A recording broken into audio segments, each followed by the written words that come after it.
Two. Oh boy, it was unmuted that whole time. Unmuted that whole time. I could have gotten tricky. Two. What's up? Hello. Check. Check 2. What's up, friends? Hello. Hello, friends. Hello, everyone. How's it going? What is up? I know I'm here early. The criminal who robbed me of my kitty stream and afternoon nap. I'm sorry, Carmine Social Distancing. I'm sorry. I've been all over the place lately. Early to bed, early to rob. Doesn't makes a man healthy, wealthy, and wise. I was not early to bed either. I slept terribly last night. Terribly. I slept like 2 or 3 hours. I feel awful. But, you know, I was just sitting here. I saw the stuff with Pelosi's plane getting like closer and closer, just like landing or whatever. I'm just sitting here on my computer, so I'm like, I might as well just like turn on the stream and we can see what's going to happen with the whole Pelosi thing while it happens, rather than just sitting here for the next 90 minutes not doing that.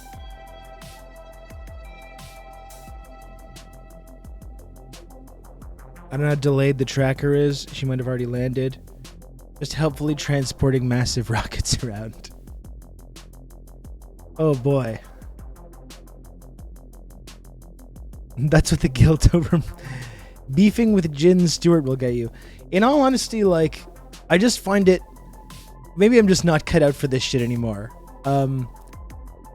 I understand when I was building my platform, it was often like just like deliberately making many people mad, and I was just like, oh, this is great. This is great for me. Now I find it, I honestly, when there's like hundreds or thousands of people like getting all up in arms and yelling at me over stuff. You're gonna have good old Rob to talk you through all this. Thank you, Don Dark Sony, for the gifted sub to HTA. Thank you, Don Dark Sony. Now when there's like hundreds or thousands of people that are like yelling at me over something, like even if I feel like I'm in the right or like I don't feel like I'm wrong about anything that I said, I still just find it like super stressful and uncomfortable. My brain has been melted, I guess, from like, has been severely damaged from just years of using Twitter now. And just this whole feeling, like, you know that feeling, that kind of paranoid feeling? You know that paranoid feeling of like, are people talking about me? Are people talking about me behind my back? That like paranoid feeling that you get sometimes where you're like, of course they're not. Of course, that's just like, no one is doing that. Of course not. But then you get to a point with this like online shit where it's like, oh, they are indeed. There are indeed like hundreds or perhaps thousands of people all just like doing their little discourse, doing the quote tweets, yelling at me, saying all kinds of mean and hurtful things about me, you know? And I don't look at any of that stuff. Like, it's so mentally damaging to pay attention to that stuff. Some of it slips through my like barricades that I have in my Menchies to like filter that stuff out. Some of it, so I'm not that much of a sicko that I sit around and read all the quote tweets and read all the discourse and stuff. I can't handle that. I don't do that stuff. But just this idea that there's people out there like talking about you and like saying things about you, and it's kind of it makes me very uncomfortable. You can count on me. You're gonna have good old Rob to talk you through all this. So I wasn't guilted. I wasn't feeling guilty about my feud with Jon Stewart, but I just did feel kind of like anxious all night, just because of like, oh god, there's people like all mad at me now, yelling at good old Rob. Thank you very much, Comrade Social Distancing. What a chatter, Comrade Social Distancing. I do a secret stream in the middle of the night. I start the stream early, preventing the afternoon nap, and Comrade Social Distancing is still in here gifting subs. Do you think Jon Stewart saw the tweet? I don't know. I don't know how much Jon Stewart engages with this kind of stuff. It's hard to explain to people how stupid it is to try to show the right, how you're actually the real troop lover. If someone can't automatically understand why that's stupid at this point for like 100 different reasons, it's a lot of deprogramming to do, too much to ever do over Twitter. Well, that's the point. Like it's just there's zero point in trying to meaningfully engage with anything on Twitter. Anyway, I don't know what to do here because like I actually want to take some time today. I'm gonna be here all fucking day again. I'm gonna be here all day. I would like to take some time to talk about the Jon Stewart thing, and take a look at some of the tweets that some of the things that he's been saying lately, and these like appeals to Congress and like this all the media hits he's been doing. To talk about the tweet that like set off this this controversy, this minor controversy. I would like to take some time to do that, but I feel like I don't want to start. I mean, I don't know, right? I'm certainly gonna do that, but maybe since the whole reason that I started the stream early in the first place was to follow the Pelosi plane thing and talking about that, perhaps we should just jump into that. And we will carve out some time today. I will do a whole proper segment on Jon Stewart and why I said what I said about Jon Stewart, and you know what the reaction that I got from that. We can take some time to like do that today, but we got all day. We're here early so we can track this whole like Pelosi plane Taiwan thing. So let's focus on that. Let's focus on that up front. And we at some point today we will get into the discourse about Jon Stewart, unless I start having mean trolls and weird people coming in here to start yelling at me. I might be forced into discussing it earlier than I want to, but I think we should start off paying attention to Pelosi, Taiwan, and this whole kerfuffle.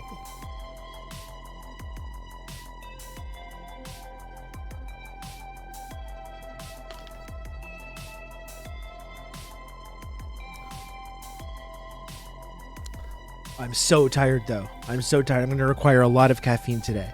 I may just try because I'm crazy. I'm a wild and crazy guy. The classic Steve Martin sketch, a wild and crazy guy. This may just be the longest episode of TRRS ever, I think. I think I'm going to be going for quite a while today. Rob versus John versus Twitter. That's right, Pam. Pam, can you believe people are being mean to this guy, Pam? Can you believe this? People are mad at this. People are saying all kinds of mean and hurtful things about this man. It's unbelievable.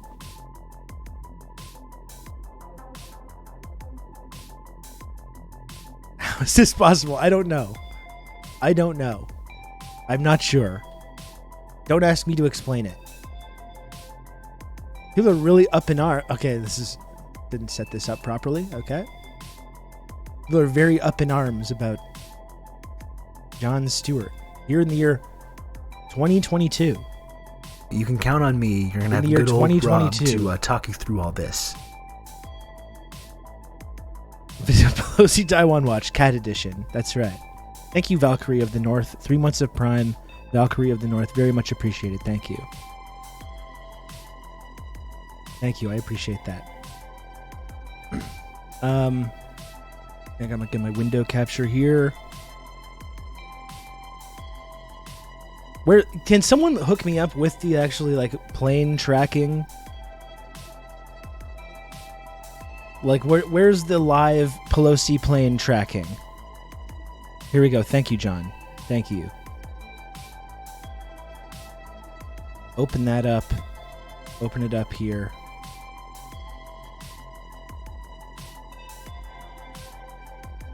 Let's get right into this.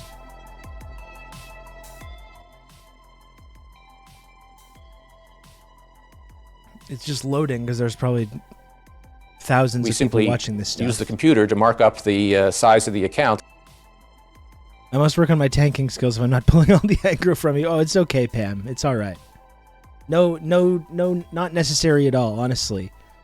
The website's over. Everyone's tracking this plane. Not necessary at all, Pam. Usually when anything ever like this happens, I try not to like cause any of these big controversies. I used to be all about that kind of life. Now I'm old. I'm like a middle-aged man now. So I try to avoid that kind of stuff. When that shit does happen, which happens occasionally, I generally just try to avoid it.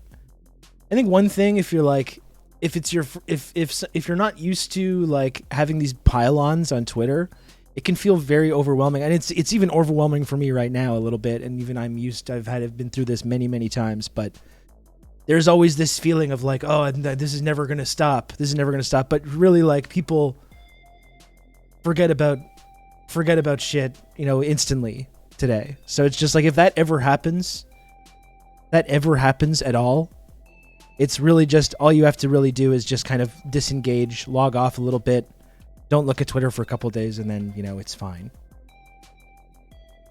So we got Pelosi's plane now coming in for a landing in Taiwan.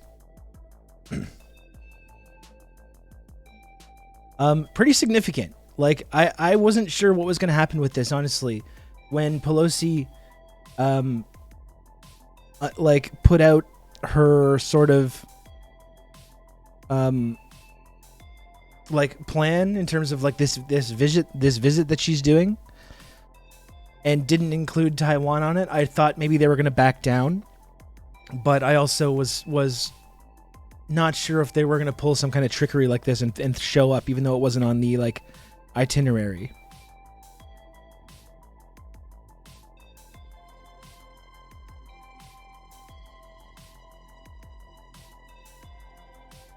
And I know there's been like,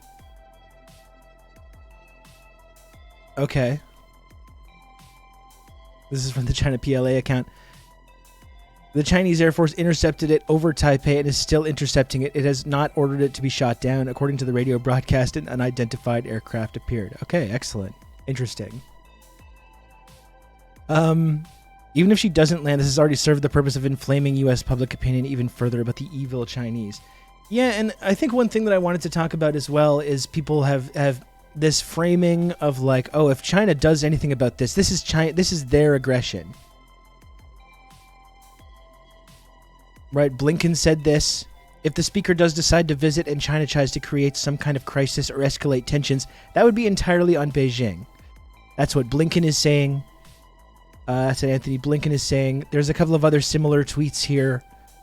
Bill Bishop. Xi Jinping is the one who decides whether or not Pelosi's visit to Taiwan becomes a crisis or worse.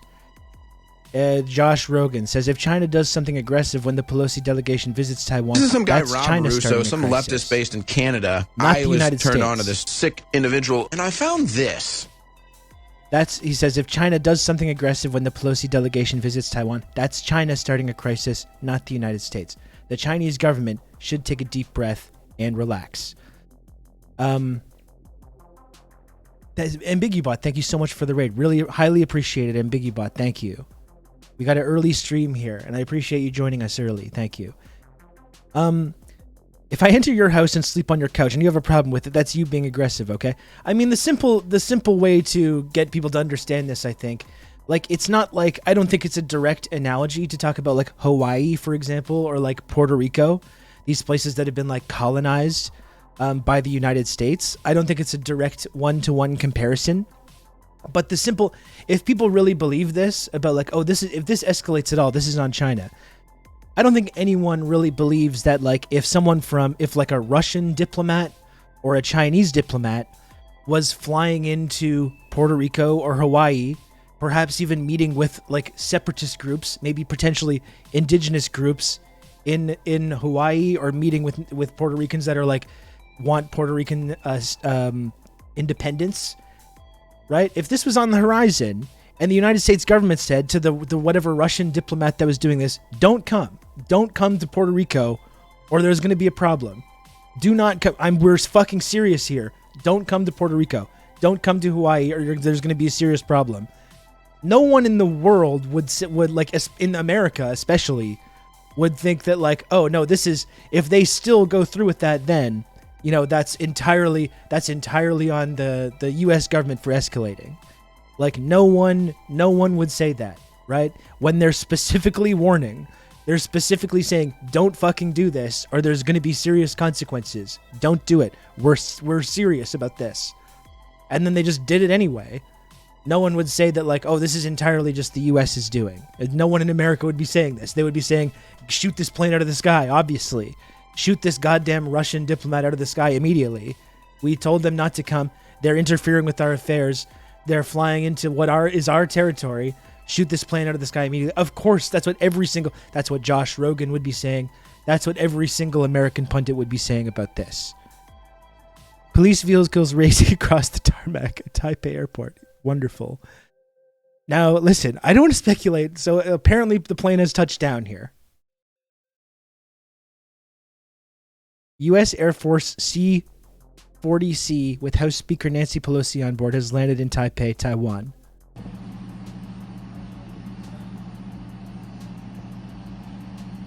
I don't know. Sit on the couch? You gonna hang out over there on the couch? Okay. I'm serious while I do my stream today? Alright, Mo. So there it is. There it is. Are we close to having our precious Nancy's? That's the two Nancy's, the real and the body double. Reuters has a live feed according to Carl Jha. What's this mustache imperial?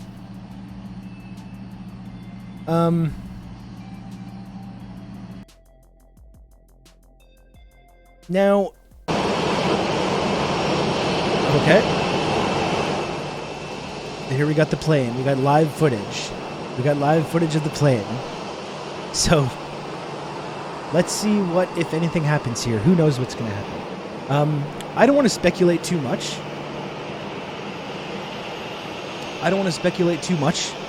About what the result of this is going to be. You know? I know the Chinese, I think, are quite serious about there being consequences for this. I don't really think...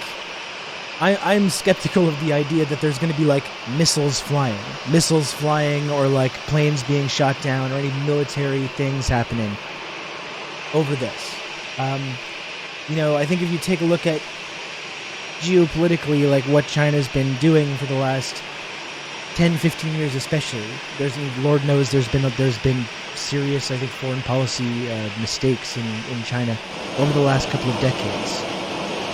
But, you know, I'm a little skeptical that, you know, the Chinese government is going to throw away everything that they've been building towards and just immediately start World War III over Nancy Pelosi coming to do this grandstanding, this like Western chauvinist grandstanding in Taiwan. I'm skeptical about that.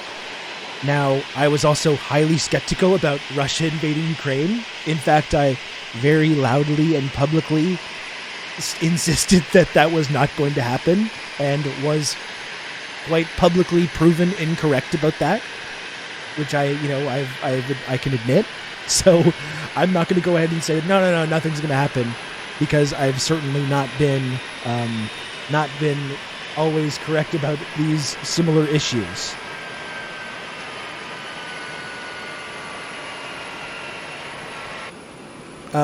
So yeah, I don't want to speculate all that much about it, but I also don't doubt, though, they've been very clear about the fact that there's going to be consequences for doing something like this, and they're not just going to, you know, they can't just back down from that now. Then they'll be proven to be ineffectual if they just do nothing at all. Why did China saber rattle about this so much? Well, because it's obviously very, very important to them that the United States continues recognizing the one China policy. They're obviously very serious about this, and about the United States not encouraging Taiwanese separatism, or not trying to turn Taiwan or the Taiwan Strait into another sort of Ukraine, another proxy war. I know they're very serious about that, obviously.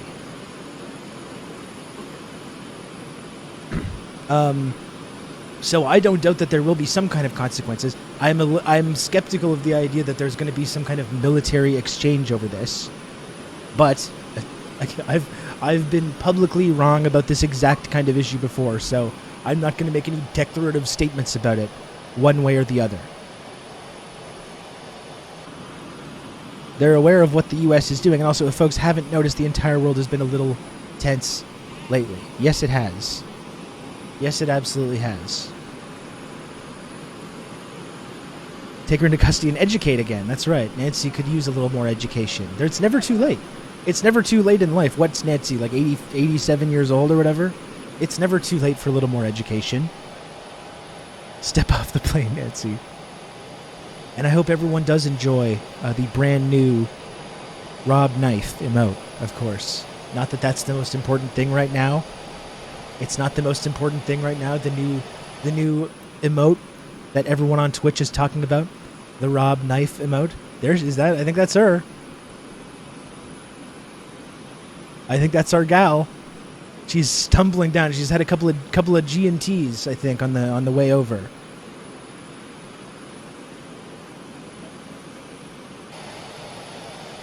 She's had a couple of G&Ts on the flight, on the red eye. Maybe popping a couple of pills as well.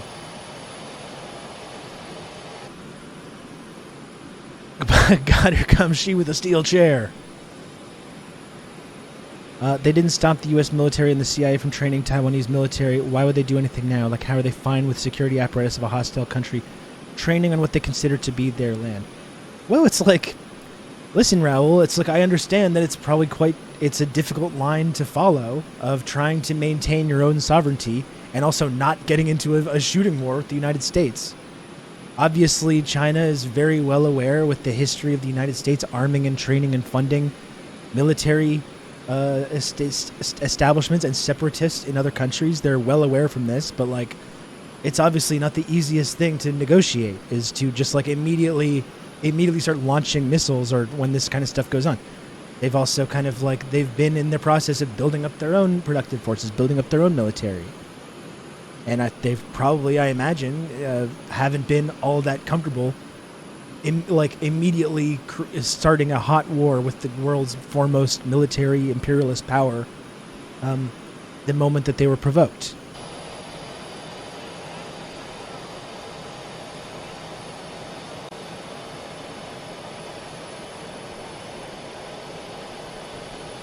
GM Rob, GM Chad, have we all received our benefits from Lockheed Martin? Well, Marina, it's like I obviously support any company that is like hiring, disabled trans small beings, providing stable employment and benefits to marginalized groups. Thanks to the fine folks at Lockheed Martin.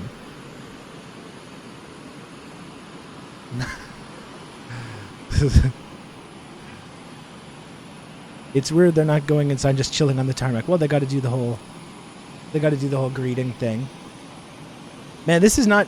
Again, I'm very, very skeptical that this is going to turn into some kind of like shooting war over this. I'm not going to say definitively whether it will or won't. But this is serious. This is very serious, though. Obviously, the Chinese government has been very, very extremely clear that they find this completely unacceptable and that there will be consequences for it. So, I'm just like curious about what that's going to look like in reality. It's going to be definitely an interesting day following this stuff and an interesting couple of days, I think. She's so cool. I want my future daughter to be basically like Nancy Sycamore Pelosi. Is she playing 5D chess? Trying to get her with a combo Havana cancer gun. But I saw someone speculating perhaps she's just so far gone in like dementia and addiction that it's just like she's willing to be the match that starts the glorious global conflict that these fucking warmongers have been craving so much for the last several decades.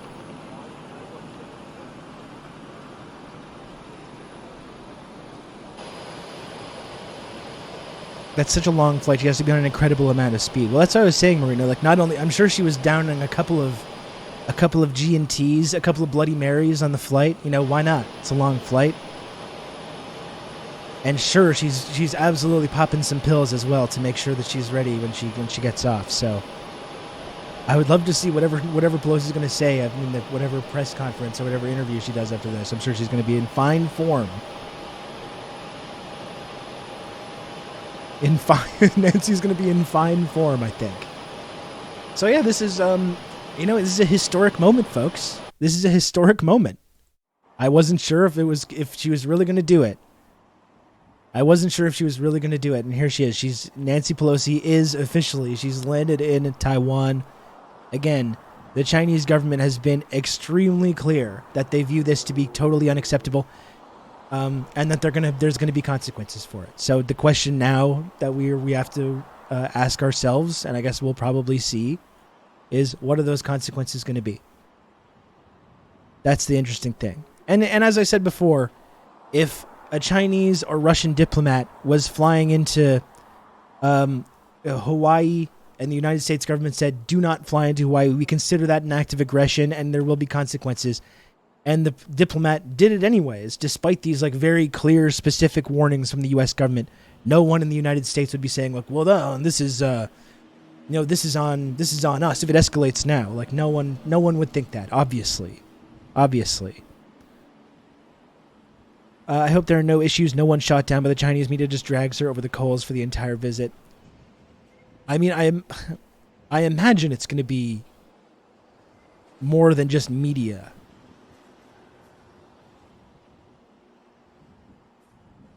Let's check in with Carl Jha. I know Carl's been tweeting about this a lot. There's the plane. I guess we'll keep this live stream running.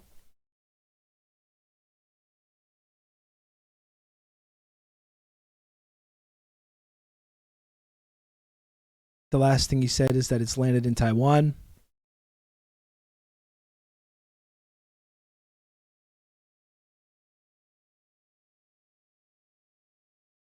He's just been following the plane. Carl Jha is actually doing a live stream right now. I could hop on that. This has apparently been circulating on Chinese social media. Pelosi will meet with Shinzo Abe at 2222 on August 2nd. This apparently... She's going to get blunderbussed as well, perhaps. He just ended the stream. Okay. Is Pelosi going to have her Vive le Quebec Libre moment in Taiwan? Maybe. Maybe she is. I don't know. Let's check in with Andy Moram. I know he's been doing a lot of coverage of this as well.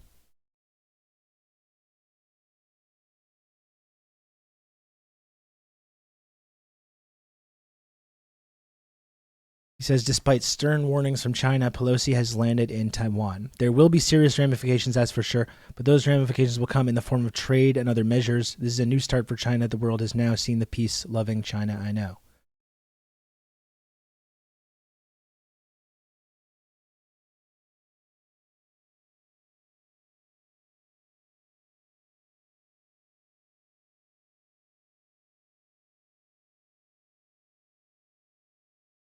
So we'll see if there's any other live streams of this that pop up. I'll keep monitoring Carl and others about this.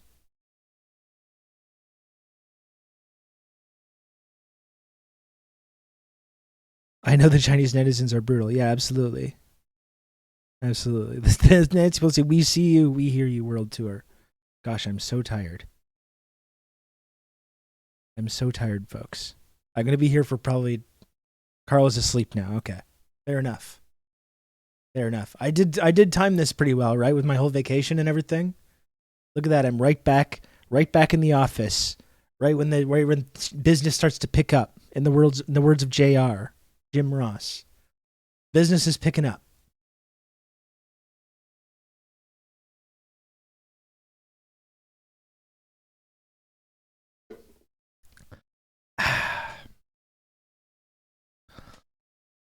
Almost like it was planned. You know what I don't think I've ever tried. In fact, I know that I've never tried hot pot. And I should go out and get hot pot, shouldn't I? I've seen images of hot pot and I'm just like, this looks fantastic. This looks fantastic. And I've never tried it. Hot pot is so fucking good. It rocks so much. I really have to scratch this off the old food bucket list. I live in one of the best food cities in the whole world. And I don't think I've barely even scratched the surface of what is on offer here. All our planning paid off. Great work. Thank you, Mr. Cypher, sir. Thank you. There are a few good hot pot places in Montreal. Okay, good to know. I know there's an amazing pho place in Chinatown that I used to go to all the time that I haven't gone to in quite a long time. Hot pot is like you ate an Italian beef sandwich one piece at a time. And that sounds good, though. That sounds good.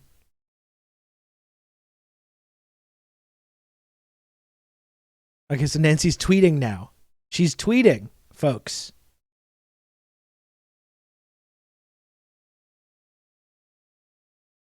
We have a tweet.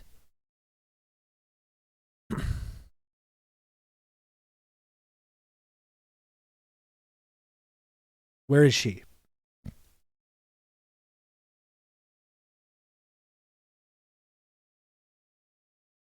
We got a tweet from Nancy here. Probably not. She would be, I think she's probably a little fuzzy right now. So probably this is typed up by like an intern or someone like that, someone on her team. Our delegation's visit to Taiwan honors America's unwavering commitment to supporting Taiwan's vibrant democracy. Our discussions with Taiwan leadership reaffirm our support for our partner and promote our shared interests, including advancing a free and open Indo-Pacific region. Well, that doesn't sound so bad. That doesn't sound so bad. Come on. Doesn't this phrasing directly counter the one China policy? I mean, it seems like there's enough cowardly wiggle room to kind of suggest that they're still honoring the one China policy despite this visit. But as we all, that's not certainly how China is going to see it, I think. America's solidarity with the 23 million people of Taiwan is more important today than ever as the world faces a choice between autocracy and democracy. So now she's not only visiting Taiwan, but accusing China of being an autocracy. And that I think is probably more of a flagrant violation of that one China policy. I find this interesting as well, the whole thing about Taiwan and the idea that like every single person on Taiwan wants Taiwan to be this free and independent nation, allied with the West, allied with AUKUS or NATO or whatever, that wants this Western-style democracy. This idea that every single person that lives in Taiwan believes this is what they all want. They don't want to be part of mean, aggressive, authoritarian, autocratic China. They all want to be part of the freedom-loving, democracy-loving West, which, as we know, is just not true. Undoubtedly, there are people in Taiwan that are separatists or do want that. Of course, I mean they've been cultivating that for many decades. As we all know, from the origins of modern Taiwan stems from the Chinese Civil War and the nationalists led by Chiang Kai-shek losing to the communists led by Mao. And that's been for many decades, that was the government of Taiwan. So undoubtedly there are people in Taiwan that do want that. Absolutely. The idea that this is some uniform opinion on Taiwan, I don't think that is accurate. I don't think that's accurate at all. To suggest that every single person in Taiwan is uniform in their desire to be like a Western satellite state. Under the influence of America, under the influence of Western imperialism. I don't doubt that there are people that do believe that, many people perhaps, but I don't think we want to hear from the folks in Taiwan that want nothing to do with that, that don't want anything to do with being a Western satellite state or like some Western colony. Or that do indeed want to reunify with China and want to be part of the Chinese government. There are people in Taiwan that believe that as well. But of course, when we have these discussions in our media, we don't actually want to hear from any of those people. How can the Speaker of the House unilaterally suggest that the U.S. is changing a long-held foreign policy position? Fuck off. I agree, G. Cluppy. And let's look at the footage of some of the Taiwanese citizens there. Let's just look at the rest of this thread here first. Our visit is one of several congressional delegations to Taiwan. Look, this is such two-faced double talk bullshit. So solidarity with 23 million people of Taiwan. The world faces a choice between autocracy and democracy. Unwavering commitment to supporting Taiwan's vibrant democracy. And then she immediately says, our visit is one of several congressional delegations to Taiwan, and it in no way contradicts long-standing United States policy guided by the Taiwan Relations Act of 1979, U.S.-China Joint Communiques, and the 6 assurances. Like, it does. It absolutely does. Of course it does. Literally what she said previously in this thread on Twitter does indeed violate that policy. And regardless of whether they think it does or not, the Chinese government have stated very clearly it does violate the policy. They said it a few months ago when Pelosi initially announced that she wanted to go to Taiwan. They said this violates the One China policy. They said it a few weeks ago when these talks picked back up. They said it last week. They said it last night. They're saying it right now. It violates the policy. And she's sitting there going anyways, despite the Chinese government saying this, despite the Chinese government saying there's going to be consequences for you doing this. She goes anyway. She immediately suggests that, like, she's supporting the people of Taiwan in their quest to be a free, open democracy rather than a mean, authoritarian autocracy. And then immediately says, but it in no way violates this long-standing U.S. policy. Of course it does. Of course it does. And literally, even whether you believe that or not, that's what the important thing I think in this question is what the Chinese government believes. Obviously, they do believe that it does violate these policies and have been extremely clear about this for weeks now. So this is just such double talk, two-faced American snakes. The United Snakes, cited again. The United Snakes continues to oppose unilateral efforts to change the status quo. She's like literally changing the status quo right now at this moment.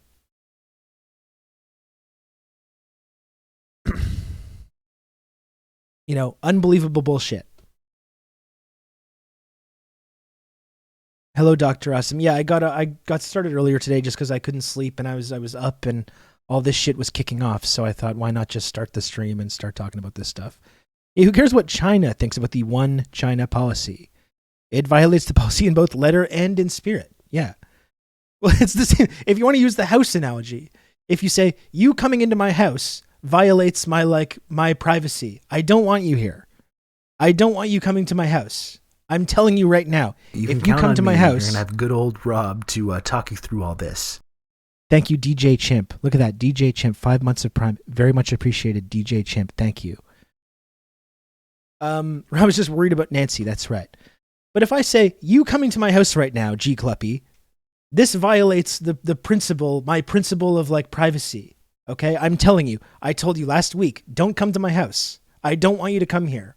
I'm telling you right now, don't come here. I find it's really provocative. I'm telling you, I'm going to have a big problem with you coming to my house right now.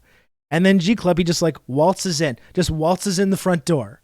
After I repeatedly say this, I repeatedly make these statements very, very clear, not ambiguous whatsoever.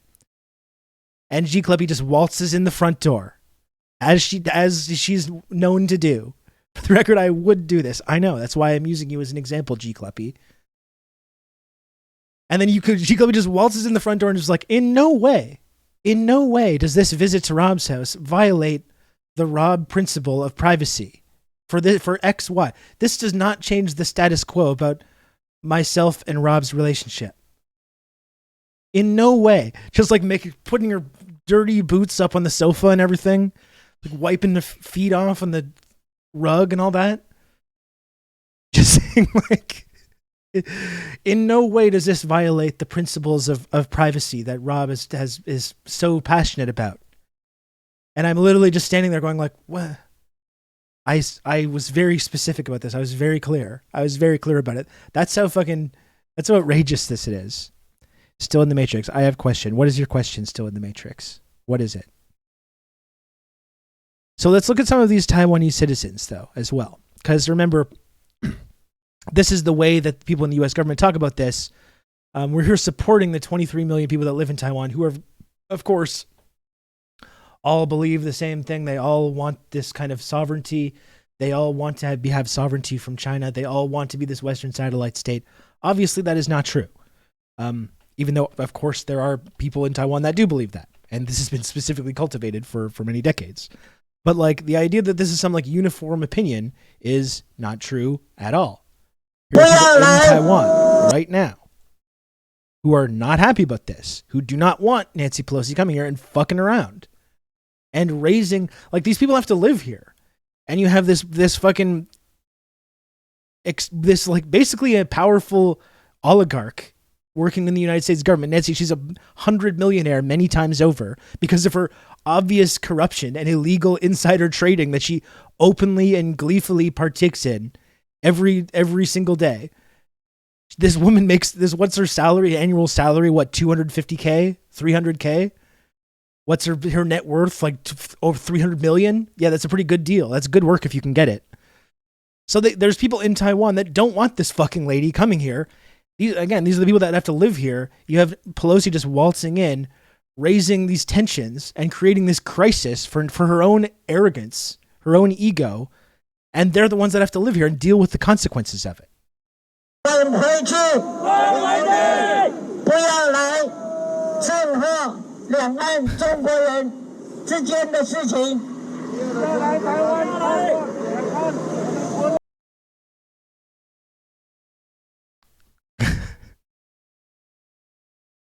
Still in the Matrix. Okay. I appreciate your enthusiasm. Okay. Thank you for joining us and engaging with the chat. We're kind of on some other stuff right now. We're kind of talking about some other stuff right now. So, I appreciate these big, grand philosophical questions you're asking me. I appreciate your confidence in me that you think I might have some kind of like answers. These answers to these fundamental, like existential problems that you're raising right now. We're on some other stuff right now, though. We're talking about other stuff at the moment. Okay? Maybe some other time when we're in some kind of like a free form, like chat situation, we can get into more of these esoteric concepts that you're hinting at here. Right now, we're kind of talking about specific like geopolitical events, historic geopolitical events, in fact, that are ongoing right now. So we'll, and as to Red Scary's point, I would recommend that don't listen to me. You can listen to someone like a brilliant speaker and thinker like Kwame Ture talk about mobilization versus organization. Watch that video, get back to us, and then we can have a discussion at another time.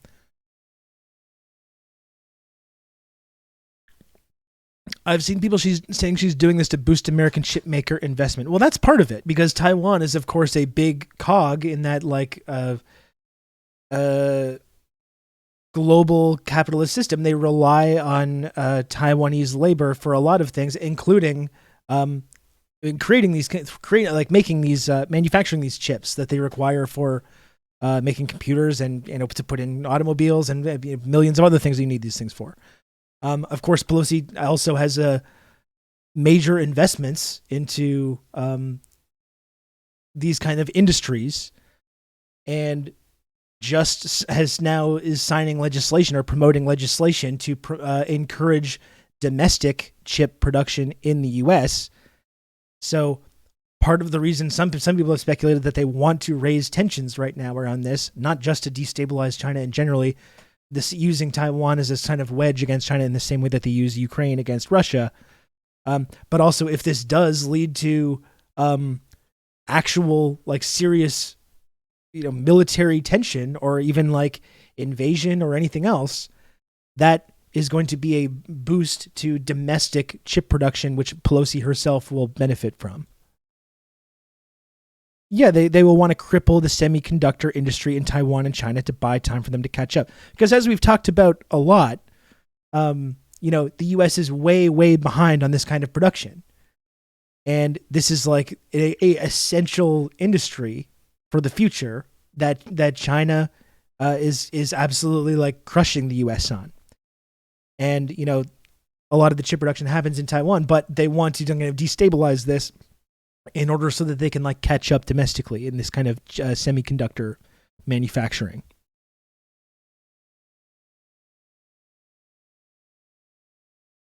But their investment in the American semiconductor sector is laughable. It's like, what, a few billion? Yeah, I don't.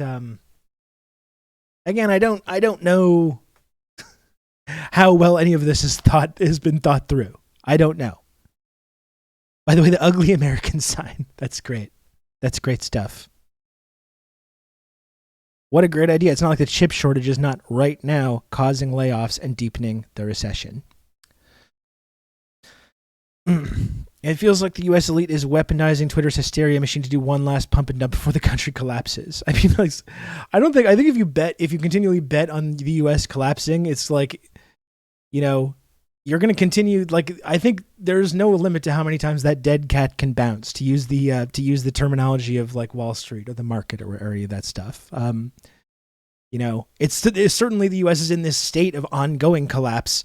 But I don't think that we're going to get to this point anytime soon. There's still an immensely, even though their influence is waning across the world, and this is just evidence of it, they're still a very powerful country with military bases all throughout the world, with the ability to like control the global economy. Again, the influence is slipping, but they're still very, very powerful. I don't think it's going to happen anytime soon, even though this state of kind of ongoing collapse is going to have all kinds of consequences for millions of people. Yeah, it took Rome decades, exactly. PLA just announced military exercises around Taiwan for later this week. Yeah, I would like to see... so Carl's asleep. Thanks, Carl. Thanks, Carl Jha. Choosing to sleep rather than provide us with updates about this.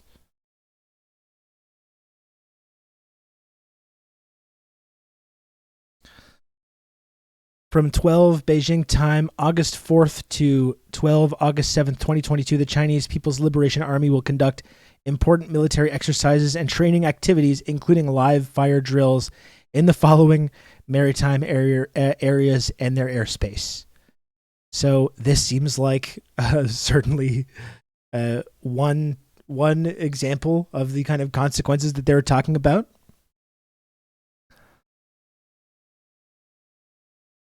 Classic Carl. That's right. Classic Carl. His potential finest hour and he's sleeping. Unbelievable. That's right. They should do that exercise where they pretend to invade and overtake the island of Taiwan just for fun. That's right.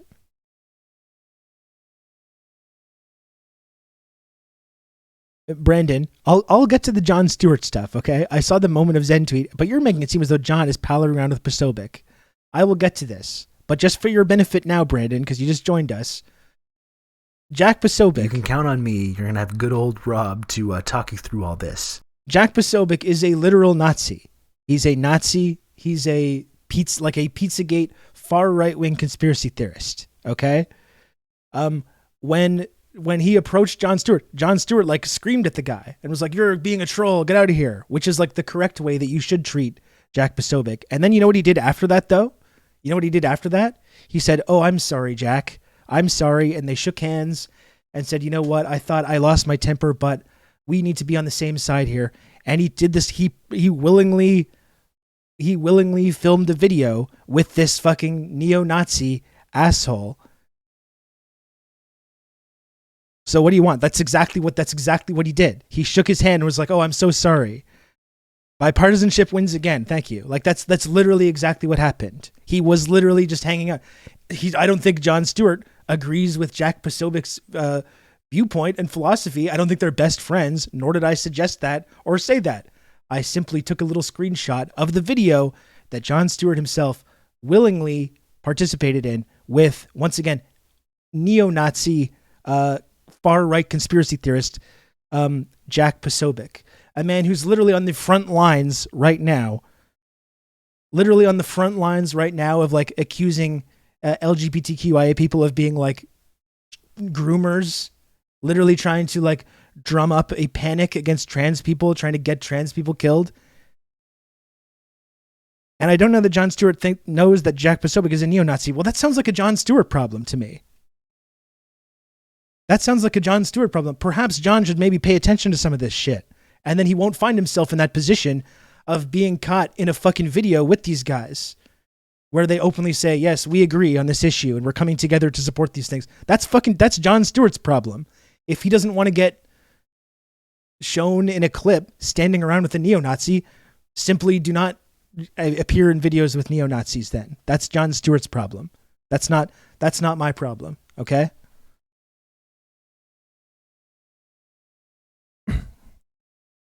man, the reverence that people still have for Jon Stewart.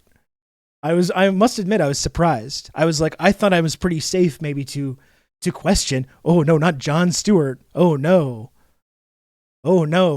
I really didn't think that in 2022, Jon Stewart's gonna have all these people crawling out of the woodwork to like get mad when you question Jon Stewart's noble intentions. But lo and behold, there's thousands of people still.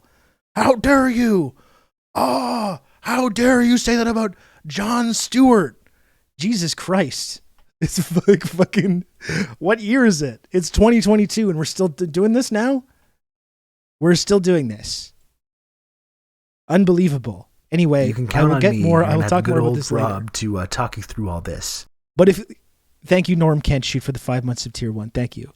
But the simple thing, if you don't want to appear in an image with Jack Posobiec looking like a fucking schmuck, he's sitting there going like, then don't stand next to Jack Posobiec and hang out with them. Like that's Jon Stewart's problem. Okay?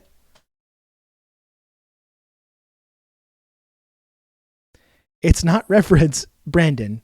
Brandon, come on, sir. It's not reverence, it's just a weird standard to hold. Run from any neo-Nazi because you don't want to be seen in the same video as them. It's, sir, Brandon, did you watch this video?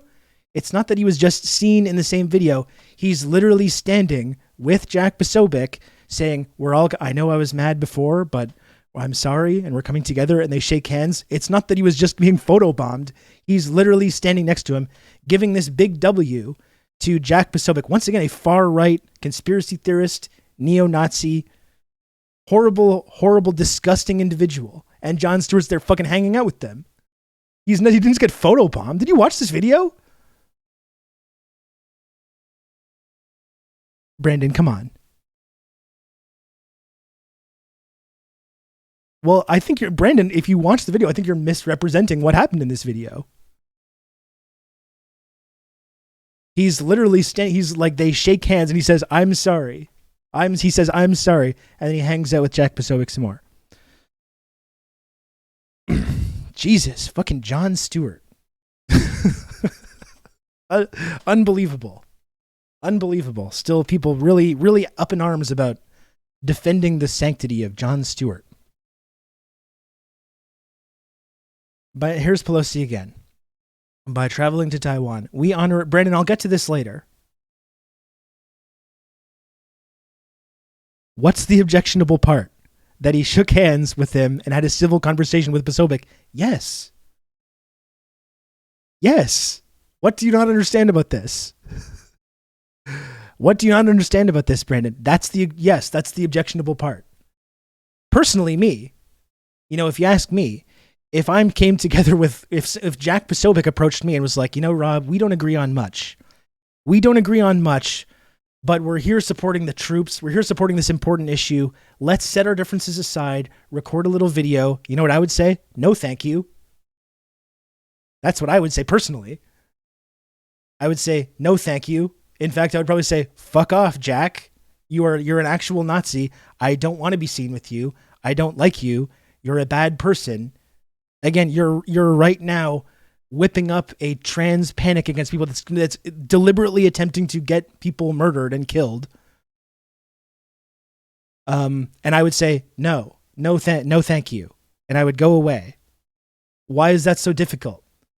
No, I don't think Jon Stewart with his massive media platform should be like giving a W to Jack Posobiec, neo-Nazi propagandist Jack Posobiec. I don't understand what's the issue with that. You really think that that's like I honestly don't get your position on this, Brandon, I must admit. He did the whole Pizzagate thing. He was like one of the main Pizzagate guys. And by the way, Jack Posobiec is former ONI. Do you know that?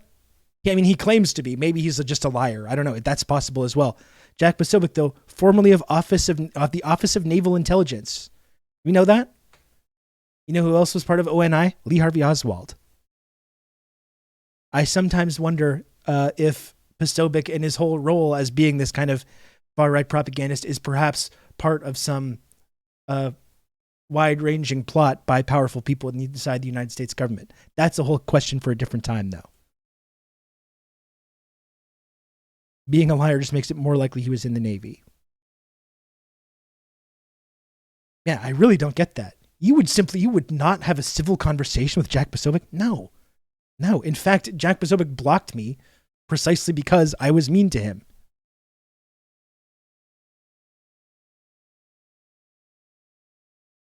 You can't insult Jon Stewart as fanboys refuse to take his dick out of their mouth because they think he's going to be snarky. They think they're going to be snarky political stand-up comedians. Was that, I know you had another theory, Marina. Was that your theory, or did you have something? But yeah, I think that's definitely part of it. Yeah, absolutely. Just fondly remembering that time Jack Posobiec got caught cheating on his wife on Bumble, then made a video to show how happy they were as a couple, and she looked like she was being miserable and forced to do it. Yeah, in Husker, she looked like a hostage video. It looked like she was in a fucking hostage video. No, that's 100% been my experience with leftist Jon Stewart fanboys. Fucking unbelievable. I have so many people mad about my very benign statements about Jon Stewart. Christ. Anyway, folks, I'm getting ahead of myself. I told you I would talk about the whole Jon Stewart thing. I told you I would talk about it later. And we will. We'll get into that later, okay?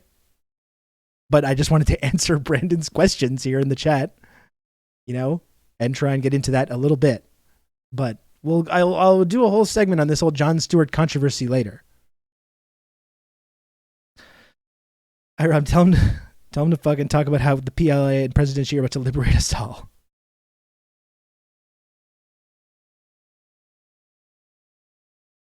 Oh boy.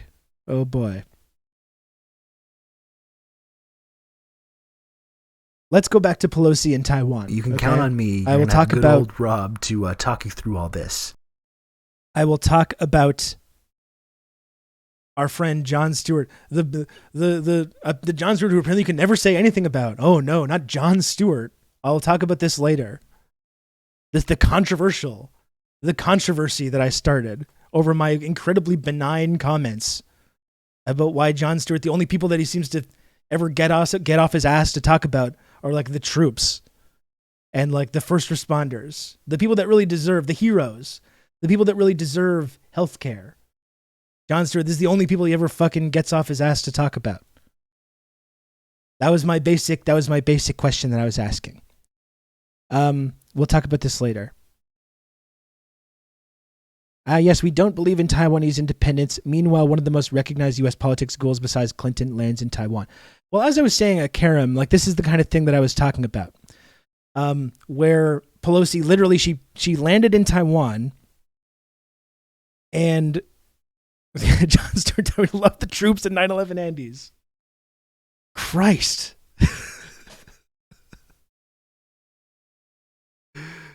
So Pelosi lands in Taiwan, right? And immediately tweets out this thread, which in the thread itself violates the United States one China policy about this and is incredibly provocative towards, the Chinese government. And then at the same time, literally in the same thread says, but we're not violating the long-standing status quo. Of course not, but clearly they are. Clearly they are exactly doing that.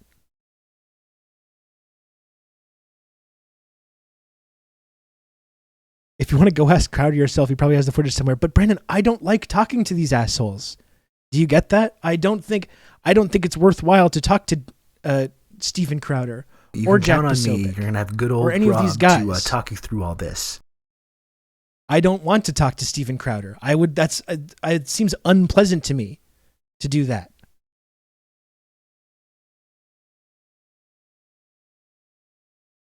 Thank you, Comrade Social Distancing, for another gifted sub.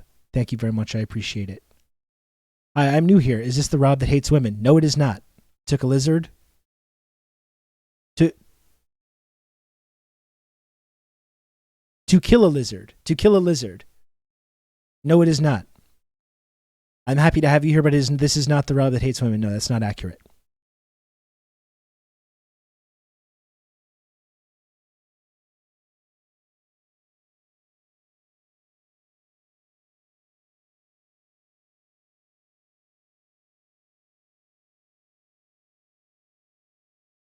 no one actually needs to defend television show host Jon Stewart from mild criticism. God,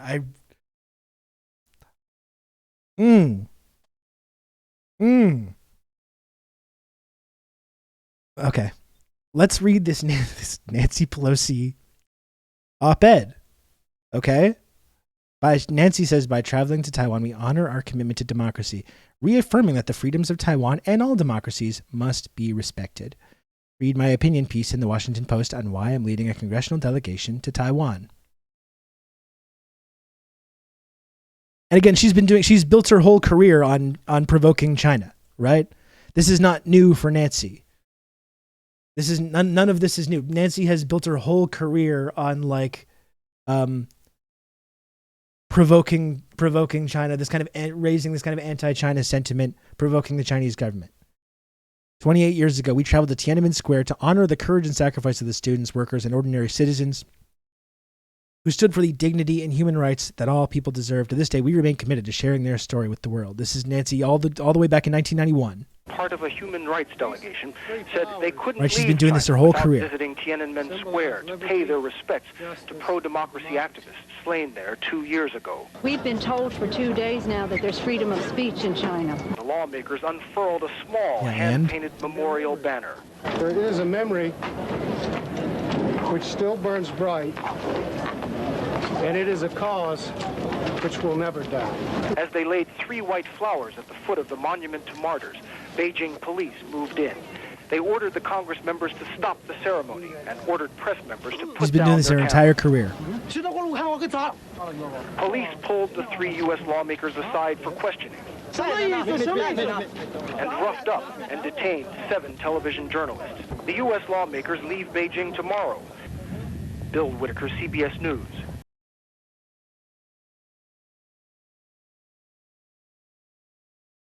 Okay, Brandon, I gotta just run to this one more time here.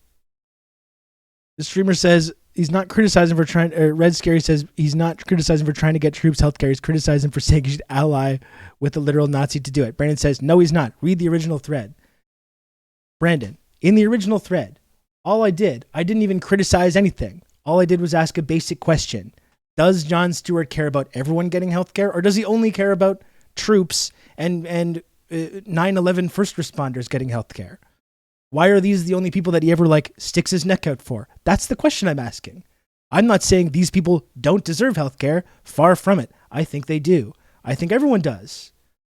My question is, does Jon Stewart believe that? I don't know, because the only time he ever stands up and starts lecturing these Congress people is when it comes to defending the troops, so he can show that he's the ultimate liberal flag waving, I'm the ultimate troop respecter guy.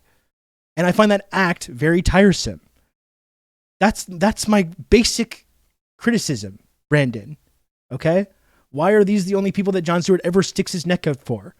He loves to get all sanctimonious and lecture all these Republicans about this, but there's been a whole lot of other stuff going on in the United States. I don't know, you're probably paying attention to that Jon Stewart could also be doing that for. He could also be getting all sanctimonious and about screaming at Republicans or Democrats or whoever for any number of issues. Why is this the only issue that he ever seems to actually be passionate about? That's my basic question. Why? That's all I'm wondering. That's the thread that you're talking about. That's literally all I asked. Does Jon Stewart care about everyone getting healthcare or just these specific people? Why does he just talk about these people then? That's the question. And no, I don't think it's a good thing, regardless of the cause, to be sitting there shaking hands with Jack Posobiec, a neo-Nazi, anti-trans activist. No, I don't think that's a good idea for any reason. I don't think that accomplishes anything good. All that does is further legitimize and give a nice big propaganda win to a extreme right-wing propagandist, Jack Posobiec. That's all I'm saying, Brandon. That's all. That's it.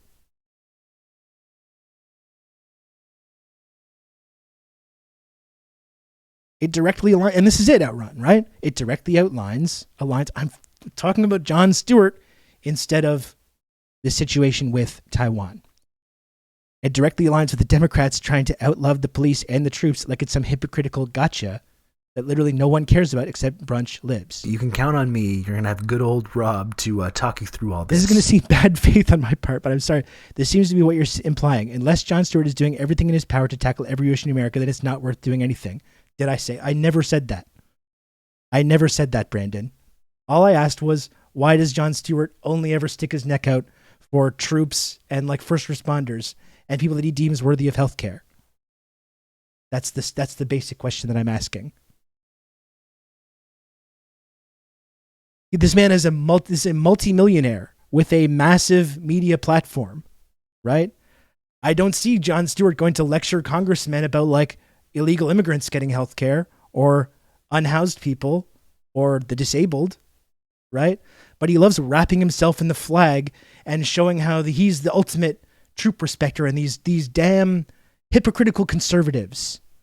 These damn hypocritical conservatives I respect the troops and they clearly don't. That I just find kind of like lame. I find it sanctimonious liberal bullshit. And it's a little bit, and I simply ask this basic question about this. Anyway, in any case, let's table this for now. Okay? Let's table it for now. We'll talk more about Jon Stewart later on. And we don't need to be mean. No one needs to be upset. Just evade the troops and move on.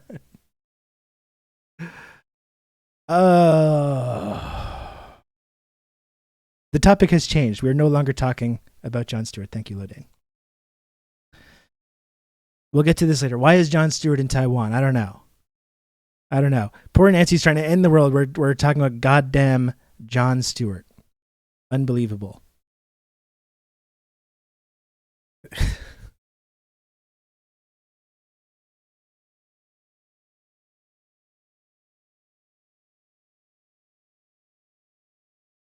You could resolve all this by doing a Jon Stewart appreciation hour. Let's bury the hatchet. We'll bury the hatchet and we'll come together. We've got to stop the insanity. We've got to restore sanity to this stream. And that's the only way we're going to do it, I think. Thank you, Kira. Leave it to Kira Chats to come up with the diplomatic solution like that. Civility wins again. Thank you.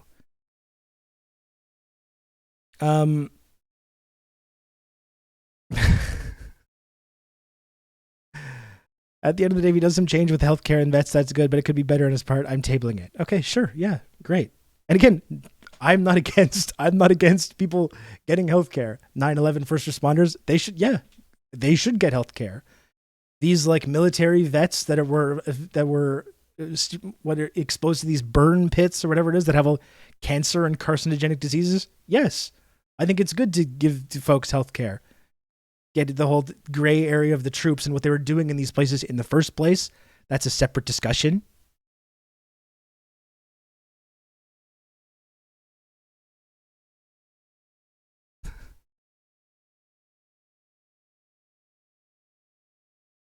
Oh, okay.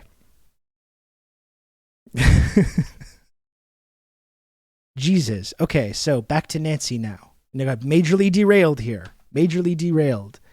Back to Nancy. As I was saying, Nancy's been doing this for her whole career, provoking China and doing these kinds of provocative visits. She's built her whole career on this kind of thing. So here we go back to Nancy's op-ed. She wrote an op-ed in the Washington Post about why Nancy Pelosi... Oh, I don't want to do this.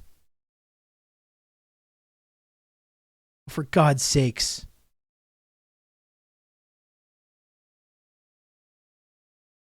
For God's sakes, folks.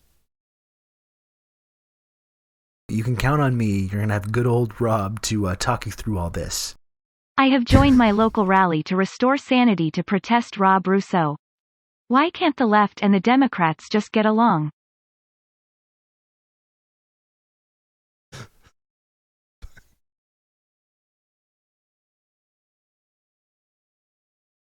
There's the post. Thank you very much, Kijiji Genie, for the 20 months of Tier 1. I really appreciate that. Thank you.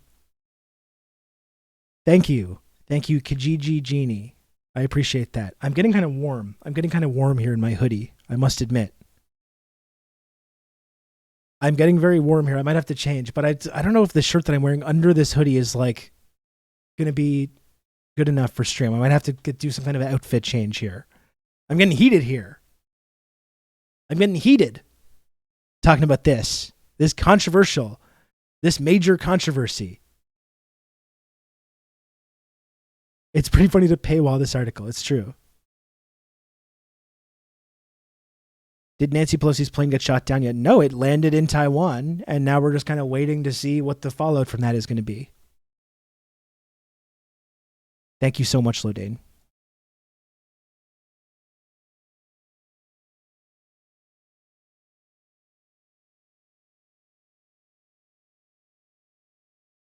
Nancy Pelosi, why I'm leading a congressional delegation to Taiwan. Some 43 years ago, the United States Congress overwhelmingly passed and President Jimmy Carter signed into law the Taiwan Relations Act, one of the most important pillars of U.S. foreign policy in the Asia-Pacific. The Taiwan Relations Act set out America's commitment to a democratic Taiwan, providing the framework for an economic and diplomatic relationship that would quickly flourish into a key partnership. And yeah, like going back to the late 70s when this was signed, I heard about people saying like, well, China, like, obviously they've never been comfortable with this kind of thing. We're in no position at that time to raise any kind of issues with this. Like they had no ability at that time to say like, no, we don't agree with this. We don't agree with you doing this. And the whole idea that the U.S. has been, outsourcing manufacturing to Taiwan, has been arming and funding the military in Taiwan. At no point was China over the last 40 years really able to do anything about that. And in fact, in the late 70s, like in that period, that was a time when China was making a direct effort to, I think, be a compliant or show the United States that they were going to be a compliant global partner, right? And that led to a number of terrible decisions at that time, foreign policy decisions. Fighting against Vietnam and supporting the Khmer Rouge and all these terrible things. So I think that's just setting up the context of when this agreement was signed 43 years ago and this kind of special relationship with Taiwan and the U.S. and this kind of double talk that they've had about honoring the one China policy and simultaneously, arming Taiwan and outsourcing manufacturing, etc. That's the context for that when these decisions were made. China was nowhere in no position to do anything about this at the time. Nancy actually renounced her citizenship and is joining the Chinese government to run Taiwan. That would actually be a really hilarious outcome if she was defecting this whole time, if that's what was going on. If she was defecting and you see her show up in a press conference with Xi Jinping like 2 days from now, that would be funny. And I would have to support it. Frankly, if that was true.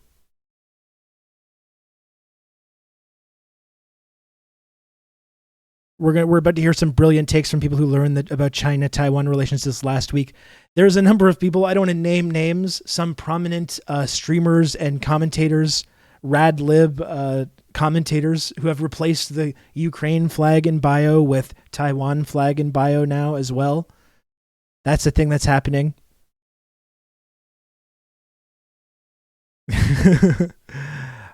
Thinks she's being sly by defecting. It's put on trial for under a year for corruption. That would be the ultimate. But she would be like the last Chinese emperor. The last Chinese emperor that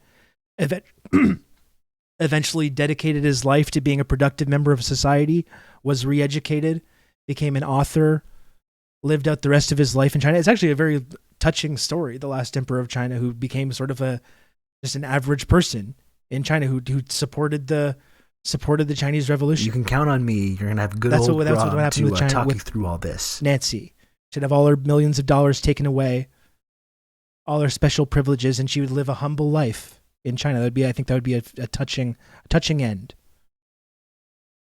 That'd be like a Sting going Wolfpack level heel turn. Yeah. Part Ian, thank you so much for the tier 1 sub. 11 months of tier 1. Thank you. She becomes a simple ice cream maker. That's right. In like Shenzhen or somewhere. That'd be lovely. Okay. Where am I here? And made a solemn vow by the United States to support the defense of Taiwan, to consider any effort to determine the future of Taiwan by other than peaceful means, a threat to the peace and security of the Western Pacific area and of grave concern to the United States. So you see how this like double talk about the one China policy, that's like a feature, not a bug. That's been built in from moment one. The moment that they recognized the PRC as the legitimate government of China and not the Taiwanese government, which made the same claim, right? That's always the tricky thing about this situation. Not that Taiwan is like this independent nation that wants to be free of the autocracy of China, but that the government of Taiwan literally claims the entire country of China and is just suggesting that they're like this government in exile in Taiwan, right? That's the kind of tricky thing here. This is not some like some small government that's like has these nationalist independent dreams of being free from this autocracy. They literally lay claim to the entire country. So you can see how though the double talk about the one China policy has been right there from the beginning, where they've simultaneously recognized the one China policy and recognized, as the Taiwanese government does, that Taiwan is part of China. And they've always had this kind of double talk at the same time, this kind of two-faced version of it, where they also are, kind of playing both sides and encouraging and promoting Taiwanese independence and, arming and training the military and doing all the stuff that American imperialism does.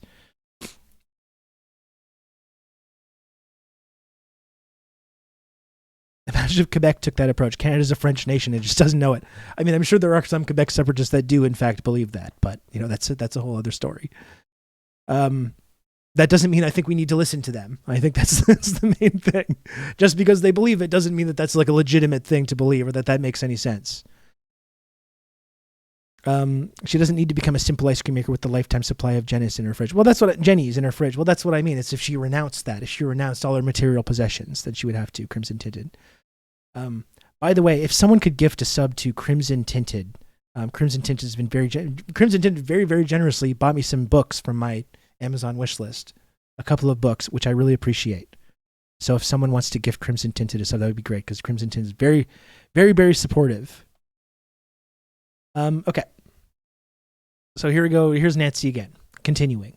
Today, America must remember that vow. We must stand by Taiwan, which is an island of resilience. You can count on me. You're going to have good old Rob to talk you through all this. Thank you, Don Dark Sony. I really appreciate that. Thanks. She's going to lay a wreath on Chiang Kai-shek's grave. Yeah, that's right. Yeah. How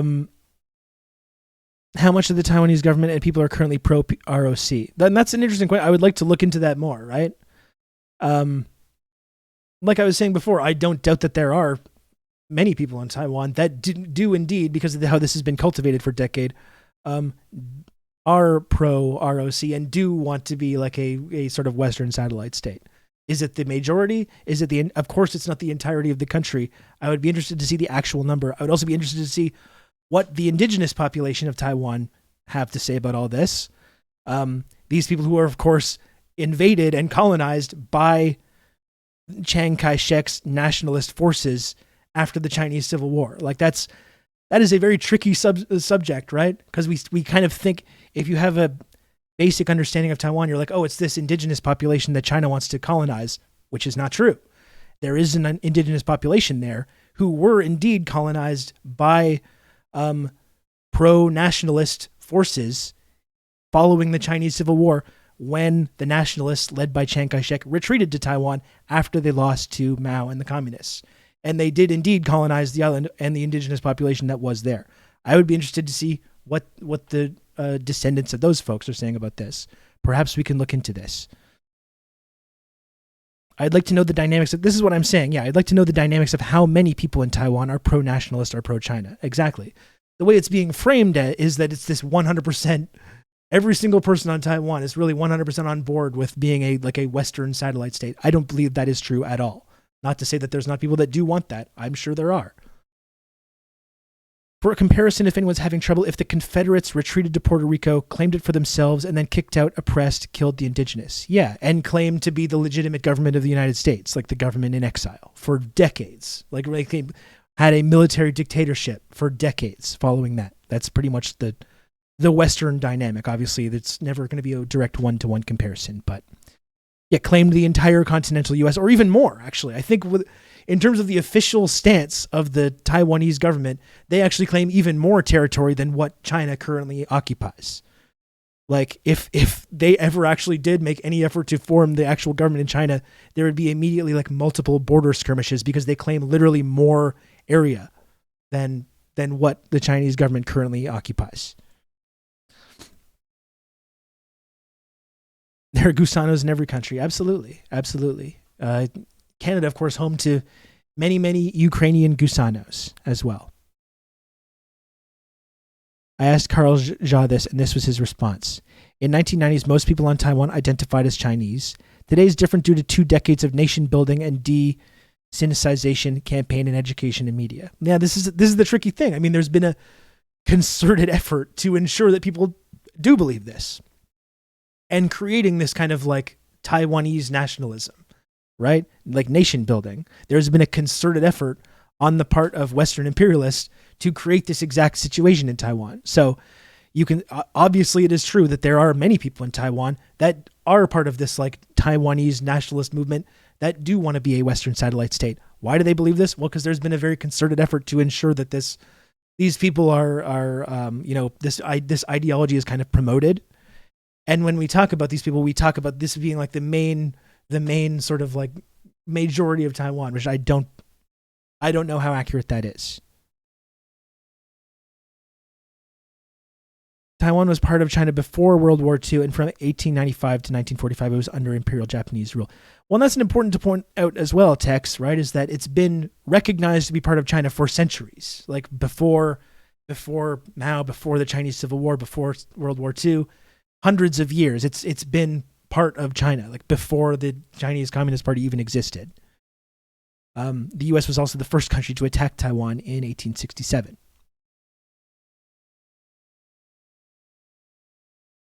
Let's continue this op-ed here. Today, America must remember that we must stand by Taiwan, which is an island of resilience. Taiwan is a leader in government. So, like, again, but just before I go on, try to square this op-ed that Nancy Pelosi has written about this. Try to square that with her assertion that this doesn't represent some kind of shift in the status quo. In terms of the United States government and China and Taiwan and the One China policy. So she's writing this op-ed.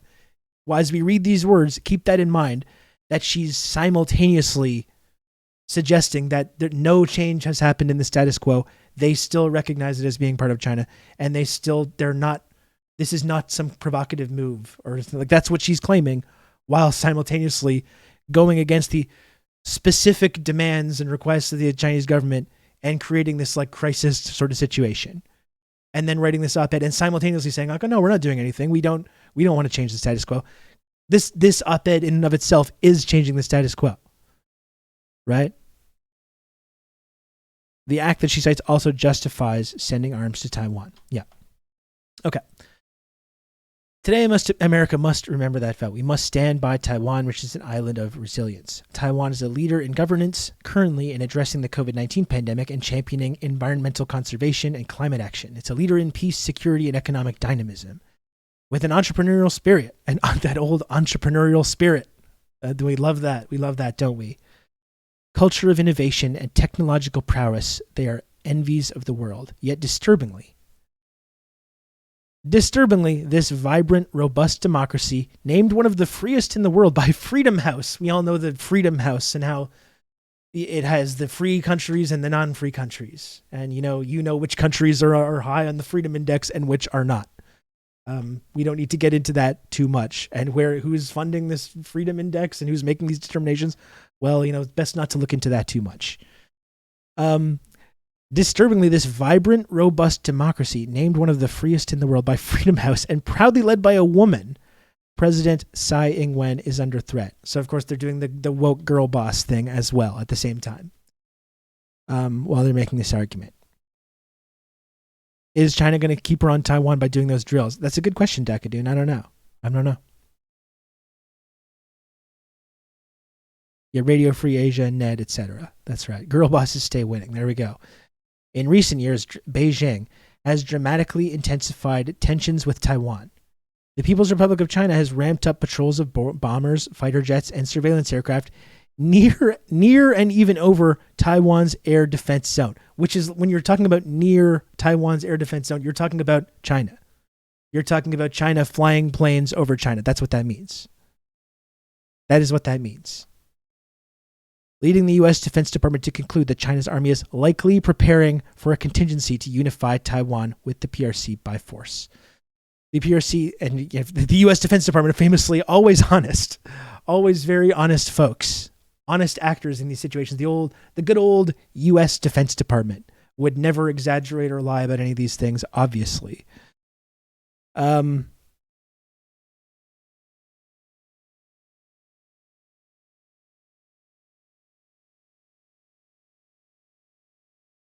The PRC has also taken the fight to cyberspace, launching scores of attacks on Taiwan government agencies each day. At the same time, Beijing is squeezing Taiwan economically, pressuring global corporations to cut ties with the island, intimidating countries that cooperate with Taiwan, and clamping down on tourism from the PRC. Which is, again, I like not speaking to how much of that is truth and how much of that is lies, but just think about a U.S. government official. They're complaining about Beijing squeezing Taiwan economically, pressuring global corporations to cut ties with the island, intimidating countries that cooperate with Taiwan. Think about a U.S. government official, one of the top U.S. government officials, complaining about a government doing this. This is activities that the United States government engages in literally every single day for many, many decades. And this is Taiwan, once again, quite literally a part of China, not some other country, not some Caribbean island, not some Middle Eastern country that they're overthrowing, right? This is directly off their coast, part of their own country. And you're talking about a United States government official that's complaining about pressuring global corporations and squeezing Taiwan economically. In the face, and this is of course, the Red Scare dog whistle that everyone loves now, both conservatives and Democrats, including Jon Stewart, by the way. Including Jon Stewart has been getting in on this as well, promoting the Wuhan lab leak theory, which we'll get to later. But Jon Stewart has also been engaging in this. In the face of the Chinese Communist Party's accelerating aggression, our congressional delegation's visit should be seen as an unequivocal statement that America stands with Taiwan, our democratic partner, as it defends itself and its freedom. And once again, you're talking about their accelerating aggression and the idea that the Chinese government has specifically, very clearly said, do not come here. We consider that a hostile act, an aggressive act. And they've just said, no, we're going to do it anyway, because Nancy's ego demanded that she show up and for this historic meeting. Our visit, one of several congressional delegations to the island, and so this was part of the tweet. This is really amazing stuff from Nancy, I gotta say. This is really amazing stuff. So let's keep in mind everything that's happening right now with Pelosi's visit to Taiwan, with this op-ed, right, where she's accusing Chinese government, the autocratic Chinese Communist Party and their aggression, and then says in the same breath, in the same piece, in no way contradicts the long-standing One China policy guided by the Taiwan Relations Act of 1979, the U.S.-China joint communiques, and the 6 assurances. The United States continues to oppose unilateral efforts to change the status quo. Really unbelievable stuff. Really unbelievable stuff from Pelosi on this. And again, it's like, whether you, someone, whoever in the chat, or whoever else believes, the Chinese government are the ones that are saying this violates the One China policy. They've been very, very clear about this. They've not minced words about this at all. They said this months ago. If you go to Taiwan, it's violating the One China policy. Don't do it. Do not come. Do not come. It's violating the One China policy. They do it anyway, despite this very clear warning. And then they simultaneously say, this in no way violates the policy. How does that work? Explain to me how that works. They're literally saying this violates the One China policy, and you're showing up there doing the thing they deliberately exactly told you not to do, and then saying this doesn't violate the One China policy. Make that make sense. Make that make sense to me. I don't know. Exactly. One party gets to decide what violates the one China policy. Its name is China. And like, again, no one in America would claim otherwise if the United States government said to like a Russian official or a Chinese official, don't come to Hawaii. We don't want you coming. It's a violation of our sovereignty. We're telling you it's a violation of our sovereignty. Don't come or else there's going to be consequences. Right? Don't come or else there's going to be consequences. If that's what the United States government was saying, of course, no one would say, like, if the delegation completely ignored those very clear directions and went anyways, everyone would understand who was the aggressive party in that situation. And just to be clear, when we talk about this analogy, I actually do think China should go to Hawaii and support Hawaiian independence movements, who want the United States government to get the fuck off their island and stop poisoning their drinking water and stuff. Or in Puerto Rico or other U.S. colonies like that. I would actually support China doing that because I think that would be a good thing to do. But obviously, if this was happening, no one in the United States would be unclear at all about who was the aggressor in that situation. Another parallel is the Cuban Missile Crisis, which paints the U.S. as even more hypocritical. Of course, because it's the Monroe Doctrine for me. It's the global Monroe Doctrine for thee, but not for me, right?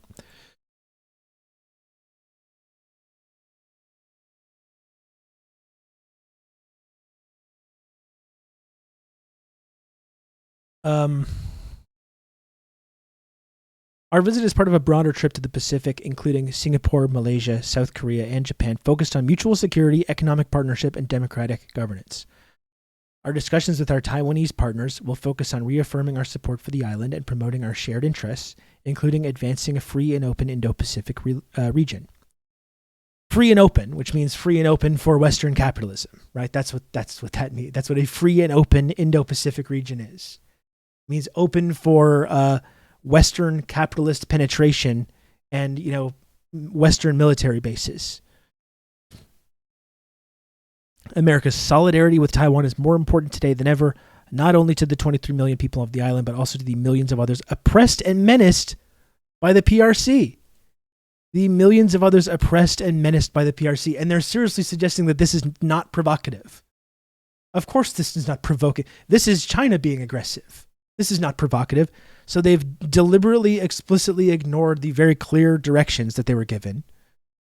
They didn't follow those basic directions anyways. Now they're here. She landed on the island anyways. She releases this op-ed, which is a clear, obvious violation of this one China policy. And now she's accusing the Chinese government of being this autocratic, aggressive government, oppressing and menacing millions of people. But no, America's not being the aggressor here. Nancy Pelosi's not being the aggressor here. Of course not. Of course not. We are some support-affirming motherfuckers, aren't we? What's wrong with open for business? Exactly. I don't know. Free and open like a clam when you're looking to steal pearls. Yeah, exactly. Yeah. It's free and open. We want to be able to go back to dealing opium there and forcing your civilization at gunpoint to become addicted to opium. That's what it means to be free and open.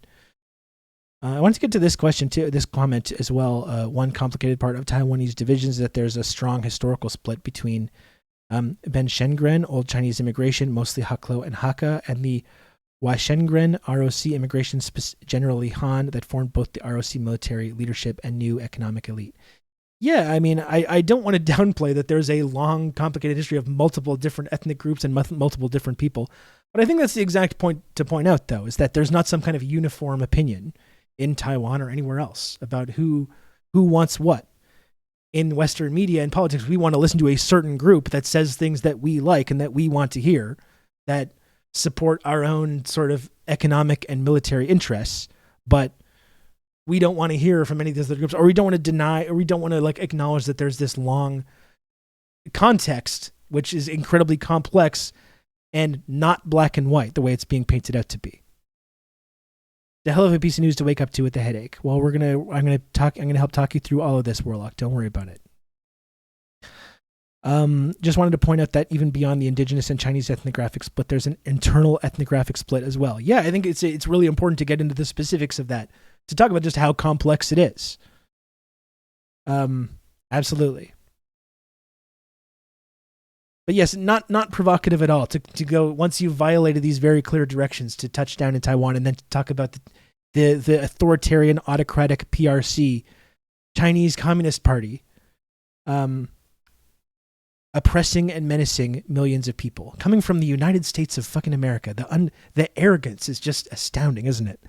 The chauvinism and arrogance of the United States, talking about the PRC oppressing and menacing millions of people. It's really something else. These Yankees, isn't it? They're really something else. You don't gotta hand it to them, but it's almost impressive the way that they're able to make these claims. The U.S. could never. That's right. They could just never. 30 years ago, and here's getting back to her long-standing career of the way she's built a whole brand off of provoking the Chinese government in this way. 30 years ago, I traveled in a bipartisan congressional delegation to China, where in Tiananmen Square, we unfurled a black and white banner that read, "To those who died for democracy in China." Uniformed police pursued us as we left the square, and probably should have gone further and probably would have avoided a lot of pain for Americans if they had followed through on that. Since then, Beijing's abysmal. Again, coming from the United States of America, it's just, I'm sorry, but it's shocking to me to read this. Beijing's abysmal human rights record and disregard for the rule of law continue as President Xi Jinping tightens his grip on power. The fucking United States government talking about the abysmal human rights record of other countries. That's really something else. I've been on my bullshit for 30 years, folks. Yeah, that's what she's saying. It's really unbelievable, isn't it? Like, how Americans can go and lecture other countries about this, about human rights. This woman let's look at this woman presides over massive homeless populations. Let's look not even at the abysmal human rights record of the United States. That's almost too easy. To take a look at the United States human rights record over the last 70 years, since the end of World War II, since the foundation of China, basically.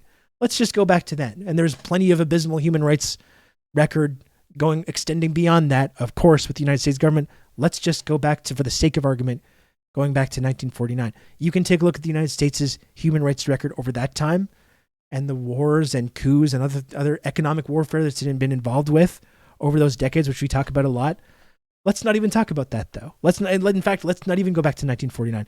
Let's not even go back to the war on terror. Let's not even go back the last 20 years of what the United States human rights record has been over the last 20 years of the global war on terror, which, yes, I would absolutely put up next to China's human rights record. And I think it's very clear which one has a more abysmal human rights record in that time. Let's not even talk about that, though. Let's not even talk about the global war on terror. Let's talk about the city of San Francisco right now and the abysmal human rights atrocities that happen every single day in the city of where the Nancy Pelosi, where she has been a congresswoman for the last 30 fucking years, has enriched herself to this incredible extent, has become a multi-millionaire, 100-millionaire many, many times over through open corruption. And let's look at the abysmal human rights record of what happens every single day on the streets of San Francisco, where people are starving, dying in the street, dying of addiction, rampant homelessness. Literally right now today. We don't even need to talk about the United States human rights record. We can talk about what's happening right now, this very moment, in the city that Nancy Pelosi has been whereas she has been a congresswoman for decades. Right? The abysmal human rights record.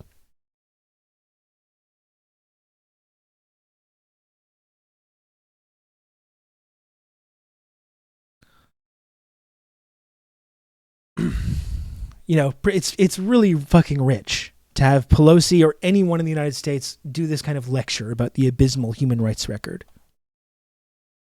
And once again, I know in the West this is very controversial, but yes, I would absolutely and to preface this as well, I don't think we should fetishize China or any other country or suggest that China is perfect or they've not made mistakes or they don't have human rights issues. I don't think that.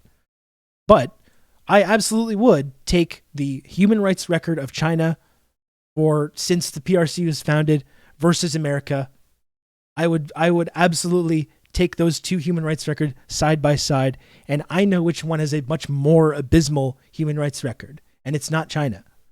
Easily, and I don't think it's even close.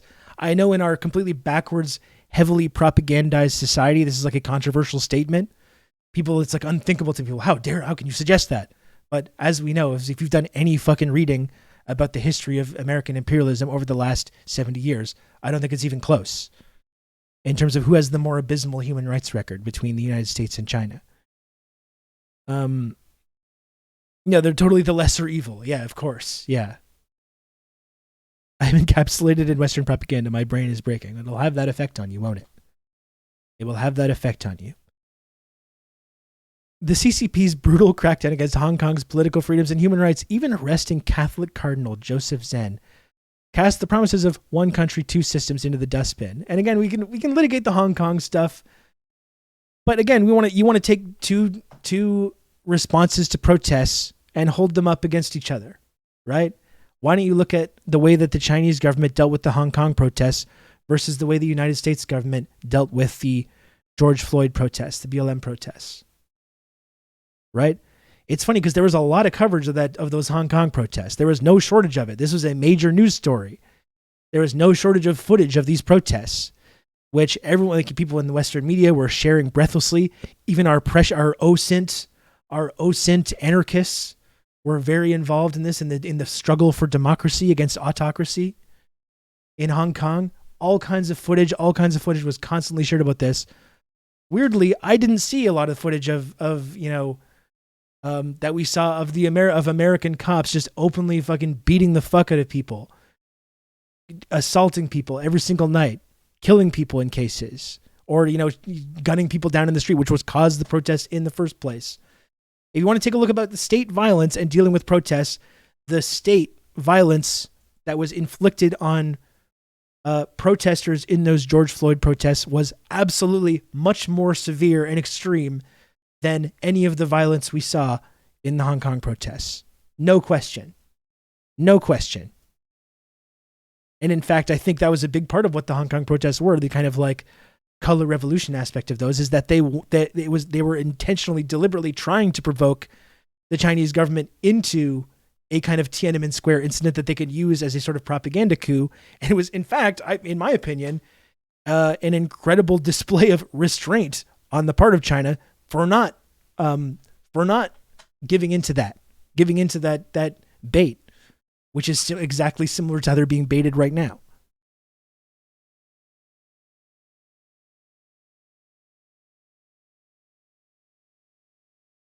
But no, I don't think there's any comparison between any of the violence that we saw in Hong Kong versus the violence we saw on the part of the police night after night for months in the George Floyd protests. They sent Azov guys. They're pretty obvious what was happening in hindsight. Yeah, I mean, that could do. It's when you have breathless Western coverage of these freedom fighters, and then you have these freedom fighters flying over to the United States to meet with Nancy Pelosi. Nancy Pelosi met with some of these Hong Kong protesters to meet with like Marco Rubio or Ted Cruz or whoever else, waving Donald Trump flags, waving Queen Elizabeth flags. It's not fucking complicated to see what was going on there. It's not. I know it was kind of controversial when it was going on, and when it was going on, I felt quite uncomfortable talking about my feelings about what was happening. But in retrospect, you can't be blind to what was going on there. When you have these protest leaders being flown to the United States to meet with reactionary Western American politicians, it's not that much of a secret what is going on there. It's not. Manhattan was terrifying during those protests. Cops basically took over. None of the wealthy residents were in the city then. Yeah, I don't doubt it. It was terrifying from just to see the footage of it.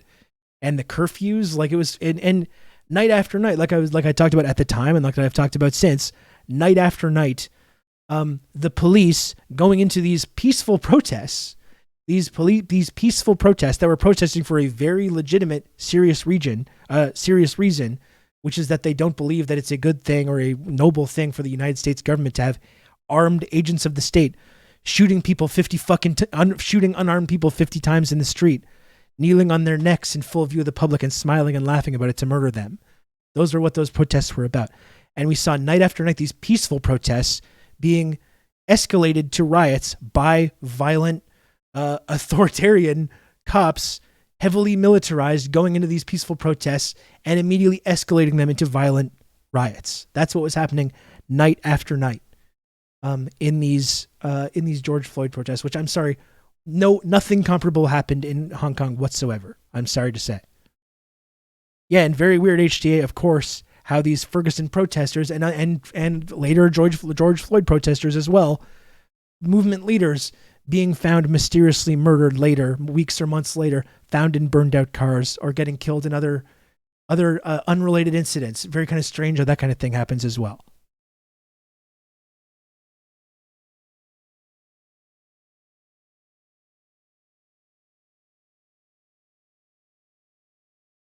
In Tibet, the CCP has a long led a campaign to erase the Tibetan people's language, culture, religion, and identity. This is not accurate. This is not true. This is all lies. The idea that in Tibet, they're erasing the Tibetan people's language, culture, religion, and identity. A few months ago, there was a picture of one of these scary schools, these scary CCP schools in Tibet, where they erase, and they're trying to make this connection to like Canadian residential schools, etc. They're trying to erase Tibetan culture. And even in the propaganda images that were being shared to try and propagate this narrative, there's literally Tibetan language written on the walls, and like they're literally studying the Tibetan language. This is not accurate. The idea that they're trying to erase people's language, culture, religion, identity, not true whatsoever. Not true whatsoever.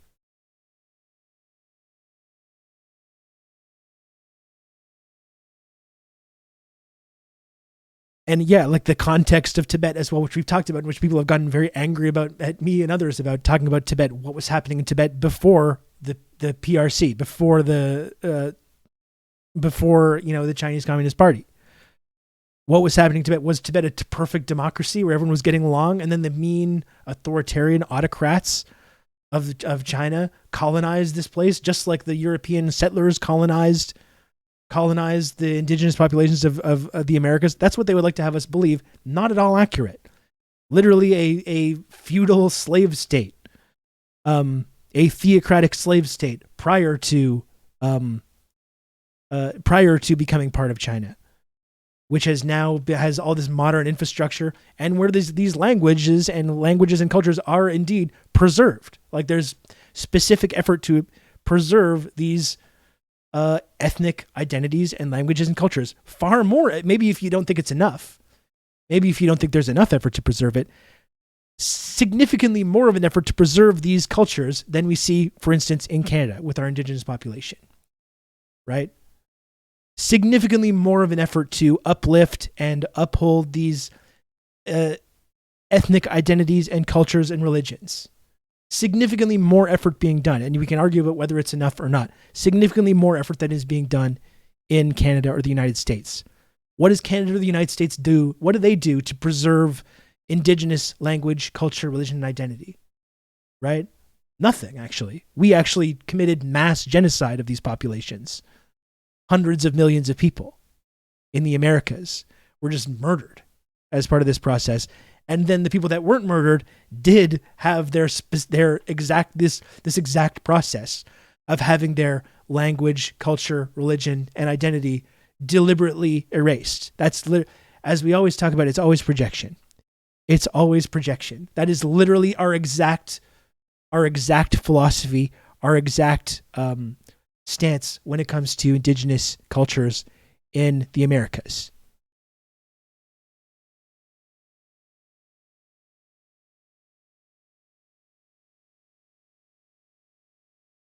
So continuing.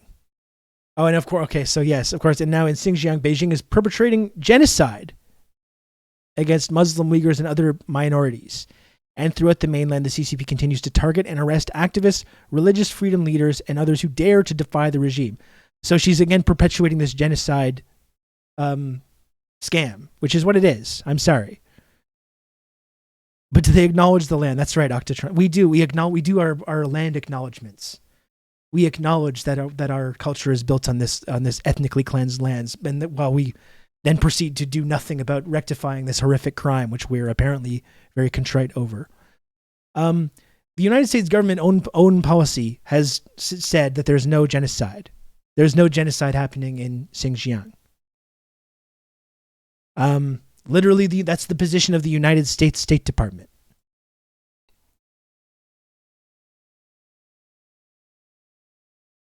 And as we're talking about with the George Floyd protests, the U.S. would never lock up political activists, I guess. Brandon, I mean, even there was reporting a few months ago, even if you consider the Chinese government's response to what they deem as like separatism or extremism in Xinjiang with these Uyghur populations, which was leading to, in the early 2010s, like terrorist attacks, that was where hundreds of people were getting killed in terrorist attacks, in predominantly Uyghur Muslims in Xinjiang. If you think that their response to that is heavy-handed, okay, that's one thing.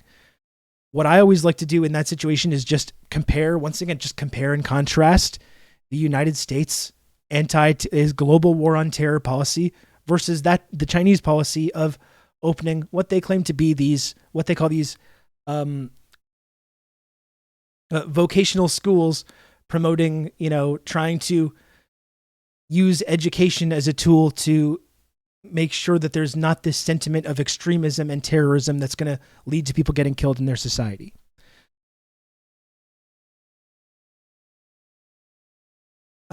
Literally every single horror story that has come out in Western media about this quote unquote genocide that is happening in Xinjiang is linked to Adrian Zenz, a researcher for the Victims of Communism Foundation.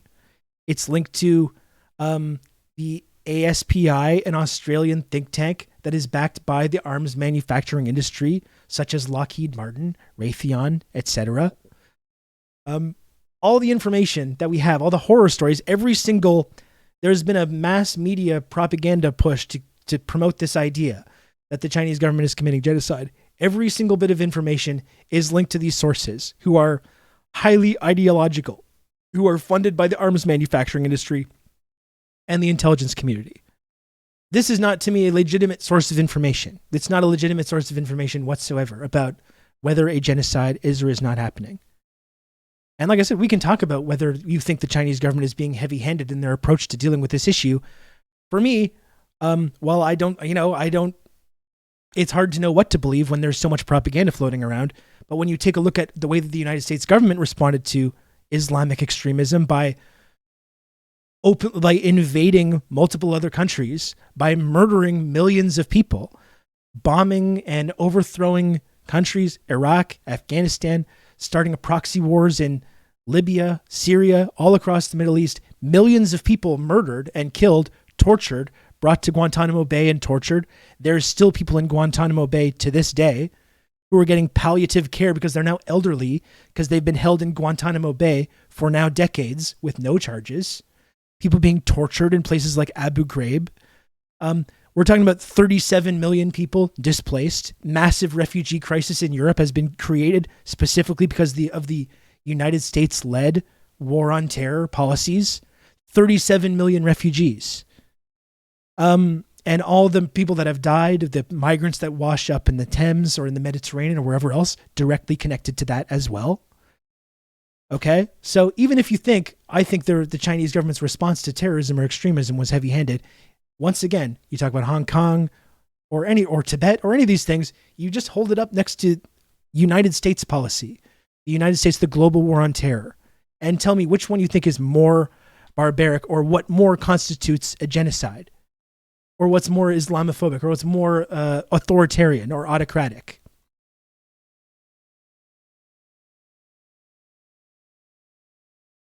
Brandon, you have to understand, I mean, this is the United States government and its like satellites, the think tanks connected to the U.S. government, they lie. They're liars. They're liars. They lie about other countries.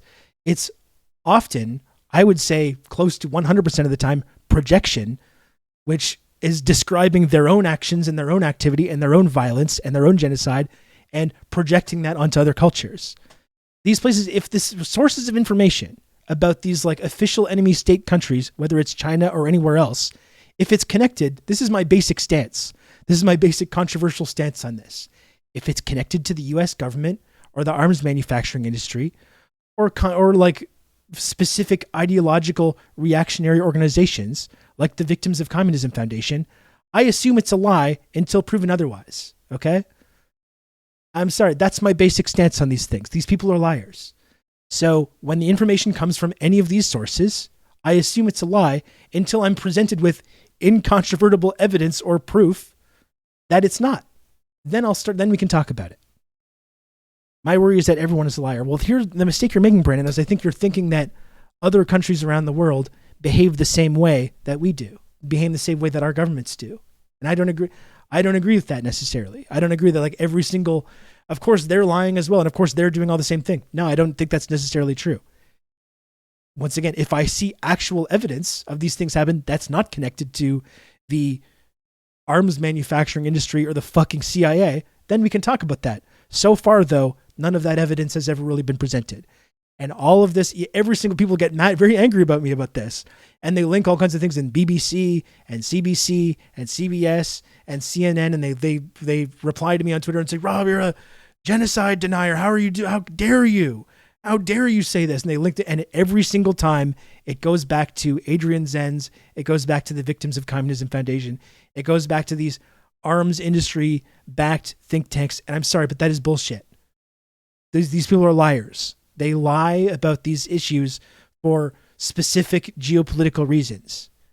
And I assume that these people are lying first and foremost until proven otherwise.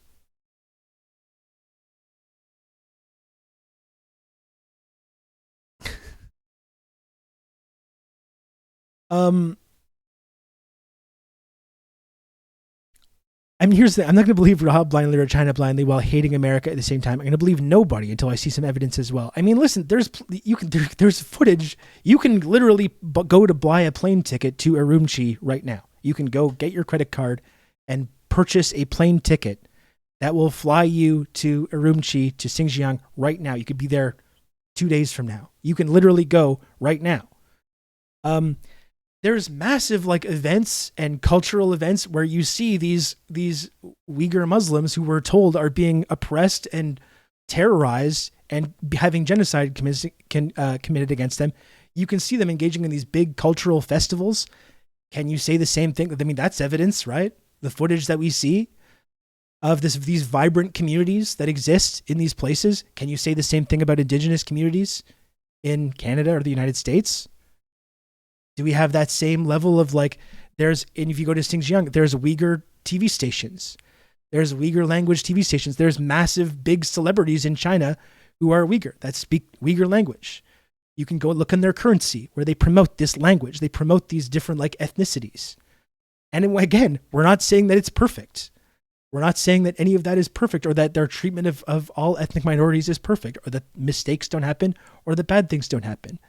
But as I always do, I like to compare what we see from their treatment of ethnic minorities there or what we see in our own culture.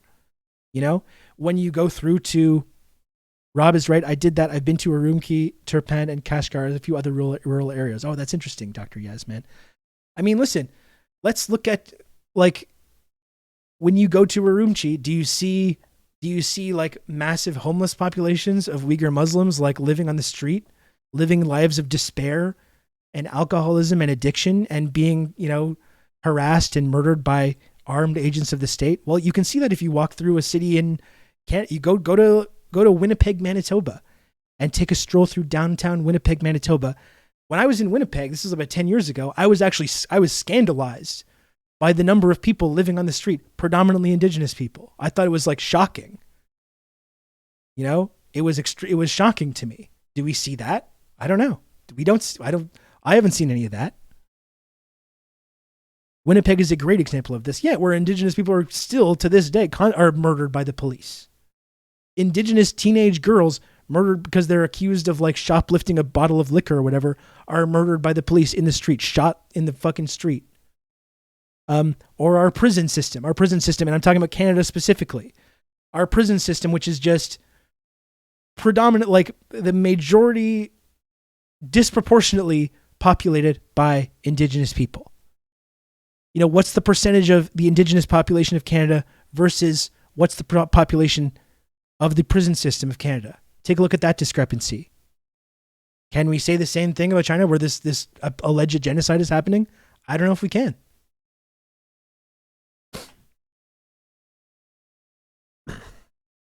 And we can just look at all the support from the Middle East on China's response to terrorism. Yeah, I mean, that's all of these Muslim majority countries which support China's policy on this. And then you have fucking America and Canada and Western Europe and Australia who gleefully participated in the global war on terror and all the destruction and murder and violence that happened with that. We're the ones saying like, how dare you? How dare you treat Muslims like this? We're the Muslim defenders. People in Canada and the United States and Western Europe and Australia. If you can believe how fucking arrogant and chauvinistic you have to be to have this opinion. We're the defenders of Muslim human rights. Are you fucking kidding me? And meanwhile, all these countries in the Middle East are actually like, we actually support China's policy on this. And we're like, shh. We don't want to hear that. We don't want to hear from you right now. We don't want to hear from you. Well, who we do want to hear from, though, is like Western-backed dissident groups like the World Uyghur Congress and stuff. We want to hear from them, right? We want to hear from them. It's very important we hear from this like vocal minority of separatists who are based in the West and are sponsored by the CIA and are sponsored by the arms manufacturing industry, like the World Uyghur Congress. It's very important we listen to them. It's very, very important we listen to those World Uyghur Congress human rights activists. But the actual people that live in this region, Uyghurs that live in Xinjiang, Urumqi, or wherever else, who are like, my life is significantly better now than it was 20 years ago because of the billions of dollars of investment that the Chinese government has done. My life expectancy has gone up. My living standards have gone up. Poverty has gone down. Many, many people in this region would happily tell us this, but do we want to hear from them? No, we don't, because those are programmed Chinese bots, you see. They're programmed. They only say this because there's a PRC guy with a machine gun standing outside the shot when they say these things, right? We don't want to hear from them. All we want to hear from, though, are these Western-backed dissidents, separatist dissidents. The only source I trust right now is the Epoch Times. That's right, the Epoch Times. Exactly. It's really good on the left when our foreign policy position aligns perfectly with this like fucking radical extremist religious cult newspaper propaganda, which is again funded by the arms manufacturing industry and the CIA.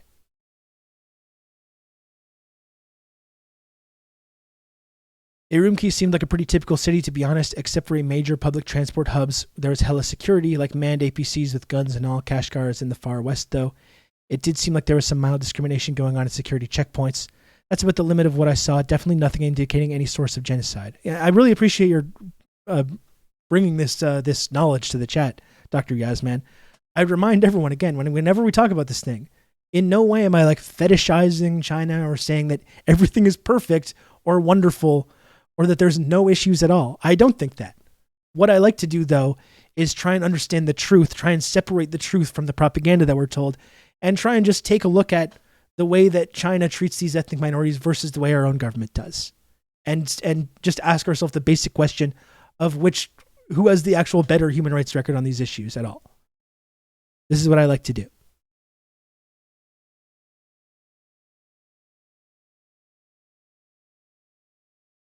I've already been called a tanky this week because of issues like this. Well, this is what I mean. It's like, this is exactly why these narratives are propagated, because it makes it impossible to have these discussions. You can't say, my opinion with the Chinese government is I support our governments coming together in a spirit of cooperation and understanding. And I don't think we should saber rattle, and I don't think we should have hostility. This basic stance, which I think is the stance that everyone should have, of we should have more dialogue, more diplomacy, more understanding, more peace. And when you say that, because of this mass propaganda campaign, you have all kinds of people saying, why do you support genocide? That's their first thing. That's the first and last thing that they think of. That's the first and last thing that they think of. You don't believe the stuff about the victims of communism. Why not? Well, because the Victims of Communism Foundation is an ideological group specifically designed to spread propaganda about communism and about communist countries. The whole big black book of communism or whatever, they literally include Nazis that were murdered by these socialist regimes. This is a fascist group that is specifically ideologically devoted to spreading false propaganda about communist or socialist countries, and should not have any credibility in terms of being in terms of research about anything that happens in these countries. The whole purpose of this organization is to discredit and destabilize these societies. The entire reason that it exists.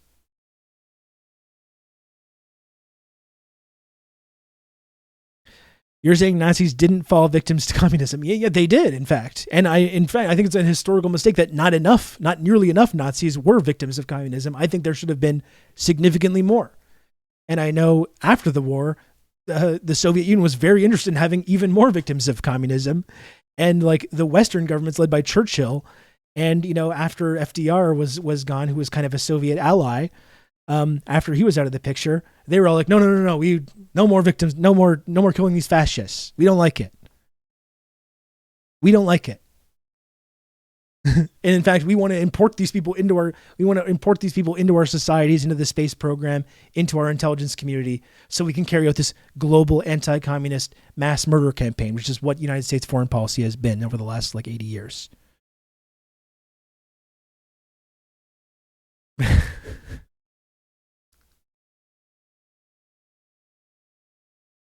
Call me a heroic skeleton. Thank you. Call me a tanky, but I think fighting Wahhabism with re-education and social programs targeting poverty is actually a better solution than drone strikes.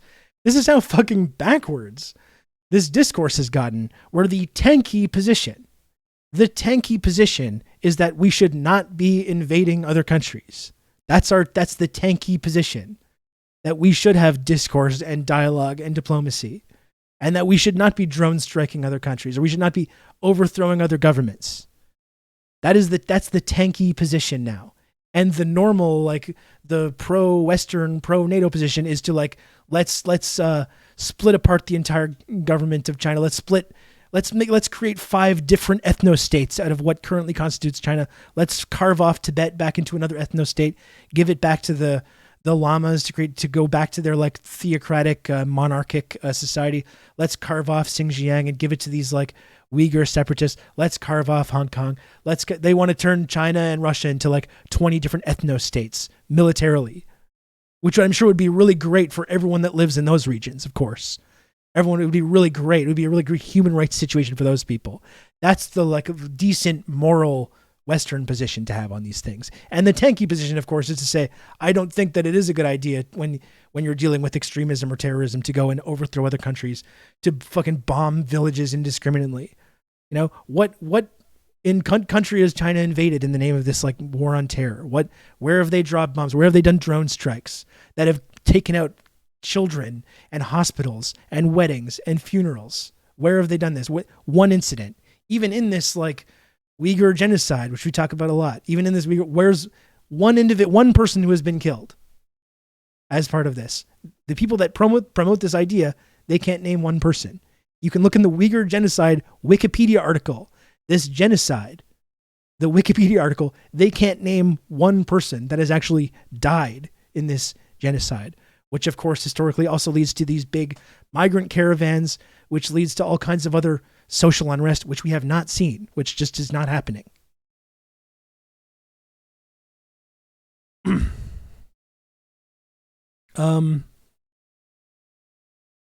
I wanted to get to your comment as well. Dr. Yasmin again, you said one of the people I met actually was this old dude in a super rural village outside Turpan. He only spoke Uyghur. A guy I was traveling with who spoke it translated for us, and the old dude said that things were pretty good, really. He said it was tough to practice Islam publicly sometimes because of security after mass stabbing attacks and how police could be harsh, but he didn't seem to know about any of the mass scale violence that's reported in the media, at least when we asked him about it. Yeah, I really appreciate this. This context is really, really interesting about your trip there. Oh boy. I had this large cold brew, and I'm on 3 hours sleep max, and I've been absolutely ranting and raving about this.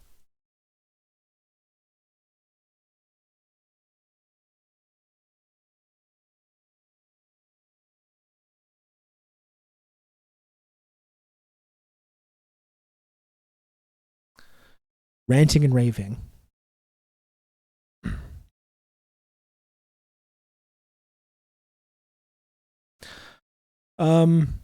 Sleep is for babies. Gamers play all night. Thank you, Jerry Garcia Jr. I appreciate the support. Woof.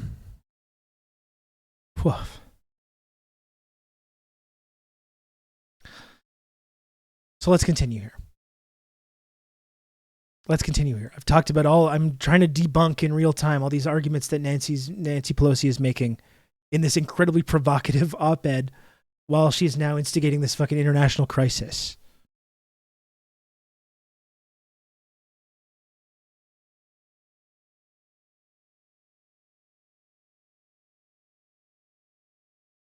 What article are you talking about, Fort Minor?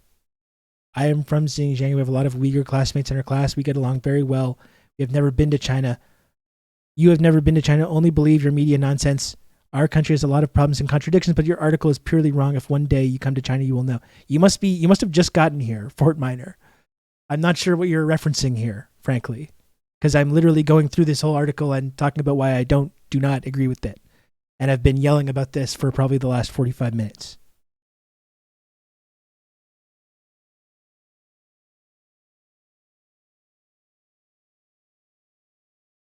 So Nancy says we can't. Let's go back to this article finally after that long sidebar there.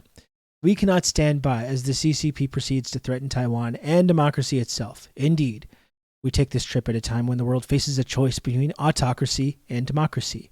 As Russia wages its premeditated illegal war against Ukraine, and of course, got to throw that in there as well, killing thousands of innocents, even children, it is essential that America and our allies make clear that we never give in to autocrats. When I led a congressional delegation to Kiev in April, the highest level U.S.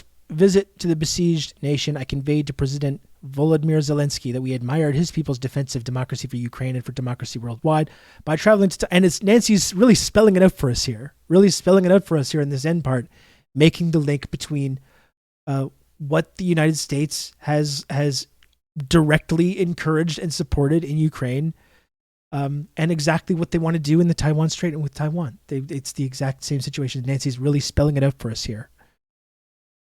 But traveling to Taiwan, we honor our commitment to democracy, reaffirming that the freedoms of Taiwan and all democracies must be respected.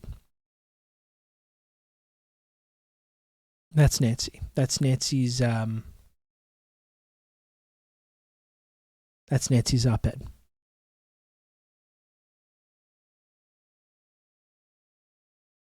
Oh.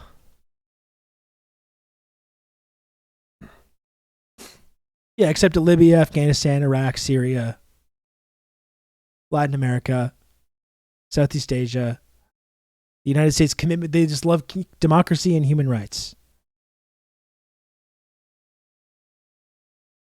The United States, they just love democracy and human rights. They can't get enough of it. They cannot get enough of it. When I was in Kashgar, it was mostly Uyghurs living there, and you could pretty freely travel around to local markets and villages as long as you weren't acting like a dumbass or being suspicious. People generally pretty welcoming and didn't seem to be too concerned either. The big markets often didn't have many or even any police either, except at gas stations.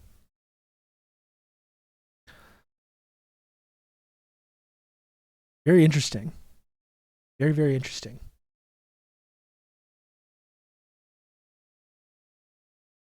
And there it is. There it is. The old NED.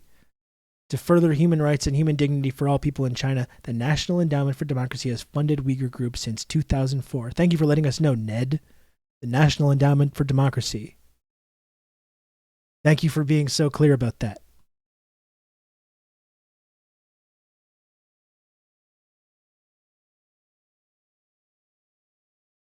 Scarhead, your Opa was a fascist. I'm sorry to tell you this, okay?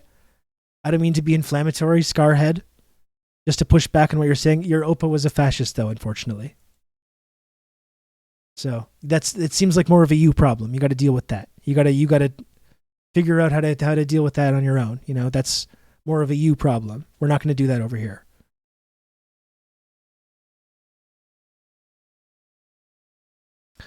People say police crackdown in Xinjiang but never mention that actual terrorist attacks by Saudi-sponsored groups occurred and people died. Well, that's another part of that context, right? Puxroda. That's another part of that context. Is that why were these extremist movements forming? Why were these terrorist attacks happening? Well, part of the reason was because Xinjiang borders Afghanistan, which was, of course, invaded and overthrown by the United States military, which created a 20-year-long insurgency and occupation, which led to that exact phenomenon of these extremist groups forming. Even the United States government viewed these Uyghur separatist groups as extremists that were part of the global war on terror, and they changed course on that as soon as they could use them to destabilize their enemy, China. But that was the context that led to that destabilization, and that rise of extremism and separatism in the first place was directly connected to the United States invading Afghanistan.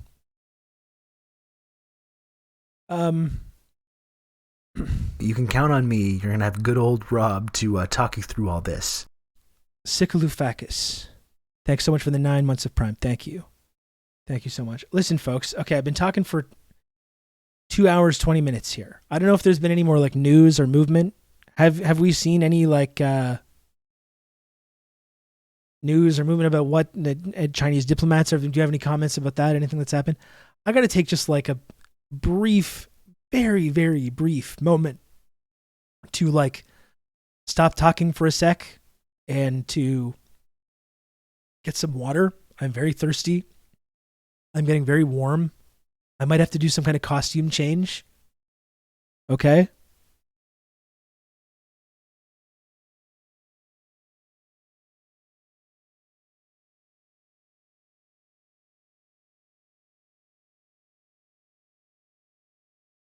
Hydration is key. Okay, we got a statement by the spokesperson from Ministry of Foreign Affairs. I'm sure there's going to be a lot of good responses to this that I'm very curious about. Thank you for sharing that. Okay, I'm not even going to take a real break or anything like that. I'm not even going to take a real break. I'm not going to turn off the screen or anything. I'm just going to go for one moment. I'll go get some water. I'll be back in like a few minutes. Okay, and you can just talk amongst yourselves. Don't go anywhere. I will be here all day. It is 12:50. I don't know if I will have the energy to do this. I'm on very low sleep. I am planning on streaming until like 8 p.m. We'll see if we get there. We'll see if I get there or collapse before that happens. But I'm going to be here all day.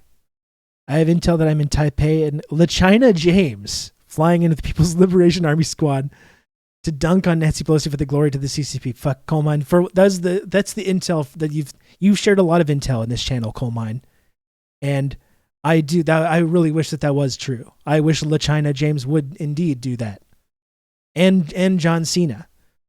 You get LaChina and John Cena, John Cena, a non-chauvinistic American who does respect the sovereignty of the PRC.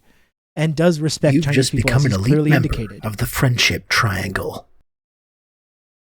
I would like both of them to go in and give Nancy the what for. Cropo777. Look at that. Thank you very much for the 5 gifted subs.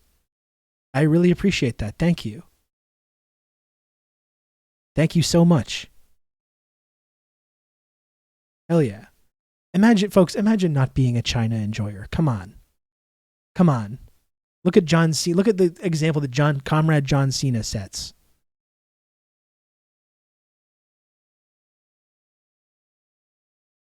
Anyway, I really appreciate that, Cropo777. And remember, everyone, I have not changed the sub goal in any way.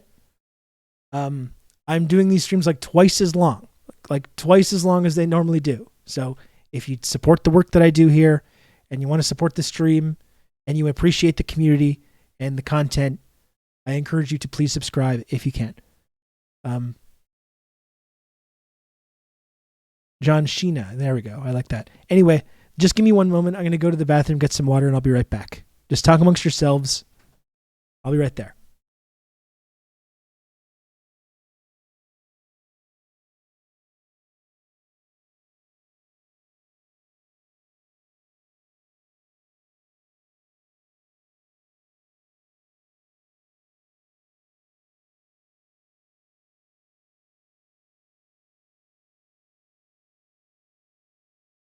You can count on me. You're going to have good old Rob to talk you through all this.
Thank you, Sam, for the gifted sub. I appreciate that, Sam. Thank you.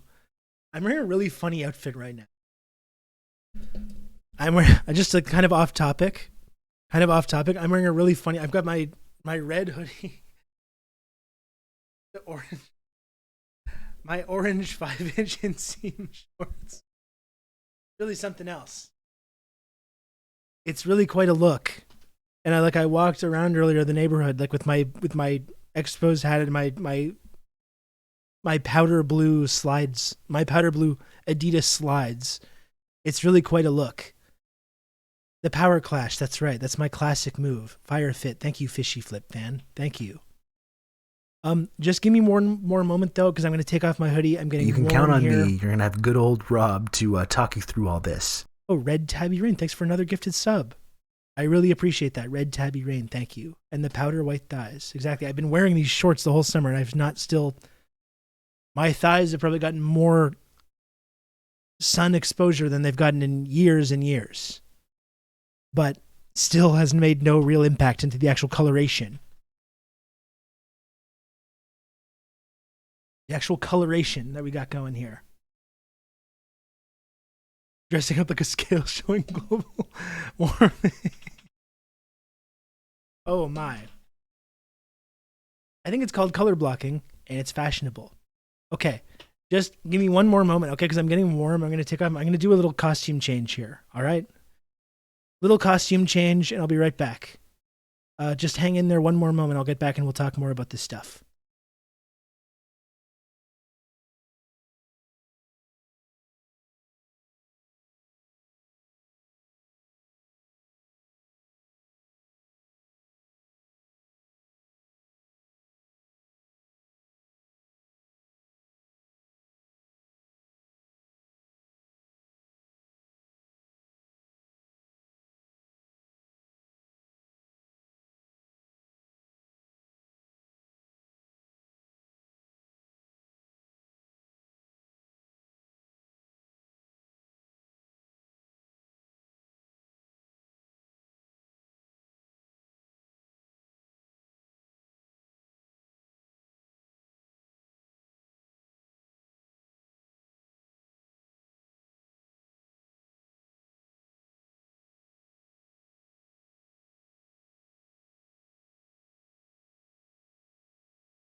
Okay, hello, I'm back.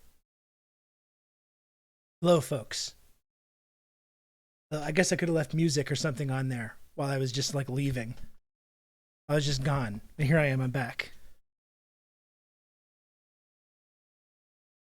Little stretch. Okay. There we go. Feeling good. Feeling great.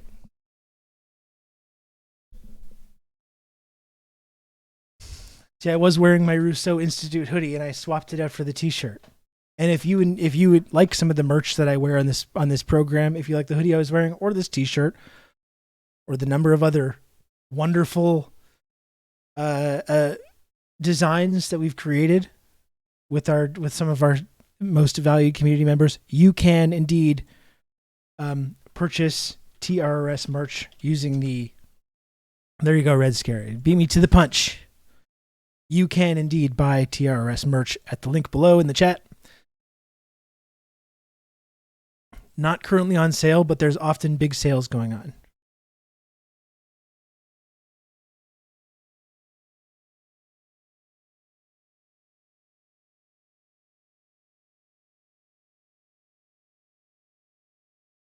I just spent over 100 canoodles on TRS merch.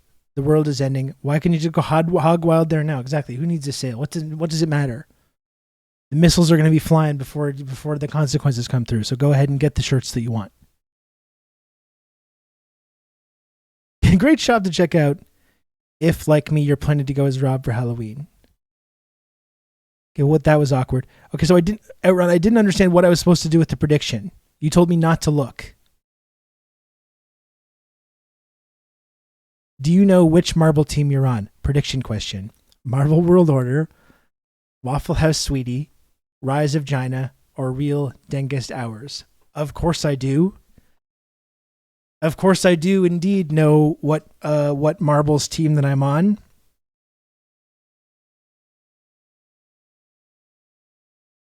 I do know which team I'm on, which is of course obviously, as everyone knows, the Marvel World Order, of course. Obviously it's my own community and I'm familiar with I'm familiar with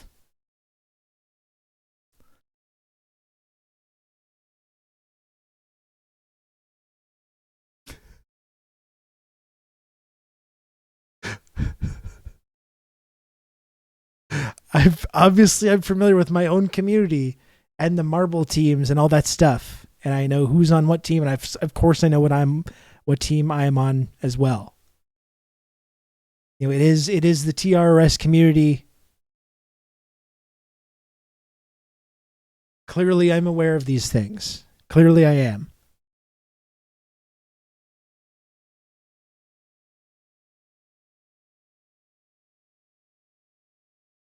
Oh, that's so cold and refreshing. That's so cold and refreshing.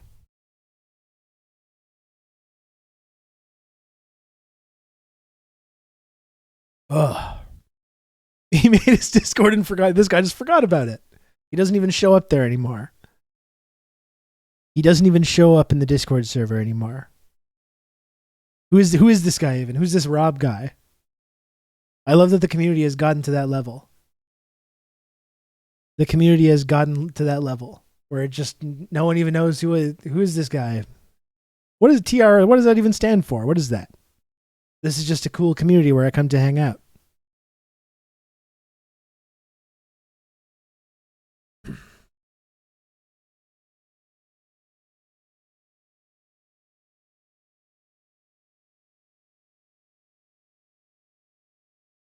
Who is Rob?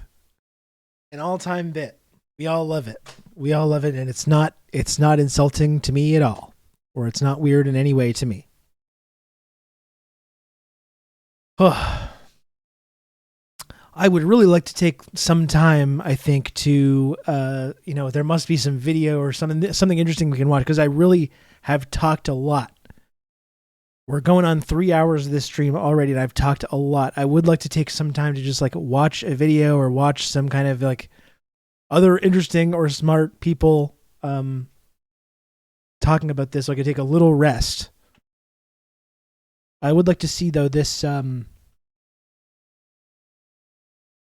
this reaction from the Chinese government.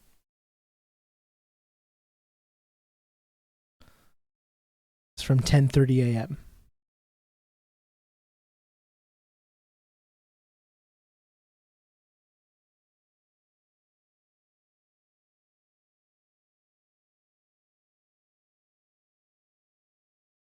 Yeah, Brandon, we know you have a lot to say, sir. We know you have a lot to say about the next subject. We're aware. We're aware, Brandon. I'll get there. Listen, I'm going to be here all day. I'm going to be here all fucking day. And this is important, like, historic news that's happening, too. That's important to talk about. And I don't want to be talking about two different things at the same time. It's confusing and it's difficult to follow these threads. We can talk more about my controversy, my beef with celebrity comedian Jon Stewart. We can talk about that later. I'm going to be here for multiple other hours. Right now, I don't want to talk about two different subjects at the same time, though. Hello, Sunny Solo. What's up? So this is the first reaction that I've seen from the actual like Chinese government, from the spokesperson, MFA China. Let's see what this is.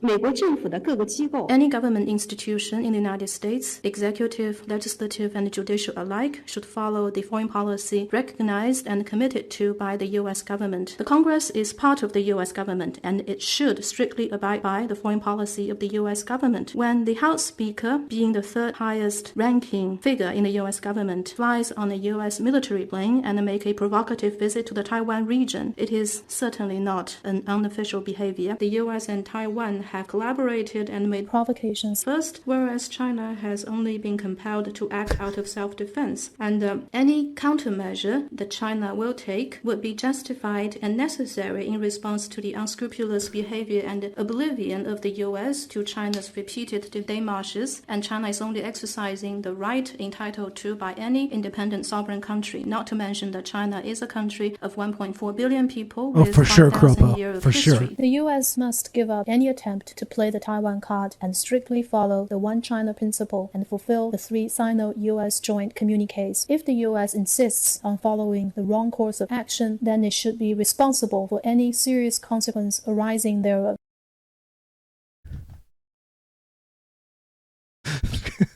God. Oh boy. There's some extremely entertaining comments going on in the chat here.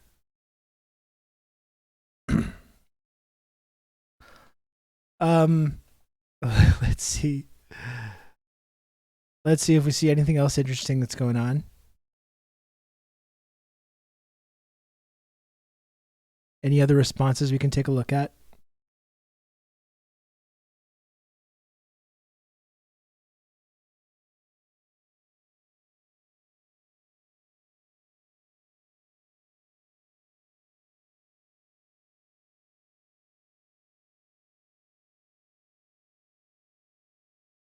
This is an official PLA video. All this coinciding right with the anniversary of the foundation of the PLA. Interesting timing as well. So there's the official PLA video that they released yesterday.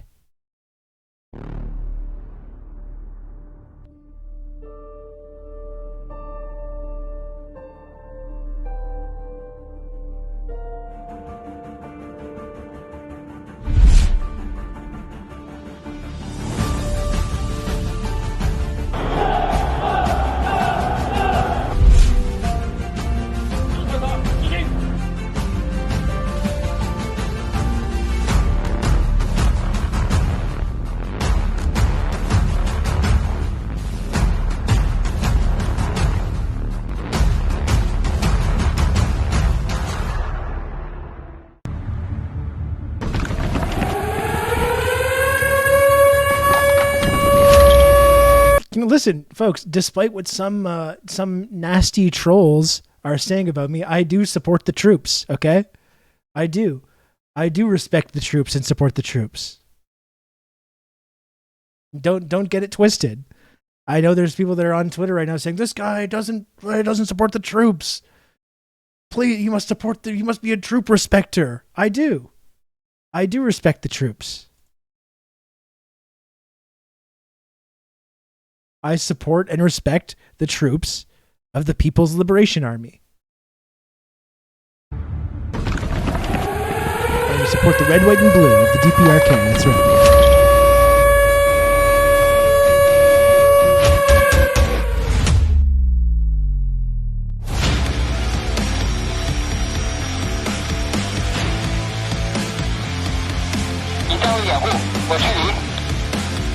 This seems good to be provoking.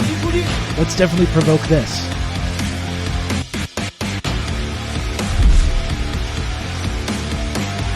This is kind of epic, actually.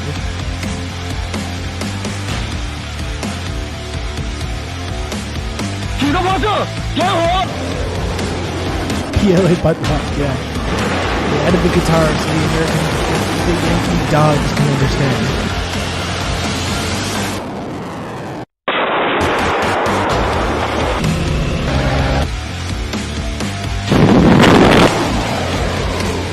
President Xi and people longing for liberation.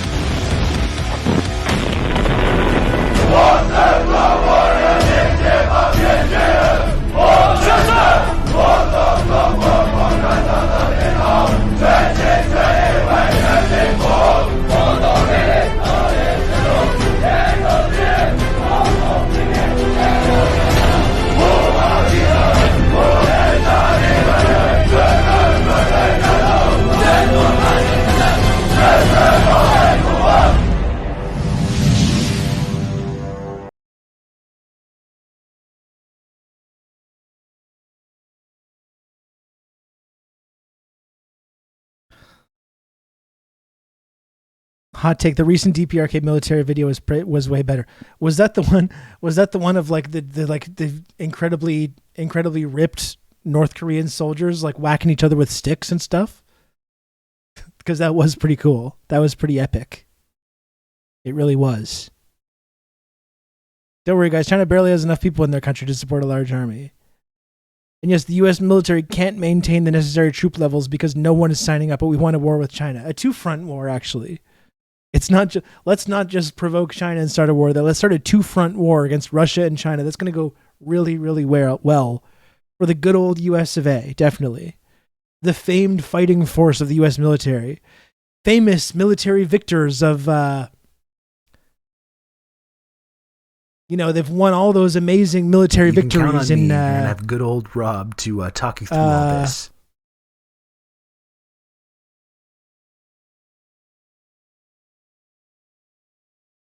Seriously, but the fighting force of the United States military, the most amazing, bravest, well-trained, well-funded, well-armed military fighting force of all time, folks. And they've just time and time again covered themselves in glory across the world in places like Panama.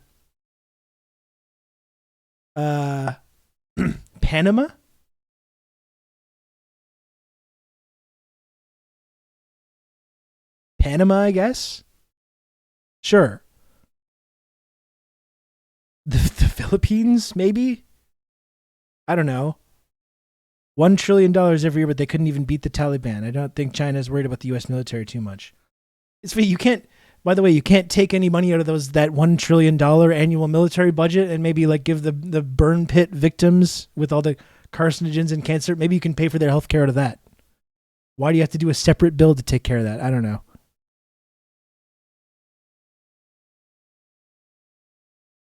Hey, dude, do you remember me? We went to high school together.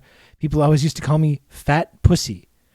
I think they were just playing around. Remember when we used to run around the school naked screaming, Michelle Obama? Great times, man. No, I do not remember that. In fact, I think this might be some kind of a troll, frankly. But I'm going to take that as a compliment that says that I'm younger than I look, because when I was in high school, it was not during the Obama era. I was an adult during the Obama administration. When I graduated high school long before I knew who Barack or Michelle Obama were. So, no, I think you may have me mistaken for someone else in this case. That was actually significantly before that, frankly. Believe it. I know you look at me and say, look at how youthful and handsome this guy, how vital he is. I know, I understand.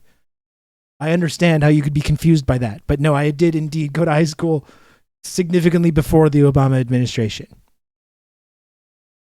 Fact checked by Real American Patriots. Oh. None of you remember when President Whitmore led a historic U.S. victory against the alien invaders attacking our planet on Independence Day. It was quite a speech. The man could, not all American presidents are really eloquent speakers, but that President Whitmore gave quite a speech that day. Rob is going to his 10-year high school reunion next year. Yeah, that's sure. Yeah, 10 years. It's about that. It's been about that. Now, Rob, you and me went to high school together during the Obama years. Remember, we made fun of John McCain. I would never make fun of John McCain because I support bipartisanship. But to talk you through all this. I support reaching across the aisle and dealing with the insanity on both sides, toning down the rhetoric on all sides. Right, John? Thank you, Weenus, for gifting a sub. I really appreciate that. Thank you. Go and meet up with your old pal, Fat Pussy.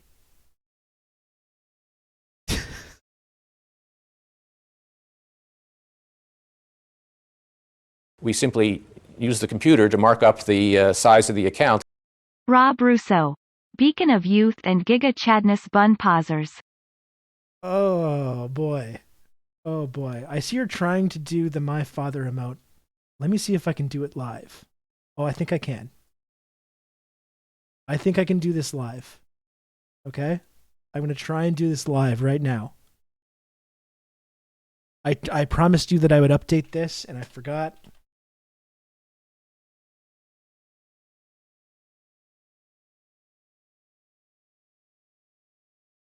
Where's the stupid emotes?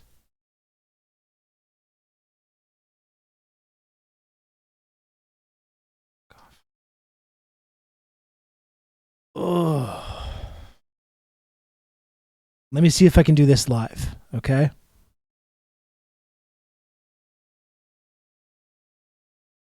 It's not easy. Where's the stupid tab where I can do the stupid emotes?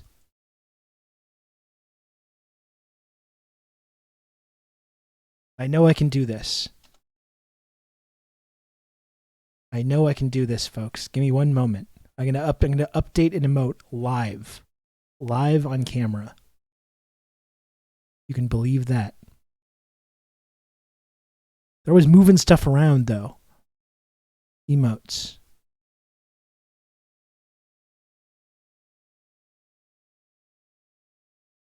I got a bunch of open slots here.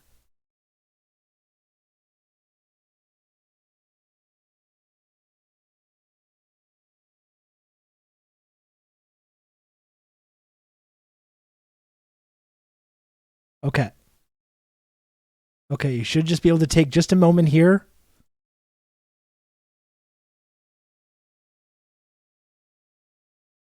Hey, encouraging people, welcome. Welcome back. Hello, Kev. We missed you. We missed you in the community.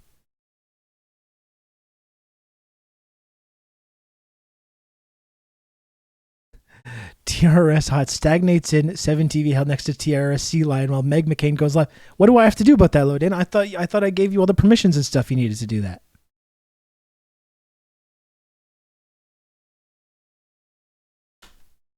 God damn it.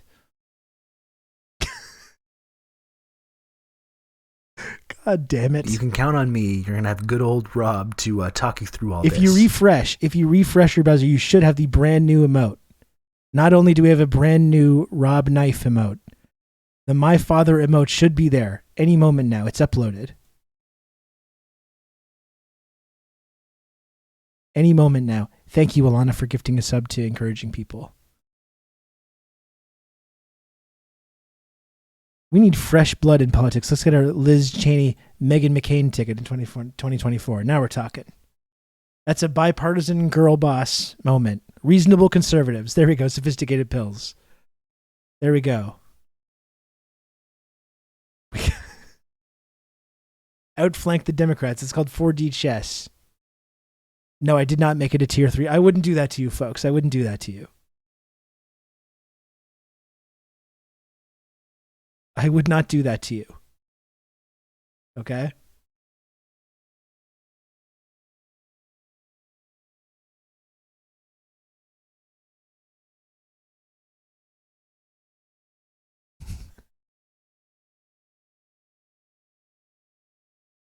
Your My Father emote got approved before mine did. Well, that's the thing. John McCain's ghost. That's the whole thing about the partner. Once you get to partner status, you get the ability to do emotes without the whole approval process. I'm just waiting to the point that this community becomes large enough that someone at Twitch starts looking at the emotes on this channel and is like, "What the fuck?" and immediately gets me in trouble. I know this day is going to come eventually, but for now, I do have the ability to just upload emotes instantaneously.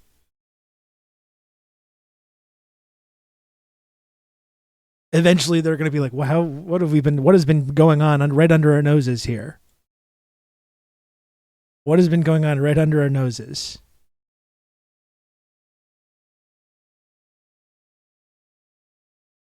You can count on me. You're going to have good old Rob to talk you through all this. X Quigley, thank you so much. Look at brand new community member. Wonderful. Thank you for the Prime sub, X Quigley. I appreciate it. Thank you. Very cool. Okay.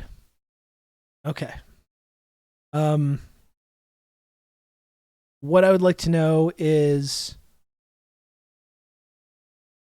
if there's a video we can watch for a little while and I can take a little break from talking.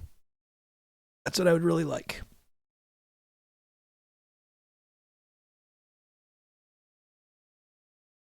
Okay, this seems good. This is not quite as long as what I was kind of hoping for. Here's something we can take a look at, though, from our friends at Breakthrough News.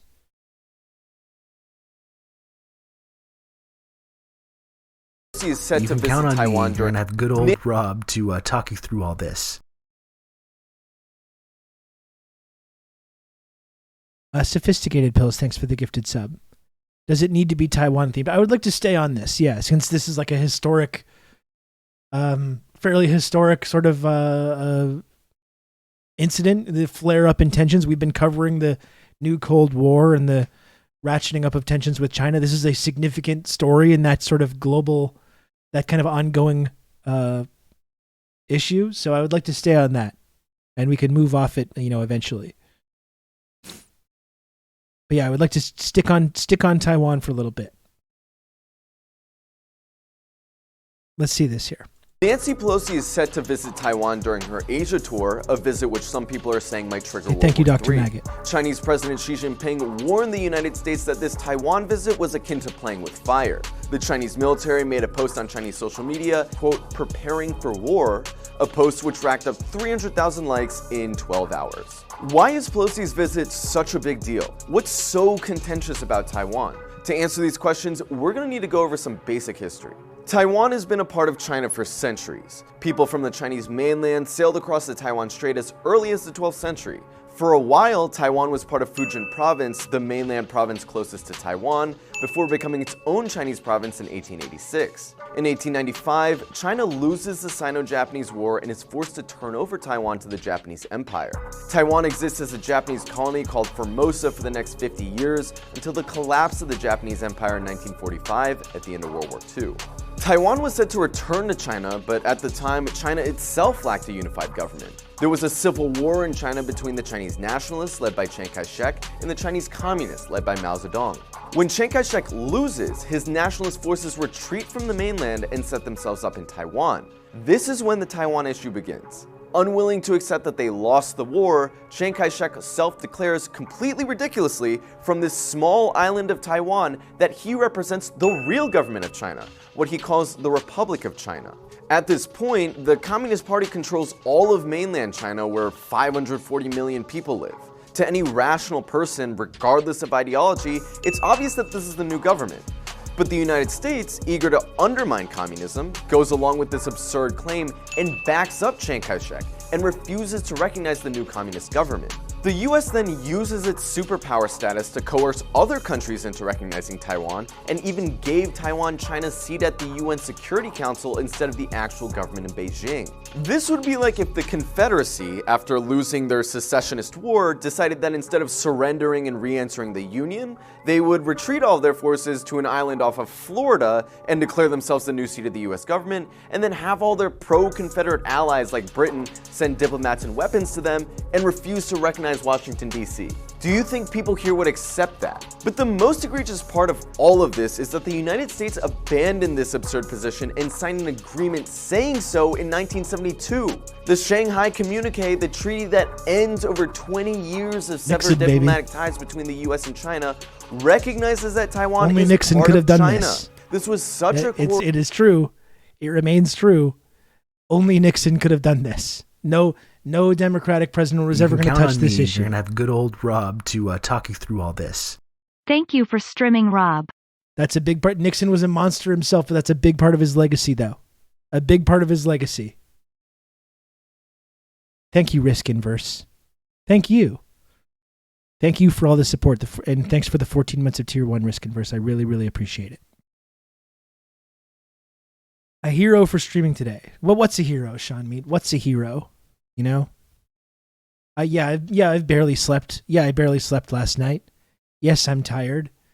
Yes, I'm currently being persecuted by all kinds of deranged radical centrists, people who love washed up comedian Jon Stewart saying all kinds of hurtful things about yours truly.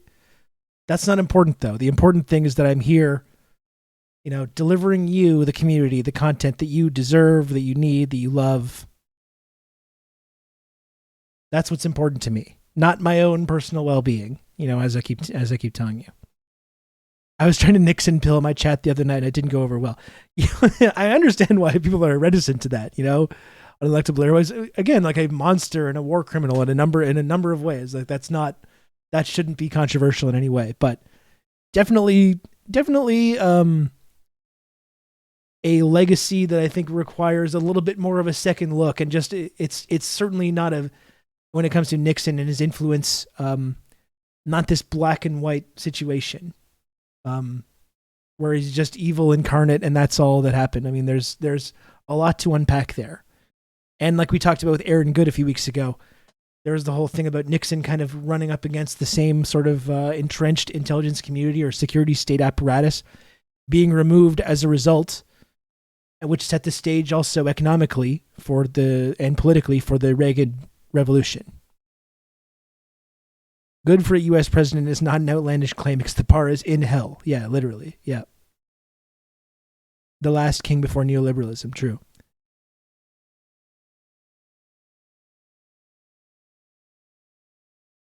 An outsider in his own cohort. Very, very, very interesting character. A land of contrast. That tricky dick. That tricky dick. Anyway, let's continue.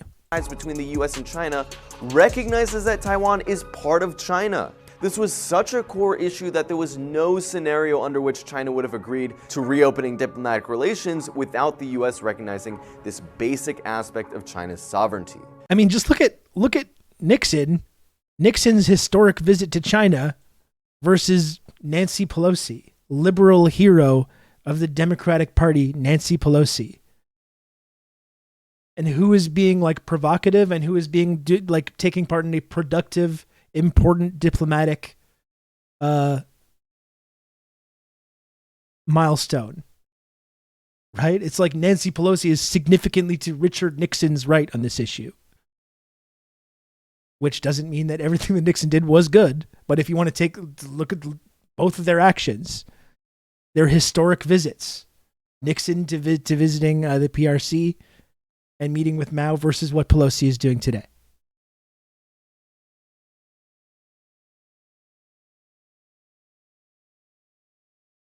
Nancy to the right of Nixon and Henry Kissinger, who of course was a big Nixon ally and friend.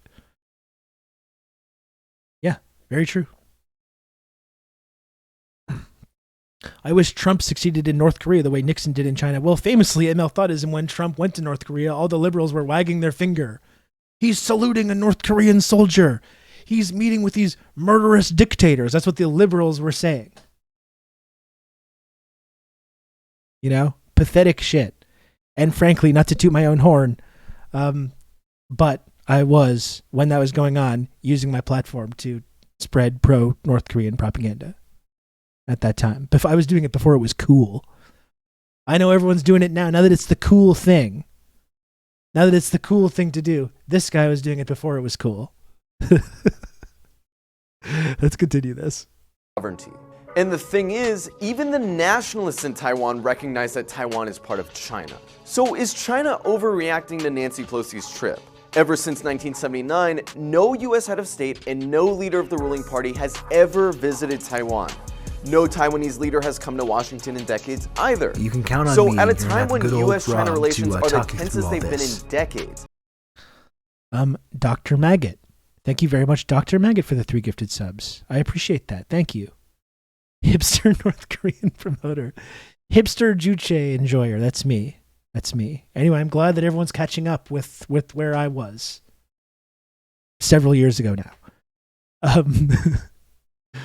The people in the CIA thought Kissinger was like a gay communist for his moderate view on China. These people are insane. Yeah, and I'm sure they weren't very happy with Nixon either. You can count on me. You're going to have good old Rob to talk you through all this. Dr. Megan, thanks for another gifted sub. Very kind of you. Thank you.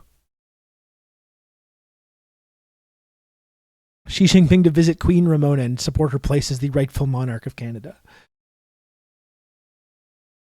Again, that would be ridiculous, obviously, but I would indeed support China and the Chinese government or Xi Jinping going to visit indigenous leaders, or recognizing in the Chinese government, recognizing that the Canadian government is responsible for genocide, which they've actually suggested we should be investigated, which I agree with, actually. Trump and Nixon are more similar than Trump and Reagan, IMO, like they ultimately set out to do what they themselves wished to do and not what they were told to do. Yeah, and like them or not. And again, I don't like Donald Trump. I'm not a Trump supporter. Orange man bad. Yes, I agree. The fact is, Trump did butt heads with the national security state and the intelligence community, and wasn't just someone who was just did whatever he was told by these like CIA guys. Which is exactly why there was this whole Russiagate and all the shit that was happening to undermine Trump, was precisely because he didn't fall in line with the national security state. Not that he's good. Not that I like Trump. I don't like Trump. Okay? That's just the reality, though. That's the reality. President Xi state visit to back Rob Rousseau as true leader of Free Canada. We'll get there eventually. That's like phase 4. That's phase 4 of my plan.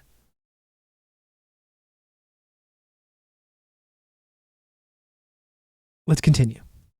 For the US to send the third-ranking political leader to Taiwan, likely to meet with leaders of the government they don't formally recognize, in defiance of the government they do recognize, is going to be seen as breaking their own treaty. China's calling it a strategic-level provocation. This is not some minor issue to them. So why is the US doing this? In the end, he always did buckle to Bolton and Pompeo, though. And that's true, Relic. That's true. Like, they got him in line eventually. They got him. It's not like he was someone that was like actively trying to take away power, the entrenched power of the security state, or the fucking deep state that he was constantly complaining about. They did get him in line eventually, for sure. It's because the rise of China threatens the US's status as the sole world empire. They want to weaken, intimidate, or as crazy as it sounds, overthrow the Chinese government. It's part of a larger strategy of great power conflict, which is to step-by-step put China under total pressure, with tariffs, sanctions, bringing huge amounts of US naval power around the mainland, instigating separatist movements, and political instability. The US isn't seeking a head-on confrontation with the enormous Chinese military, but these sorts of measures climb the escalation ladder, which make an accident that could trigger something like that all the more likely. So the question for us is, who exactly asked Nancy Pelosi to do this? Where are the droves of people clamoring for the US to incite war against China? Nancy Pelosi tried to justify her trip, saying it's about security. But if Congress really cared about security, they would be addressing inflation, healthcare, or climate change, instead of dragging us into World War III. Great stuff. And thanks, Dr. Maggot, for sharing some videos. We got a couple of. This is some guy, Rob Russo, some leftist based in Canada. I was turned on to this sick individual, and I found this. They're in. They're in, folks. Thank you so much, Lucid, for the raid. Very, very much appreciated. We hear you love Nancy. Absolutely. Big Pelosi head over here. She's the girl boss, want a girl boss. And we got a bunch of toxic masculinity promoting chatters in this community that want to rein in this queen, which I find very unfortunate and sexist. So thank you, Lucid, for backing me up on this. Thank you for the raid. I really appreciate it. It was really great to talk to you the other day, Lucid, on the Insurgents podcast. Everyone, of course, please follow Lucid, a really great Twitch streamer, great Twitch community. Give a listen to the latest Insurgents podcast episode with Lucid Fox. It was really, really good stuff. P-Hive only chat. That's right. The P-Hive. The P-Hive. Champion of feminism. Everyone says this about me. Everyone knows this is how I operate, and this is what my values are. Yeah, so I appreciate I appreciate the raid a lot. You can count Lucid, on me. You're gonna thank you. have good old Rob to talk you through all this. And thank you, Left Hand Stu, for the gifted sub. Very kind of you, Stu. Thank you. My goodness. You can count on me. You're gonna have good old Rob to talk you through all this. Rob was literally born from a woman. That's right. How could I ever be against women? My mom's one. I bet you didn't think about that, did you? Left hand Stu, more like left hand stud. I agree with that. Thank you. You can count on me. You're gonna have good old Rob to talk you through all this. Rob's a hip daddy-o who loves speaker booba and candy lickin'. Yes, sir, that's the Rousseau I love. Also, yes, I'm a PLA stand. Pelosi, literally an angel. That's what that stands for, as we all know. As we all know.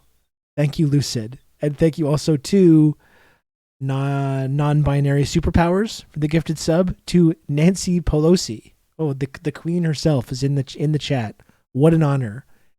Thank you, non-binary superpowers. And thank you also to River and Ravens for the 6 months of tier 1. And I often am called a hip daddy-o. It's true. That's what I'm about, and that is what this community is about as well.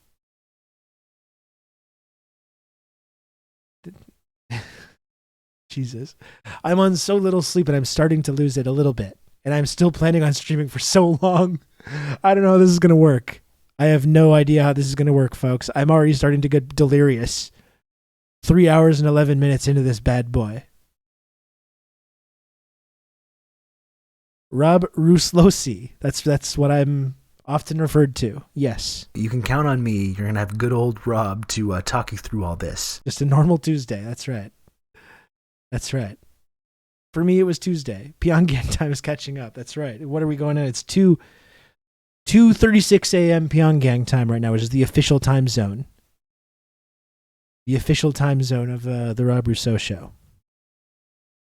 Would you say your mouth has written a check that your butt can't cash? I would say that. Yeah, I would say exactly that. Boxes, thank you so much for gifting a sub to Nancy Pelosi 420. There we go. Thank you, Boxes. I really, really appreciate it. Thank you. And we hit the sub goal. Wonderful. Although remember, folks, these streams are significantly longer. Sometimes twice as long as a normal stream. And I'm not changing the sub goal or messing around with that at all. But just please keep in mind, that in mind, that I'm putting in, it's pretty significant time here on these streams. You're going to have good old Rob to talk you through all this. That's all. Just keep it in mind. Damn, Boxes, thanks for giving us up to Nancy Pelosi 69. All the different Pelosi alts. All the different Pelosi alts are getting involved here. Very exciting.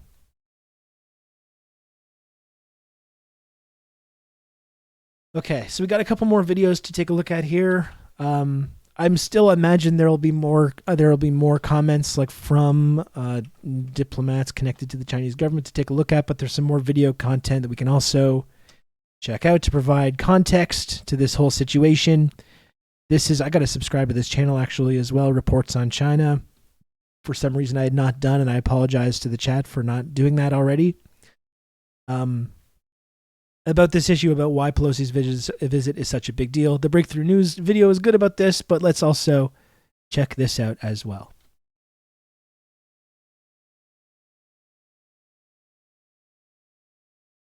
Chen Waihua is in the chat. I have received, Baron of Funk, I have received the elusive Chen Waihua retweet before. It's not, I don't want to brag too much here, but that was a career highlight for me.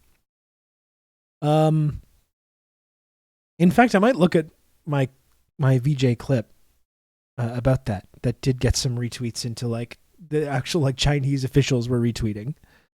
Maybe we can check that out later because VJ had some really interesting comments about this. Okay, let's take a look at this clip from Reports on China. It'll probably go over some of the information that we just saw, but again, all this context is really important, and it gives me a little break. I've been ranting and raving and just yelling and screaming all day about this. So, here we go, Reports on China. US Speaker of the House Nancy Pelosi, the third most senior member of the US government, has suggested she plans to make an official visit to the island of Taiwan. And this is really what it comes down to, Slapo Tapo. Thank you for this like important and insightful comment. Very important to recognize this.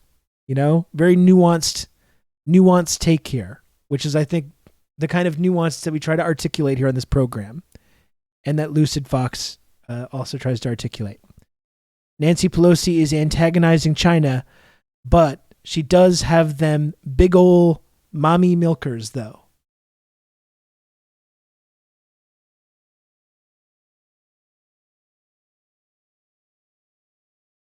Which is a great point. Sometimes you do have to hand it to her. That's true. Yes.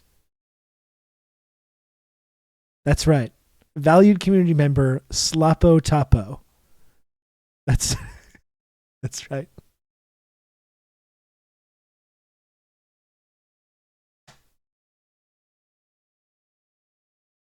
Oh boy. Okay. Let's go to the back to this video. Taiwan next month. This is an absolutely foolish idea that achieves nothing but purposefully provoking Beijing, and it could easily seriously escalate military tensions. Many in the West, including both sides of the US government, believe that US politicians should be able to go anywhere they want. Why is visiting Taiwan such a big deal? Well, today I'll explain why Nancy Pelosi should cancel her proposed trip, and why the US in general should stop aggravating the situation regarding Taiwan. For those not familiar with the geography, this is China, and this little island down here is called Taiwan.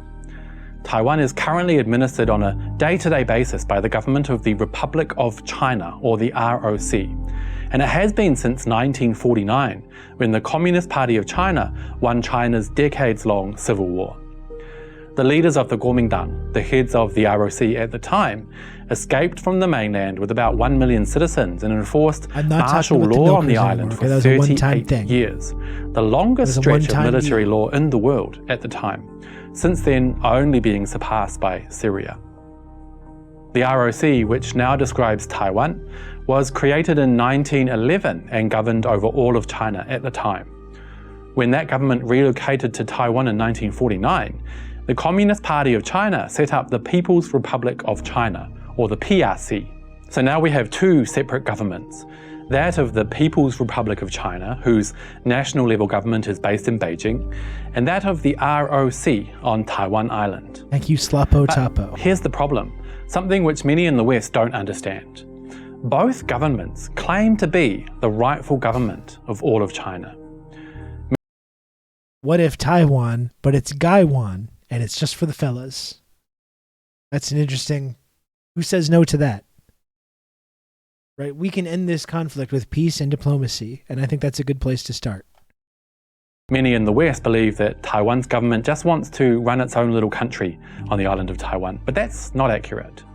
According to Taiwan's own constitution, adopted in 1946, the government of the ROC claims to be the rightful government of not just all of mainland China, but also Mongolia, much of the South China Sea, and even Hong Kong. Now, I wonder what the Hong Kong rioters would think of that. In fact, Taiwan's territorial claims involve 18 other countries, and if they had their way, would increase the island's governance territory by a massive 36,600%. Wow. Now, you will have all heard of the One China policy, right? That is basically an agreement that there's only one legitimate government of all of China, and it's an agreement that all of the world agrees on, regardless of which side they support. Following the Kuomintang's escape from mainland China in 1949, many countries supported the government in Taiwan as the legitimate head of all of China, including the USA.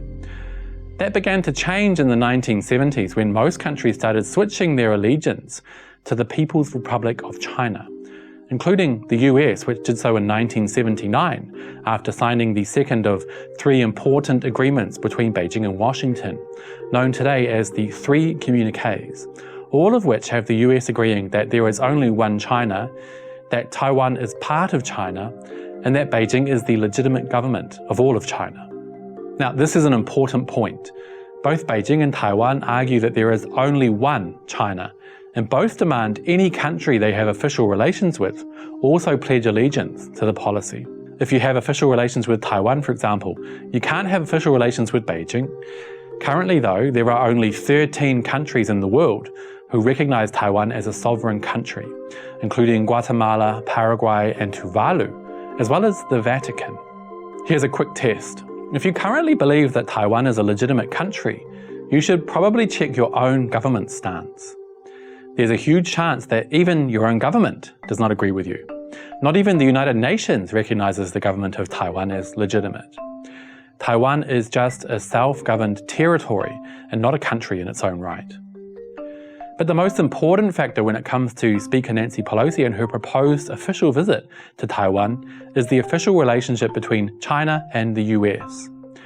Like I mentioned earlier, when Beijing and Washington entered into an official relationship in 1979, then President Jimmy Carter and China's Deng Xiaoping signed the joint communique on the establishment of diplomatic relations, which ended the US's recognition of Taiwan's government and affirmed China's opinion that Taiwan is an internal affair in which no other country has the right to interfere. While the government of the US still has friendly relations with the government of Taiwan, they've agreed not to enter official relations. That means, for example, that the US can still trade with Taiwan, but there's no US embassy in Taiwan and no Taiwanese embassy in the US. This is the same all around the world. It is really amazing that despite all this, despite this sort of like the way that they've like tried to establish and follow through on this one China policy, the fact that they have been like arming Taiwan for so long and like training the military and been like doing exactly what they do in other countries when they're trying to destabilize a sort of common enemy. It's very, very slippery the way that they've kind of, you know, not formally recognize the government, like he's saying, not have the embassy, not have a Taiwanese embassy, but they've still been arming and sending billions of dollars in weapons and providing billions of dollars worth of training to the Taiwanese military. That is really, really like, it's really amazing for all this time, the way that they've sort of had these two conflicting viewpoints of supporting the one China policy, recognizing that Taiwan's part of China, recognizing the PRC, while simultaneously arming and funding the military to this extent. Yeah, the U.S. talking about both sides of their mouth. That's what I mean. It's like Pelosi's statement herself. That was a lot of that imperialist double talk. But like I was saying when we started talking about this, that's been the reality for the U.S. policy in Taiwan for now. Like as long as they've had this one China policy, it's been this very like two-faced, you know, double talk. For all along. So do you expect the U.S. government not to fund right-wing militias? I'll have you know the CIA is neurodivergent and a minor. I'm sorry to do a microaggression to the CIA and the United States security state. as the trip happened. Oh yeah, Pelosi's in Taiwan right at this very moment, Doc. That's right. It means that high-ranking government officials should not make official visits to the island. And it's why they haven't done so since agreeing that Beijing is the legitimate government of all of China in 1979. Literally doing so would mean that the US is not only going against its own word, but also that the US is disregarding the all-important One China policy and supporting the rogue government of the ROC. Many bring up the visit of House Speaker Newt Gingrich to Taipei in 1997, but that was quite a different situation. The Speaker of the House is a very high-ranking member of the US government, but Mr. Gingrich was a Republican, while the sitting president at the time, Bill Clinton, was a Democrat. That means that while the Speaker was on an official visit, he was not representing the President and was, in a way, acting as a member of the opposition. China is taking the proposed visit by Speaker Pelosi very seriously and has threatened to take decisive action if the visit goes ahead. And it makes sense, in light of the One China policy and the fact that most countries in the world, including the US, have agreed that Beijing is the legitimate government of all of China.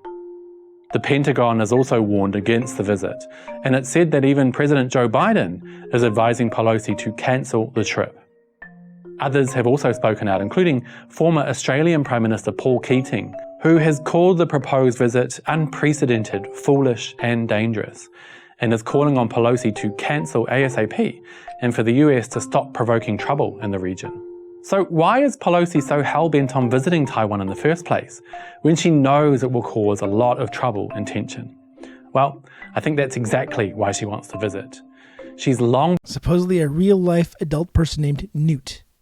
I don't buy it either, Sam. Sounds made up to me. Sounds made up to me, frankly. Been known as anti-China and seems determined to cause as much trouble as possible. And many believe she wants to escalate military tensions in order to create another war on the... What was the official reason given? They must have said something. Oh yeah, Sean, I would invite you to check out, like, just go to Pelosi's timeline right now. There were a bunch of tweets that kind of articulated her reasoning for why she's doing it. There's also a piece in the Washington Post that we read earlier, that she's an op-ed in the Washington Post today that kind of outlines exactly what it's about, which we kind of went over before. The false idea that Beijing is planning to invade Taiwan and take control. That is reckless, stupid, and ill-informed. All Beijing wants to do at the moment is keep the status quo while working slowly and diplomatically with the government of Taiwan to reunify the country using peaceful means. The last thing China wants is fighting and death. So I certainly hope someone reins Pelosi in as soon as possible. We shouldn't allow the selfish and reckless whims of an 82-year-old idiot to bring yet more pain and suffering to the world. That is the last thing we need.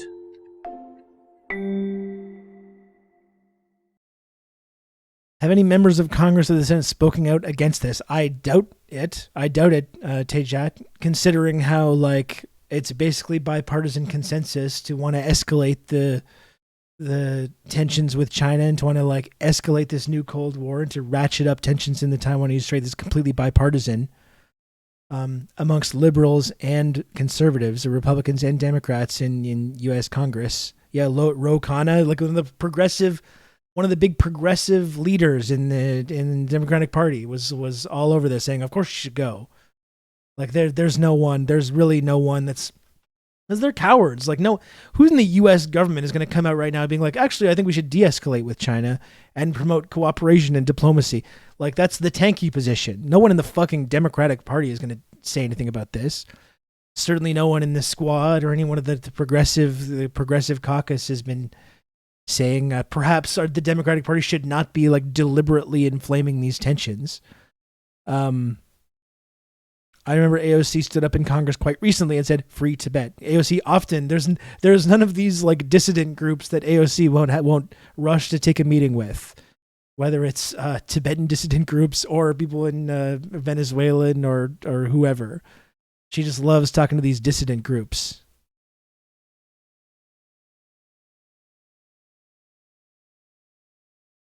Yeah, I don't think there's anyone. There's no one. There's absolutely no one in the Democratic Party that's like outspoken about this, saying something. And in fact, this is the scary reality.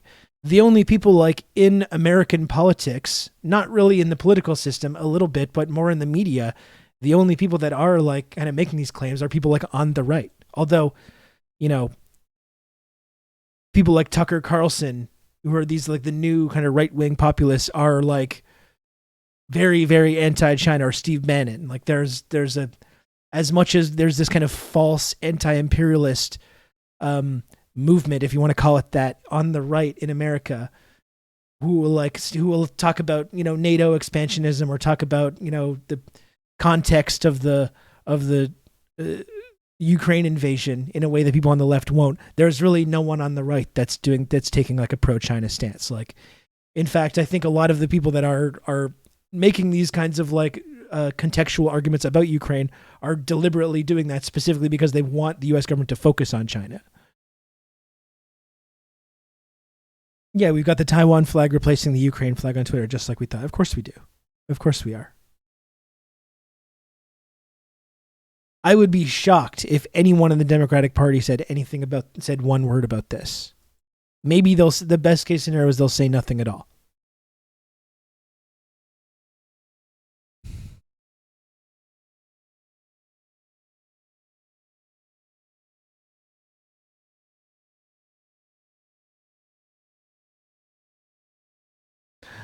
Let's see. We got some more videos. We got another couple of videos.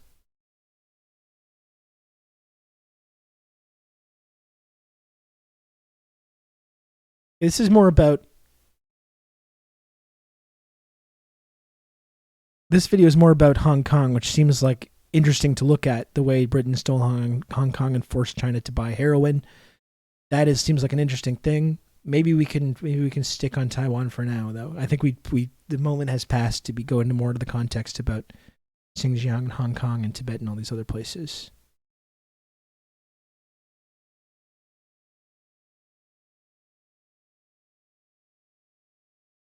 We got more live streaming stuff going on, though. Let's take a look at this. Let's take a look at what's going on in these live streams.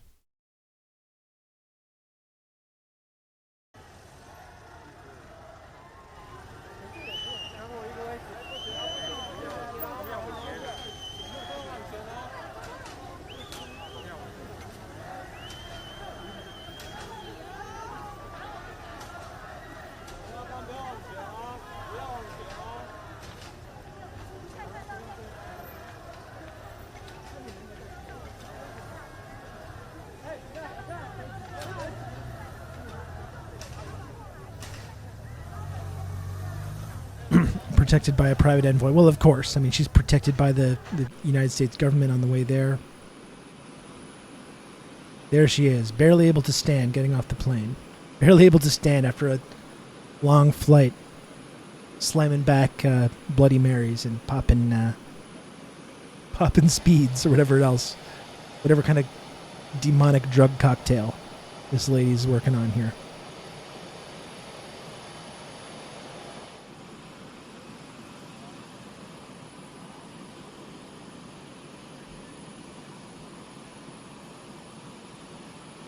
I love that my dad is texting me dank pro-China memes right now. That is good.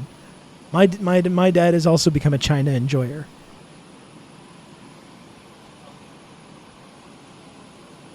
Which is cool.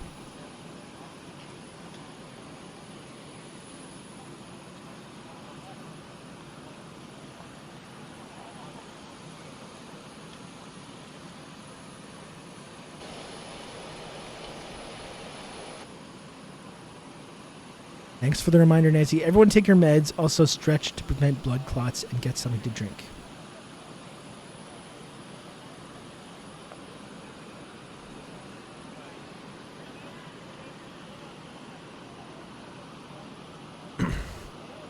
Just got here, Canadian. This seems pretty bold of Nancy. What's the feeling on this? Well, Dougie, dude, I mean, I've been talking about this for almost 4 hours. But yeah, I think it is. I think that's an understatement that it is pretty bold. The Chinese government was very, very specific that how they viewed this trip. They specifically said, don't come to Taiwan. There's going to be consequences. They did it anyway. And in fact, after doing it anyway and landing in Taiwan anyways, has released this very provocative op-ed, which is sure to just raise the tensions drastically. So really, we're just waiting to see what the fallout of it is going to be. Because we know there's going to be fallout. It's just a matter of what degree the fallout is going to strike.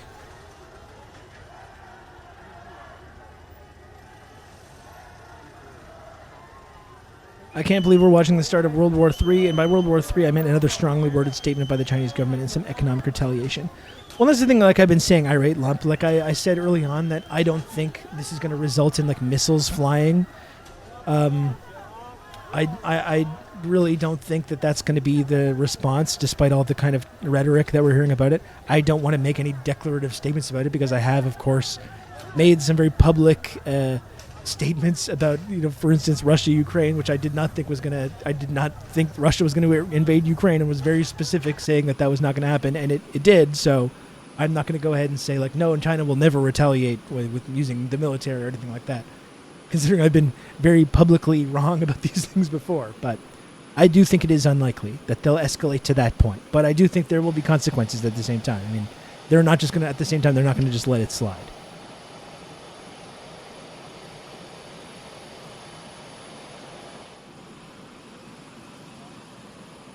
Okay, so there doesn't seem, this is just like a loop of the same shit. This is just a loop of the same footage. Doesn't seem that interesting. Wonder if there's anything on Twitter about...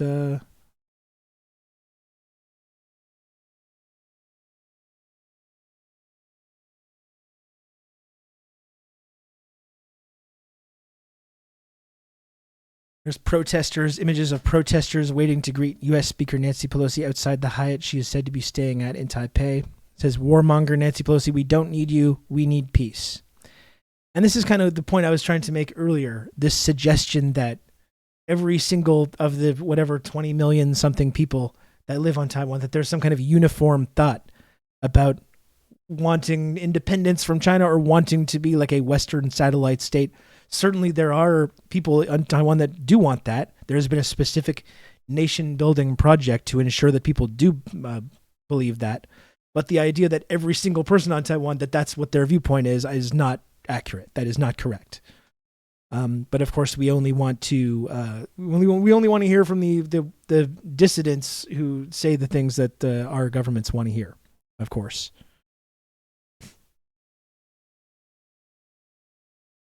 I can't believe no one is protesting her being there. Well, they are, though. That's the thing.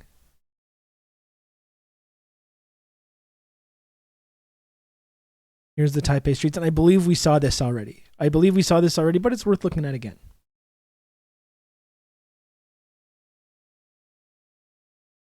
Okay, actually, I did not see this.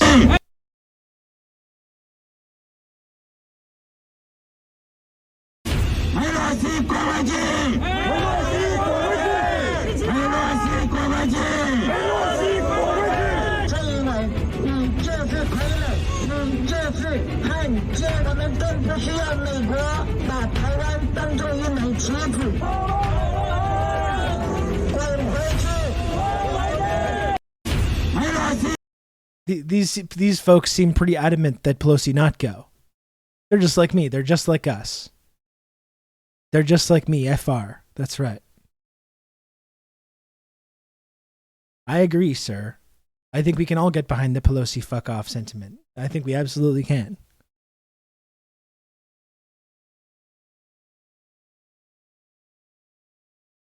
So, yeah, it seems like some folks on Taiwan are actually not happy about this, as much as the U.S. government would like us to believe that there's some kind of like uniformity of thought there, that every single person on Taiwan is this like nationalist separatist that wants to be independent from China, that wants to be this Western satellite state. I know that they would love to have us believe that there's some kind of like consensus there about this, but I don't think that is an accurate way of looking at things.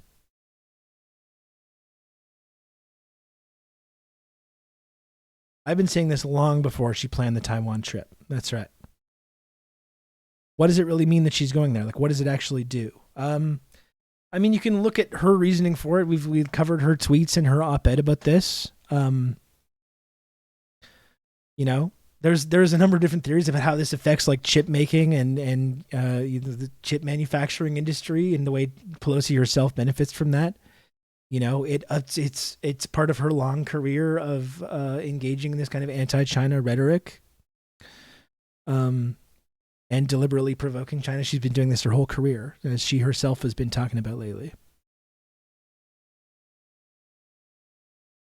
I think status quo is the majority position there. Yeah, I think so. But again, I'm interested to hear like what the actual numbers are in terms of who wants what. We've got all these Westerners with Taiwan flags saying like, Taiwan is actually a independent country, triggered much, tanky or whatever these people say. But like literally I think the majority opinion does not agree with that.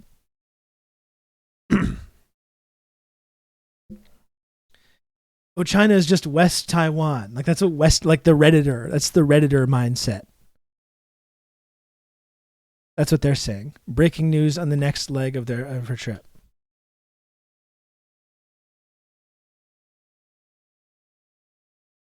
We actually looked at this earlier, Lucid, but we'll check. It's good to check out again. Circulating on Chinese social media, Pelosi will meet with Shinzo Abe at 22:22 on August 2nd.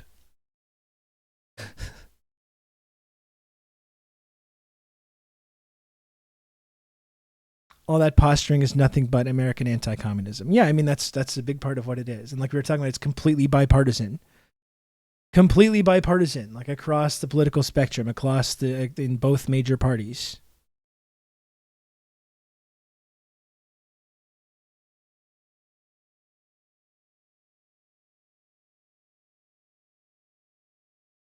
It's like 60 status quo, 25 ROC, 15% independence. Also, Rob, can you play the Invade Taiwan song? What is the Invade Taiwan song? What is that? 大家好, I'm Nathan Rich, aka. This seems like something we can do. Take a look at as well, Bigger Wig. Thank you.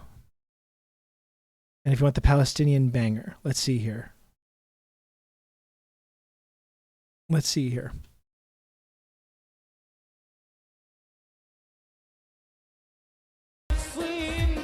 Yeah. And listen, this is not the official editorial line of TRRS, okay? This is simply some engaging in some content of a popular Palestinian wedding singer, and that's all. And we're just engaging with it and reacting to it. That's all.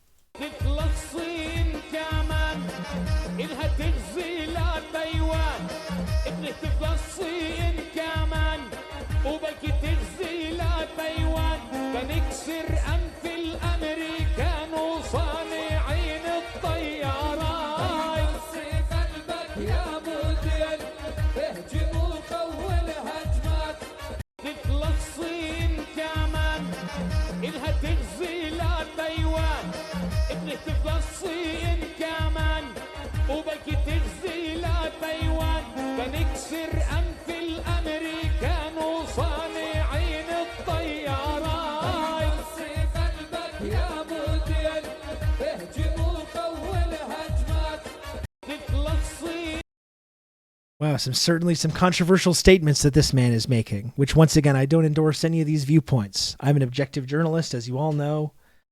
I don't endorse any of these viewpoints. I promote more dialogue and diplomacy in these things. Obviously, this man clearly does not understand the concept of two sides coming together, maybe over a beer, and sitting down and hashing out all their differences. That's what I agree with. Man, very, very uncivil some of these comments. Let's check out this other video. 火锅大王, you may think the left and the right in the United States have little in common with each other. Issues are rarely agreed on, from what to teach our children in school to if people should be allowed to enter our country and how many. In fact, if you watch any mainstream media or follow popular narratives, it's quite easy to see. We don't agree on almost anything. Almost. There is one thing we do agree on. Both sides are still fervent pro-war activists. A slight majority of Americans recently polled, including the so-called left, said they would support the far-right interventionist policy of military action in China in support of one of the sides of the Chinese Civil War. I would have been against interventionism in Vietnam if I was alive. I would have also been against interventionism in Korea. And because I'm actually on the left, I'm also obviously against interventionism in China. But the fake left today looks at the disaster of the Vietnam War and pushes to create the same scenario in China again. We already know the far-right neocons stand for this. But now, thanks to the fake left, if the final act of the Chinese Civil War begins, there's a chance the United States will join in from the other side of the world. But how did the US form this strategy of interventionism in Taiwan? Surely they don't want to just kill more people. What is the actual fact-based reason the United States wants to intervene in China's civil war? According to them, not according to me, according to the United States internal documents. The answer may surprise you. In 1979, Washington shifted diplomatic recognition from Taiwan's capital, Taipei, to Beijing. The mainland would not allow two Chinas or one China and one Taiwan. They insisted on having one China.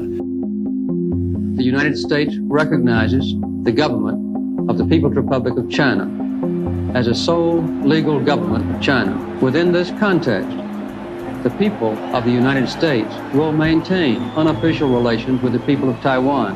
The question is, are they defensible without launching a full-scale attack upon the Chinese mainland and threatening the peace of the entire world?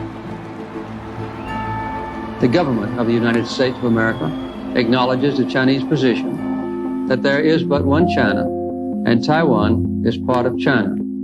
Both sides agreed that there was only one country called China. They just disagreed what it was. Was it a right-wing country called the Republic of China or a communist country called the People's Republic of China? Any attempt to bring about Taiwan's independence will trigger a fight to the end. In recognizing the People's Republic of China, that it is a single government of China, we are recognizing simple reality.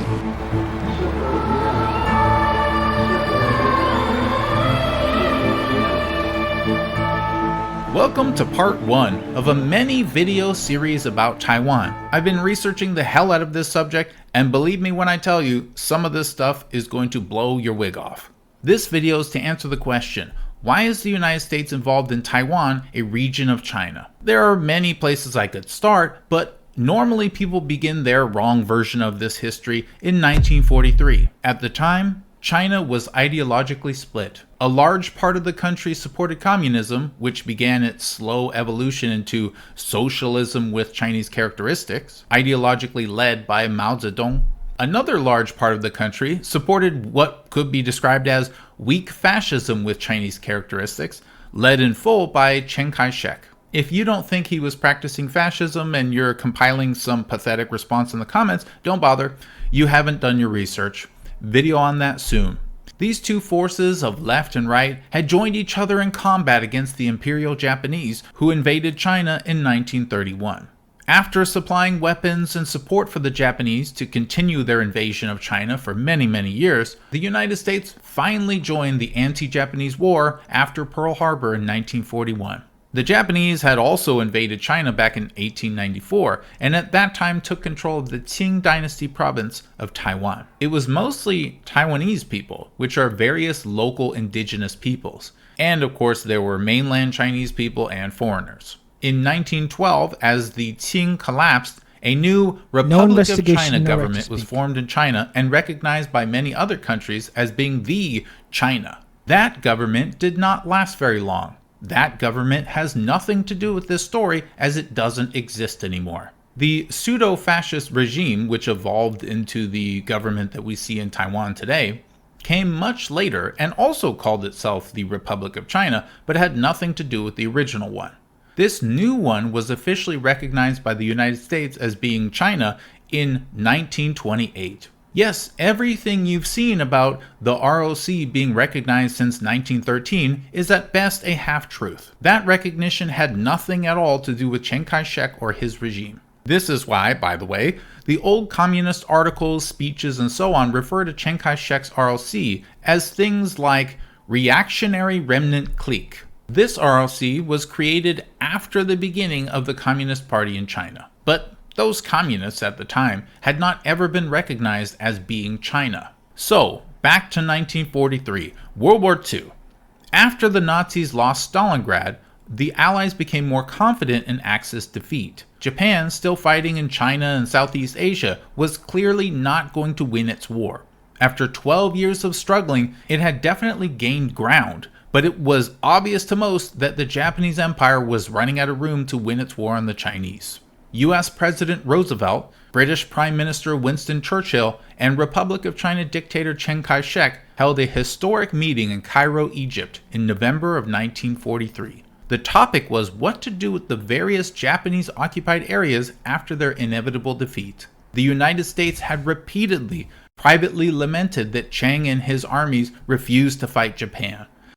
They also repeatedly pointed out that most of the time, the communists were the most aggressive and active against the Japanese. But the communists didn't have their own country. They were part of the Republic of China. And Western powers favored the fascists to reign, not out of any specific love for them, but for fear and hatred of the then powerful international communism movement. It was decided Taiwan shall be restored to the Republic of China. Now, you may hear tricky little propagandists use this fact to argue that therefore Taiwan does not belong to China, just the Republic of China. What they don't tell you are the following. And I know we are covering a lot of the same ground with learning this context. I do think it's really important so we have the just as it I think really helped in the weeks leading up to the Russia and Ukraine conflict kind of escalating. It really provided us a lot. I think it helped me a lot. It helped people in this community a lot to learn that kind of historical context. So I know we're covering some of the same ground, watching some of these videos today, but I think it is really important to get it because you can't really, it's the no investigation, no right to speak thing, right? You can't really have an opinion on this without having a significant understanding of all this historical context. So we might be running over, treading some of the same ground, but I do think it's important that we spend time doing this today. Weasley little liar, dude. Pieces of information. The Republic of China in 1943 included the Communist Party of China. Communists were officially part of the government of the Republic of China during the two United Front periods. Rather confusingly for historians like myself, communist armies wore Republic of China uniforms. Top communists, including Mao, were literally officially posted in government positions in the Republic of China. The argument that the Taiwan territory should not be part of China because of this document depends on you not actually reading the relevant section. And let's be honest, you didn't. So I read it for you.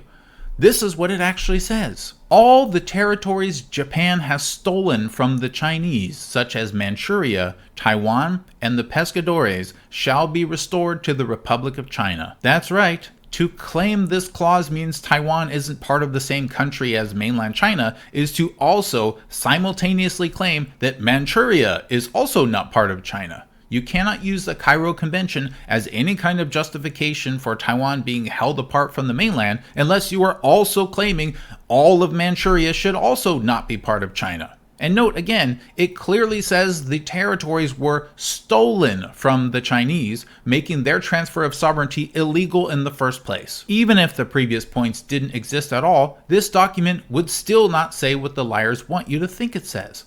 That's because in 1943, China, in the eyes of the Chinese, the Japanese, the British, and the Americans, was officially known as the Republic of China. This document is not saying that Taiwan would be given to a specific government of China, but to China itself. And when the United States later clearly and repeatedly declared that the People's Republic of China, the communist government, was the only legal representative of China, that is them clearly spelling out that Taiwan is and was part of the exact same China we all mean today when we say China. Now, I know 90% of all the haters out there just started writing hate mails and comments about how the United States didn't say that. They just said that they acknowledge China's position on the matter, not agree with it. Well, then again, this video series is for you because you are ignorant of the facts. Nearly everyone is on all sides, actually. Well, not for much longer. You China haters really have a problem in me because I actually research stuff, like really research it. So keep watching. Anyway, that's for another video. For now, after the Cairo Convention, top US military staff planned to assassinate Chiang, but ultimately they didn't carry out their plan. By what was the I think it was the Kissinger comment. What was that? It's like, to be an enemy of the United States versus to be a friend of the United States is deadly. To be an enemy of the United States is dangerous, but to be a friend of the United States is deadly. Isn't it that? As soon as no matter how much you bend over backwards to appease America, to appease the United States and to do their bidding, the moment that you run out your usefulness to you, they will not hesitate to assassinate, to coup people. They don't care. They don't have any loyalty. There's no loyalty, no matter what. Even the people that sell out their own countries, sell out their own countrymen. It doesn't matter. It doesn't matter. There is no level of loyalty that you can show to the U.S. where they're gonna you're gonna be in a secure, comfortable position. The moment you are no longer useful to them, they will not hesitate to throw you right under the bus. And exactly the same. With Saddam, with Gaddafi, it's the same thing will happen with Zelensky. Like Bigger Wig is pointing out, eventually all this hero worship about Zelensky, all the people that were doing that are going to pretend that never happened. As soon as he does one thing that the United States doesn't like and he gets assassinated by right sector or whoever else, there's no level of cooperation that you can show with the United States. In the South Korean government, the South Vietnamese government, when the Vietnam War was going on, there is no level of loyalty you can show to the U.S. No depraved act that you can do. No way you can sell out your own country, your own countrymen, your own neighbors and family. They won't just immediately toss you on the scrap heap the moment that it becomes convenient for them to do so. Some Ukraine flags will vanish from Twitter bios in real quick. Well, we're seeing that right now. The Ukraine flags are actually being replaced by Taiwan flags right now. It's literally that, that right-wing meme, which I never agree with, of like the chip being replaced, but it's literally that. It's literally the NPC meme. They're replacing the Ukraine flag with the Taiwan flag, and they just think, then they think nothing of it. And they're like, I'm a free-thinking individual. And that's what the principles of the West, principles of America are all about. And they literally just they get told to now it's time to support this thing. And they do. When the Azov battalion crosses the Rubicon, the U.S. will just gasp in horror, then go about their business because it's what they really want. Yeah, not only will they gasp in horror, but they say now it's time to, now that we've been victim of 9/11/2 Azov edition, now it's time to orient our national security state to fight the insidious, dangerous threat of far right extremism. How did this happen? How did these people get so much organization and funding and training? It's a mystery. It's just a mystery to us. But the only thing is now they've attacked us. So we've got to unleash the full power and strength of the U.S. military in order to fight this deadly Azov threat. How did they get these weapons and training in the first place? We don't know. We have no idea. We have no idea how this happened. We're all looking for the guy that did this. We're all looking for the guy that did this. That's what they're going to say, right? That's exactly what they're going to say. You can set your watch to it. You can just set your watch to it. It's so stupid. And of course, all the people that were saying this is exactly what's going to happen, people in this community or others that have been saying this is exactly what's going to happen, those are, of course, the people that are shouted down. They're called tankies. They're removed from platforms, from YouTube and Twitch and Twitter or whatever else for making this argument. And when they're inevitably proved correct, as always fucking happens, when they're inevitably proved correct about all of these things, that, of course, will not be referenced. They will not be apologized to. All the people that supported this in the first place, supported it wholeheartedly, will just fail upwards into even more important positions in media and government. This is exactly what happened with Iraq. It's what happened throughout the last several decades of U.S. foreign policy, where the tankies and the MLs and the commies and the pinkos were always correct, but of course never actually are. This is never acknowledged, and the people that are incorrect are just fail upwards into these high-ranking positions in the government or in think tanks or the media or whatever else. All these motherfuckers that said Iraq, no, of course Iraq won't turn into a sustained quagmire that becomes a hotbed of extremism and these far-right militias. Of course, that will never happen. We'll be greeted as liberators. And all these people that use their big media platforms to make this case, they all have even better jobs in the media now. They never had to like apologize. They never had to say some of the liberals did, like, you know, like fucking Ezra Levant or Matt Iglesias or whatever. They had a little mea culpa where they said, we were wrong about that Iraq thing. Sorry. But never actually like adjusted their viewpoint or never stopped trusting implicitly the United States government. All these people get rewarded for taking these positions, and the people that were correct time and time again, people that are like, such as Jeremy Corbyn, who gave a speech during the Iraq war protests, very clearly indicating exactly what was about to happen in Iraq. And then Corbyn to this day gets treated as this pariah or a terrorist sympathizer or an anti-Semite or a racist or whatever it is. And no one ever says like, Corbyn was 100% correct about that. No one that was correct pointing these things out ever gets any of that credit. And all the people that gleefully supported these invasions, whether it's Iraq or Afghanistan or whether it's Ukraine right now, will just fail upwards into even more important positions in our media, our politics, or the think tank world, or all this stuff. Speaking of Corbyn, you got any Corbyn content?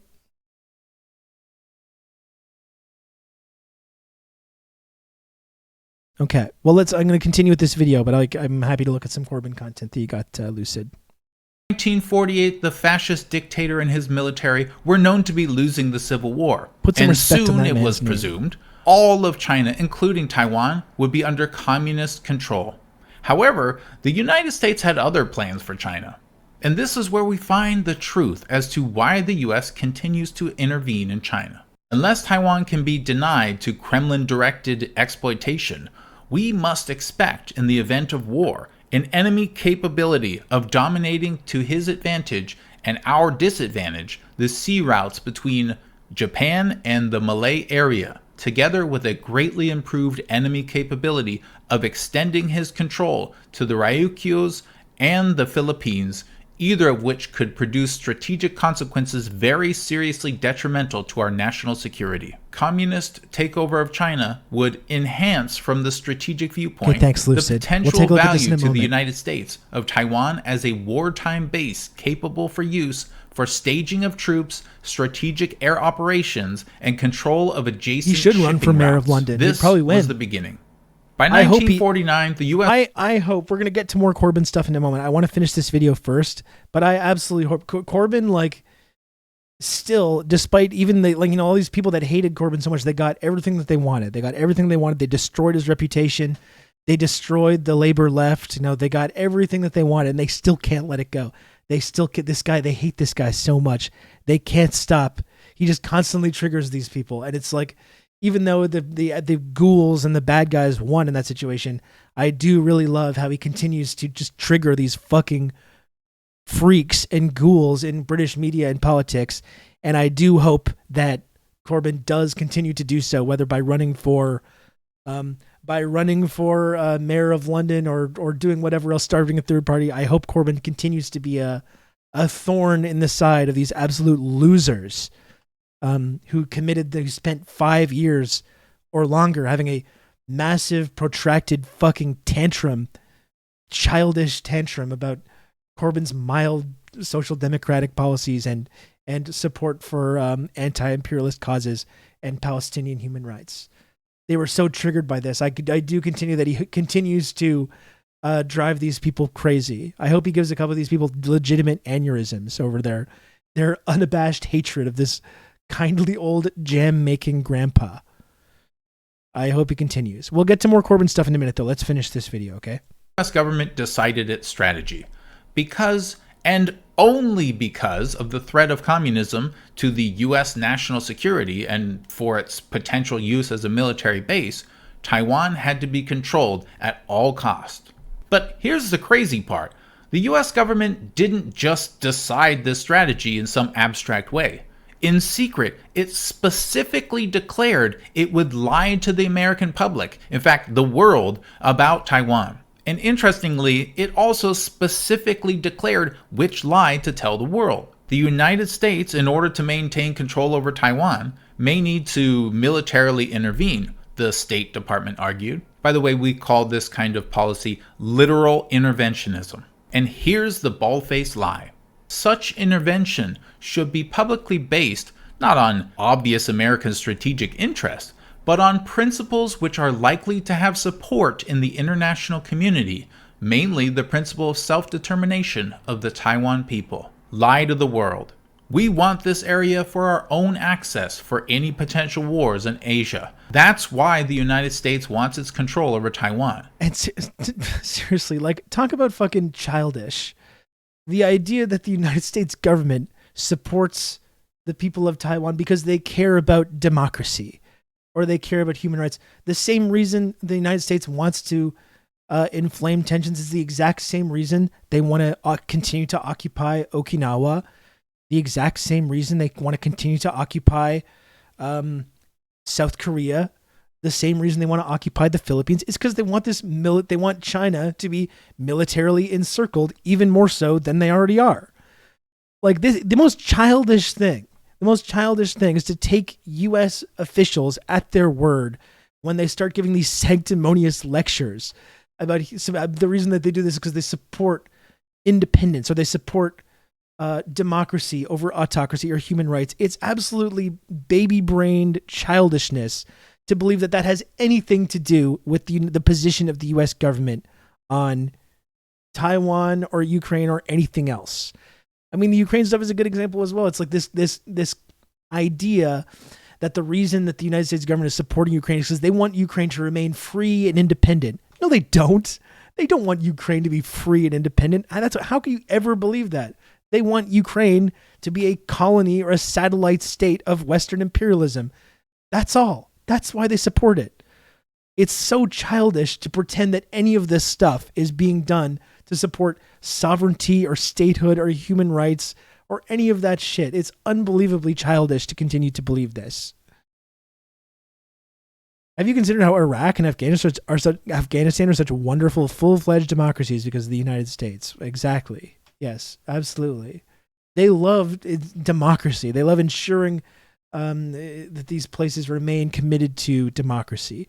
Like, how do you still believe this? Like, I understand being a child.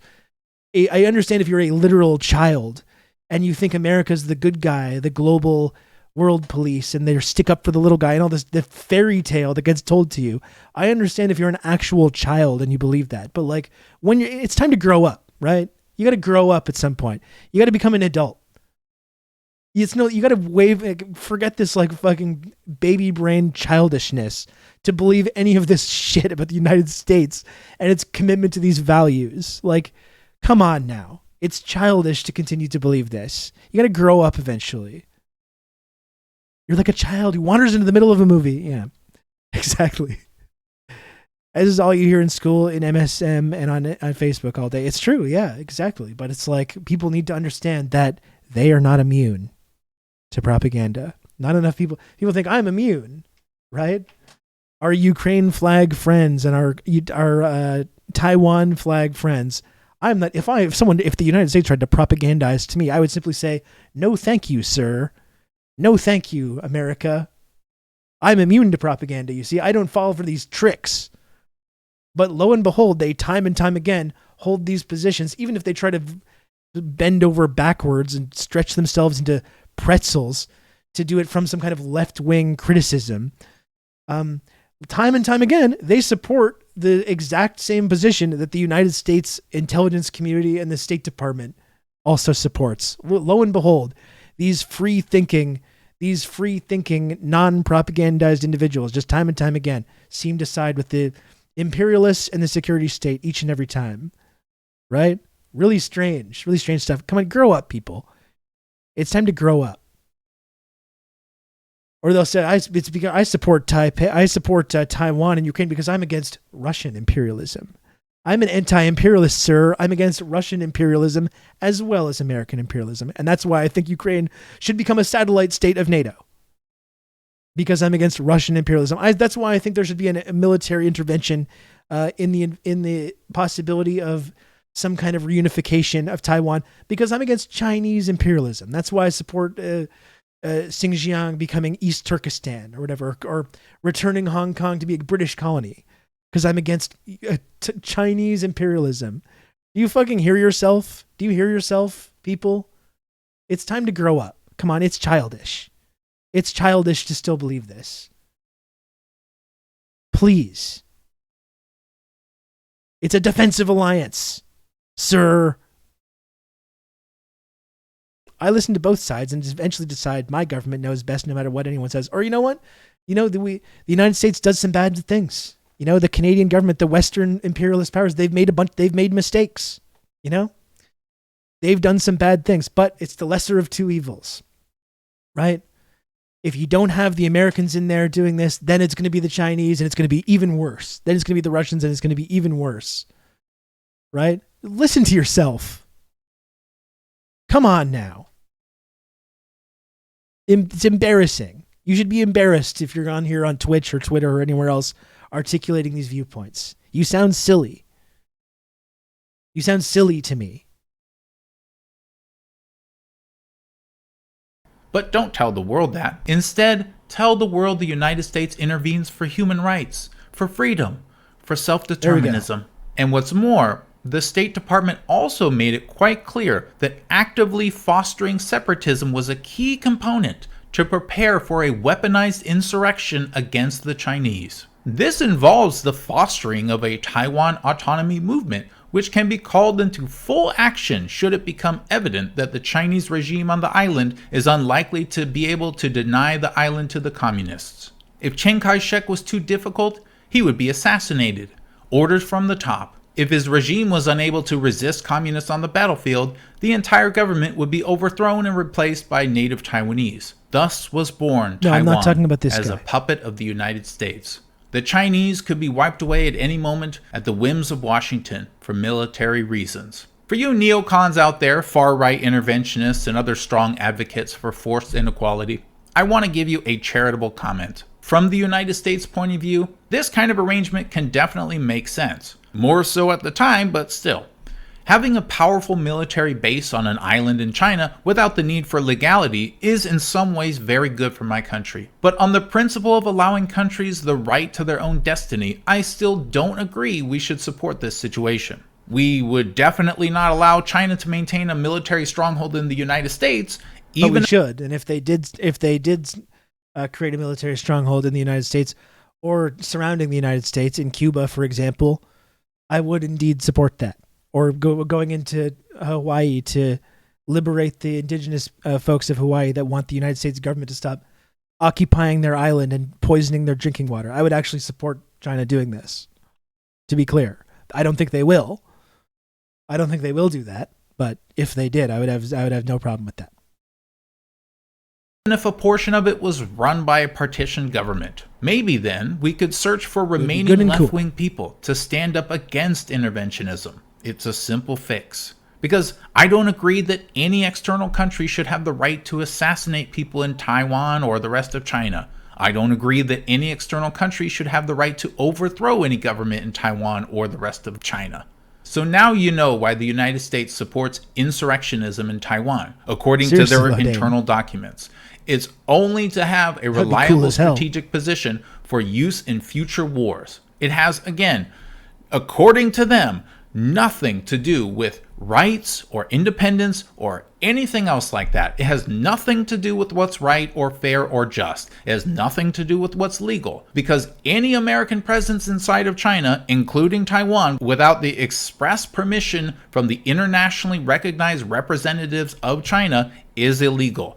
No one disputes that, not even you. You may think you do, but you don't. And that's because there's no valid logical path which leads to legal incursion of Chinese air, land, and sea space. And that is the exact same standard of treatment I demand China gives to my country.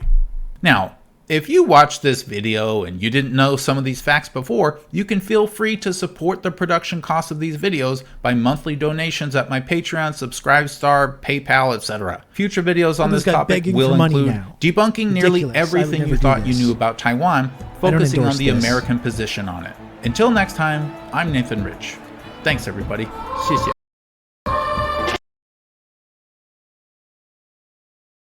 Where did you get your worldview? Or either of your parents anti-imperialists also? I wouldn't say anti-imperialist. I mean, my mom is kind of a liberal, so I think she's someone that has good values, but not someone I think that talked much about foreign policy or thought about it that much. My dad is my dad has kind of chaotic political views.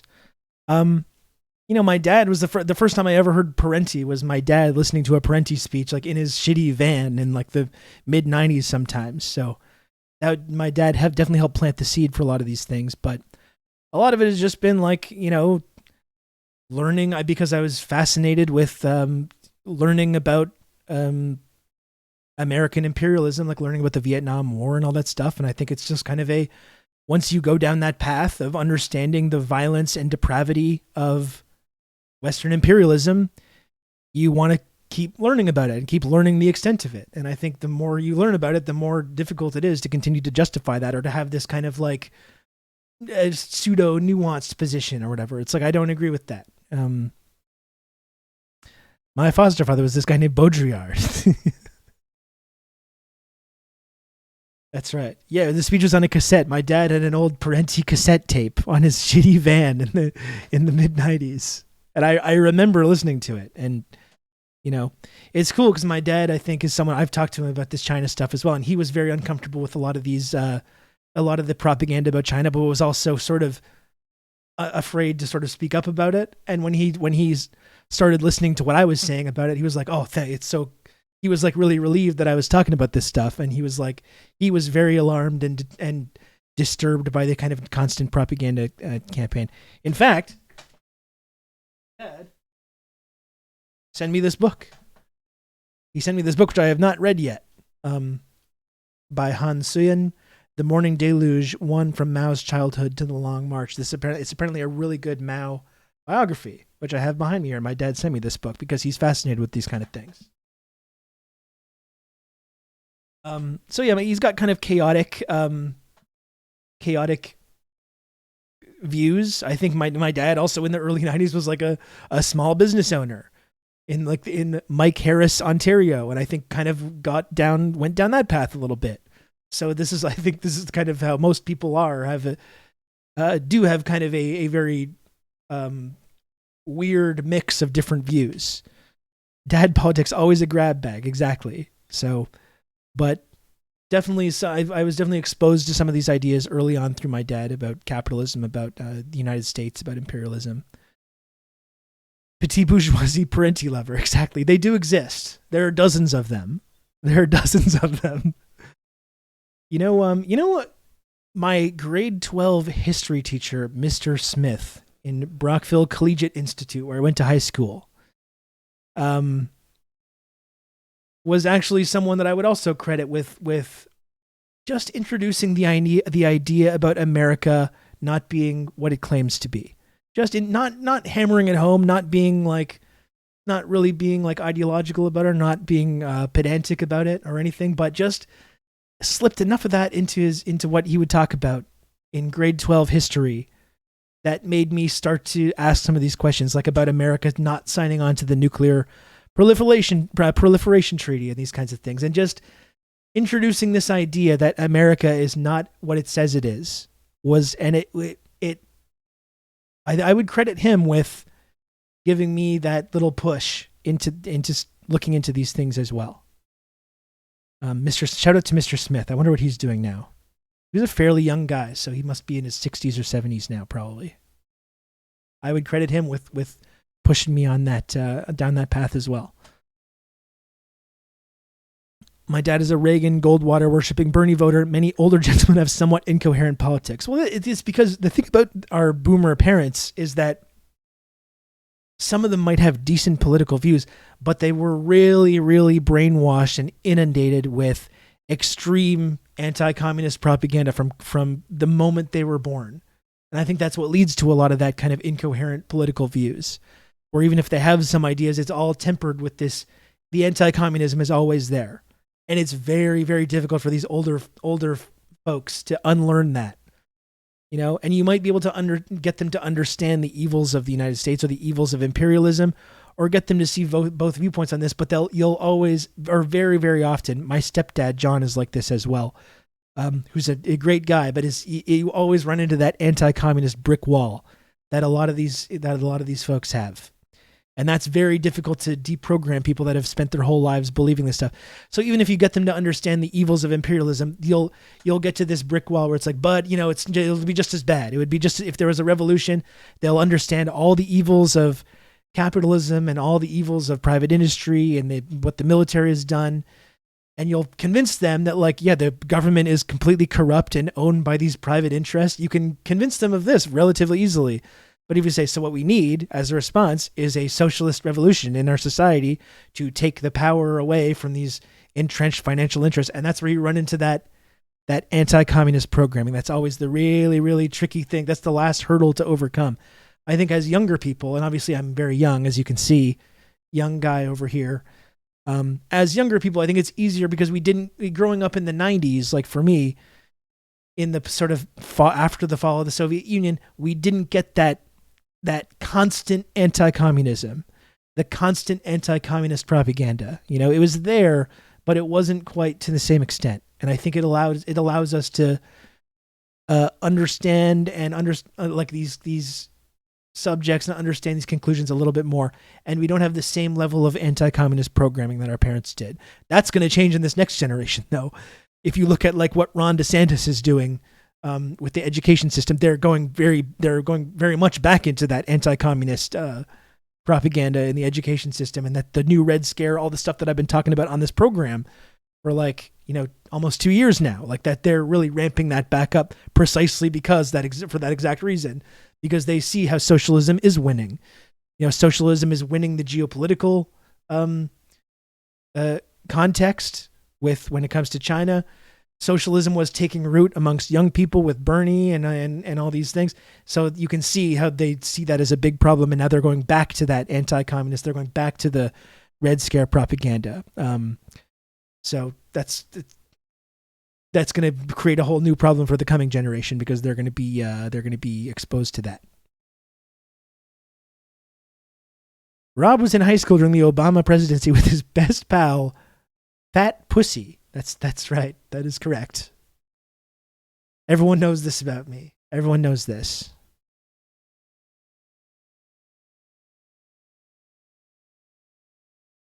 Chai bureaucrat, what are you ruffling about? What is that?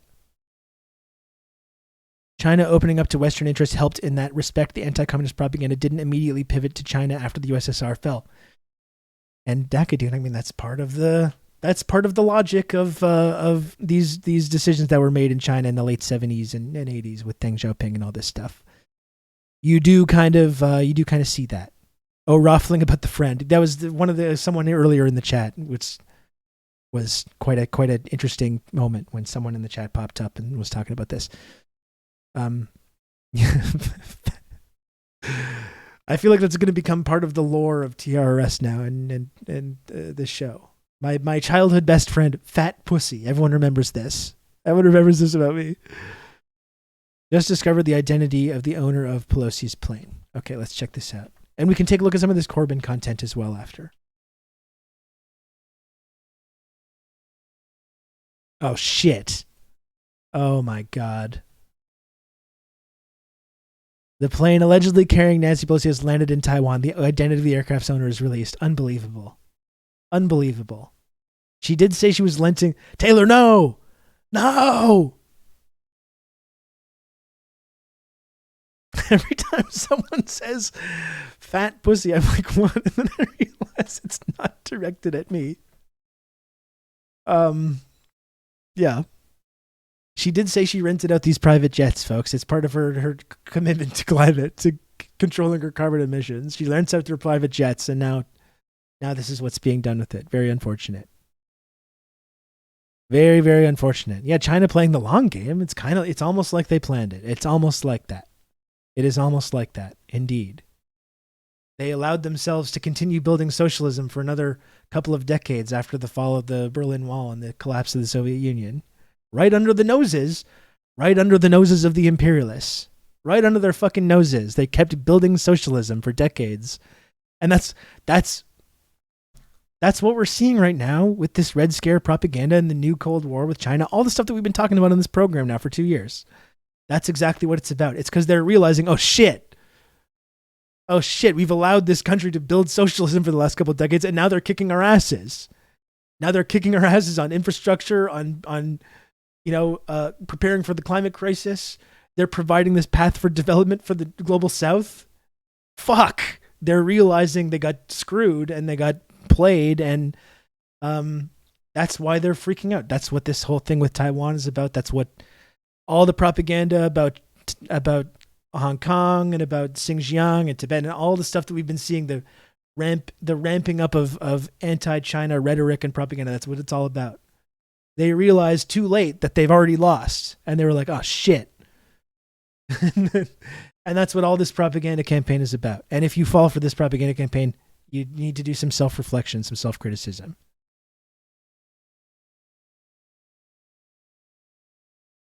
I wish my father was still alive to talk politics with. You know what? I should get my dad to call into the show sometime. I should get my dad to call in. I think that would probably be an entertaining segment to talk to my dad about this stuff. He's an interesting character. My dad is a very interesting character. My dad did time. I don't want to get too into the personal details of my dad. My dad did time in the late 70s for a couple years. For drug smuggling. Not to blow the lid off some of my family history here, but my dad did do time in the prison system in the late 70s. Was traveling all around the world and getting into all kinds of shenanigans. All kinds of tomfoolery my dad was getting up to.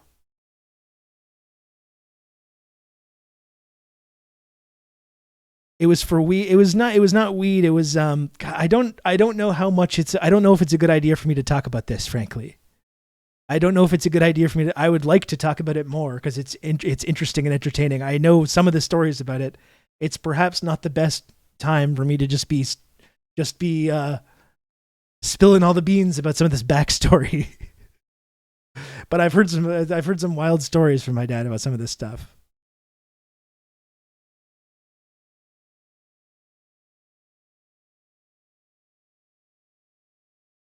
My dad smuggled in Brazilian weed in the 80s, and had he gotten busted, I would not exist.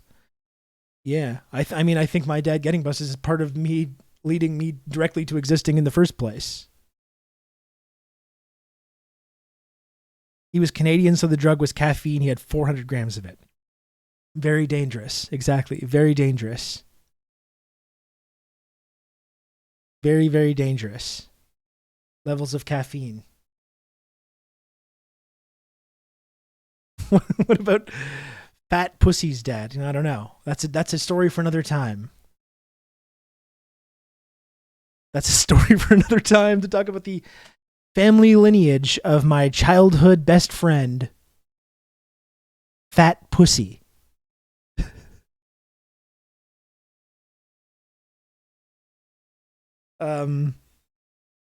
Yes. A story for another time, definitely. I will, you know what? I'll try to get my dad to come on for a stream sometime. I'm sure he'd be happy. He watches the stream sometime. My dad is like so happy with what I'm doing right now. Like, honestly, my dad looks at the work that I do on here and the writing that I do, and my dad thinks it's like so cool. He thinks it's like the coolest thing ever that I'm doing this, and that I don't work at some shitty like ad agency or one of these things. Like, my dad really, really is so happy at the fact that I spend my days talking about this stuff, which is something that I'm proud of, you know? And you know, he definitely contributed to me having these beliefs in the first place, like I was mentioning.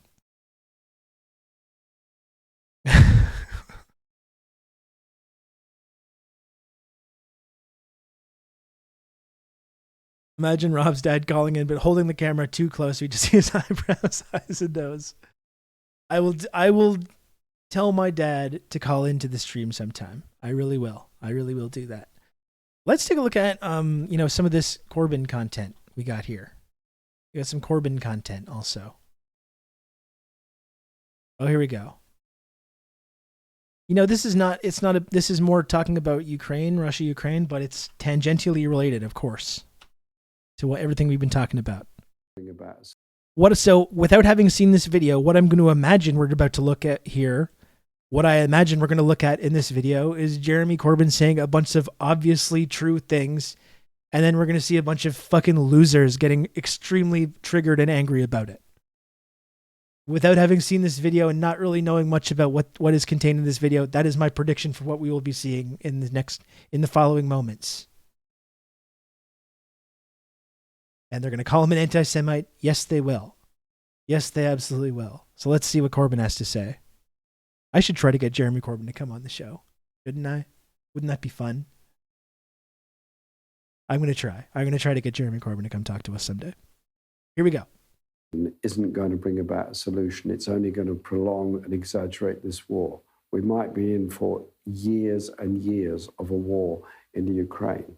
But then the world woke up. And the Ukraine, he says, oh my God. Russia and Ukraine are the world's biggest grain exporters, and something has to be done. So they came to an agreement, and I hope it holds, to export grain through Odessa and through the Bosphorus to the rest of the world. That is a good move. But at the same time, putting more and more arms into Ukraine isn't going to bring about it. What I find disappointing is that hardly any of the world's leaders use the word peace. They always use the language of more war and more bellicose war.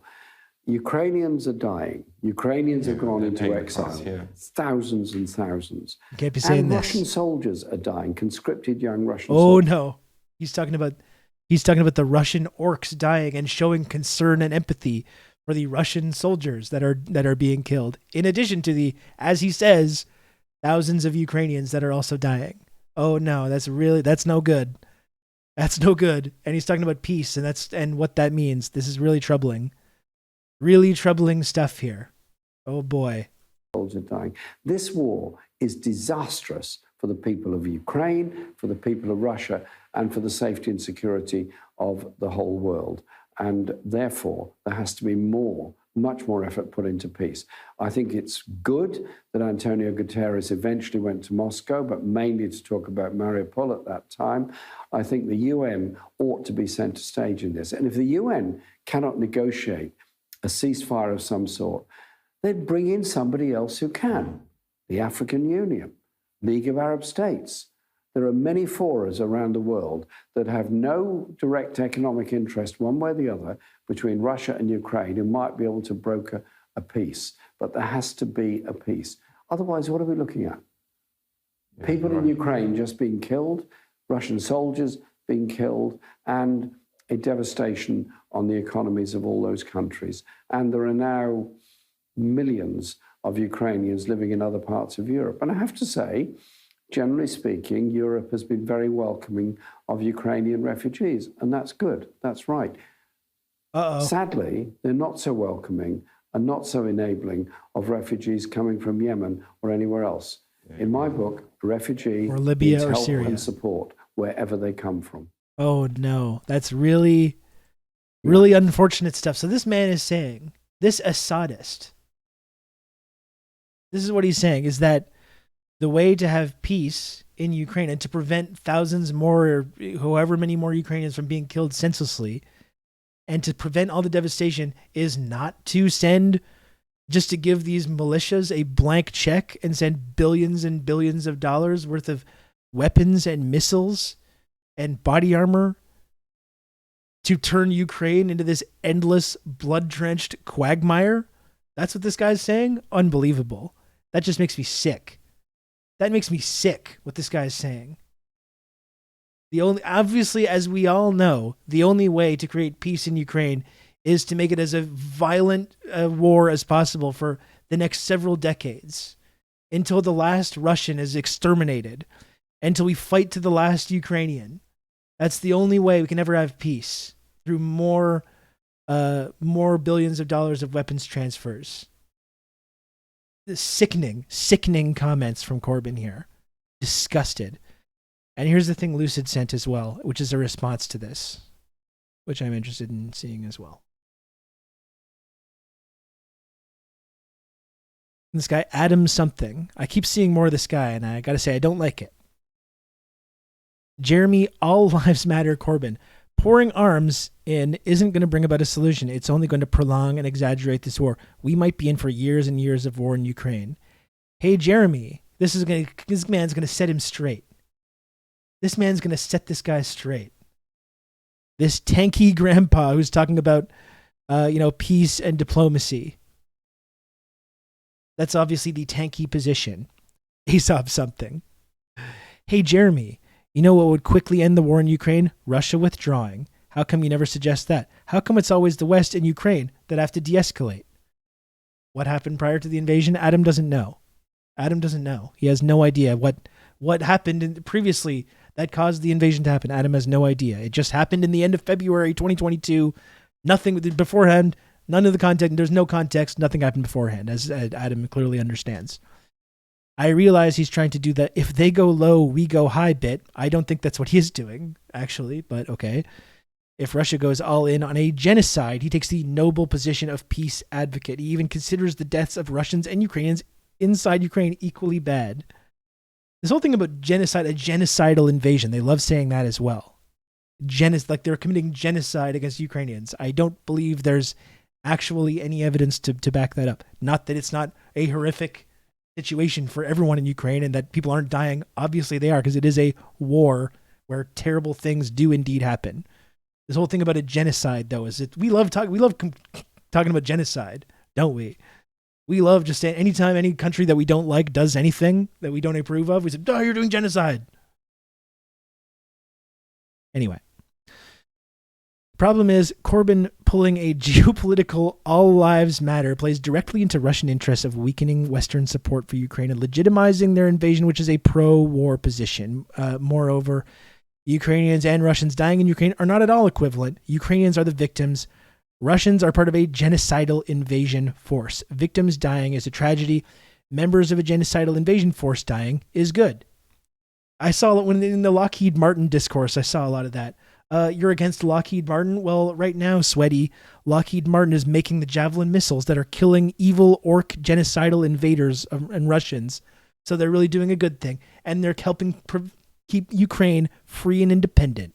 I bet you didn't think about that so much when you're talking all this shit about Lockheed Martin and its so-called horrific crimes that it's been responsible for.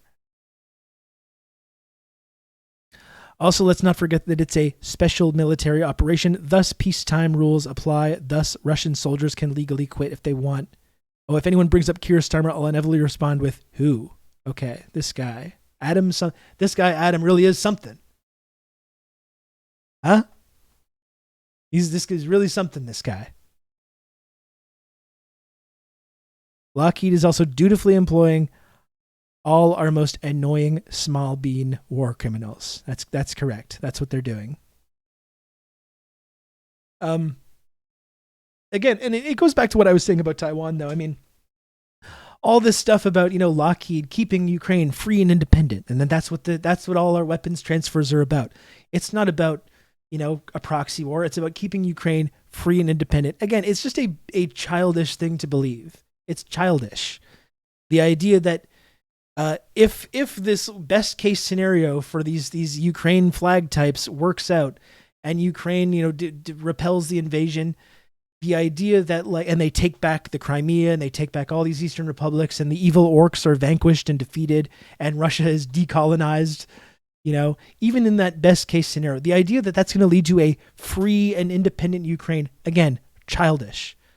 What that would mean is for Ukraine, and this has always been the purpose of creating this conflict in the first place and arming and funding these Ukrainian nationalists and indeed engaging in this long-time state-building project that happened in Ukraine to build Ukrainian nationalism from the ground up, using these kind of fascist origins, like the Banderites or whatever, the exact same thing that's been happening in Taiwan.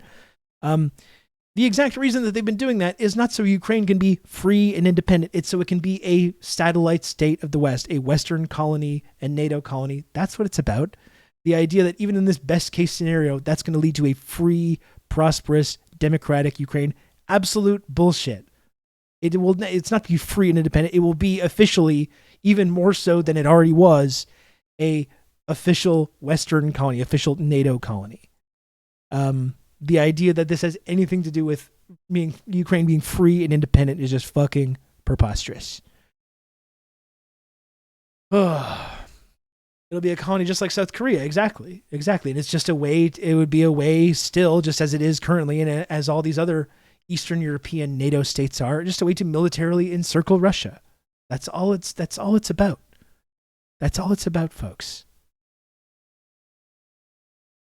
That's all it's about. Like Ukraine was free and independent before. I would argue that the time in history that Ukraine has been most free and independent was when it was the strongest ally of the Soviet Union, when there was a decent standard of living for people that lived in Ukraine, when they did, like at Lenin's insistence, where they did recognize Ukraine's unique culture and sovereignty, which happened under the Soviet Union, when there was a decent living standard for people, which collapsed after the undemocratic overthrow of the USSR. Which you look at polling results in Ukraine, or the Ukraine, whether you want to talk about it, in the Ukraine at the fall of the Soviet Union. Old Rob to talk you through all this. Aloha, comrades. Thanks, Rob. Thank you, Bark Eater, for the 8 months of Tier 1. Thank you, Bark Eater. If you look at actual opinion polls in Ukraine at that time, overwhelming majorities wanted the Soviet Union to remain. Wanted Ukraine to remain part of the Soviet Union. After the undemocratic overthrow of the Soviet Union, living standards across the board in Eastern Europe, including Ukraine and Russia, fucking collapsed. Alcoholism, through the roof. Living standards, down. Life expectancy, down. Suicide, up. Human trafficking, up. Access to healthcare and education, down. Destroyed millions of people's lives in Ukraine. The overthrow of the Soviet Union. That's actually the time when that's probably the time in recent history when Ukraine was actually free and independent. Brandon.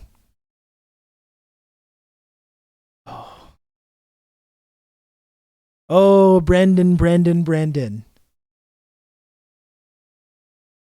Oh my goodness. Oh my goodness.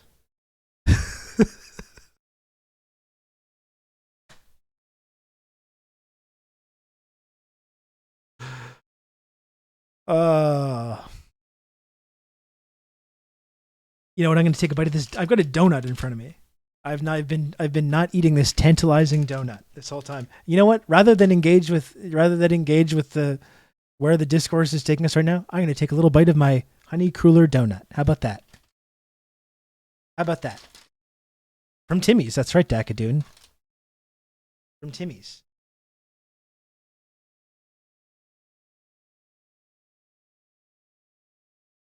Very good stuff. Cool J, I would say the donut with just an O.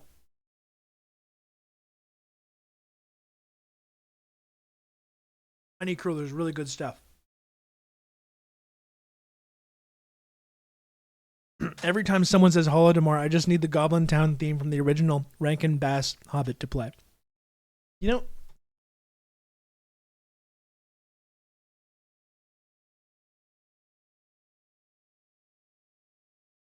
for anyone that's interested in learning about the history of the Holodomor narrative, I would encourage actually to, I would say Bagel, friends. Bagel. One thing that I found very informative, and Brendan, I would rather than me relitigating any of this, I would recommend that you check out the podcast episode of Revolutionary Left Radio, which is the Marxist-Leninist episode on Stalin's legacy, which is, I think, a very nuanced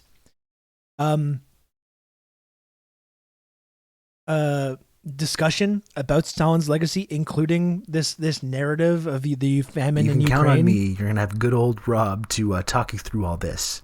Is it WW3 yet? that gets into a lot of the where that narrative started, and that does have a very substantive critique of mistakes that Stalin made and that bad things that happened under Stalin in the Soviet Union, but does get a lot into this Holodomor narrative. And I think you would be very surprised about the origins of this narrative, where it started and how it was propagated, and how it's been part of a narrative about the Soviet Union and about Stalin in general,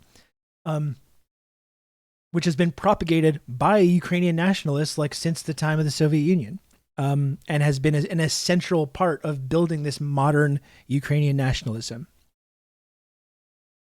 I would really recommend you check that out. I really don't want to go down that rabbit hole currently. One day I would like to do an episode where we talk more about this. Let me see if I can find the episode for you. I would encourage you to give that a listen.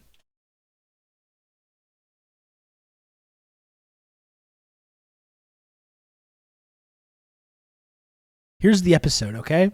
One day I would like we could go down this rabbit hole and really look into it.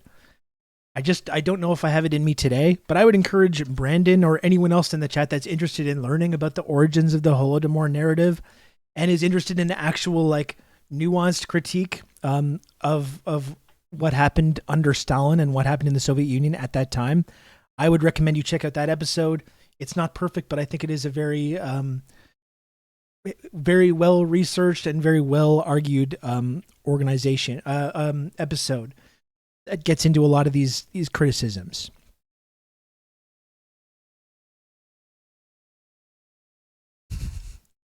You're all being so mean to Brandon. I'm trying to hold Brandon's hand. I'm really trying to hold Brandon's hand through this and bring him into the fold here. I see there's a lot of deprogramming that needs to happen, but I guess it's part of the job, right?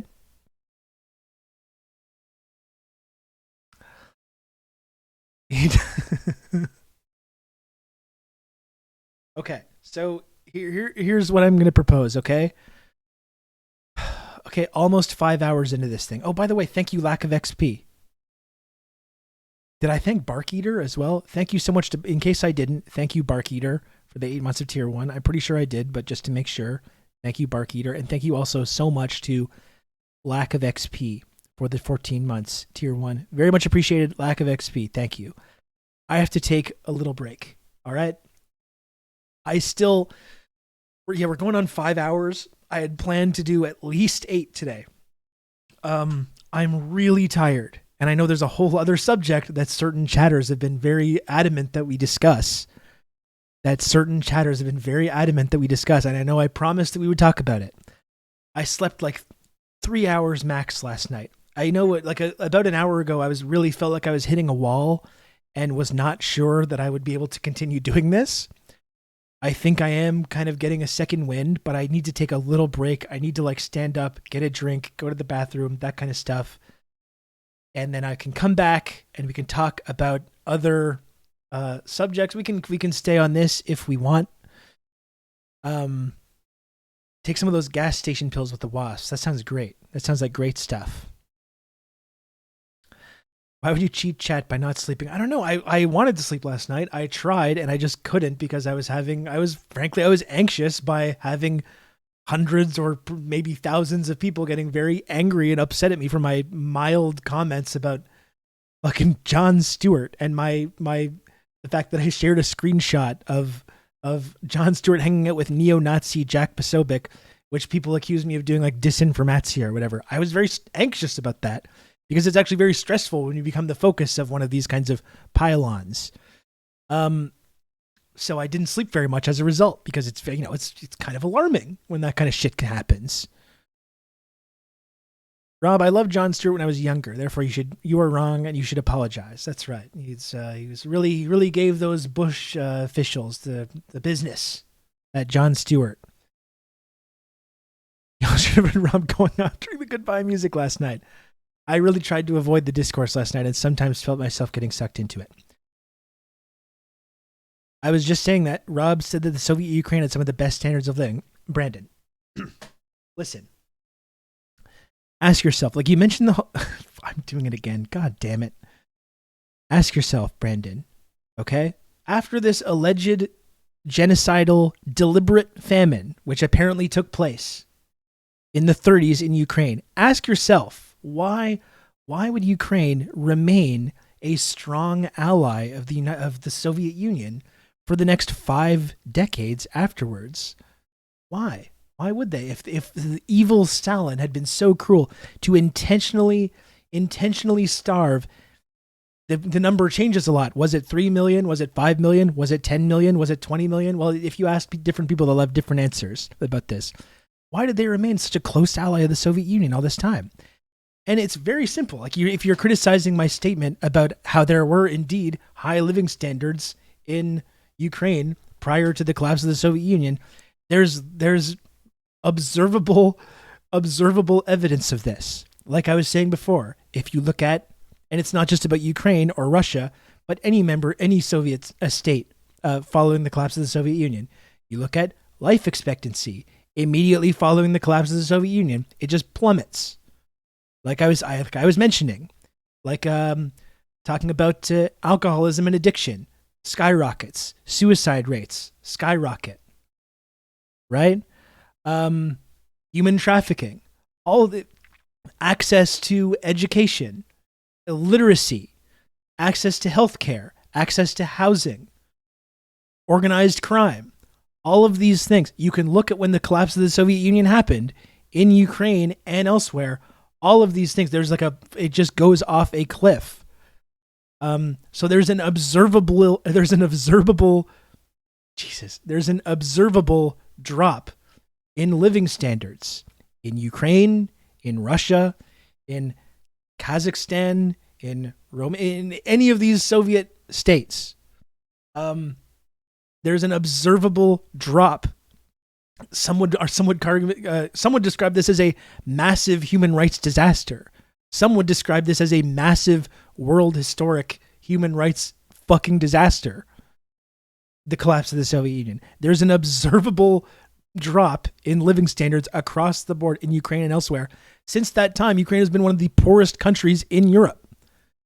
And previously, there was at least, not that things were perfect in the Soviet Union, obviously, people did have access, though, to housing, education, healthcare, jobs, which immediately got taken away after the collapse of the Soviet Union. Very observable, documented shifts and trends in life expectancy and quality of life and all these metrics we use to determine, whether people have decent living standards in these societies. Very observable plummeting of all these things following the collapse of the Soviet Union.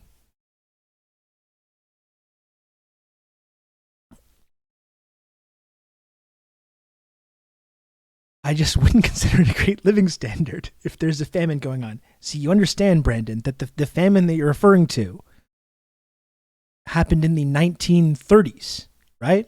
It happened in the 1930s. And then after that, there was the 40s, the 50s, the 60s, the 70s. And all of those decades, there weren't famines happening. Like, can we agree on that? You're talking about a famine that took place in the 1930s. And the Ukraine continued to be a strong ally of Russia's closest ally of the Soviet Union for decades after that, during which time there were no famines. There were no longer famines, during which time the Soviet Union defeated the fascists. They defeated Nazi Germany and liberated the concentration camps. And many, many people in Ukraine fought bravely and nobly and correctly on the side of the Soviet Union against fascism. It was a glorious part of a glorious tradition of this anti-fascist struggle. So this is the question, what happened after this event in the 1930s? So when I'm talking about this high living standard, I'm talking about observable reality. Okay, an observable drop in everything that we use to measure quality of life in any country. Now, I'm going to take a little break. How about that? I'm going to take a little break, if that's okay. I'm going to come back. I am going to really try to keep this going and talk about other things. I would remind people, I haven't been doing the whole shilling segment. If you do want to support the stream or support this community, if you like the commentary that I do here on Twitch, if you enjoy this program, I do encourage you to subscribe to the channel, to gift subscriptions, to gift a friend coin. You can also subscribe on Patreon. You can send a tip using the exclamation point donate button. You can buy merch. All of this stuff really, really helps me out and helps keep this program on the air. And if you enjoy the content, if you enjoy the discussion that we've been having today, I encourage you to please You can count on subscribe. me. You're going to have good old Rob to talk you through all this. Othen Gelsiner. I don't know if I'm pronouncing that correctly. Thank you very much. 20 months of Tier 1. Thank you very much. I appreciate that. Oh boy, we simply folks. use the computer to mark up the size of the account. Please take a break, Rob.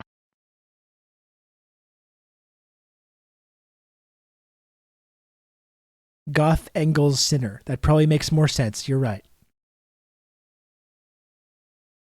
Okay, thank you, Dakadoon, for the 200 friend coin. Thank you very much. Okay, I'm going to take a break now. I'll queue up some audio-visual entertainment here for you.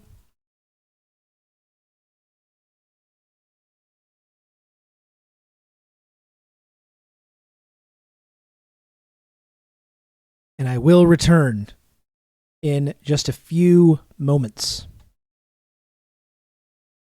Okay? A couple minutes. Give me a couple minutes. Wow, this is going to be a cool little video thing I got going for you here. I think you're going to appreciate this. All right. Here we go. On the music. Here.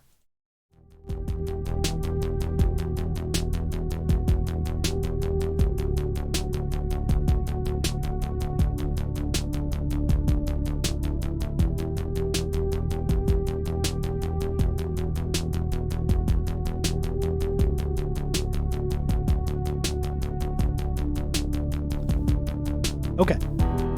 I'll talk to you soon. Be back in a couple minutes.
Two. Hello.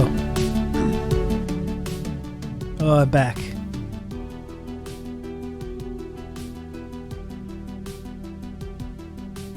I'm back. Can we talk about the picture of Data in the cowboy hat? Literally just as Rob. What?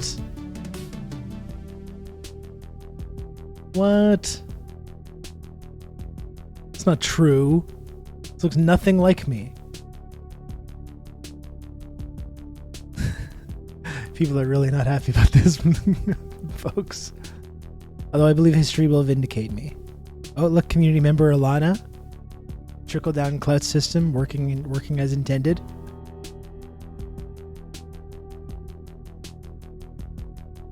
Let's see this here. Looks nothing like me. What are you talking about?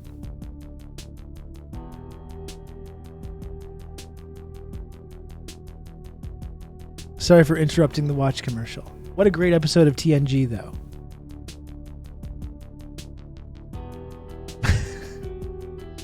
Awesome episode. I think like community member James Ed Smith was talking about how, yeah, I'm against any let Brent Spiner spread his wings a little bit episodes. This is the exception to that rule, though. This is the exception to the let's let Brent Spiner go crazy philosophy. He fucking crushes it in this episode. It's great.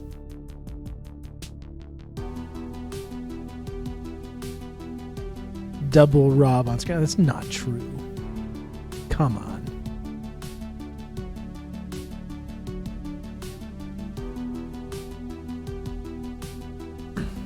I can't take that. It's the same picture. Wow. Really chill guy. Wow.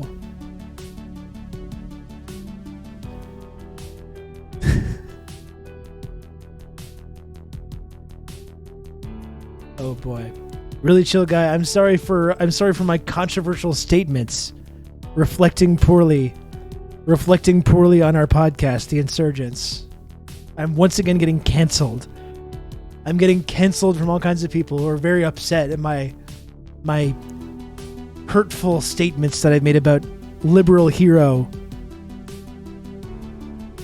Jon Stewart. We got one angry tweet to the show. Low energy. It's true. I'm so sorry, though. I'm being canceled again, despite being correct. Did y'all see the response from Jon Stewart? About what?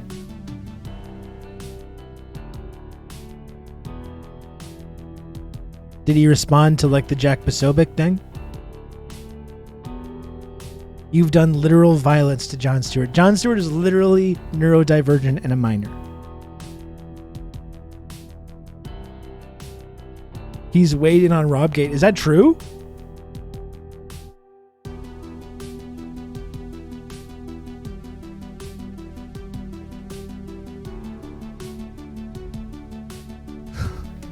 Oh no.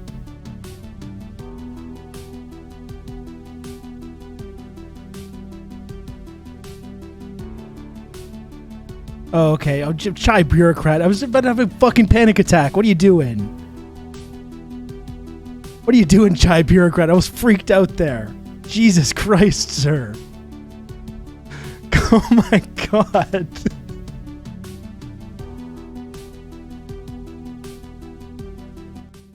What is this clip? You Cape Communist. What is this? This clip here?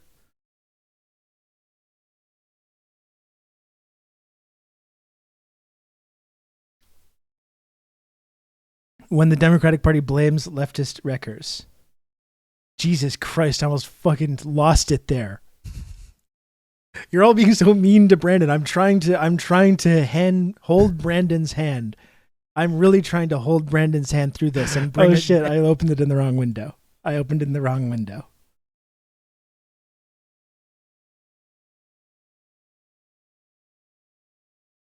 Jeez.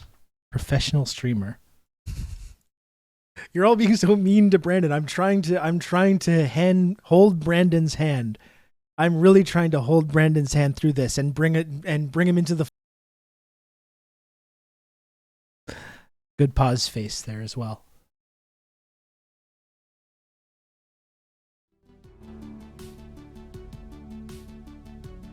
Ugh.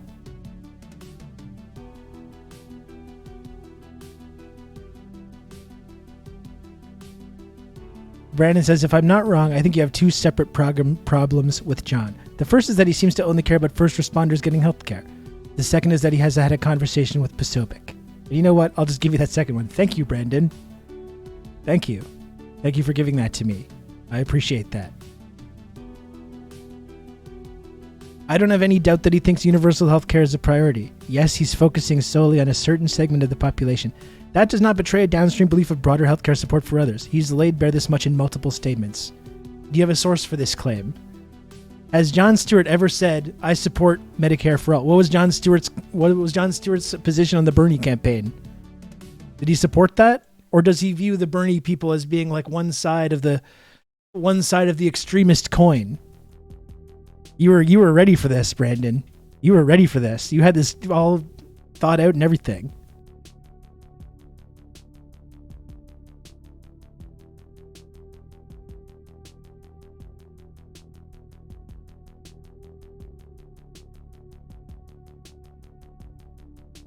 Okay, Brandon. I'm of the opinion that progress of any magnitude is a good thing. I'm also of the opinion that you can try to negotiate with your antagonists. I think that the discourse has gotten so bad that you in some of your chat seem to think that you can't even have a civil conversation with someone on the other side of the aisle. If that's where our opinions diverge, so be it. Well, the thing is, here's the difference, though. I wouldn't describe Jack Posobiec as someone as being on the other side of the aisle. This man is quite literally, as you yourself have admitted, Brandon, quite literally a neo-Nazi. Literally one of the leading conservative influencers that's like leading this trans panic, trying to like deliberately target trans children to be removed from their parents, to be legislated out of existence, to be denied basic like gender affirming health care. Drop Posobiec, but you were the one that was saying this before, sir. I told you I'd give you Posobiec. Brandon. I don't know, Brandon. I'm talking about the Republicans that John's trying to expose. I told you I'd give you Posobiec.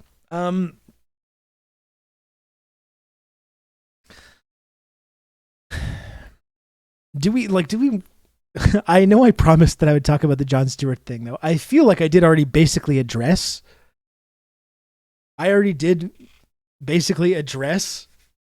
The Stewart question already.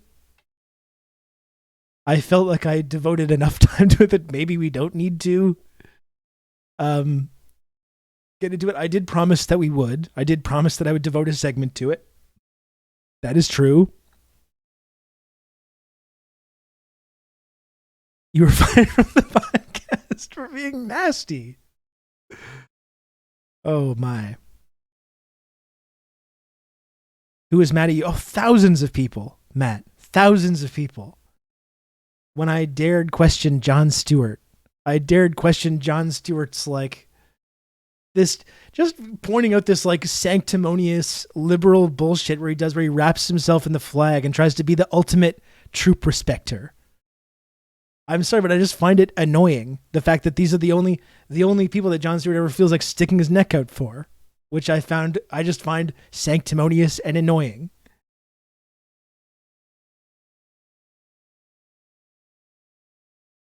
That was my basic thing, and just so many hundreds of people, thousands of people maybe. I didn't really investigate all the quote tweets and all the discourse that was going on about it, but many people were very upset about me just asking this basic question. Take care, Badrino.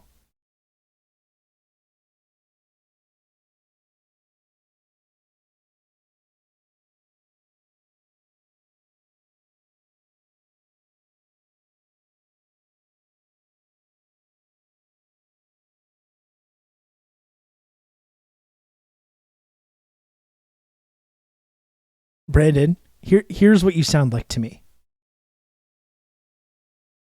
Okay? This is what you sound like to me. Okay? You sound like this to me.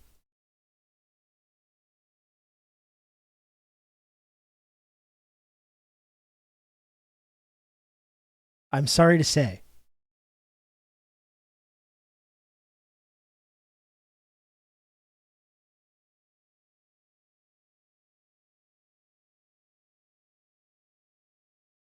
Christ.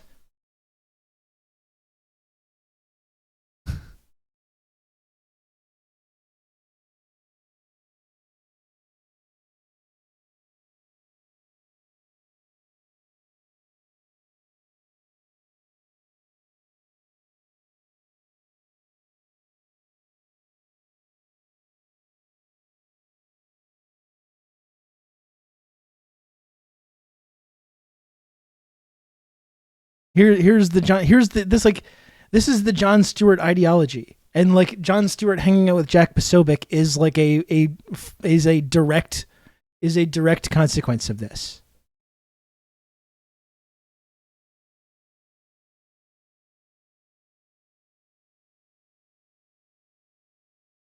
Like, remember in the early days of the Obama administration, you saw the big reactionary backlash to Obama forming. You saw the rise of like Glenn Beck and all these like right wingers. You saw this really like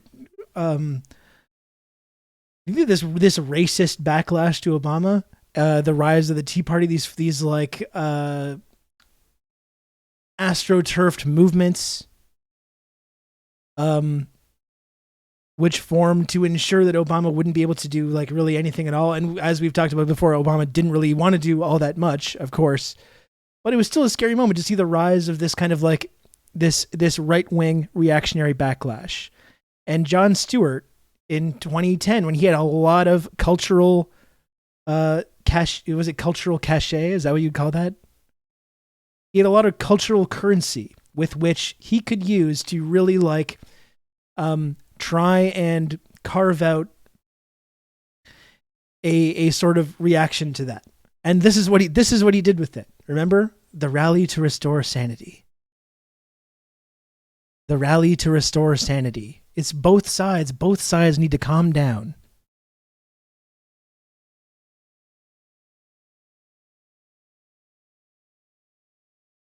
Both sides need to calm down. That was basically the Stewart ideology. And that was the moment for me, the rally to restore sanity. First, look, let me give some context here. I loved Jon Stewart. I loved Jon Stewart and The Daily Show. I was a big fan. I watched it all the time during the Bush administration. I thought it was great and smart and incisive. And he was sticking it to those conservatives and saying the things that no one in the media wanted to do. I thought, because I was young and foolish, obviously, I thought that Jon Stewart had the potential to be a transformative political figure. I really believed that. Code Pink is just as crazy as the Oath Keepers because they both yell. I really did believe that. And when the rally to restore sanity was happening, I loved Reddit as well. As a big Redditor at the time. And I thought to myself, I really want to go to this rally to restore sanity. That's going to be so cool. It's going to feel like I'm really like a part of to look at this reactionary backlash that's starting and to say like, no, we're like, they're not the majority, and just kind of put our foots down and say, no, we're like they're the fringe and we're the kind of reasonable ones, people that demand, that want to have, that want to have healthcare for every single person, that want to just end imperialism, that want to do all these good things. And I didn't end up going. But I watched the rally to restore sanity on TV, and definitely at one point, I recall thinking to myself, like, what am I looking at here? What am I looking at here? This is awful. This is awful. Is this guy full of shit? Is this guy Jon Stewart completely full of shit? He didn't go, and now he's insane. My sanity was never restored. That's right. That's right. And I guess this is kind of my problem, right? This is kind of my problem, which is that Jon Stewart at any time could have used his like huge media platform, the massive amounts of influence he had, to push back against this right-wing backlash. And he saw the rise of this really reactionary right wing rising in the United States. And rather than doing anything about it, he instead said like both sides need to, he had this sanctimonious finger wagging, both sides need to calm down. And both sides need to be able to come together. And literally this led to the rise of Trumpism. The whole rise, is this the shitting on Jon Stewart segment? Yes, it is, Marina. Yes, it is. And the whole rise of Trumpism happened. And you know what Jon Stewart did? Rather than using his huge platform to maybe push back against that, the open embrace of like this racist anti-immigrant rhetoric, and all the ugly aspects of Trumpism. You know what Jon Stewart said? He said, like, you know what? I'm out of here, actually. You can count on me. You're going to have good old Rob to talk you through all this. Thanks for platforming John McCain, J. Stu.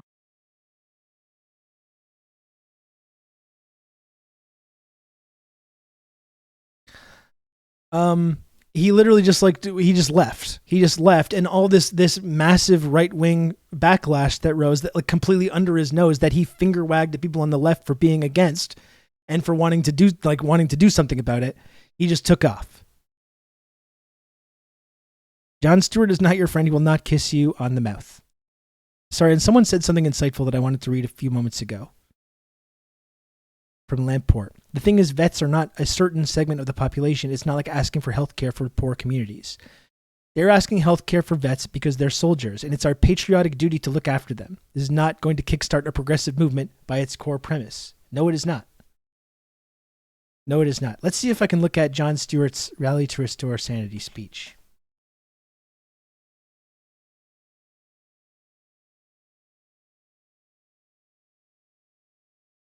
Here's Jon Stewart's speech at the Rally to Restore Sanity. This is a moment that I really thought Jon Stewart, a person who I really thought was a passionate and important person who could be a politically transformative figure. This was a moment for me when I was like, okay, this is not for me. Whatever this is not for me. This was literally a politically transformative moment for me. And this is why I still talk about Jon Stewart to this day, because he's played a large role in my political development. Because this was a moment for me when I said, like, no, this is bullshit, actually. I want nothing to, whatever this is, I want nothing to do with it. I never watched The Daily Show again after this, despite being a huge, huge fan of it.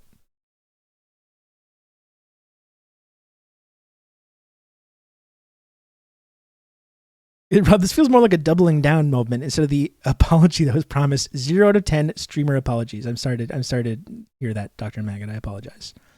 Jon Stewart is a mouthpiece for the Imperial Empire. He's a liberal. He would sell you out to the fascists for artisan cheese. Be real with yourselves. Thank you, Marina. I knew Marina would back me up on this. I don't even know if I can do 12 minutes of this. But here's Jon Stewart's speech at the Rally to Restore Sanity. And now I thought we might have a moment, however brief, for some sincerity. If that's okay, I know there are boundaries for a comedian, pundit, talker guy, and I'm sure I'll find out tomorrow how I have violated them. And remember as well what Jon Stewart says anytime someone was like, John, can you get involved in these issues? Like, do you see the rise of the right wing? Can you like use your influence to like do something about that? Jon Stewart would say, well, I'm just a court jester. I'm just a comedian. I don't have any, and he would always just like bend over backwards to absolve himself of any like accountability in like trying to like promote a specific sort of political vision. He'd say, well, I'm just a joker calling it like I see it and all this bullshit. And it's only when the only time he ever wants to get involved politically is of course when he wants to wrap himself in the flag and defend the troops or the first responders, because that's the only thing that's not going to be controversial. That's the only thing that's going to prove to the conservatives that he's the real troop loving flag respecter, and that no one's going to have a problem with it. Because of course, who's going to yell at Jon Stewart for asking for health care or compensation for 9/11 first responders? Who's going to yell at Jon Stewart for advocating for troops who were exposed to these toxic burn pits and ended up getting all these carcinogens and cancers and all these kinds of things? Of course, it's completely uncontroversial. And everyone, he can go out, swoop in and be the big hero, big Mr. Hero, right? That's why he supports these things. And to be clear, when I make these statements, I'm not saying, no, these people don't deserve health care. No, I'm mad that Jon Stewart's doing this. I'm not mad. And don't put it in the newspaper that I was mad. But I find it to be sanctimonious liberal bullshit, as what Jon Stewart has built his entire career on. Anyway, let's listen to some of his wise words from the Rally to Restore Sanity. I'm really happy you guys are here. I wanted to go to the goddamn Rally to Restore Sanity so bad. Oh my God.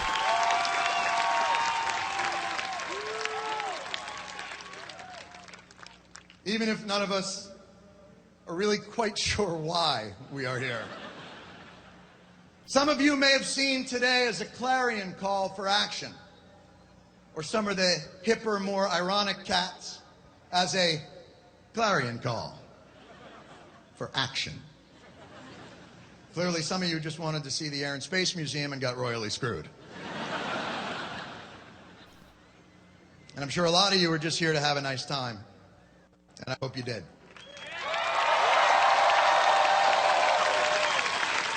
Like, remember this whole rally started because Glenn Beck had a huge rally on the National Mall. Fucking lunatic conservative Glenn Beck. And for a lot of people that were paying attention, the rise of figures like Glenn Beck and these massive like followings they were developing was extremely alarming.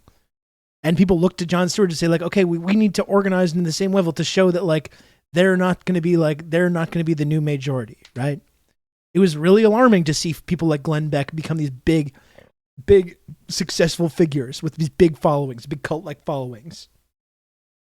That's what started this rally in the first place, because Glenn Beck had a similar rally on the National Mall in Washington. I know that many of you made a great effort to be here today, and I want you to know that everyone involved with this project worked incredibly hard to make sure that we honored the effort that you put in and gave you the best show that we could possibly do. We know your time's valuable, and we didn't want to waste it.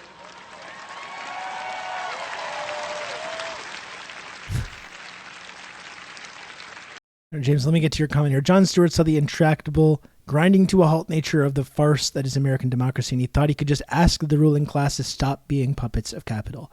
Knock it off, you guys. He's very similar to Liz Warren in that sense. There's no belief in class analysis, so he's useless politically. He just wants the fantasy of American democracy he was sold as a child to be true. He doesn't have the balls to accept it as a lie and move on. Yeah, it's a good point. I mean, a lot of the stuff that he's doing right now as well, it's like, if the Republicans vote against this bill, they'll be proven to be hypocrites. Right? And it's like, how are you still doing this, John? How are you still asking this question? Yes, they're hypocrites. This was very clear years ago. And he's still at this.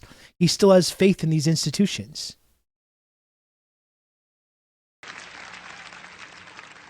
And we are all extremely honored to have had a chance to perform for you on this beautiful space, on the Mall in Washington, D.C.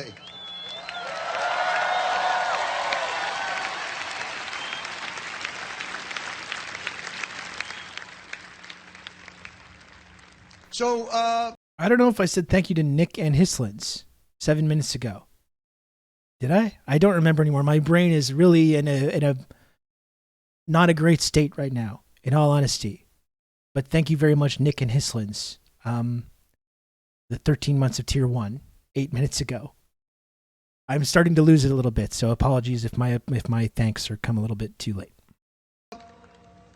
What exactly was this? Every year since this rally, we got saner and saner. I can't control. That's right. What was this? That's a good question. Let's hear what John thinks it was. What people think this was. I can only tell you my intentions.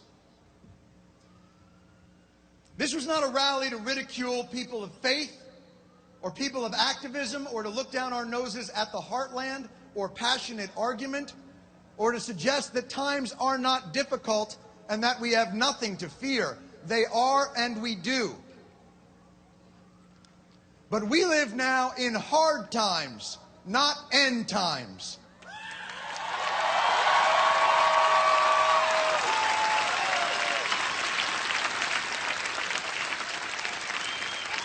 And we can have animus and not be enemies.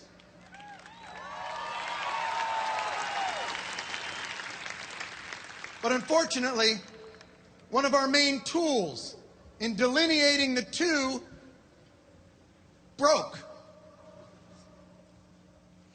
The country's 24-hour political... This is what Jon Stewart saw to the rise of American fascism. This is his answer. We're allies and not enemies. He put hard times on dusty roads in his family, Daddy. That's right. That's right, Cool J. Pundit, perpetual panic conflictinator did not cause our problems. but its existence makes solving them that much harder.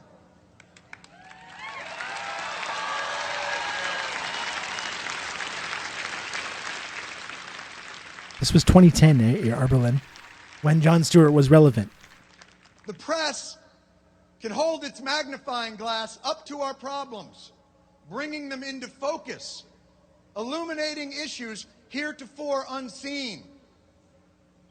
Or they can use that magnifying glass to light ants on fire.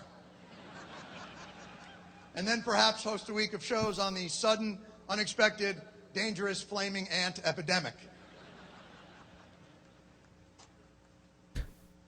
If we amplify This was the exact point where he stopped being relevant. Absolutely. we hear nothing. We're not talking to one another, folks. This was the response. Again, this was the response to the movement that eventually became the Trump movement. It was happening under Jon Stewart's watch, and this was it. Remember, this was his response. We've got to talk to each other. We need to remember that we're all on the same side. This was his big moment. His big moment for people like me who genuinely viewed Jon Stewart as someone who could be like a politically transformative or important figure. This was his big moment, and this is what he did with it. This was the rise. This was during the rise of the extreme reactionary movement that became the Trump movement. This was his response.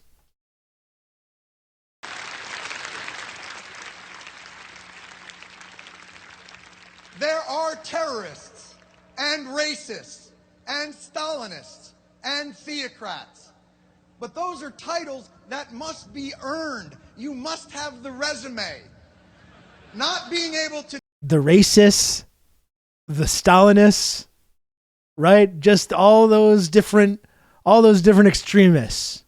The racists, the Ku Klux Klan guys, the people who like Stalin. All these people, they're all bad. All of them are bad, right? They exist, but it's like they're not part of they're an extreme minority, right?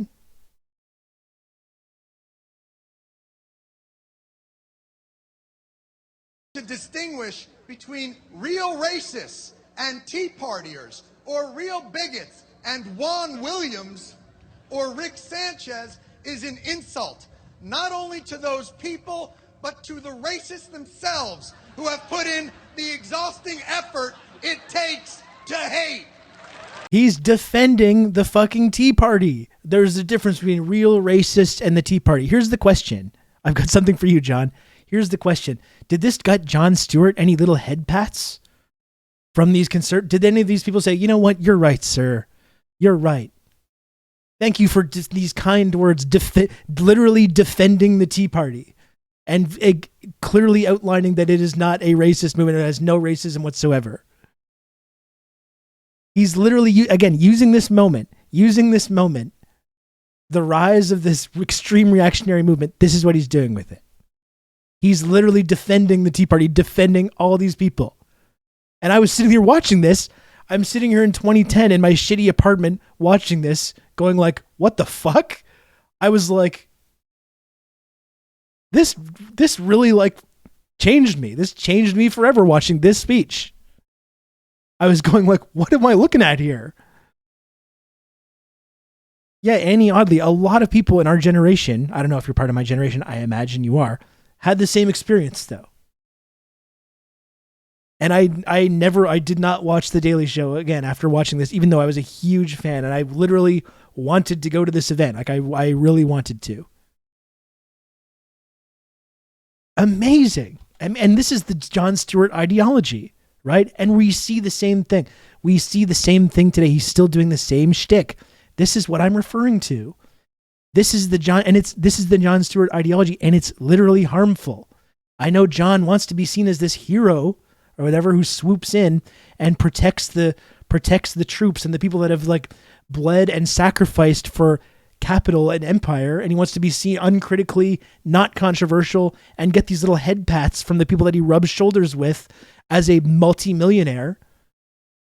It's the same thing. You can see the same link between this speech and between what he's currently doing today and exactly what I was trying to criticize. And many people were upset by this.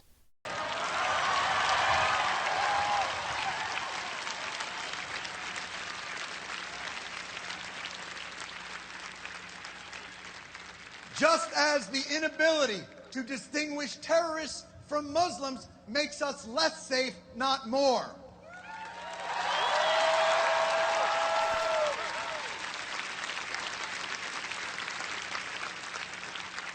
The press is our immune system. If it overreacts to everything, we actually get sicker and perhaps eczema. And yet, with that being said, I feel good. Strangely, calmly good. Because the image... Think about where this movement that he's bending over backwards to praise and like legitimize where it went after this moment, culminating in the Trump movement and culminating today, this extreme reactionary movement that's like sweeping the United States. And Jon Stewart feels good. I feel good about the future. I feel hopeful.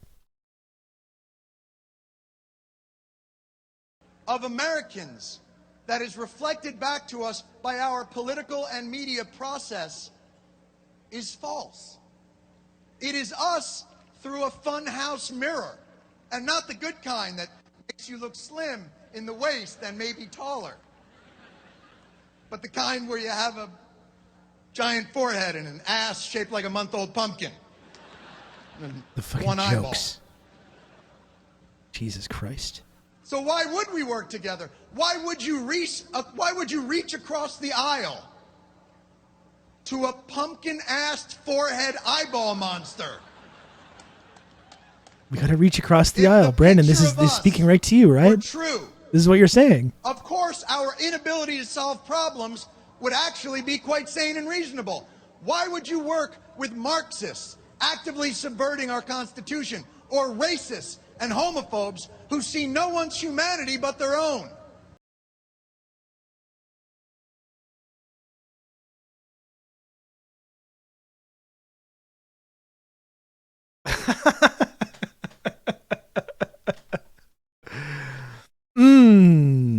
Just two sides of the same coin, isn't it? It's just two sides of the same coin. Let's hear that one more time. Let's hear that one more time, John. That's that good shit. That's that good Jon Stewart ideology. Of course, our inability to solve problems would actually be quite sane and reasonable. Why would you work with Marxists actively subverting our Constitution, or racists and homophobes who see no one's humanity but their own? And to be clear, he's in this moment, he's talking about these media, the way right-wing media characterizes liberals and the way liberal media talks about conservatives, right? And he's saying, of course, they wouldn't work with Marxists that are subverting democracy, because that's how like regular Democrat or Obama or whoever was portrayed by the media. But he's also revealing something about his ideology, that he does see those as those extremes as two sides of the same coin, right? That's what he's talking. He's, to be clear, he's asking, like, the question that he's asking is why, of course we're not want to work together when these are the caricatures we have of one another. Unfortunately, the caricatures of Democrat, milquetoast Democrats like Obama as being Stalinist and Marxist were obvious bullshit. Whereas the talk about the racism and this extreme reactionary movement was actually quite accurate. That's the big difference, right? That is the big difference.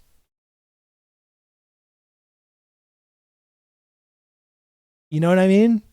Like the idea that like the caricatures of right-wing media of these milquetoast Democrats versus talking about the obvious extreme reactionary movement and racism that was motivating that people like Glenn Beck were openly fanning the flames of, and right-wing media was. Like, one thing doesn't exist. There are no Marxists in the United States government. Obviously, there are no Stalinists. There were indeed, though, racists. There were extreme reactionaries. That is the difference. And he's suggesting that this is just a mirage. This is just a mirage that the mainstream media presents to us. And it creates these false caricatures of these Marxists on one side and these racists and reactionaries on the other side. Well, guess what, John? You were right about the caricature about these Marxists and Stalinists Turns out, though, there may have been some truth to the whole thing about the racist reactionary movement.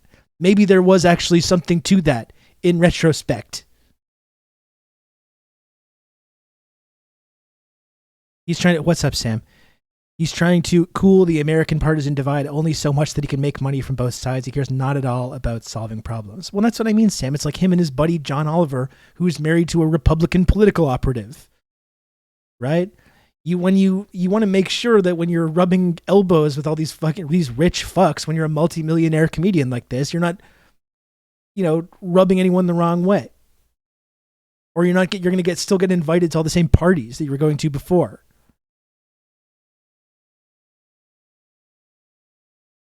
I'll take a Marxist over a bank apologist, a corporate apologist, and certainly someone blindly defending the actions of the military-industrial complex. Militaries don't make me safe, John. Peaceful, Demsock and Marxists do. Well, absolutely, yeah. That's the thing. He's talking about both caricatures, but by suggesting that these are caricatures, he's suggesting that these are two sides of the same coin. The Marxists on one side and the racists and extremists and reactionaries on the other side. Which is not at all an accurate representation of how morally or how these things actually work in real life.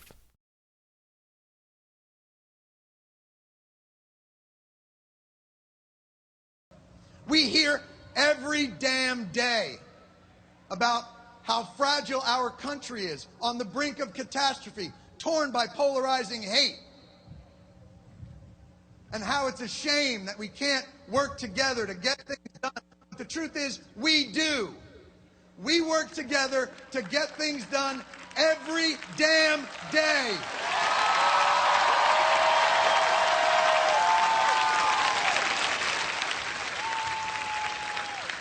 How is he any different from Obama or Biden? He's not at all. That's why people like Jon Stewart worshipped Obama. That's why Jon Stewart became so fucking toothless during the Obama administration.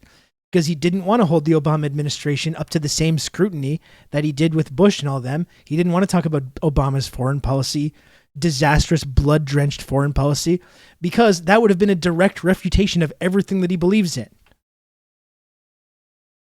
Right? Because Obama was the guy advocate. This was exactly what Obama's argument was. We're not a red America. We're not a blue America. We're the United States of America. Remember, that was the big Obama line.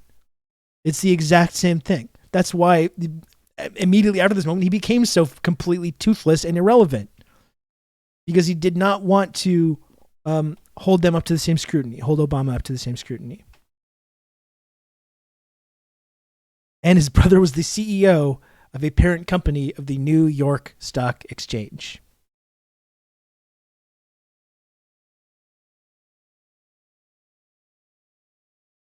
On cable TV. We can't move forward by looking backwards. Absolutely. But Americans don't live here or on cable TV. Where we live, our values and principles form the foundation that sustains us while we get things done, not the barriers that prevent us from getting things done. Most Americans don't live their lives solely as Democrats, Republicans, liberals, or conservatives. Americans live their lives more as people that are just a little bit late for something they have to do. Often something they do not want to do, but they do it. Impossible things every day that are only made possible through the little reasonable compromises we all make. Look on the screen. This is where we are. This is who we are. These cars. That's a school teacher, probably thinks his taxes are too high. He's going to work. There's another car. A woman with 2 small kids can't really think about anything else right now. There's another car swinging. I don't even know if you can see it. The lady's in the NRA and loves Oprah. There's another car. An investment banker. Yeah, Dems run and liberals like Jon Stewart promote compromising with the right, while Republicans run on attacking the left, and people wonder why the country moves further and further to the right. And Jon Stewart played a large role in the early 2010 during the Bush administration and the 2010s, especially in the early Obama administration when this was going on, in that exact phenomenon. We need dialogue. We need to respect the other side. Meanwhile, the other side is being astroturfed by these billionaires being like, we need to take over levers of power so we can eliminate the EPA and make it so women can no longer get abortions, or anyone that needs an abortion can no longer get it. And we need to take rights away from LGBTQIA people and all this stuff. This is while that was going on, while Jon Stewart's preaching this like civility and how we're all the same, while this massive reactionary backlash is building right in front of him. Gay, also likes Oprah. Another car is a Latino carpenter. Another car, a fundamentalist vacuum salesman. Atheist obstetrician. Mormon Jay-Z fan. But this is us. Every one of the cars that you see is filled with individuals of strong belief and principles they hold dear. Often principles and beliefs. Another way of saying that is, I may not agree with what you say, but I will defend to the death your right to say it, sir. Right? Isn't that it? That's what these liberals like Jon Stewart just love that. They love that Voltaire thing. That's that sanctimonious, I'll defend, of course. I don't agree, but I agree that we should come together and fucking. This is the Jon Stewart ideology again. That he was promoting at a time when this massive reactionary backlash was building that culminated in the Trump movement. This man is the ultimate centrist. Here's what I think of the atom bombs. I think if you dropped an atom bomb 15 miles offshore and you said the next one's coming and hitting you, that I would think it's okay to drop it on a city to kill 100,000 people. Yeah, I think that's criminal. Thank you, John. Thank you, John. That's right. That's the enlightened centrist version of that. You can threaten someone with a nuclear bomb. It's when you start murdering people with them, then that's a little too much. In direct opposition to their fellow travelers. And yet these millions of cars must somehow find a way to squeeze one by one into a mile-long, 30-foot-wide tunnel carved underneath a mighty river. Carved by people, by the way, who I'm sure had their differences. And they do it. Concession by concession. You go, then I'll go. You go, then I'll go. You go, then I'll go. Oh my God, is that an NRA sticker on your car? Is that an Obama sticker on your car? Well, that's okay. You go, and then I'll go. My friends were on a U.S. road trip with a stop at the rally. I was already a communist and thought it was absurd. They came back extremely disappointed. Like, what the fuck was that? They had been mobilized by Obama, and this thing felt like the first liberal attempt to slam on the organizing brakes. Yeah, I think you can look at Stewart as being a part of that, right? After this big mass mobilization in 2008 to put Obama in the White House.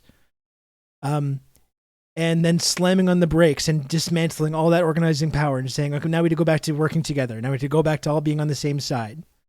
And mothball all these big organizations that are forming that want to advocate for ACORN and all these things that want to register people to vote. You have to make sure that we're slamming the brakes on that because we need to be bipartisan. That was the message coming from the White House, and Jon Stewart said, okay, sir. And he immediately became a loyal sort of spokesman for that exact kind of plan.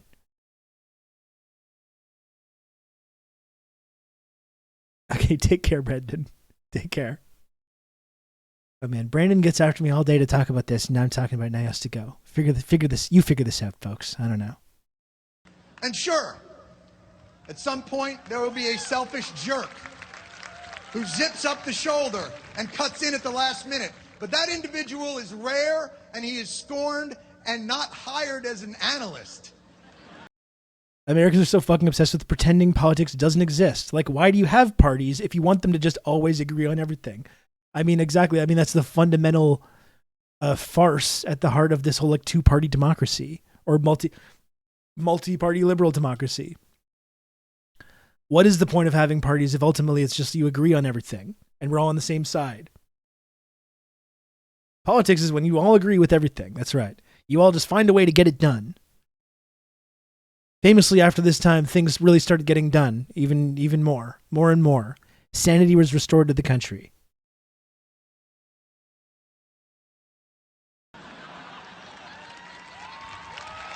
Get what done? Doesn't matter. Yep. As long as you get something done together.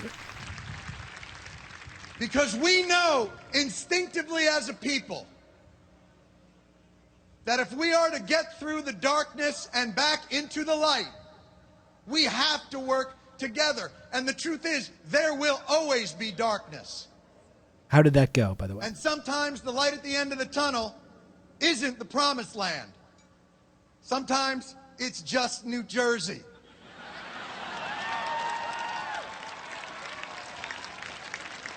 But we do it anyway. Together. Do you want to know why I'm here? Mayor Pete is to the left of this. This makes Mayor Pete look like fucking Stalin. I got 30 more seconds here. You have already given it to me. Your presence was what I wanted.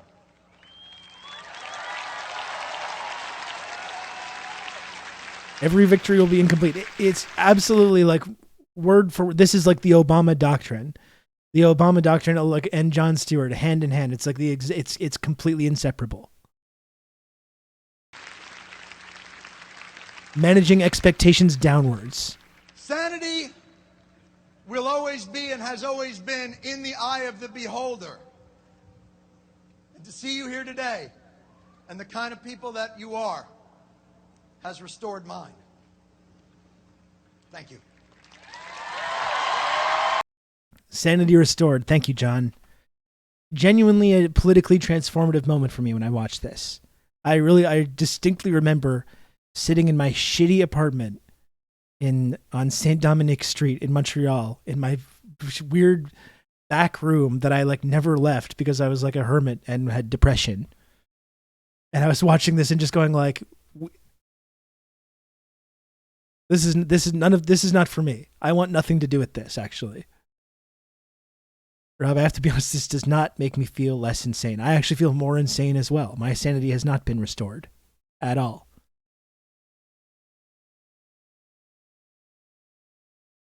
Hey, Momo. Do we want to see Momo? Would that restore your sanity if I showed Momo to the camera?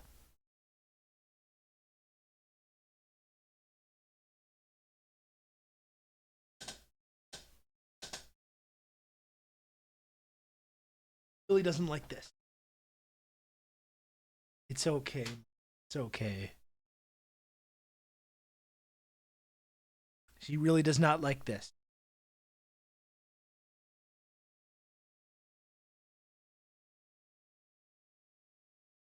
Purring, that's nice. It's nice.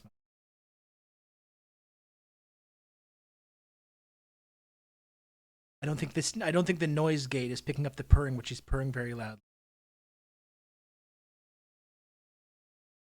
Stinky.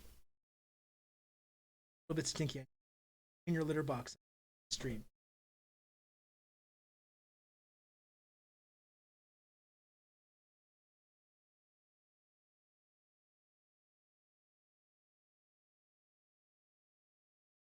I am being sentimental, but imagine if your younger, depressed self could see you now. I'm not even making fun. No, you're absolutely right, Sean. You're absolutely right. Honestly, like, I would be pretty amazed, considering I was someone that was so influenced by The Daily Show to be doing my own little political show here in my basement and to have a little audience that watches it and supports it. It's literally a dream come true for me, but completely unironically. And I'm able to articulate things that I saw how the Jon Stewart ideology was a failure, and I was very influenced like that. And the fact that I get to do my own little show in my basement and articulate a different version of that ideology. Yeah. And there's people that watch it and support it. It's literally a dream come true for me. Younger Rob calling older Rob a Stalinist and being correct. But that's the thing. It's because even though I didn't really have the words for it, I didn't have the knowledge for it, I was very interested in socialism, and that's the direction that I wanted to see American politics go, and Canadian politics. And then I see Jon Stewart going, let's pump the brakes. Let's pump the brakes on all this stuff. Let's pump the brakes on any of this socialism talk. We do it together. No, John, it's usually a select few Marxists discussing reasonable change, and the majority is putting them under their boot. But let's go ahead and try this one more time. Yeah, exactly. Every major change in American history, or like in Canada as well, any big progressive political change, it didn't come from liberals and conservatives sitting down and having a beer together and shaking hands and reaching across the aisle. It literally came from people fighting and bleeding in the street and struggling. And they won concessions through this struggle, which was not bipartisan. That's literally all the rights and freedoms that we enjoy, that we love to jerk off about. That's exactly why they exist in the first place. Not from liberals and conservatives getting together and getting things done. That's absolute bullshit. Every single huge advancement in human history has been a result of radical ideas, not because they were centrist. And again, Jon Stewart used this moment. I'll keep repeating this. Use this moment with this massive reactionary movement building, which turned into the Trump movement and is still ongoing today, threatening to wash across the entire fucking country, causing God knows how much damage. And he used that moment to say, like, we all need to calm down. And both the racists and the Marxists are both just two sides of this extremist coin. And downplaying the extremism in the reactionary movement that he was fighting, and literally trying to talk about how it was actually a noble thing and people that had good values, and literally legitimizing it, the Tea Party. Wasn't the Daily Show Craig Kilborn first? Am I Mandela affecting? I believe you're right. I believe it was Craig Kilborn. Come on, Rob. We need two capitalist parties to hash it out and come up with solutions. I don't want to spend too much more time on this. I'll just talk about, this. Now this is Stewart today. This is what he's doing. And this is what, again, he just kind of left when the Trump movement started. And he said, I want nothing to do with this. This whole reactionary movement that he maybe could have had some impact in slowing down. Who knows if he could or could not have, but he chose not to. He chose to do this kind of sanctimonious liberal bullshit instead. And now this is what he does today. He's got his little program now, and every now and then he emerges to wrap himself in the flag and show these conservatives that he's the real, troop-respecting liberal. This is what Jon Stewart's doing now. And I'll get a little bit into the comments that they made about it, and then we'll finish up talking about this. So ain't this a bitch? Yeah. So here's Jon Stewart 12 years later after the speech that we just watched. Ain't this a bitch? Now he's very mad. He's very mad at these conservatives. America's heroes. I thought everyone wanted to come together though, and they actually had good values. Outside sweating their asses off with oxygen, battling all kinds of ailments, while these motherfuckers sit in the air conditioning, walled off from any of it. In the middle of They Afghanistan. don't have to hear it. They don't have to see it. They don't have to understand that these are human beings. Do you get it yet? Do we see that these aren't heroes? These are men and women, mothers and fathers, sisters and brothers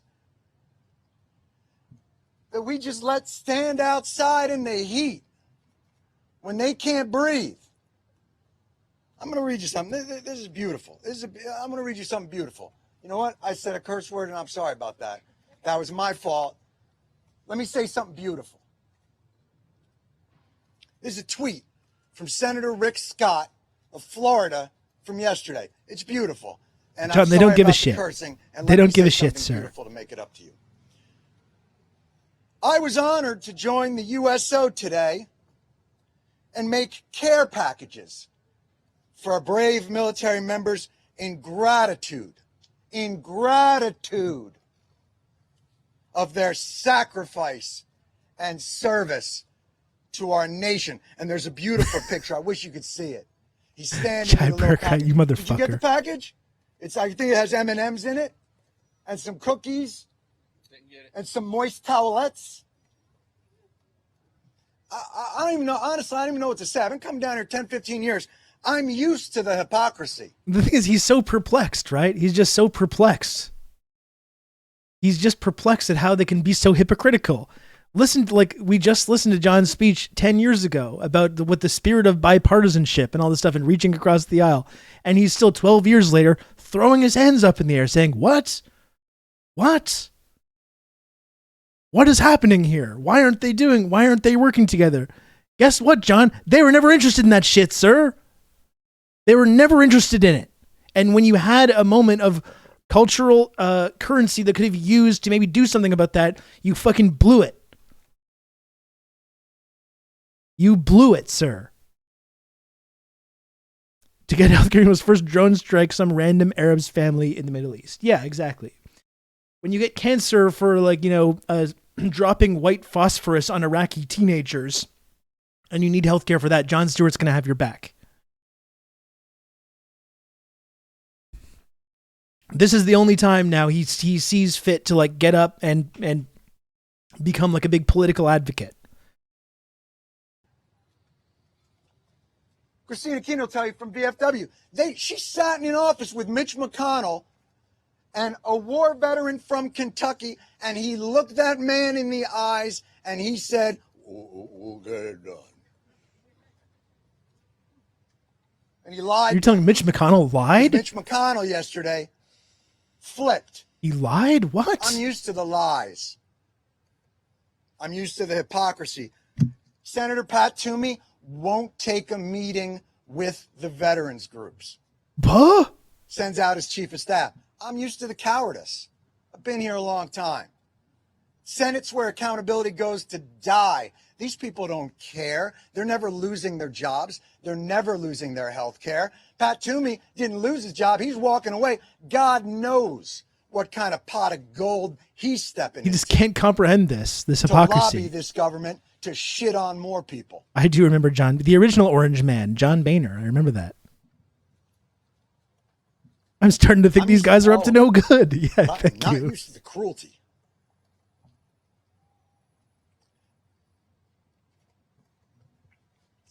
They passed it. June 16th, they passed the PACT Act. 84-14. You don't even see those scores in the Senate anymore. They passed it. Every one of these individuals that has been fighting for years, standing on the shoulders of Vietnam veterans who have been fighting for years, standing on the shoulders of Persian Gulf War veterans fighting for years, Desert Storm veterans, he loves these veterans. Just get the health care and benefits that they earned from their service. And I don't care if they were fighting for our freedom. I don't care if they were fighting for the flag. I don't care if they were fighting because they wanted to get out of a drug treatment center or it was jail or the army. I don't give a shit.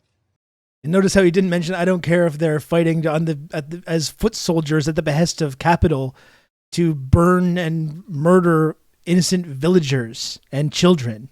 Do you care about those people at all? Or I don't care about how many black and brown people they killed. I don't care how much napalm they dropped on Vietnamese children or Korean children. I don't care. They deserve to have these benefits because they fought and they killed on behalf of empire. They're the people that are deserving of this kind of thing. Well, everyone else, well, you know, not so much. I don't care about the birth defects in Fallujah.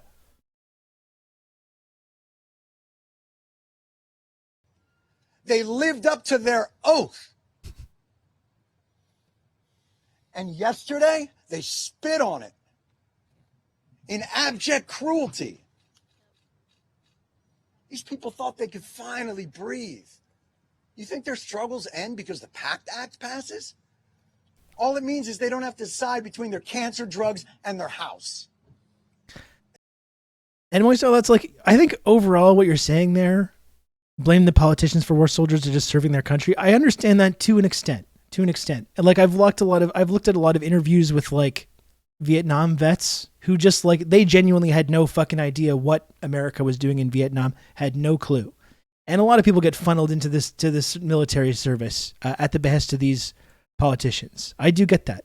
After a certain point, though, I do think if you are a troop, no matter what circumstances, oh, I forgot to lib face. Okay, I thought you were being serious, moist owlets. I do think like we can't acknowledge that though. We can't acknowledge though that people get pulled into the armed forces. They recruit in high schools. They have all these evil tricks to get people to become to join the military and become foot soldiers on behalf of empire. And I do have a small measure of sympathy for people that get sucked into that. I have less sympathy for people that don't show any repentance for what they did in that role. You know? I don't so much, because some people do. Some people go back and they become anti-war activists. They become anti-imperialists. And I don't think we should just disregard people that make these decisions. But a lot of people, no matter what circumstance they ended up as troops, ended up as foot soldiers for empire.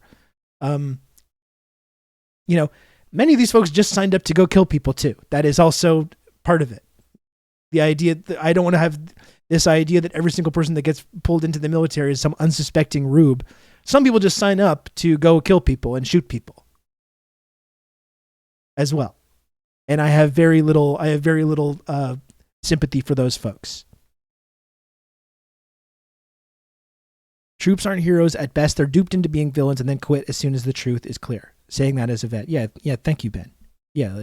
And I agree. That's like, there's people that recognize that they're part of something evil and then spend their lives trying to atone for that. And that's something that I appreciate. And I think that's a good value. But I think what we're talking about there is a small minority of people that get pulled into this system. Rob saying "sir" when he gets worked up is so Canadian. It's part of my whole like liberal thing. I mean, I think it's an enjoyable way to talk. It's part of my own Sorkin-esque dialogue. Their struggle continues. This bill does a lot more than just give us health care. Gives them health care, gives them benefits, lets them live. Keeps veterans from going homeless, keeps veterans from becoming addicts, keeps veterans from committing suicide. Senator Toomey's not going to hear that because he won't sit down with this man. Because he is a fucking coward. You hear me? A coward. And like I'm sure they're going to be shamed into action now. I'm sure they're going to be shamed into action. Hey, I'm used to it. But this type of cruelty on those that we say we hold up as our most valued Americans, then what are we?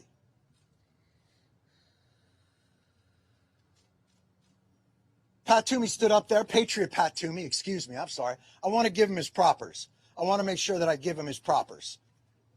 Patriot Pat Toomey stood on the floor and said, this is a slush fund. They're going to use $400 billion to spend on whatever they want. That's nonsense. I call bullshit. Well, he's swearing. He's really worked up now. You know what's a slush fund? The OCO, the Overseas Contingency Operations Fund, $60 billion, $70 billion every year on top of $500 billion, $600 billion, $700 billion of a defense budget. That's a slush fund, unaccountable, no guardrails. Did Pat Toomey stand up and say, this is irresponsible, the guardrails? No, not one of them did. They vote for it year after year after year. You don't support the troops. You support the war machine. Well, maybe you should talk to someone in the Democratic Party who's currently in power, passing, what did they pass, an $800 billion annual defense budget, which is even more than what it was previously under Trump, even more than what the fucking national security state even requests. Maybe you should take some of those $800 billion, talk to your friends in the Democratic Party, and carve off some of that. Carve off some of that for these victims of the people that were in the military that were exposed to these burn pits or whatever it is. Saying the OCO or whatever is a slush and not the whole fucking probe is a joke. Yeah, it's fucking absurd. I don't really want to watch the whole rest of this speech because I'm getting kind of hate the military, not the soldiers. That's right. This is the part of this sanctimonious liberal bullshit that is Jon Stewart's ideology. Let me just I really don't even want to talk about it that much anymore, frankly. But just since and it's all the videos now are just he's yelling at the GOP, he's on MSNBC, he's on Newsmax, he's making this case everywhere he can. Here's the tweet that I had that upset people originally. Okay, I just asked this basic question, and it's just a simple question. Does Jon Stewart care at all about non-troops getting health care, or precisely because this is the only time he ever gets worked up like this? And what I will say is, what am I not saying with this tweet? Am I not saying, I think it's bad that Jon Stewart's fighting for troops to get health care. I think it's bad that Jon Stewart's fighting for first responders to get health care. I'm not saying that. I'm simply asking this basic question. Why does Jon Stewart only ever get upset and get this angry, sanctimonious finger wagging when it comes to supporting these troops and wrapping himself in the flag and doing this kind of sanctimonious Aaron Sorkin lecturing about it? I find it annoying. It doesn't mean that I think it's bad to fight for health care for people that were exposed to toxic chemicals while they were being foot soldiers for empire. We can talk about the morality of that as well as we have, but I was not saying that. And as much as people projected all kinds of stuff onto this statement, projected all kinds of things that I was saying about this. Ironically, they were sending me that meme, that meme where Twitter is the only place where someone says, I like pancakes. And you say, why do you hate waffles? And people were saying that about me. That's what I was doing. And the reality was ironically, the people that were sending me that meme, it was them that were doing that because they were just taking me asking this basic question about why these are the only people that Jon Stewart cares about. And they were projecting and suggesting that I was making all kinds of other arguments that I never did. It was just ask this basic question. Because as you all agree, and as we know, as socialists, yes, I do think these veterans should get health care. You know who else I think should get health care? First responders. But the difference is, I don't think only people that have been foot soldiers for empire should have access to this kind of advocacy from people like Jon Stewart with big multi-millionaire, big massive media platforms. I know it's really easy and safe for people like Jon Stewart to put themselves out there to support the troops and show how they're the real patriots and to finger wag about conservatives about how they don't really respect the troops and they're the real troop respecters. But you know who also, I think, if Jon Stewart could maybe use some of his huge, I keep saying cultural currency, his massive media platform, perhaps he could use that same passion, that same rhetoric to advocate for people, for the homeless to have health care, perhaps, or illegal immigrants, or pregnant women, or any women that is pregnant, or any person that is pregnant. Jon Stewart only gets this angry finger wagging when it comes to supporting and defending the troops, because again, this is the uncontroversial political stance that someone like Jon Stewart can take, and he can go out there and swoop in and get all the accolades and get everyone talking about what a hero he is for standing up for the heroes. But when it's politically difficult, when we're talking about immigrants, when we're talking about refugees, when we're talking about homeless people, illegal immigrants, criminals, people in prisons, then Jon Stewart doesn't quite have that same anger. He doesn't have that same righteous anger. And in fact, when there's socialists organizing, like for the Bernie campaign or whatever, to try and make this case, Jon Stewart certainly seems to view those people as being part of the same side of extremism as the extreme reactionaries that are, trying to take away rights from trans people or other LGBTQIA people who want to put migrants in camps and all this stuff. That's the thing I find annoying. And it's not like I'm not mad. I'm not mad that Jon Stewart's fighting for healthcare for veterans. What I am, though, is I feel like what I wanted to do is point out this kind of liberal sanctimony, which I find fucking extremely frustrating for someone like Jon Stewart who spent now his entire career doing this kind of thing.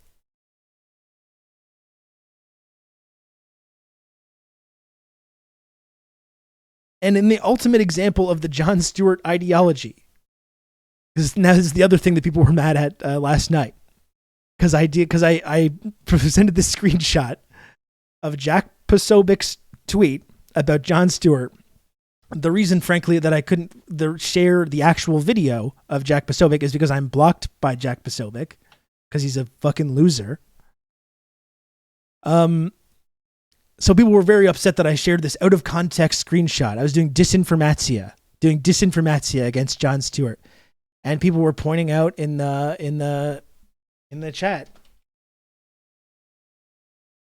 This video. This is when Jon Stewart saw Jack Posobiec, their initial reaction. And listen, when I saw this video, people were posting this in the comments, and I was like, oh, I genuinely thought, like, oh shit, did I mess up here? Did I mess up? Because here now there's this video. I took this screenshot of John with Jack Posobiec. Now here's this video of John yelling at Jack that people were posting to prove how much of a liar and whatever else I am, you know? Get this pass over the line. Because these people have suffered for 15 years. Because you're a fucking look at them in the troll. face. Look at them in You're the a face. troll. I want the bill You're passed. not in good faith. I'm for the bill. You're not in good faith. So what's the problem? What are you trying to do here? My question is, What are you trying to do here? What? why is John? I'm not even against you guys. What are you trying to do Then here? what are you doing? Then what are you posting? So I saw this and I was like, oh shit, like should I be deleting this tweet or something? I really messed up here. I really messed up. I suggested that they were kind of like working together, and now I'm seeing that. So I thought I messed up. The fucking hilarious thing, though, is that this took place before the video that he posed with Posobiec. And to be clear, Jon Stewart was correct to act like this is how you should treat someone like Jack Posobiec. Once again, a neo-Nazi. Once again, an actual Nazi, Jack Posobiec. This is the correct way that you should treat this guy.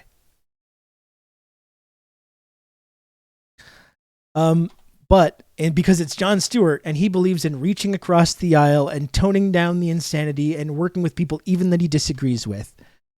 Let me see here's the problem, because I can't find the video. It's going to be hard for me to find the video. Let me see. I think I'm going to have to open a whole new window.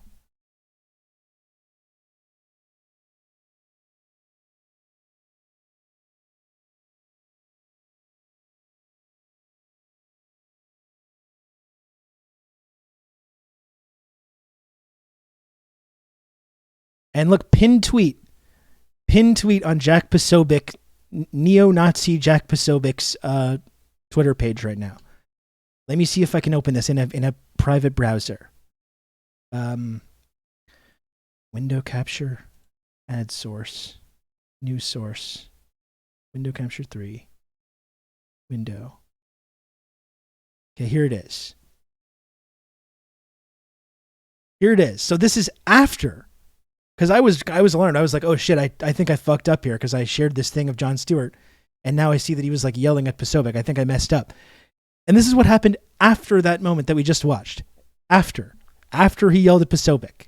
And look at his face. This loser, he backed down. He immediately backed down as soon as he got some heat from these conservative media propagandists. Pinned tweet on Jack Posobiec's channel, 771,000 views.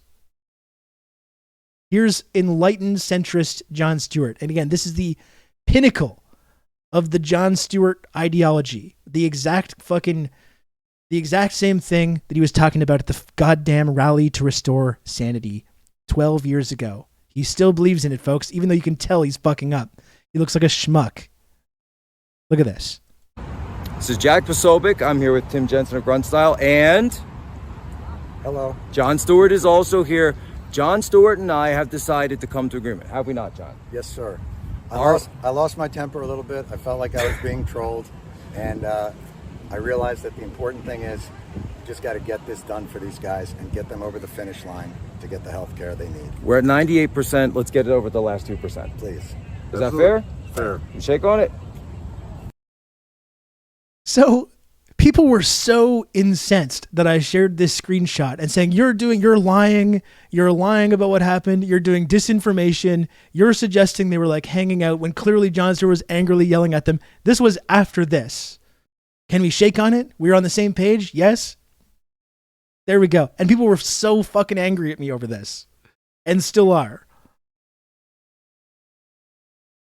And again, this is Jon's ideology that he outlined at the rally to restore sanity in the first place. We got to come together and reach across the aisle. Well, here's Jon Stewart reaching across the aisle to neo-Nazi Jack Posobiec. Jack Posobiec, one of the main propagandists for this exact reactionary backlash that was building in 2010 that Jon Stewart sat idly by and watched happen and literally defended as it was happening. And now he's here hanging out with this fucking guy. And people are suggesting that I was lying. Do you, like, seriously, chat? Seriously. Do you think I misrepresented what Jon Stewart was doing? Do you think I misrepresent when I posted that image of Jon Stewart and Jack Posobiec? Keep in mind, this is after Jon Stewart yelled at him and said, "You're being a troll," or whatever. This is after. Am I lying? Am I misrepresenting what happened with Jon Stewart? He's literally saying, "Yes, I'm sorry." He said, "I'm sorry," and they shook hands. Who would have thought about a liberal aligning with fascism if only someone warned us about this horror? And the thing is, people, again, once again, as with the other tweet that I was referencing, projected all kinds of things onto this. And they said, "Well, Rob, you're saying that Jon Stewart they're friends and he agrees with Jack Posobiec and he's also fascist." And you will notice that, no, I did not. No, I did not say that. I did not say that at all. What I did was take an image from this clip, which I couldn't retweet because I was blocked by Jack Posobiec, because I don't treat these people nicely like Jon Stewart does, and said, "This is your moment of zen." That was the only comment that I included. And people were saying, you're saying that they agree and that they're friends. No, I did not. I did not say that. What I did say was like that I did point out that they were indeed hanging out and working together and coming together and reaching across the aisle in a spirit of bipartisanship and cooperation, exactly what Jon Stewart spent his whole fucking career advocating for, with, once again, one of the primary propagandists for this extreme reactionary movement.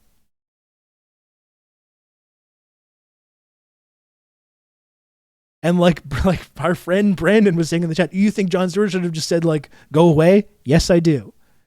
Yes, I do. I don't think Jon Stewart giving this big propaganda coup to Jack Posobiec helps get veterans health care. Again, look, 771,000 views for Posobiec, legitimizing Posobiec as some kind of legitimate figure, suggesting that they agree. It's giving a huge propaganda W to Jack Posobiec, of all fucking people. And yes, I would say, no, you should not appear, regardless of the political issue that you agree on. No, I don't think Jon Stewart should be hanging out and promoting and legitimizing extreme right-wing not even crypto fascists, actual fascists like Jack Posobiec, who's going to take this moment and take this credibility that he has from working with Jon Stewart in this moment to go and carry on his crusade to genocide trans people, migrants, to take away rights from other LGBTQIA people, take away women's right to an abortion.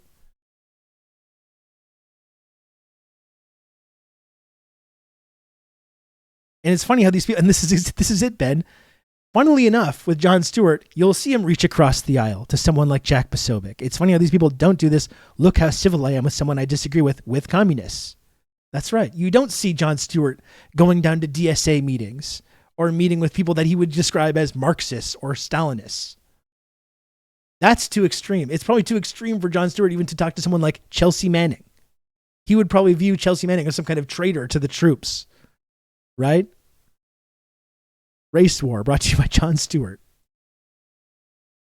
And again, like, I don't even want to, like, it's mentally upsetting to me to look at all the people that are mad at me. I would probably be informative to look at my screenshot and look at all the people that are fucking looking at the quote tweets. You can do it if you want, though. You can go to my Twitter page and look at my screenshot of this video and look at the people that are fucking shrieking at me over it. And if you'll watch, we can watch the video one more time. How about that? We'll watch it one more time. And you can ask yourself if you think I was really, not accurately promoting like what exactly happened in this exchange. This is Jack Posobiec. I'm here with Tim Jensen of Grunstyle, and hello. Jon Stewart is also just like he's obviously miserable too. He knows. Look at his fucking face. He knows. He knows that he should not be doing this, but he's such a goddamn liberal ideologue that he can't, he's talked to all this bipartisanship stuff and he can't help but walk the walk with this goddamn fascist, conspiracy theorist, propagandist.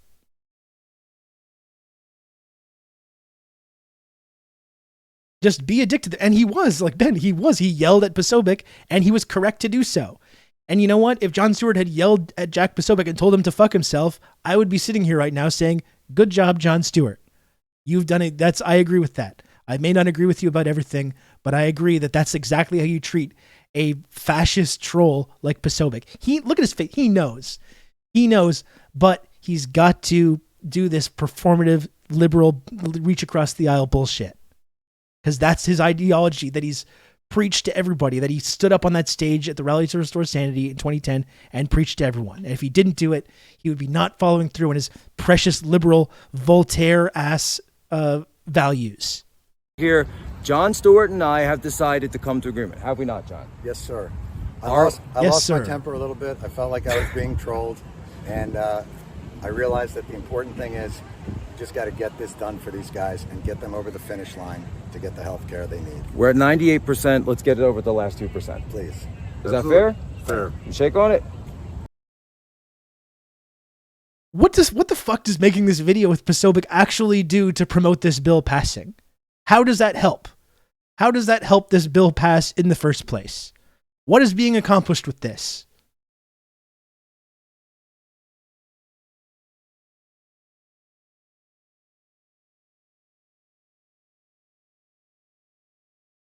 It is embarrassing. And please, I encourage you to check out my tweet about this and look at all the people that are fucking so up in arms about it. Yeah, it just helps Posobiec. That's all it does. That's all it does. He's humiliating John. He massive propaganda coup. And you know what? I saw some people saying like, well, this reaction, this is the really rich thing. I saw some people in my mentions saying this too. The reaction, that's exactly what Posobiec wants. When you criticize Stewart then for doing this, it's exactly what he wants. Well, guess what? That sounds like a Jon Stewart problem to me. That's not my problem. That's a Jon Stewart problem. Jon Stewart gave this big victory to Posobiec by doing this. That's not my issue. Take that up with Mr. Stewart over this. I don't know who the dude in the black shirt is. Yeah, it sounds like John fucked up then. Take it up with him.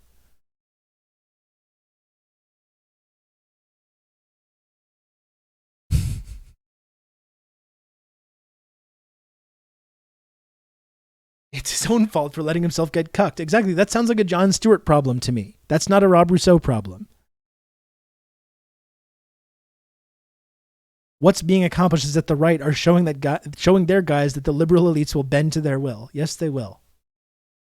Yes, they will.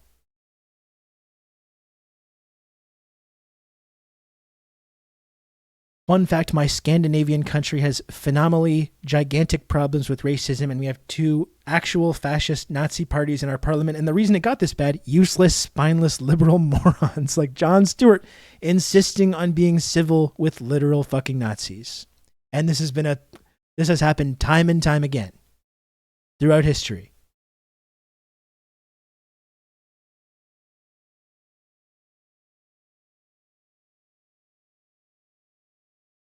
Next week, John and Jack burn the Quran together.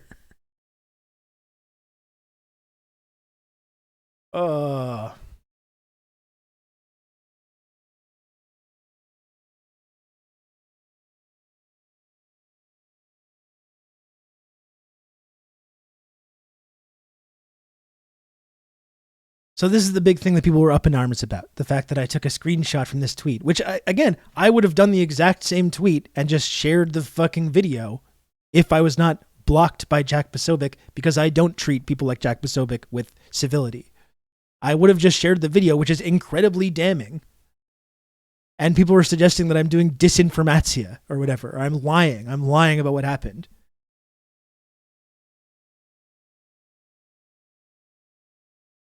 Isn't Zelensky the Jon Stewart of Ukraine? Yeah, pretty much. Yeah. If Jon Stewart ran for office and became the leader of a NATO client state, that's exactly what the situation would be.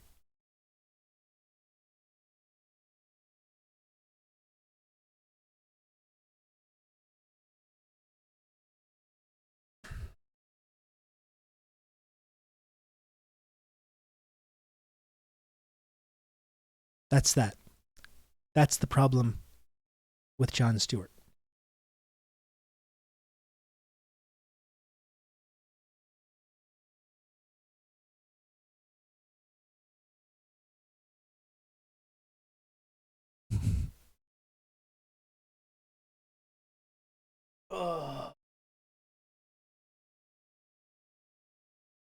God, I really couldn't sleep last night because I was so stressed out by the fucking people getting angry about this to me.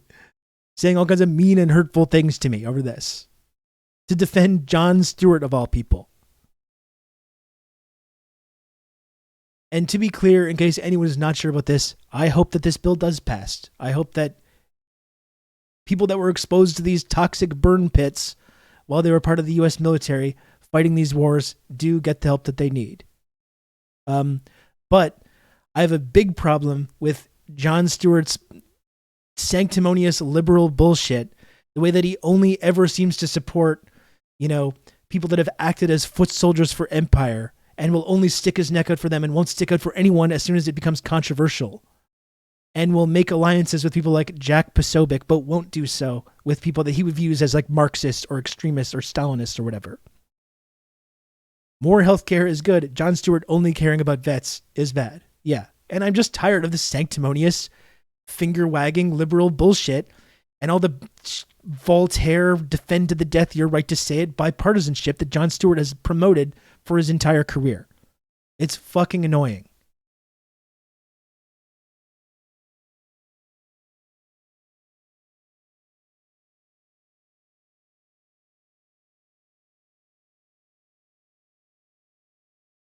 You should block all these quote tweeters. Honestly, like, I've only ever really blocked people when they've really there's only been a few situations where people have started coming after me and I've done mass blocks like that. A lot of the time I don't want to give people the satisfaction. You give people the people say do like a shitty quote tweet dunker on you, and then you block them, and then they do the block screenshot and they go, oh, triggered much or whatever. And I just don't feel like giving people the satisfaction. I just don't engage. I just move on. I mute and I just move on. Sometimes it's become necessary for me to do these kind of mass blocks. And ironically, the people that I've had to do that against the most are like these like Brooklyn dirtbag leftists, but that's another story. That's a whole other rabbit hole that we don't want to go down right now. Jon Stewart is partially responsible for my older Lib family members loving people like Liz Cheney and shit. Exactly. This is exactly what the Jon Stewart ideology gets you. That's exactly where it brings you, to fetishize people like Liz Cheney. And think that Liz Cheney and Mitt Romney and these moderate conservatives, the mythical moderate conservatives that Sorkin loves so much, right? The moderate conservatives. They fucking love these mythical moderate conservatives like Jack Posobiec, apparently. They fetishize this idea. Like that's a lot of what Jon Stewart's ideology is about. It's the Sorkin thing, it's the Obama thing, it's the liberal, sanctimonious liberal bullshit. Lincoln Project people. Yeah, exactly. That's where that gets you. That's where the Jon Stewart ideology gets you. Take care, Karam. Thanks for hanging out today.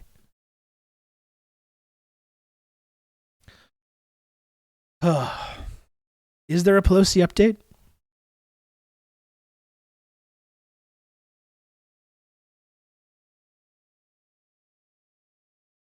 Do we have another update on this?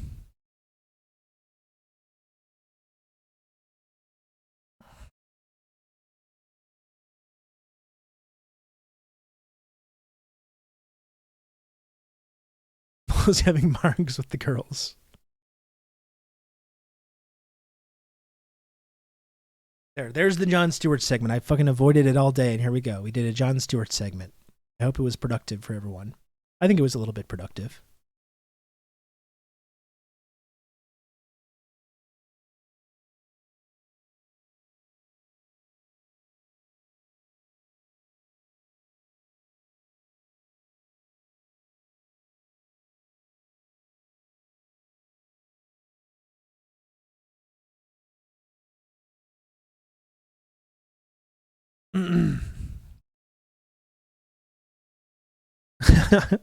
I've really just been ranting and raving today for 6.5 hours now.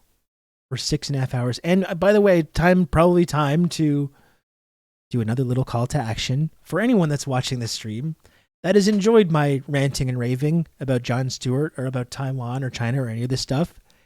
If you do enjoy that content and you would like to support this community and support the work that I do on here, you can please feel free to subscribe for $5 a month on Twitch. You can gift subscriptions as well if you're feeling generous. If you want to donate friend coin or donate bits or what have you, you can do so. Again, I usually do 4-hour streams, and the sub goal is at 35. Right now I'm doing around 8 hours. And as you'll notice, I have not increased the sub goal in any way. And I'm just hoping that the very kind and generous chatters in the community recognize the fact that I'm putting in a lot of time into doing these streams and will support the channel. If you can, I really, really appreciate it.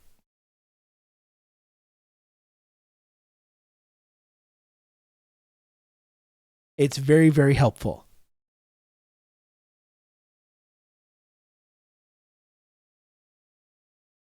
It's weird. I didn't have any pro Jon Stewart trolls stopping by. I thought I might have some. I didn't tweet. I probably should have tweeted that I was live today. That would have really probably gotten some. We got some action going on in the chat. That would have really brought things to another level. You can count on me. You're gonna have good old Rob to talk you through all this.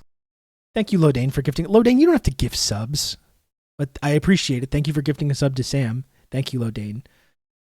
Folks, chat. Lodane, the mod, my wonderful mod, Lodane, should not be gifting subs in this channel.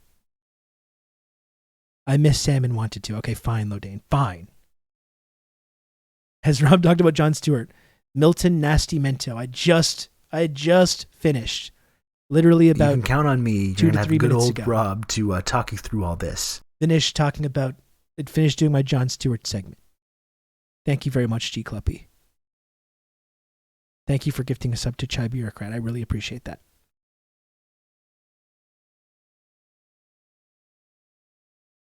You can count on me. You're gonna have good old Rob to talk you through all this. Cape Cod Minas, thanks for the gifted sub. Thank you very, very much. You can count on me. You're gonna have good old Rob to talk John, you through thank you all for this. the gifted sub.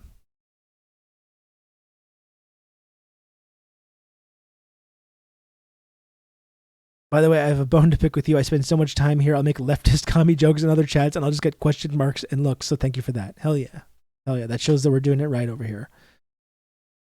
And I wanted to say, too, talking about what did Outrun just say? You can count on me. You're going to have good old Rob to talk you through all this. Oh, thank you, Tiniest Boop. Thank you for the gifted sub.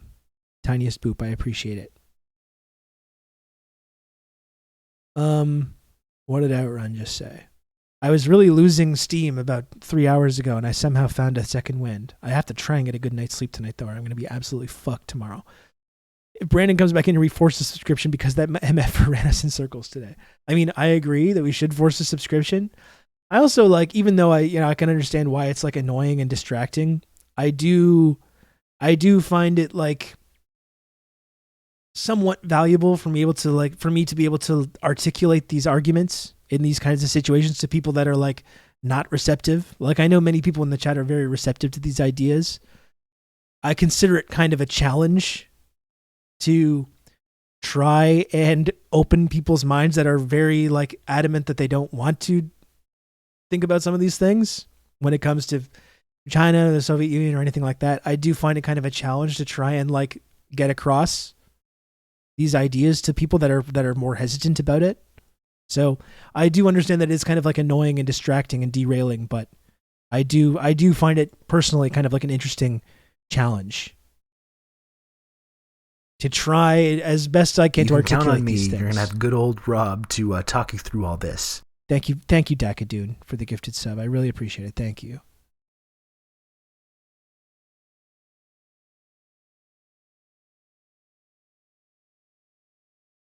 Very, very kind of you, everyone. Very kind, very, very generous community, the TRRS community. And it really, like I was saying before, it's literally a dream come true for me to be able to do this show.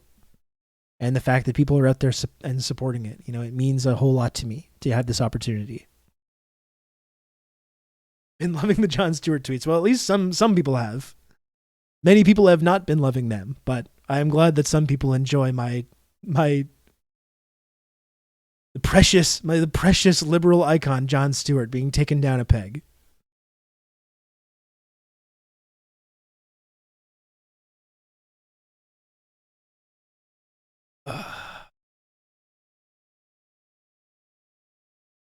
Brandon was crumbling. I did make some headway when it comes to the whole like Uyghur Xinjiang argument, I think. I made some progress there. You can count on me. You're going to have good old Rob to talk you through all this. Now do Trevor Noah. I mean, look, a South African guy that like literally supported the right of the state to shoot striking minors, I think is a perfect person to take the baton from Jon Stewart and take over the Daily Show. The Tonebox. Look at that. First 2 gifted subs in the channel. Thank you very, very much, Tonebox, for the gifted subs. Oh. I think after this, it's going to have to be some gaming time, folks. I think it's going to be gaming time. I think we're going to get into the gaming segment after this.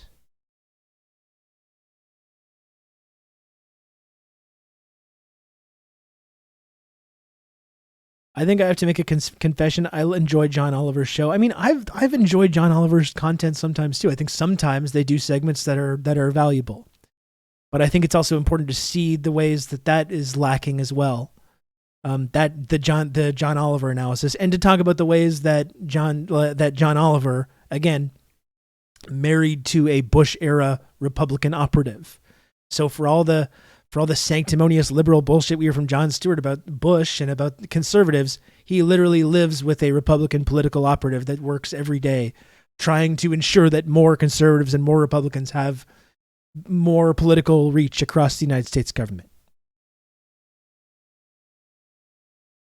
I believe he's gone in on a couple of like imperialist narratives as well and promoted that using his signature British sarcastic dry wit and that kind of stuff as well.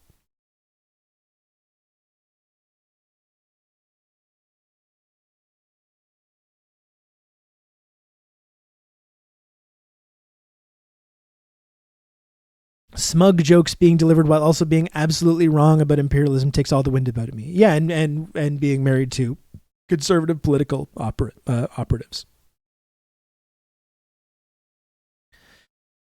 His entire narrative on inflation was supply, demand, and wage inflation spiral. Most of the time he has entertaining content, though. Yeah, again, like they can do, and, you know, Jon Stewart on The Daily Show did entertaining content as well. You know, they can...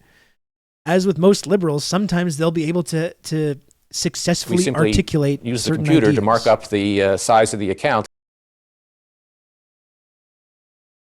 Thank you, Pam. Marathon Rob. Yeah, I'm back at it again. Back at it again, Pam. Thank you so much for the 100 friend coin. I appreciate it, Pam.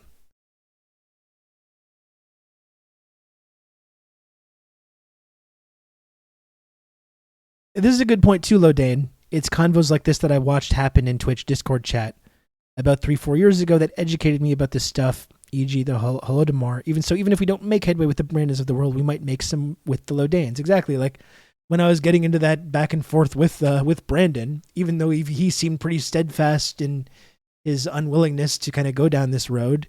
Who knows who's watching those conversations take place and starting to rethink certain ideas they have, you know? And that's, I think, sometimes we don't know whether that's going on, but I do think that there's, you know, there's a couple hundred people watching some of those conversations, and maybe there's 1 or 2 people in those that are changing their perspective or their viewpoint on some of these ideas.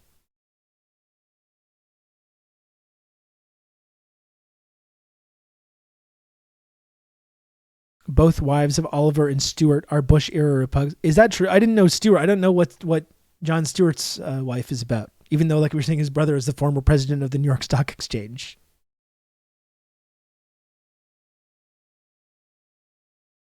I just work all day and every few hours check in on you and you're still going strong. I'm still ranting and raving. Pam, I slept like 3 hours last night. I'm running on fumes right now. Did they all meet at the same party or some shit? Well, they all have the same class interests. And all the shit, all the sanctimony is all just entertainment, right? And it's all done in a way that they can still continue to rub elbows with the same people, the same elite circles that they all run in. These multi-millionaires like Jon Stewart.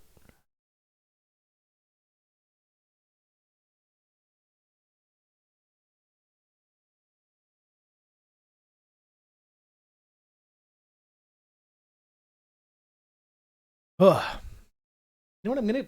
I'm gonna wash my hands. I picked up Momo earlier, and I got some oily cat discharge on my hands from picking up Momo a few moments ago. I'm just gonna wash my hands because they feel gross. I'm gonna wash my hands. I'll come back. We'll hang out, and we're gonna get more gaming time going. Oh.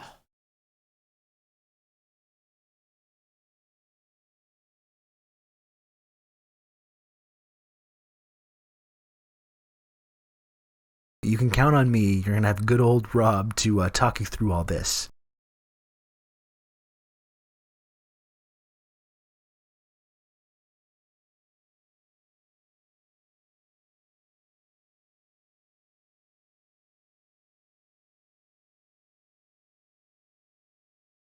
Oh, thank you, Tiniest Boop, for gifting a sub to Pam. Momo's there on the sofa, just lying on a big clean pile of clothes, which I'm now just gonna have to put directly back in the laundry because my stinky cat is just lying on there. I think I got to bring her for a butt shave this week, which she's not going to be very happy about. I wonder if having lots of money smooths over the gap between being liberal and conservative. I wonder. It's impossible to know, unfortunately.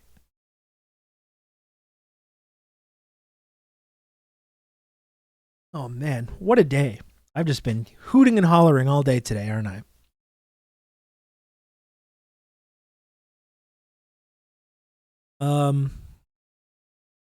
Butt shave is a service available for cats. Yeah, the place that I get Momo groomed, usually they do the lion cut. Like they'll do the whole lion cut and shave her, but she's supposed to come in like in between cuts. And you go and bring her a little butt shave because she's overweight a little bit. Just a little. It's not that big of a deal, but overweight and is also very furry and sometimes has a hard time keeping herself clean in that region. So you got to bring her in for a little butt shave, and they just shave that area, so there's no matting or no issues that develop there.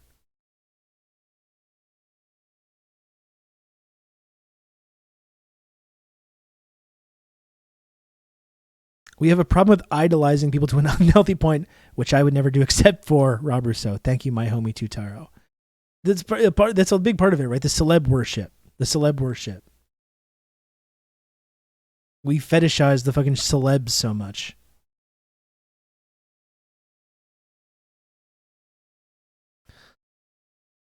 Okay, so on the subject of cats.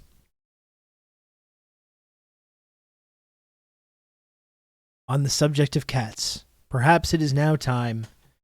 It's been a long day of hooting and hollering. It's been 6 hours and 50 minutes of yelling and screaming and shouting and arguing and debating and saying all kinds of stuff. Perhaps now it is time to fire up some gaming action. What do you say, gang? It's so condescending the way I said that. What do you say, folks? Let's do that.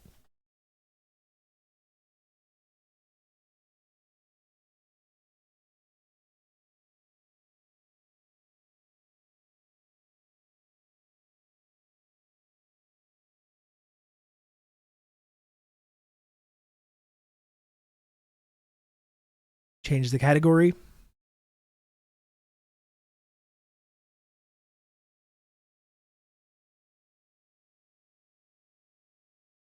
So almost 7 hours into this thing, and it's 5:16. I told myself that I was going to try to go until around 8 p.m., which is going to put me in like the 10-hour territory, which would absolutely be the longest stream that I have ever done. I was definitely around hour 3. I was feeling very little confidence that I was going to be able to actually do this. I didn't even think I was going to be able to talk about Jon Stewart. I was really losing it. But we'll see. We'll do some gaming time now, and I will try to keep going as long as I can. Again, it's Bachelor week for me over here. I'm making up for, I took vacation time, I'm making up for lost time and lost streams. So we'll see. I will try to push the very limits. Push myself to the very limits of streaming. We'll see. I'm surprised, even going on 7 hours, I'm surprised that I made it this far, because I was really at around hour 3:30, I was like, I am losing it. I'm not going to be able to do this shit anymore. That other burst of caffeine really did something, I think. A little Diet Coke.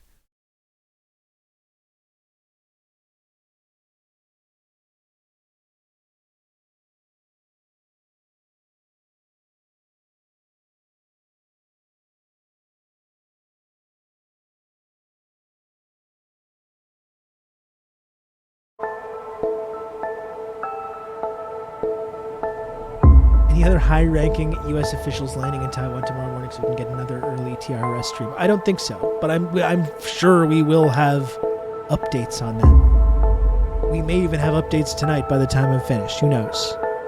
But we'll have plenty more to talk about with Pelosi and Taiwan and all this stuff. I'm sure there'll be no shortage of stuff we can take a look at tomorrow.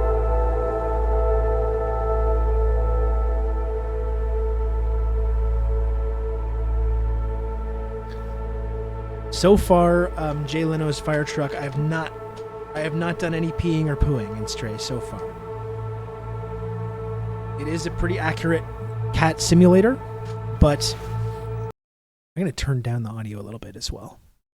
Because I noticed last night that my voice was kind of like a lot lower. Should be a better mix here, so you can hear my commentary. That's almost probably too low. Okay, that'll do. That'll do, donkey. Yeah, so far, a very, very impressive cat simulator, but no peeing or pooing so far.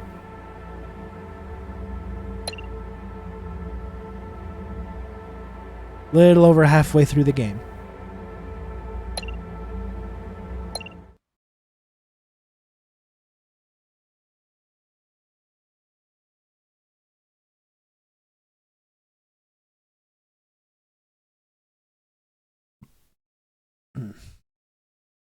I finished Stray the other day. I really loved it. I've been really, really enjoying it. Like I would say it's already one of my favorite games. I really, really like it. Like I've been over and over. I've been talking about the production design, the sound design, the score, the gameplay, the cat gameplay. I really, really enjoy it. The beginning was very emotionally distressing. I start to drop some frames, I've noticed, as soon as I play it, but hopefully it's not too difficult to watch for your end.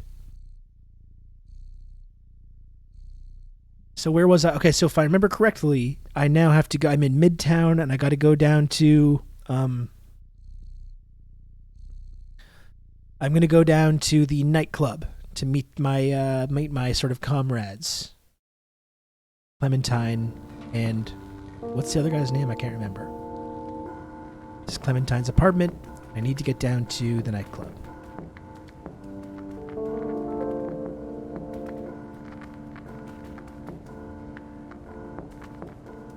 Bathroom. It's the entrance. Okay. To the nightclub I go. Oh, and there's these sentry drones looking for me now too.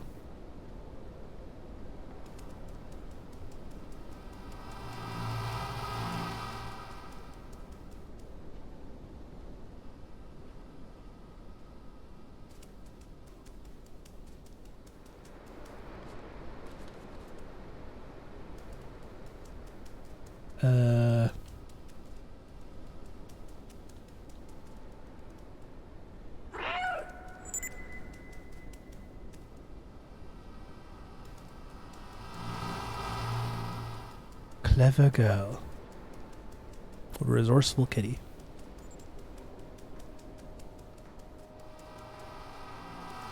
Oh shit. Shit. Shit. Shit.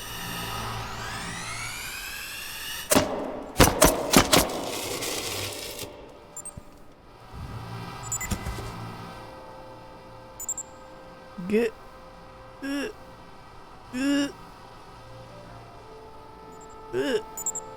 Oh boy.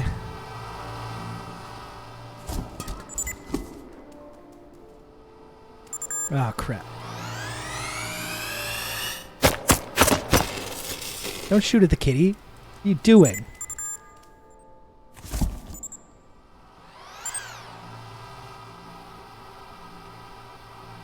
How do I get out of here? This is very stressful.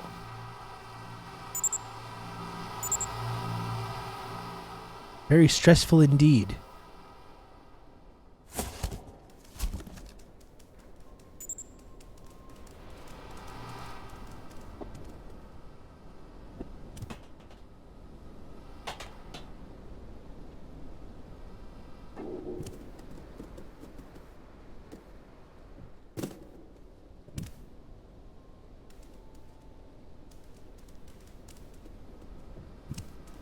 Wow. My goodness. There we go. Okay. To the nightclub. How do I get in there? The last time I went and checked that out, they weren't too keen on the kitty going to join them in the nightclub there. Get to the pay and spray, that's right. I'm still keyboard and mouse run.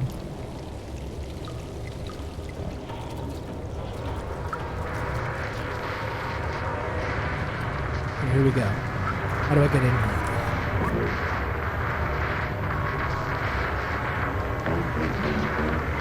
Not for you. Go away. Perhaps my pal Simon can get me in. Climb at the back again.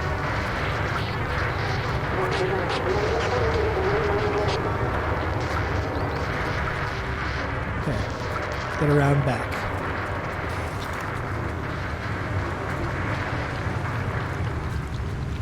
Climb up the back.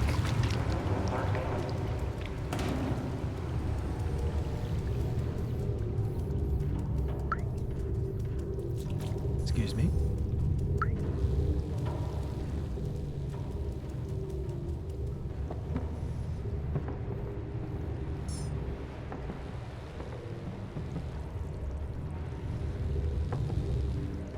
Climbing up.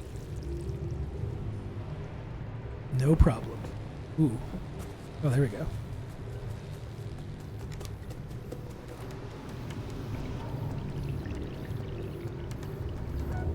Can I not talk to this guy? Okay.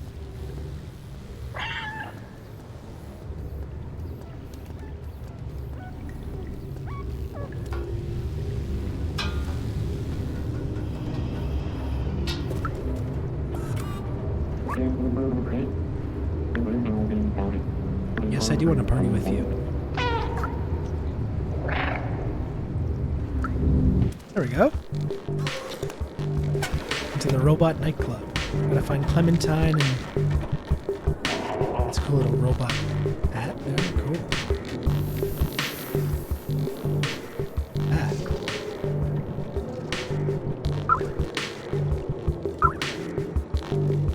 Take strange drink.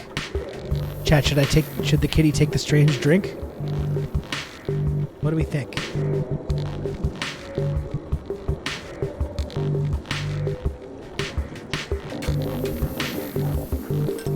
I'm gonna take that as a yes. Oh. I thought the kitty was gonna drink it. I thought the cat was gonna get blazed. So where's our friend Clementine here?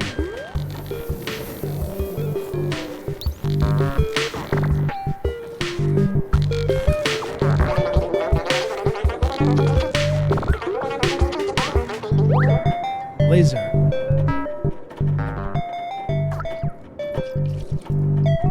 That's who I want.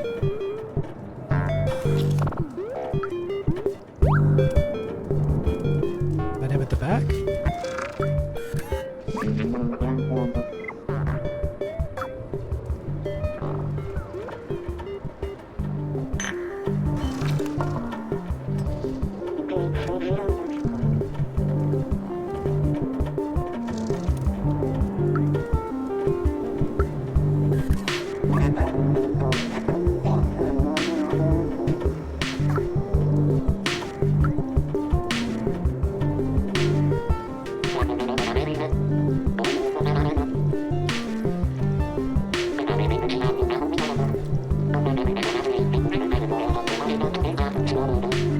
got a drink. I got a drink right here for you.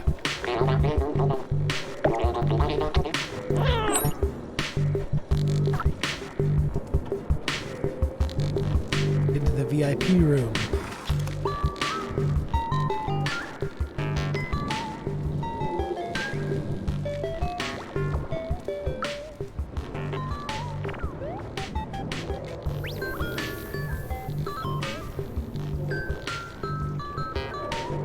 Good old Rod, that's right, horse. That's right.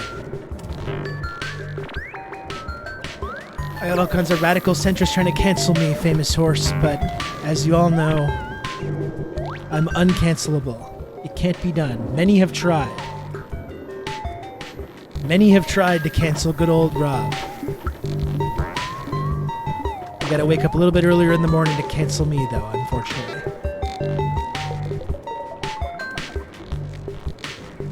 Is it up there I have to go?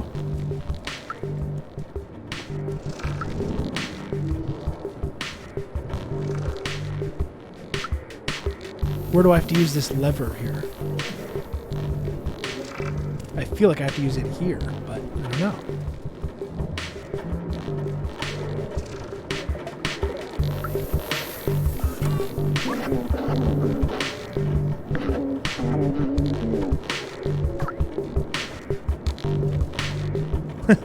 This guy dances, this one dances like me. This is me at the club.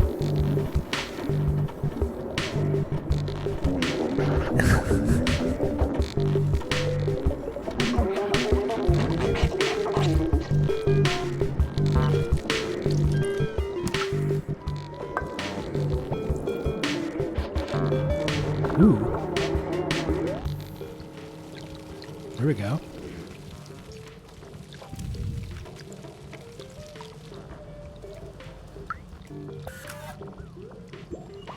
I know, I love the music. How about social distancing?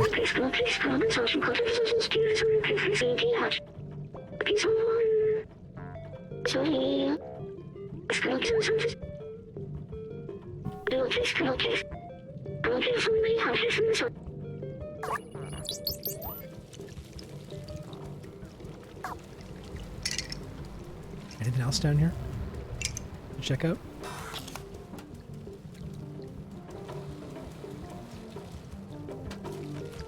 Doesn't really look like it.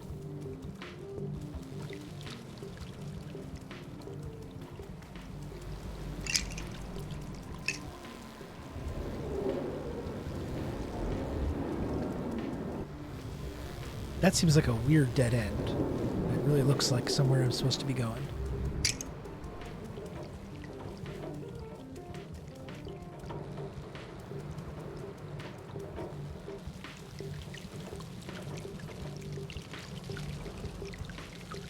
This is not bringing me to the VIP room.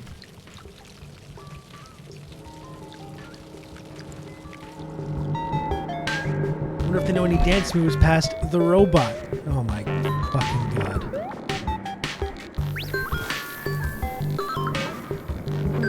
I must say, Ron, I tell some pretty awful jokes.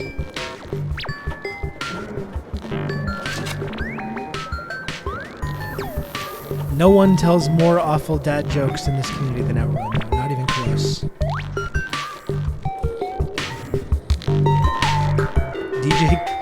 DJ Kitty.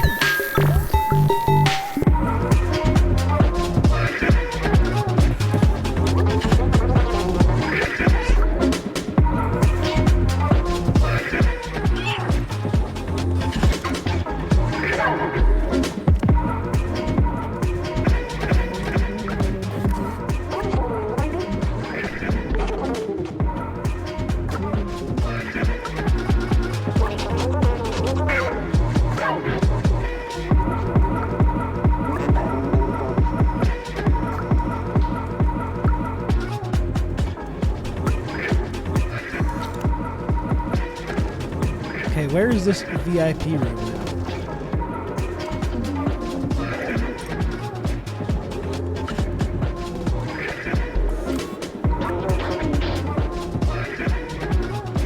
Access to the VIP balcony is closed.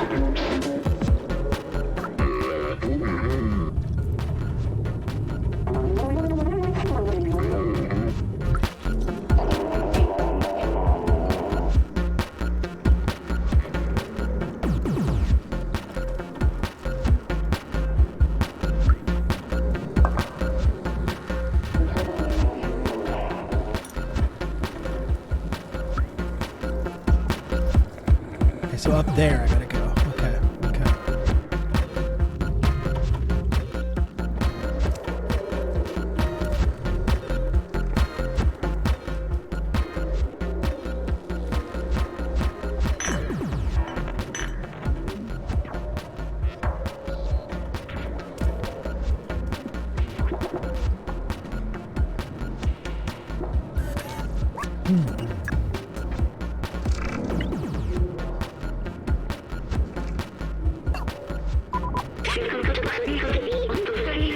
Repair the hologram device. Okay.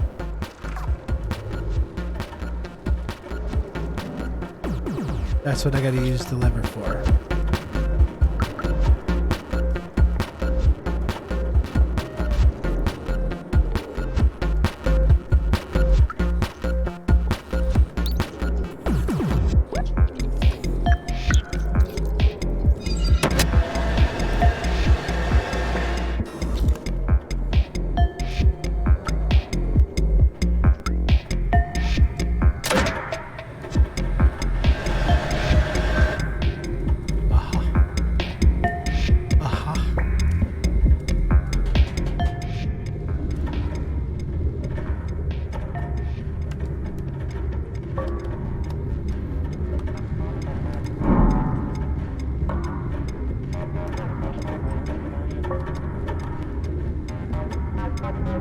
Yeah, I see what all these do.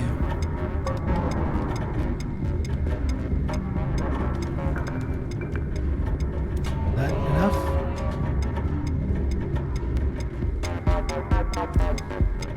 Middle one needs to go down again.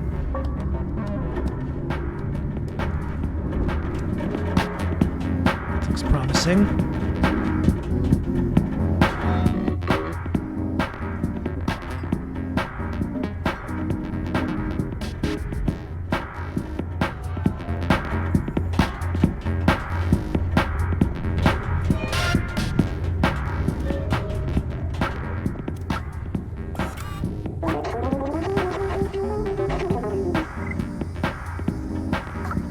I don't know why people complain so much about those sentinels. Yeah, that sounds like cop shit to me, sir.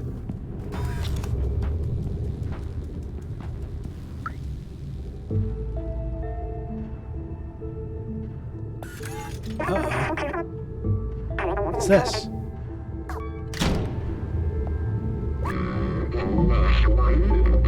Blazer betraying me. What is this shit?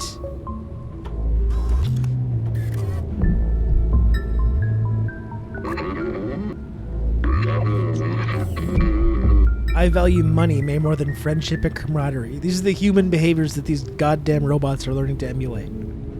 I value money more than friendship or camaraderie. Unbelievable. Giving us over to the Sentinels, you fucking piece of shit, Blazer. We simply use the computer to mark up the size of the account. I left money in giving it to Rob. Thank you, famous horse. I appreciate that. Thank you. Oh no!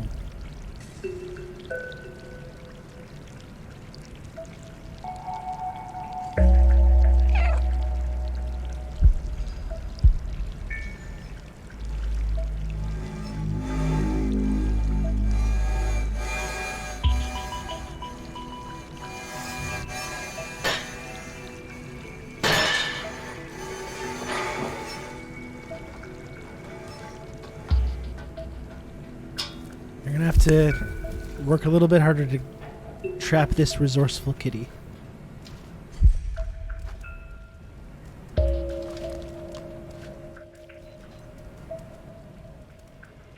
Now what?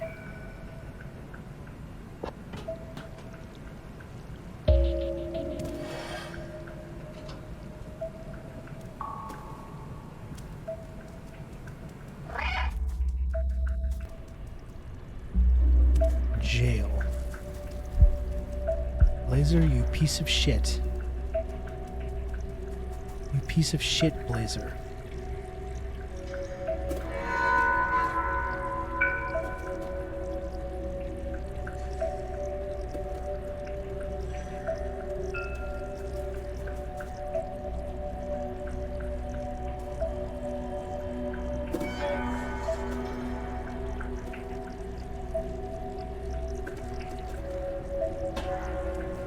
Looks like I gotta do something over here as well. I agree, Lodane. I hope Kitty sets fire to Blazer as well. They deserve it.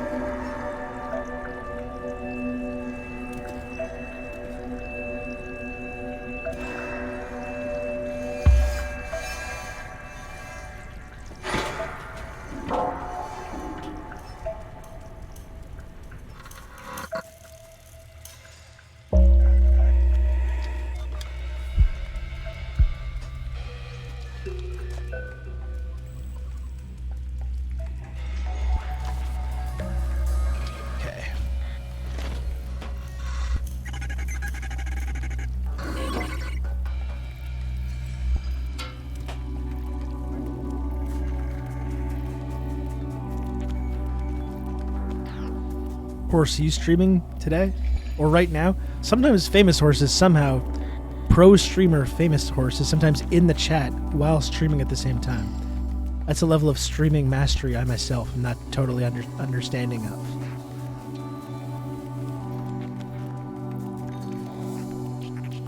I'm sure there's a way to...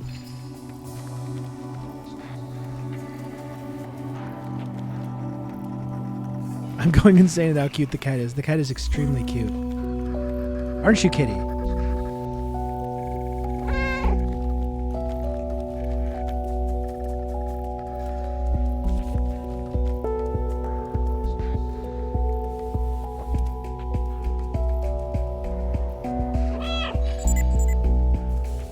Ah, speedrun.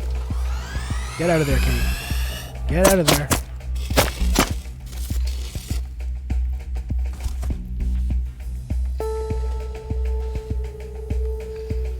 My mother loves Aaron Sorkin. I'm going to force her to listen to your scathing critique of John's rally and make her understand. I don't know.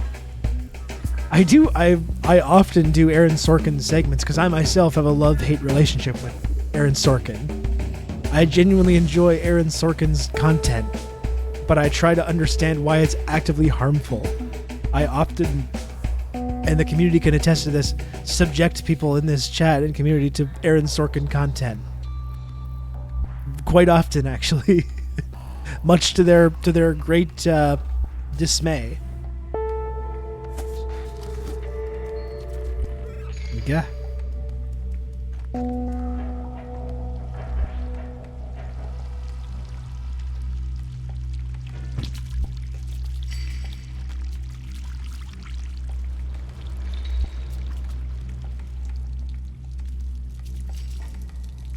Poor guy.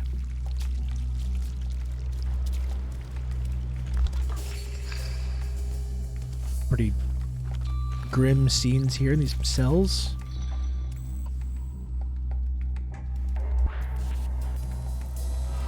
Yeah.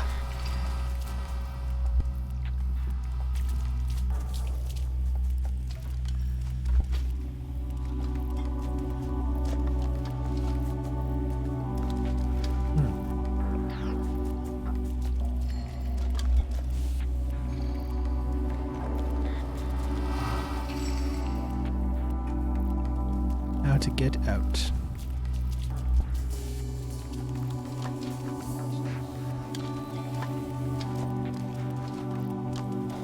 Do I need to go up those stairs, I guess?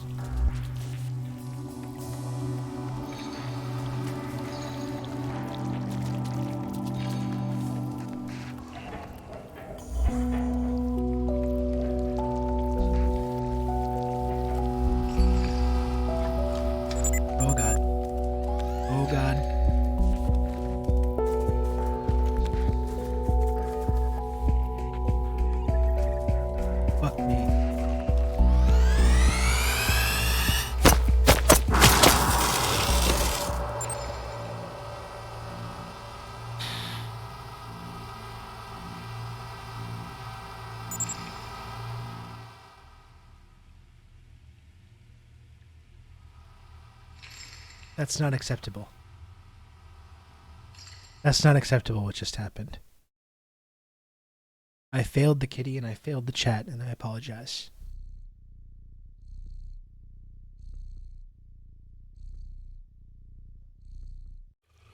Oh, do you know what? It's almost dinner time for me.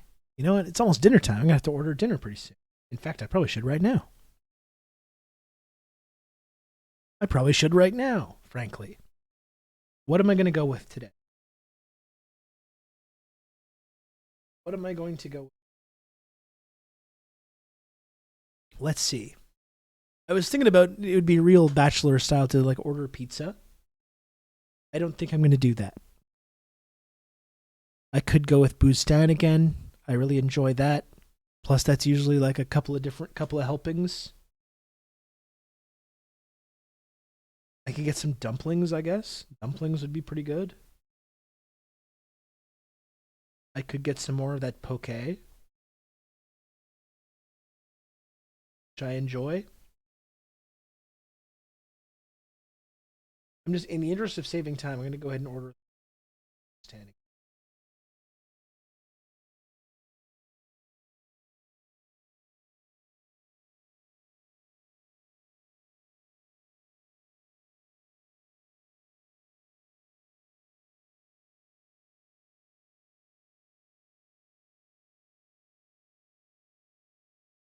Just one moment while I figure out my food situation here.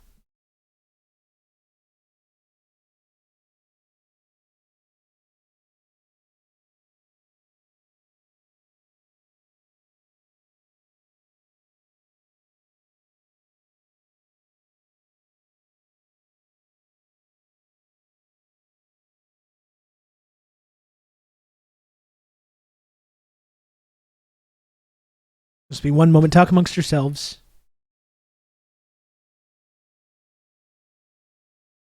I suggest curry. Be a good. I think just because it's already in my app.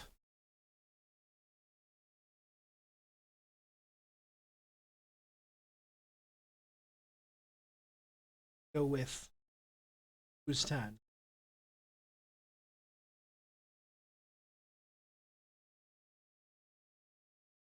I think that's what I'm going to go with. We're having churro beans and rice tacos. That sounds nice. I found out Rob's alter ego, Glenn Musso. Oh my. This talking stuff will break us. You know that. I'm sorry, Dr. Maggot. I'm going to try and go as fast as I can. This is the problem with these apps, too. They're like, you're $2 away from free delivery. So it's like I can order more food and get free delivery. Or just order the meal that I want and pay extra.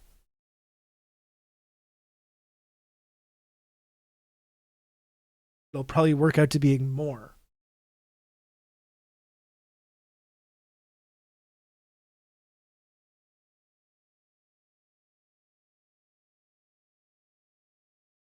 You like sitting.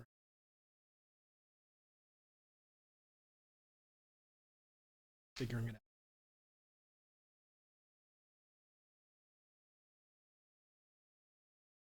Good. Good. Okay.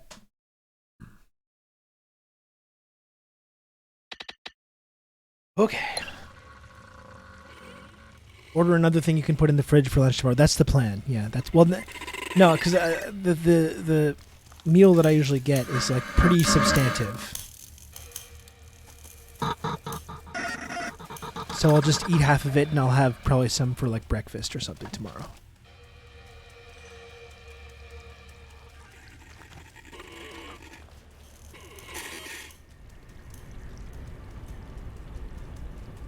I don't know if I saw this. Some robot being tortured or something.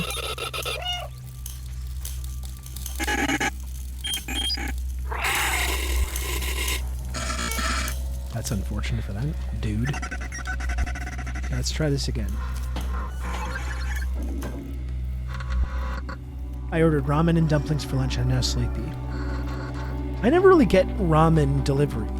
You know, I like going out for ramen, but it always... And I know people have accounted for this. Like, I probably should try to do it more.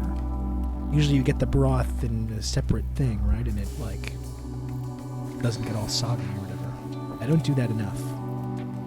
Ordering ramen.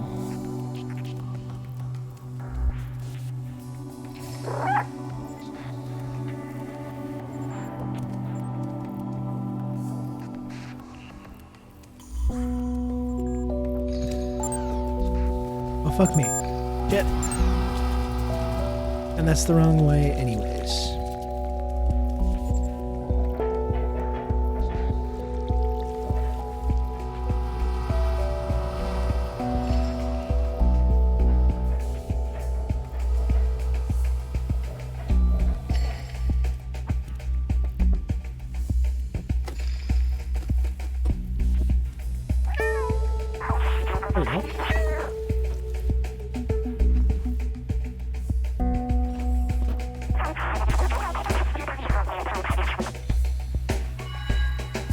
Where's the key?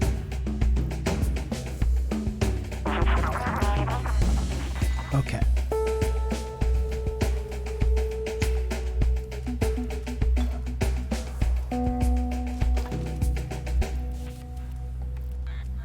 By the way, other question for folks. Do we want to do another TRRS movie night? I know, I'm sure there's another Mission Impossible movie planned that's been pushed back from last week, but if we do want to do another TRRS movie night, we can do that. We could do that. We could even do it tonight. We can do it tomorrow. Not Thursday because I got a podcast thing.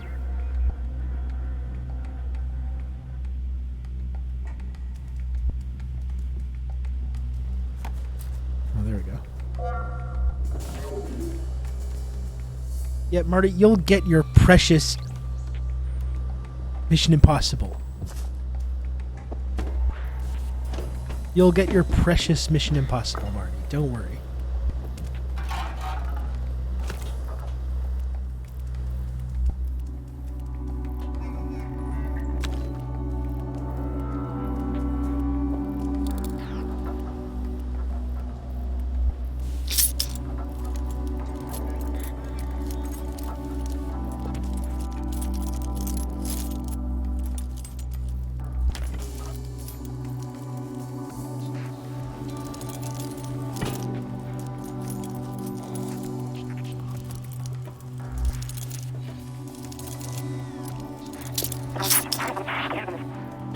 There we go.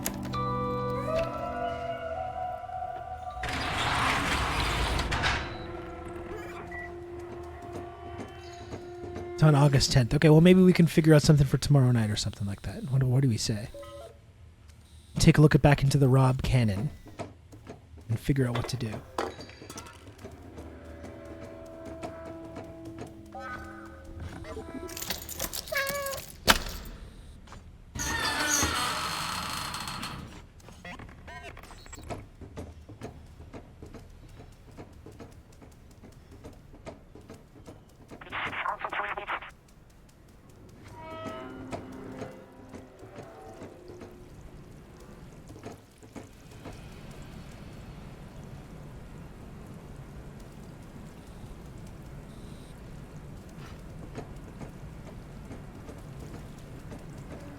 Where are we going, Clementine?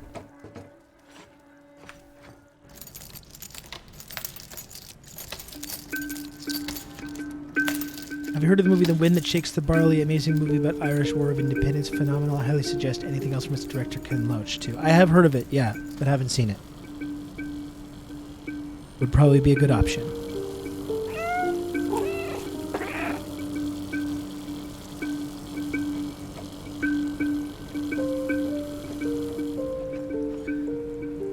Didn't Fassbender do a good Irish independence movie as well?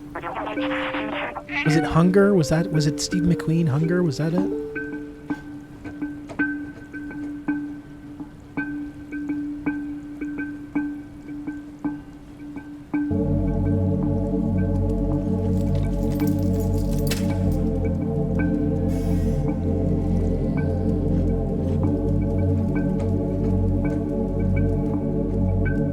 Hunger is incredible but very heavy. I don't doubt it, yeah.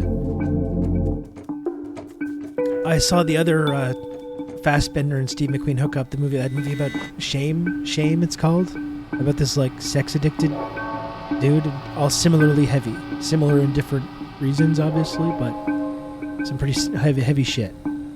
Fassbender.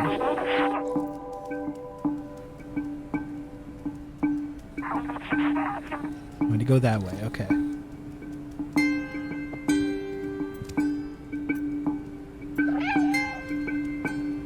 I love the sounds. The cat sounds are just fucking great.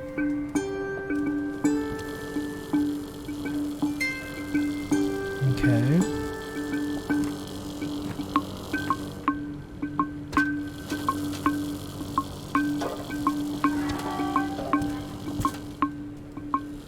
Very good kitty.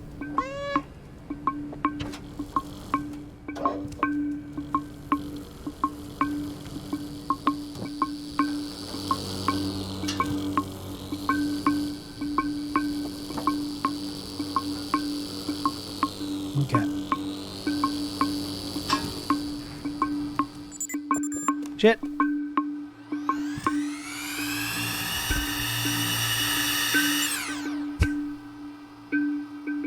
Oh boy. These robots are not too bright. You just immediately hide in a box and they forget that you never saw you.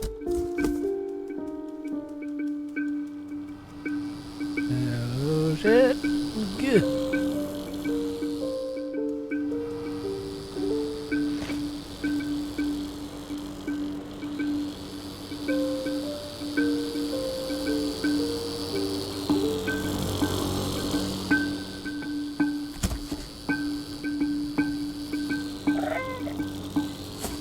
Fuck. Sometimes I want to use the meow for effect. I want to use the meow for effect.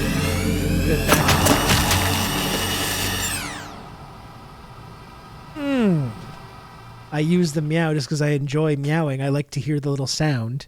And then I called attention to myself, foolishly. Just because I wanted to do a little... I couldn't resist. I couldn't resist the alluring siren song of the meow button.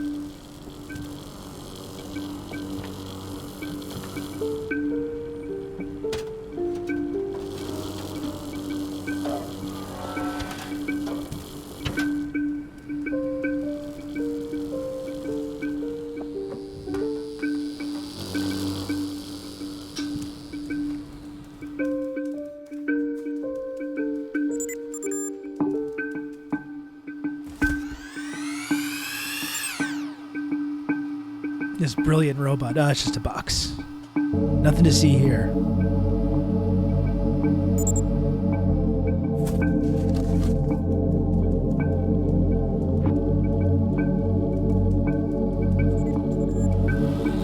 Fuck.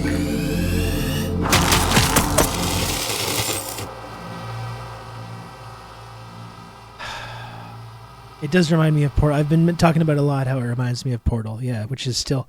As much of as a lame meme as it is, is still one of my favorite games.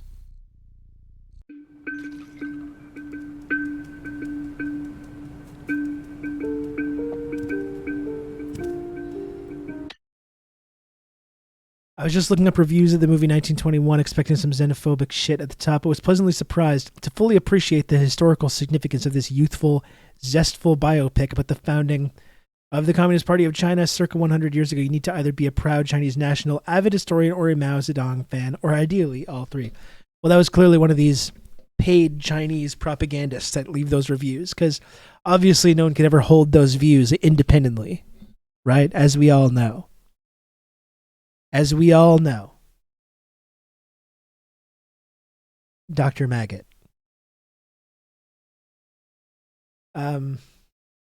I would like to see that, though, definitely. I would like to see it.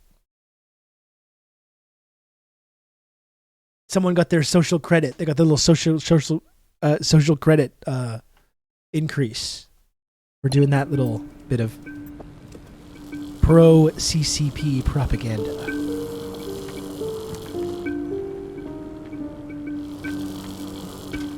Okay, let's try this again. Let's make this... This is the last time. This is ridiculous.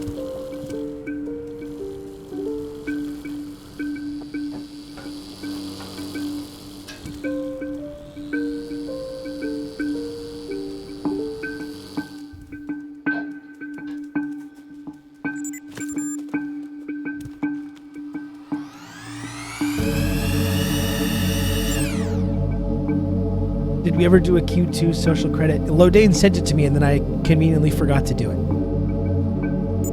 So yes and no.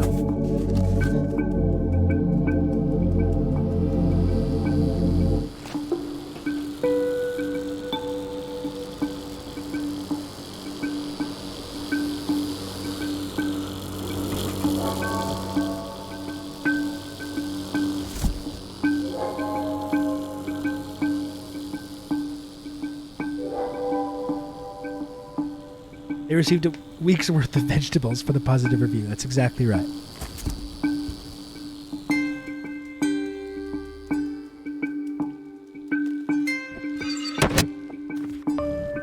Oh. Nice.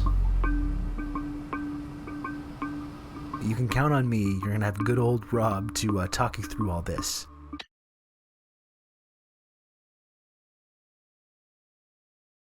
I actually know of several small indie games, almost all free, that are right up your political alley. I'll gather a list. Okay, thank you, Lodane. That'd be great. And thank you, Red Wine Terrorist. Thank you for the gifted sub. I really appreciate it. Thank you. Okay.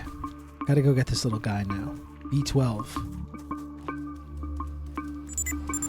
Good.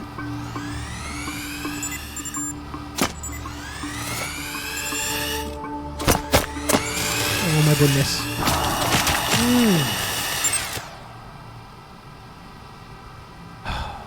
Jesus. I better not go all the way back to the beginning now of that little run. Give me something.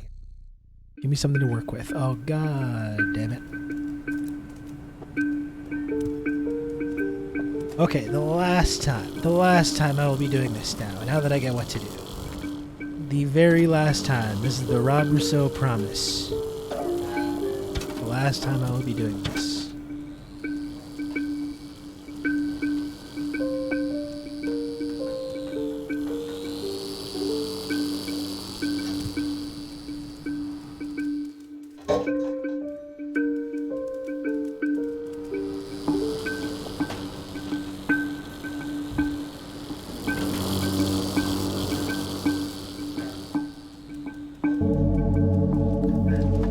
I love just all the boxes lying around too. That's funny.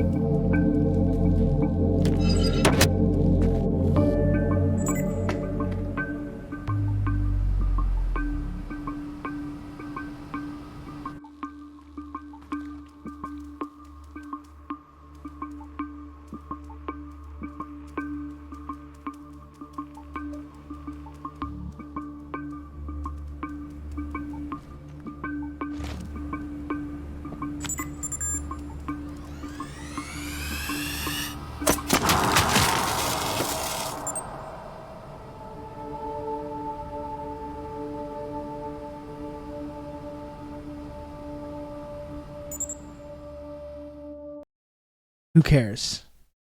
Doesn't bother me at all. Doesn't bother me in the slightest that I'm having a hard time with doing this. Not an issue for me whatsoever. And frankly, it's insulting to me to suggest that I'm mad. That I'm mad or frustrated about any of this.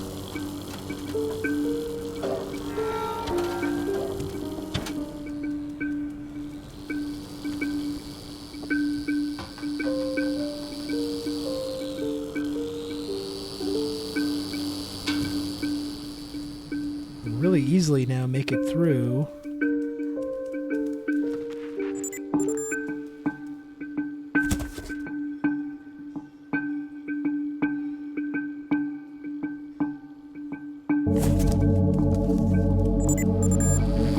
Oh, shit.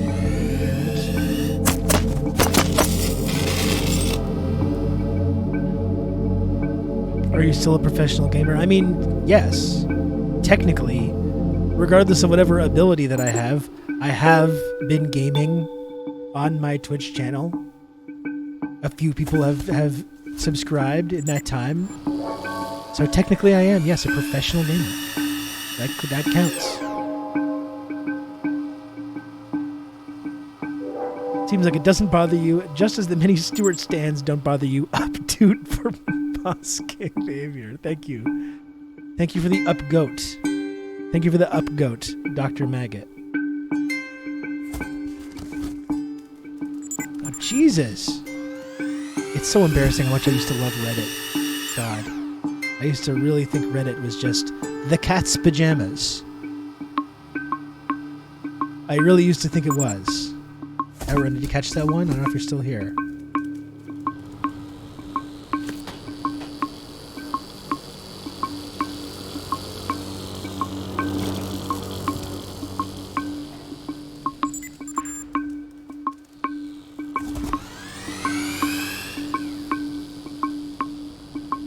The drone is clearly a skeptic about Schrodinger's cat. Yeah, exactly.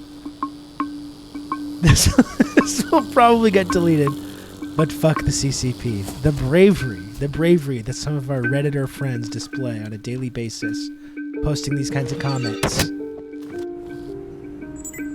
We have to hand it to them. The absolute bravery that our Reddit friends display when they post these kinds of inflammatory statements. You gotta respect it. Okay, so I keep on like trying to rush through this here.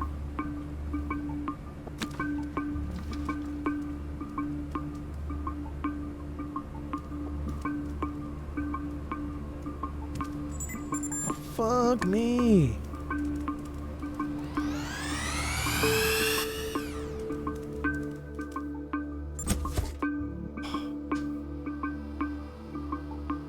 Even the commie subreddits half the time are anti-communist as fuck. It's seriously, this is why I'm only able to go to our Sino and our Gen Zedong. It's the only readable subreddits anymore.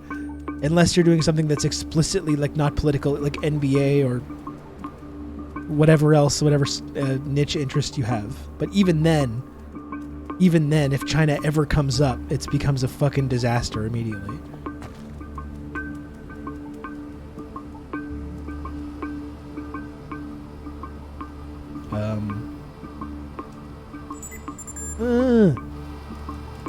Yeah. Oh my goodness.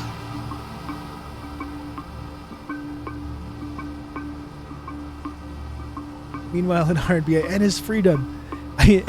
Ennis is so fucking lame that even on Reddit, he's still not really popular. That's how much of a failure the whole Ennis freedom op has been.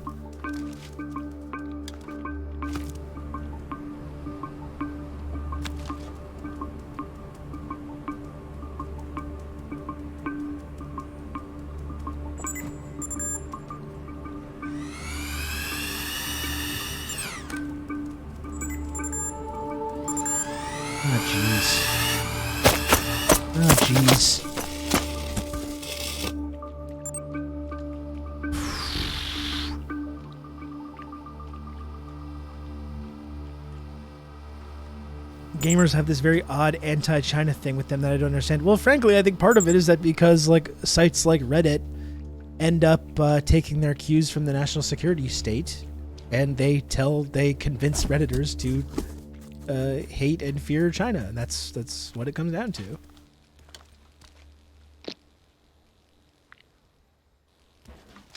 Where am I even bringing B12 here? Do I gotta go back now, where I came from?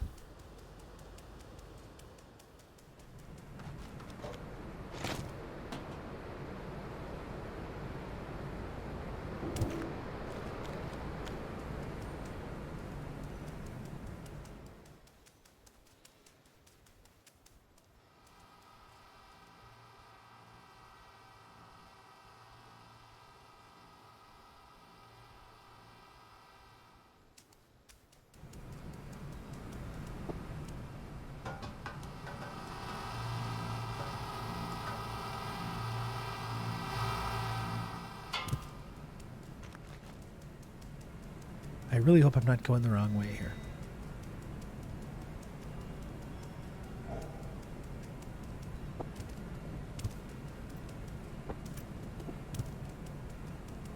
There we go.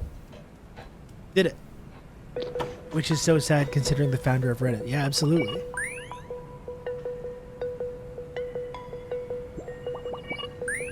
Because China bans some games, usually for good reason, or it's because gamers are hella racist. Also a significant factor. There we go.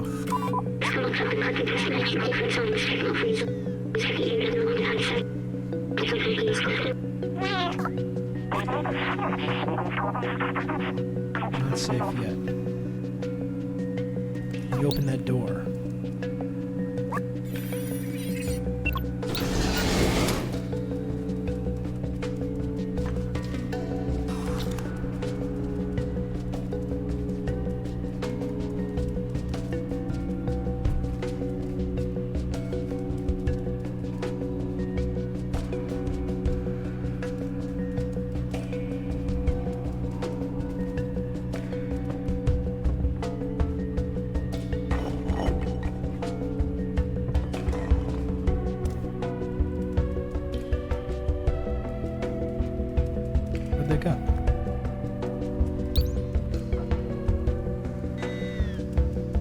What are you waiting for? What are you waiting for, Clementine?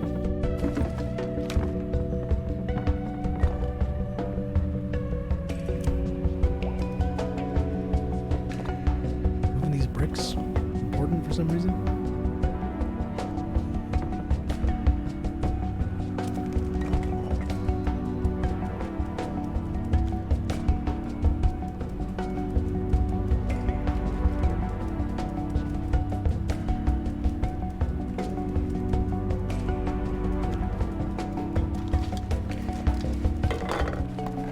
What do you want? What are we doing, Clementine?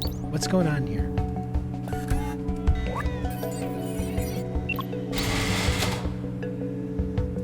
I feel like that's not what we want. I don't think that's what we want at all. The robot is supposed to walk in. Is that true? Where am I going here?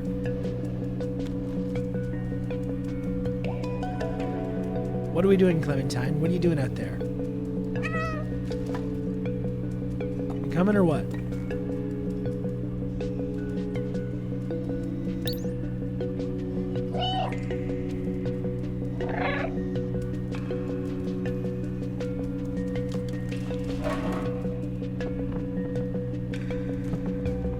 Okay.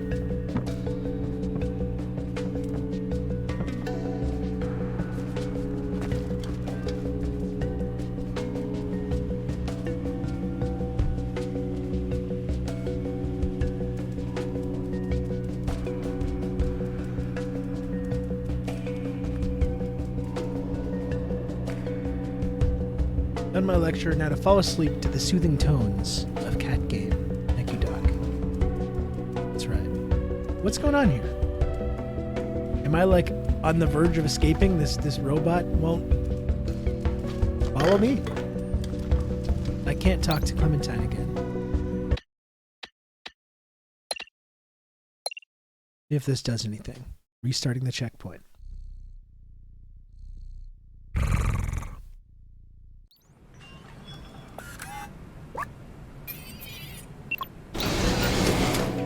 Okay, there you go.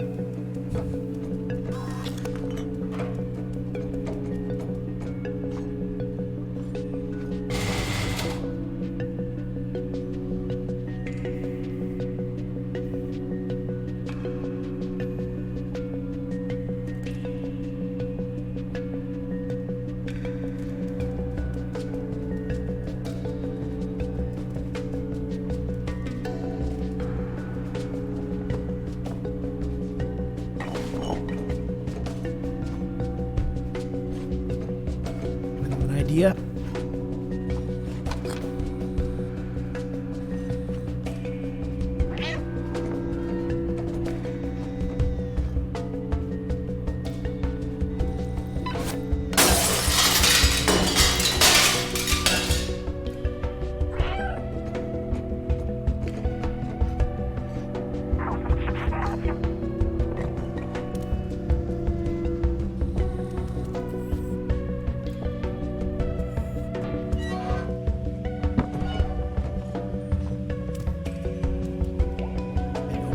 Side.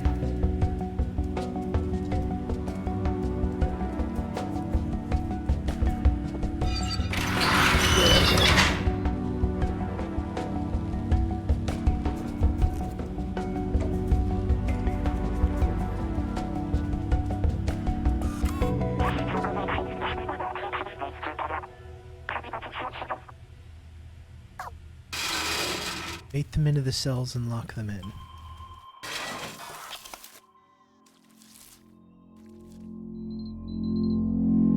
I gotta use the classic long grass. The old hide in the long grass trick.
Very nice.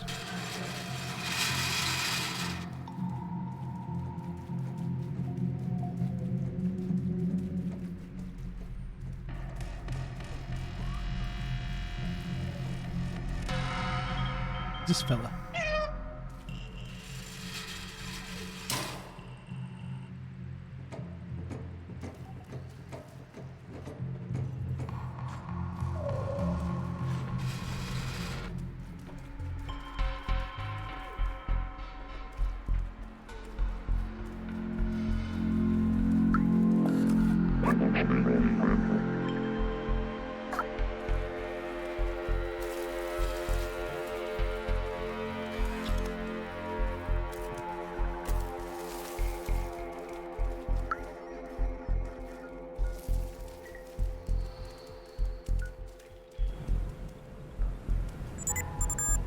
No, fuck me.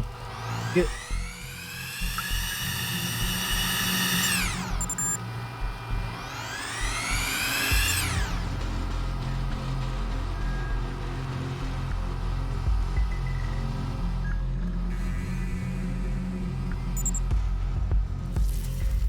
Okay, I gotta get him in those rooms, I see.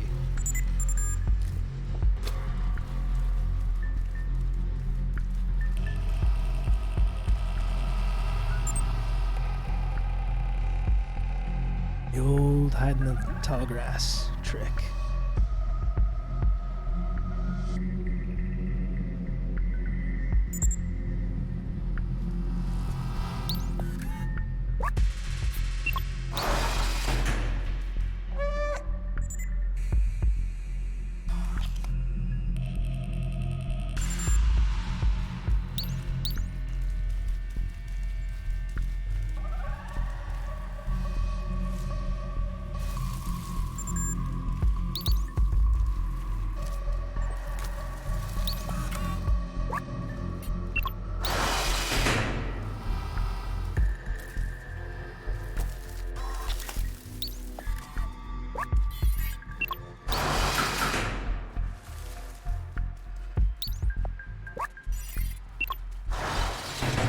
Fuck.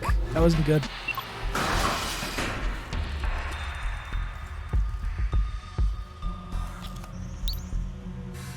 Oh.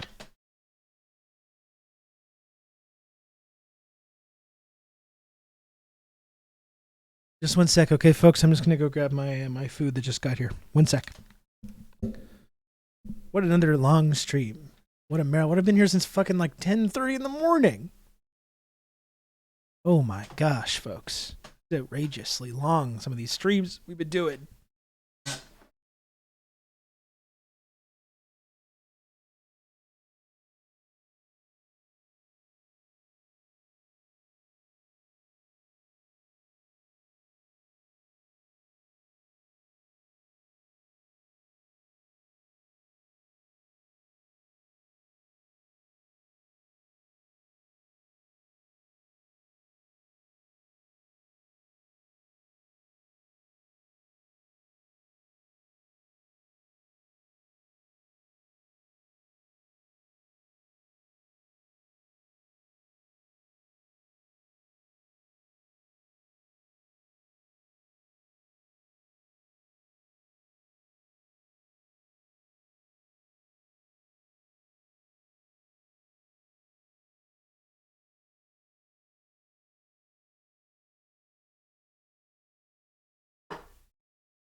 Ugh.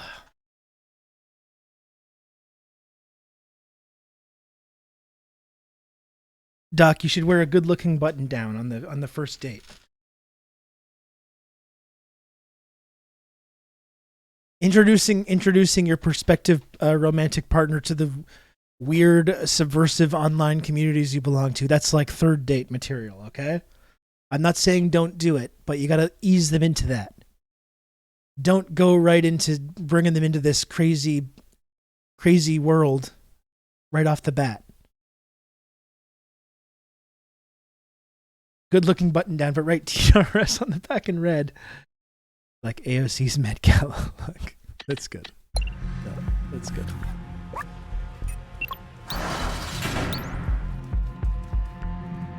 Okay, one of these stupid bots trapped in there already. That's closed. What if I get both of them? Oh, that's gonna actually hurt me. That's gonna actually probably kill me.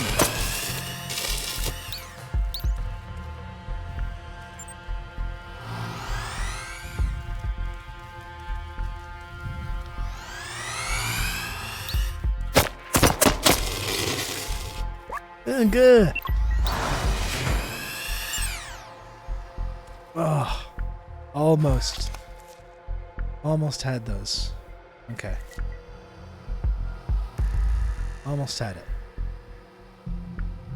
So the first thing you need to know is a triangle is not a pyramid, and I'm not in a cult.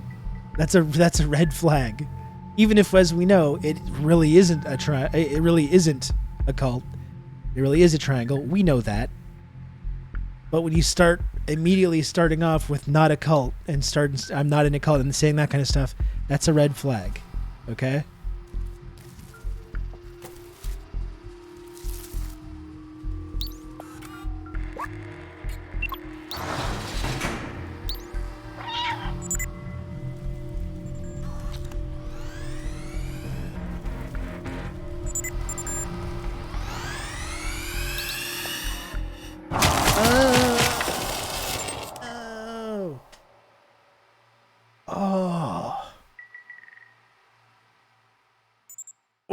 I was so close. I was so close to getting through.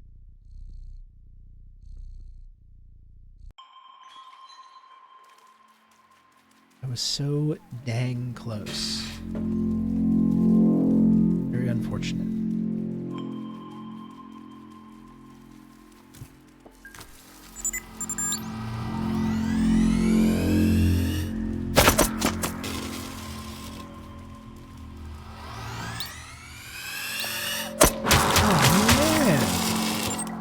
Ruthless robots killing this beautiful, resourceful kitty over and over again. Very difficult, very frustrating.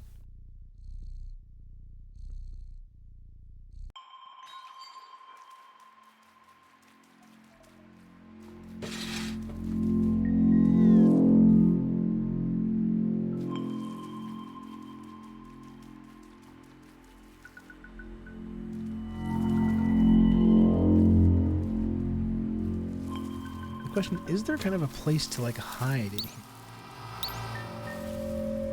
There's none of that grass in here. None of that long grass you can hide in. I don't think you can hide in there. That's not hidey grass.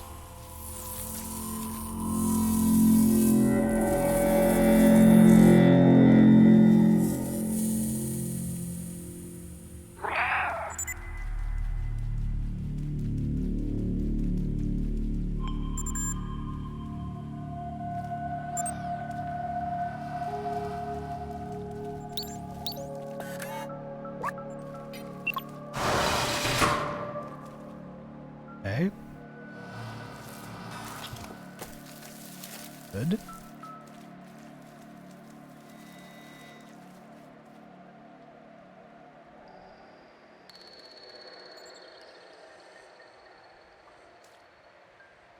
Now I gotta get this guy trapped in there as well.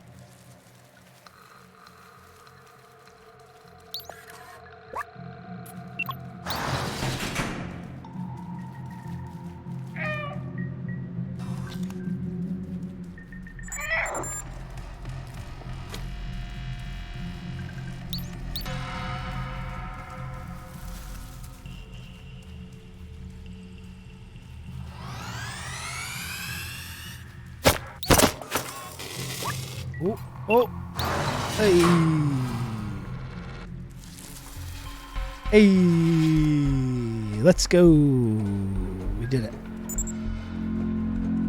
We did it, friends. They got hoops over here.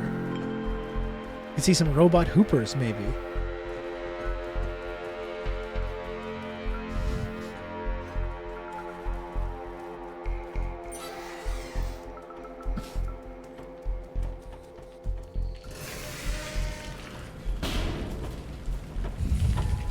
To get through here. Is that a checkpoint? No, it's not actually. It's not a checkpoint, so I should not be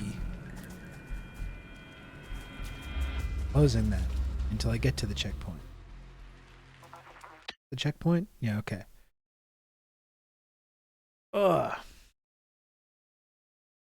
Here's the question, folks. Here's the question. Okay, I have a question to you, the chat. Like I said, I was planning on going, even pushing myself to the very limit of streaming today and getting into like the 10-hour territory. I got my food here. Here's my question to you. Just past the 8-hour mark on the stream. Do I sit down and finish my meal, maybe put something on the screen to look at while I eat my meal, and then finish the game and see how far I can push this thing? Or do we call it quits for the day? I'm really tired. I slept 3 hours last night. I'm so tired, and my brain feels like just pudding. It just feels like pudding right now to me.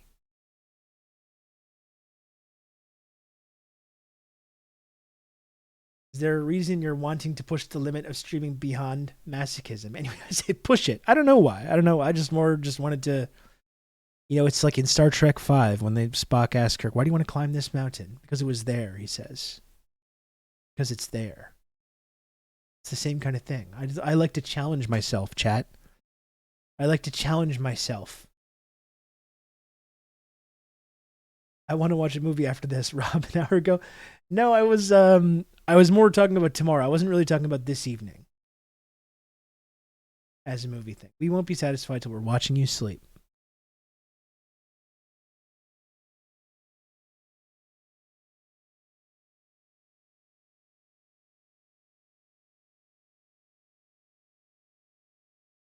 What could we even put on the screen to look at?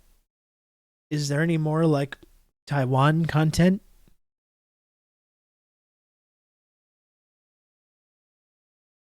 Is there any more Taiwan content I could put on while I eat? And then I could maybe go back to the game. It's like someone was saying, I'm very close to finishing the game. Did they hang Nance yet? Not yet, as far as my understanding. Not yet.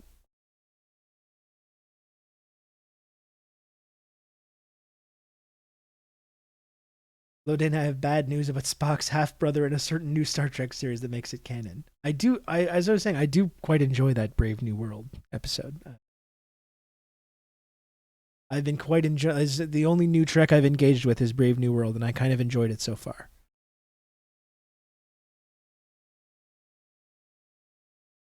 Love Island, I could of course put on some Love Island. So I hit a checkpoint. Go back there. Table this for now.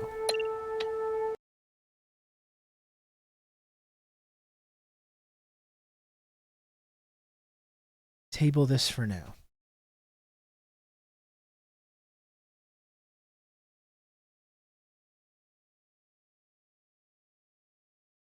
I just got back. What is going on? I'm just kind of trying to figure out what to do next, Sean. Trying to figure out what to do next.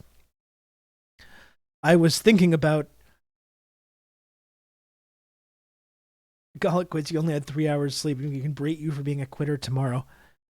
I was thinking about stopping the stream and, saying goodnight since I have streamed for 8 hours and perhaps that's like a reasonable time to stream. I was considering that, but I'm also considering where's my mouse now? I'm also considering not doing that and putting on something on the screen while I eat my dinner and then maybe returning to Stray afterwards. And I feel like now it's too late. Now I've already decided that that's exactly what is happening. I think it's too late. I think I already know the answer to this question. I already know the answer.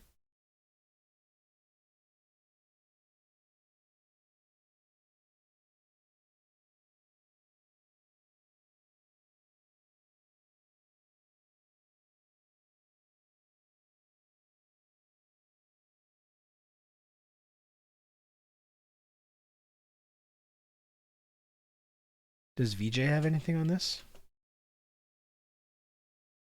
Does VJ got anything new coming out?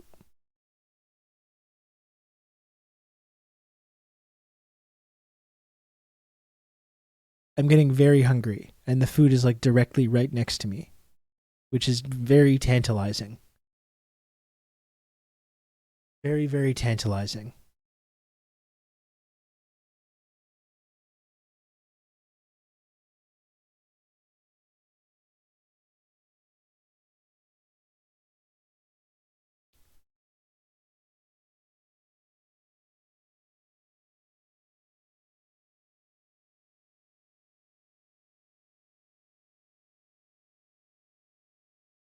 TGTN doesn't really have anything long.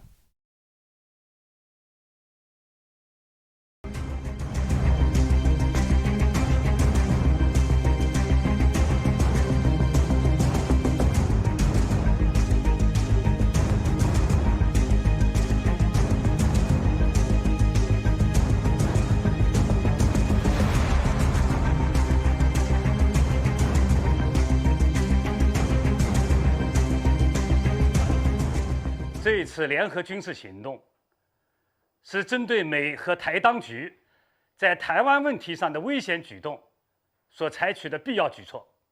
战区组织多军兵种部队成体系、全要素展开，进行联合封控、对海突击、对陆打击、制空作战等多科目针对性演练和精导武器的实弹射击，全面检验武器装备性能和部队联合作战能力，做好应对一切危机事态的准备。我们正告那些心怀不轨的篡台人员和台独分子，东部战区部队有充分的信心和能力反击一切挑衅，坚决捍卫国家主权和领土完整。They're trying to prevent Malcolm Nance from bringing the Metal Gear to Taiwan, of course.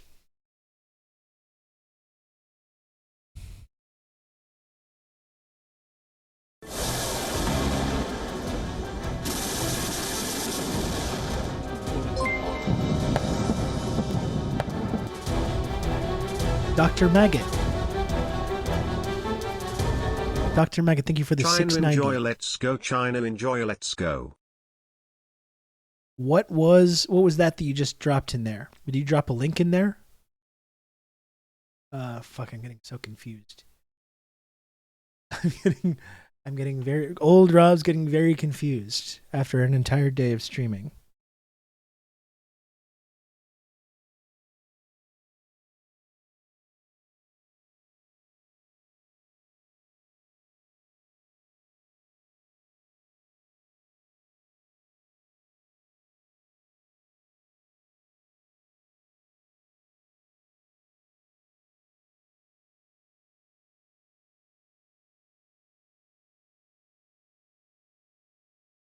Oh, you put the reports on China?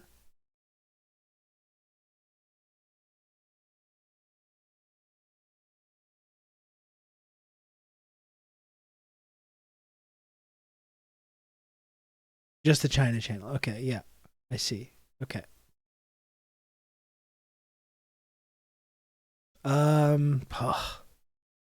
Pluck. Let's just see, you know what, since we often like to break down Western propaganda, let's take a look at like what CNN, for instance, is saying about this, all this shit. Let's see some good old like talking heads. Good old fashioned American talking heads. Talk about this. They're actually talking to the Chinese ambassador. Let's see how that goes.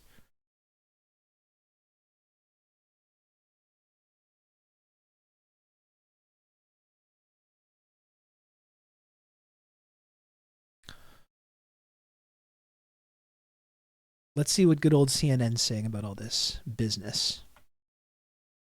Let's get now a very important perspective, the perspective of the Chinese government on this visit. I'm impressed that they're actually showing the perspective of the Chinese government. He joins us now. Mr. Ambassador, grateful for your time at this important moment.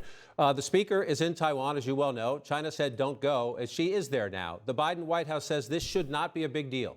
Newt Gingrich, the speaker, visited 25 years ago. Why? I think they think it's a big deal. The Foreign Ministry of China says this: it will definitely take all necessary measures to resolutely safeguard the sovereignty and territorial integrity in response to the U.S. speaker's visit. You just heard our correspondent say there will be overnight military exercises. It's the Biden White House that says China here is making this a big deal. Why? Well, firstly, on Speaker Pelosi's visit to China's Taiwan region, The Chinese side has repeatedly expressed its firm and strong opposition to the US side at various levels through different channels. The speaker's visit is a major event upgrading. I mean, the whole thing, right? It's like, well, the Biden administration says it's no big deal. Like, they're saying it's a big deal. They said it was a big deal 4 months ago. They said it was a big deal last week. They're saying it's a big deal now. You can't just defy what they say, go against explicitly what they're saying. They're explicitly saying this will be a big deal if you do this. And then they do it anyway. And they're like, what? It's no big deal. It's the fact that you've done this thing that they've specifically asked you not to do is, in fact, a, quote, big deal. They were very clear. Don't come or there's going to be consequences, and you go anyway. That is a big deal in and of itself. The substantive relations between the US and Taiwan, and sends a very wrong signal to Taiwan independent separatist forces.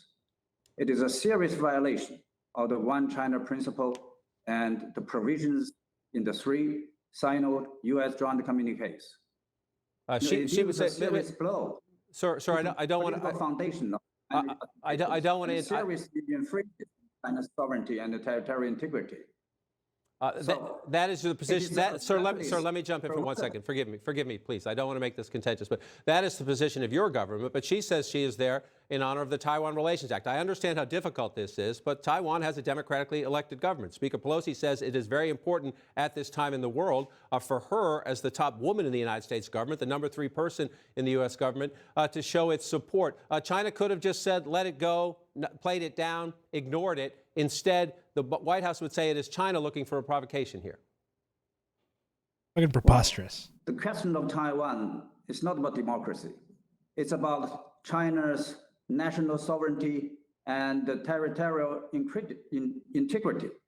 And it is the aspiration of the more than 1.4 billion Chinese people to achieve the reunification of China. You don't get to tell other people to ignore the things you're doing. Yes. Of the whole Chinese nation to defend our... Like, again, if China was, like, I'll use the example again that I used all the 8 hours ago or whatever it was. If China was flying to Hawaii and the United States government said, do not come to Hawaii, we consider that a very serious violation of our sovereignty. Don't fucking come or we're going to be really annoyed and angry and there's going to be consequences. And then they just go anyway. And then you have China going like, well, why is it a big deal? It's not a big deal. Why are you freaking out about this? It's like they said not to do it and you're doing it. That's the end of the fucking argument.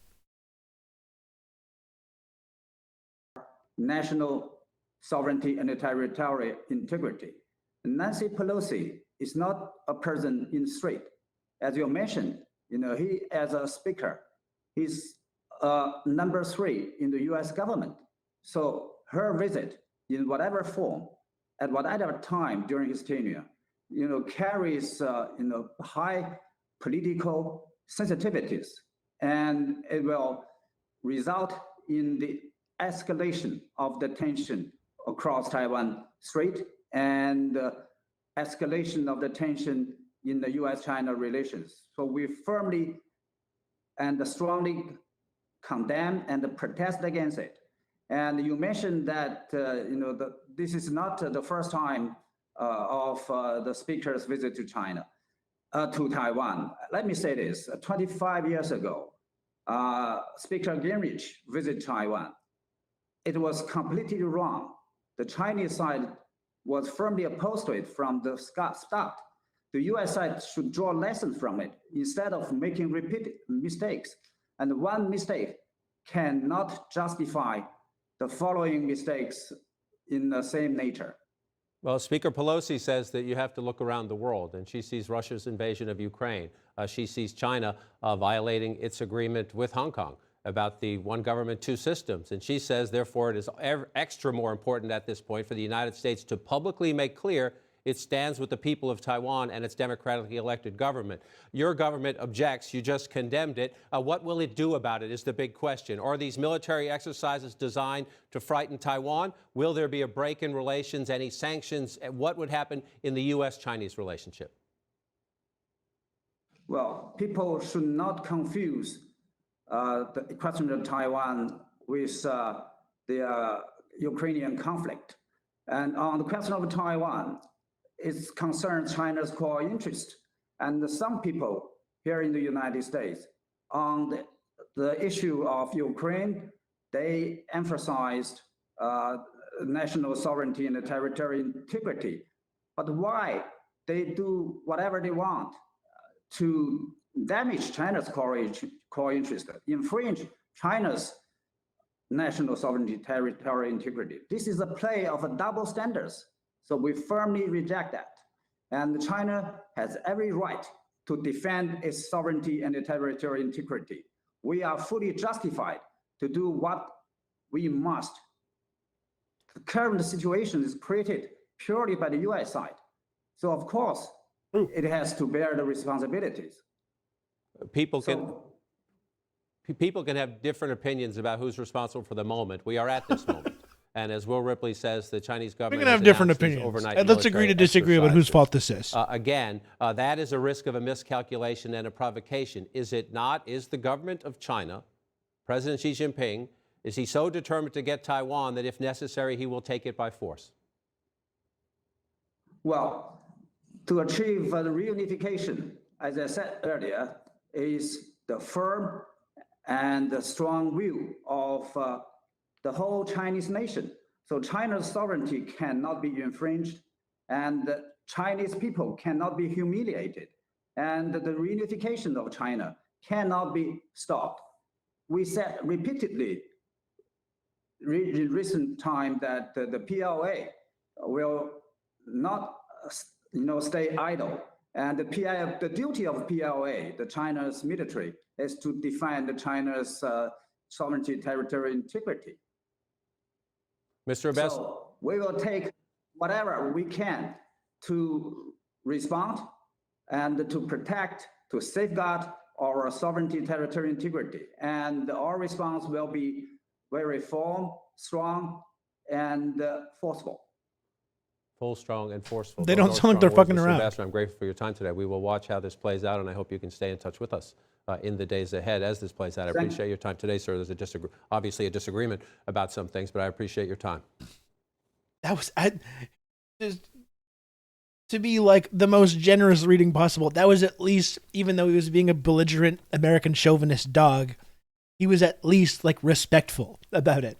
Whereas we looked at that interview the other day where the woman journalist was just like fucking hounding the guy and harassing him and like browbeating him, which was like incredibly disrespectful. That was the content of that was disrespectful, but at least the delivery was somewhat polite. Thank you for having me. Thank you, sir. Joining our conversation now, Shihoko Goto. She's the Deputy Director of the Woodrow Wilson Center's Asia Program and the former Deputy Director of National Intelligence, Beth Sanner. Shihoko, let me start with you first. You heard the ambassador at the end. Very forceful language. The question is, will the government in Beijing back up strong words with strong actions?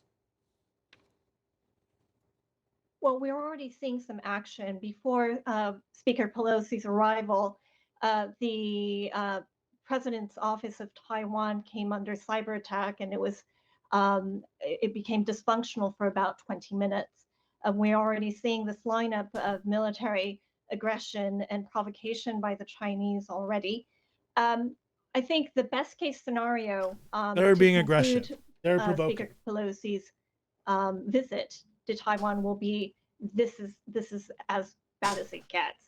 But the big challenge is going to be what is going to be Taiwan's position in the longer term. Will China continue to pressure Taiwan? And what will the United States do to ensure that Taiwan can actually withstand the longer term coercion that China is expected to do? And so one of the questions that center on the table is what now? The Biden White House initially opposed this trip by the speaker. They tried gently to dissuade her. Once it was clear she was going, they decided to support her. This is Jake Sullivan, the National Security Advisor, and you're watching these pictures on the stage. Nancy Pelosi, she is making a very strong public statement here. She has been on this issue for 30 plus years. Yes, she has. The Chinese government and its human rights abuses. She has been a friend of Taiwan throughout that period. Jake Sullivan says he's worried now the Chinese are going to use this excuse, and you heard the strong language from the ambassador, as a pretext. Listen. A Speaker of the House has traveled to Taiwan before, and members of Congress travel there all the time, including several who have already traveled there this year. It doesn't matter. To try to turn. It doesn't matter what has happened before. They, like, as I keep saying, they said, the Chinese government said, don't fucking come. Pelosi specifically. It doesn't matter who's been there before or whether she's been there before or what has happened before. They very specifically said, do not come. What does that matter? What does any of that shit matter about what has happened prior to this?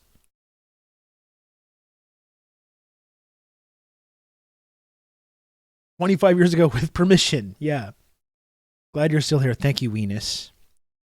It's a true marathon stream. I'm going to at least make it to 9 hours. I'm going to at least make it to 9. We'll see about beyond that. We'll see.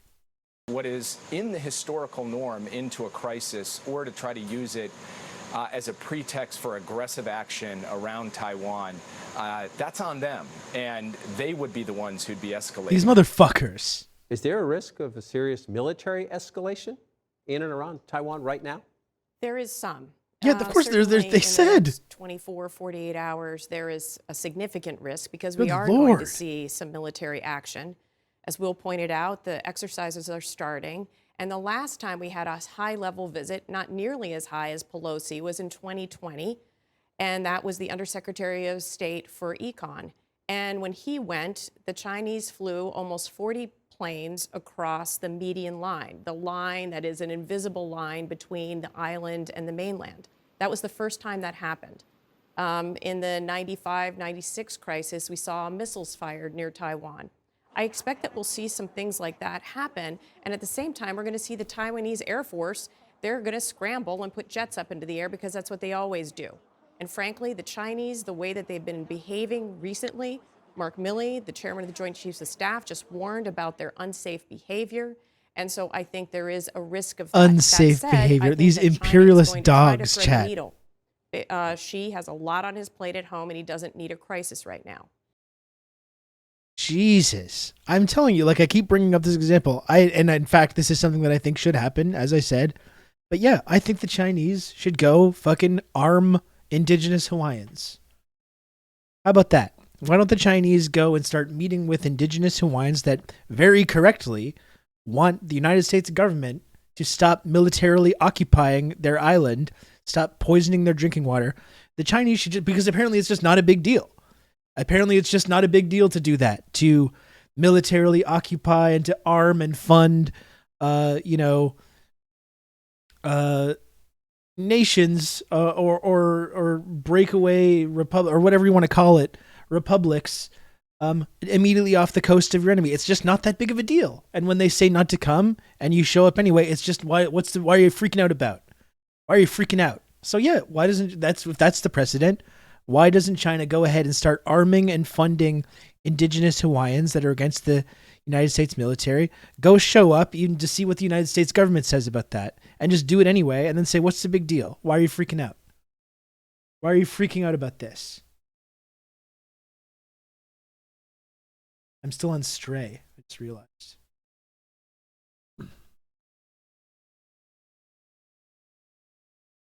That would be fucking sick. Like, to be clear, I do support them literally doing this, just so there's no ambiguity here.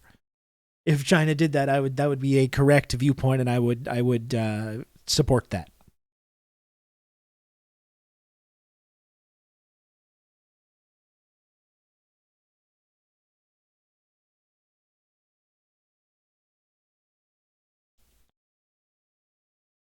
Let's see what Fox is saying. Let's see we saw the CNN version. Let's see the Fox version.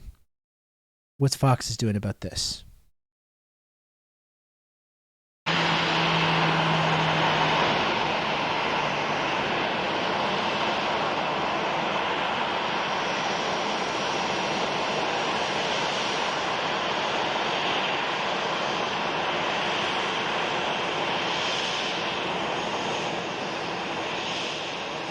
Yeah, Matron's militia. I think that's a good point.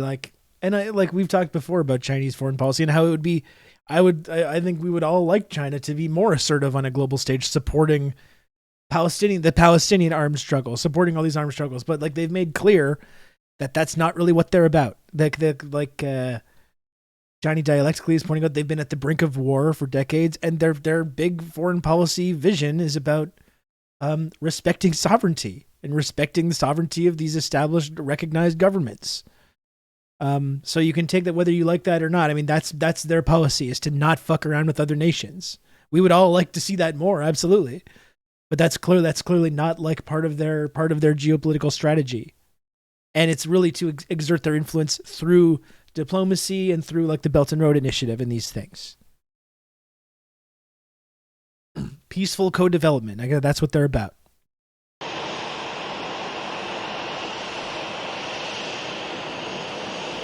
Pelosi rattles saber media. Why is China saber rattling? This is exactly how they're treating us. Fucking amazing. Okay, this is just a live stream. This isn't even Fox talking. This isn't even like This is some commentary. guy, Rob Russo, some leftist based in Canada. I was turned on to this Hey, sick DJ Mule, thanks for the individual, raid. and I found this. DJ Mule. Thank you so much for the raid, DJ Mule. I really appreciate it. Welcome in. Bring it on in here, Raiders. Get in here. Get in.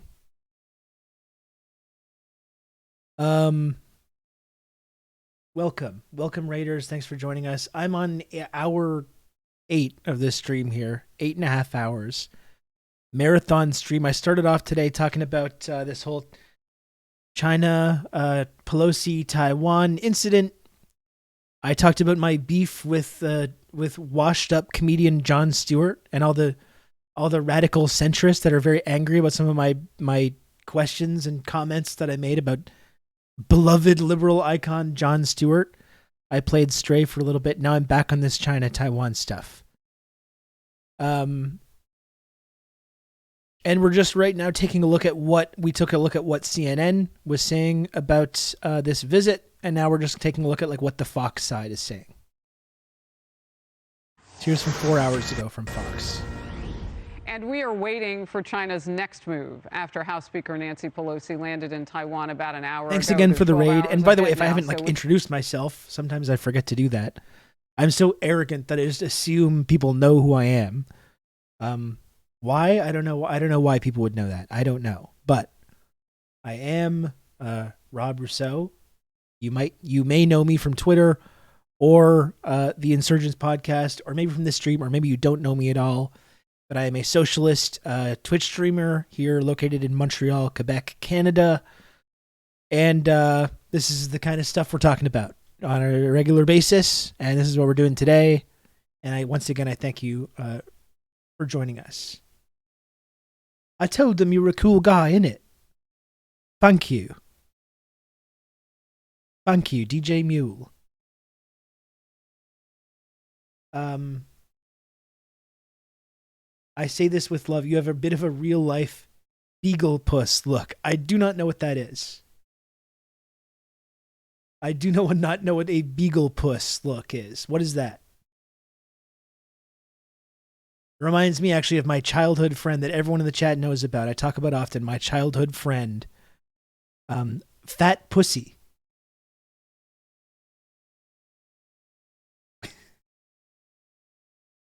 We got robbed. Yes, you did.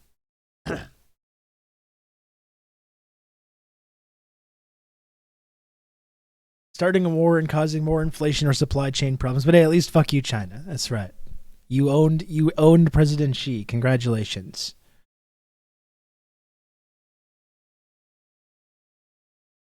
One of my guys in my IRL friend group is one of those strange gamers who hates China, and he has no problem with saying fuck you to China. But he hates the government and not the people, right? Isn't that how it goes? They hate the government and not the people. Until the people say, like, I actually support my government. Then they're like, fuck you.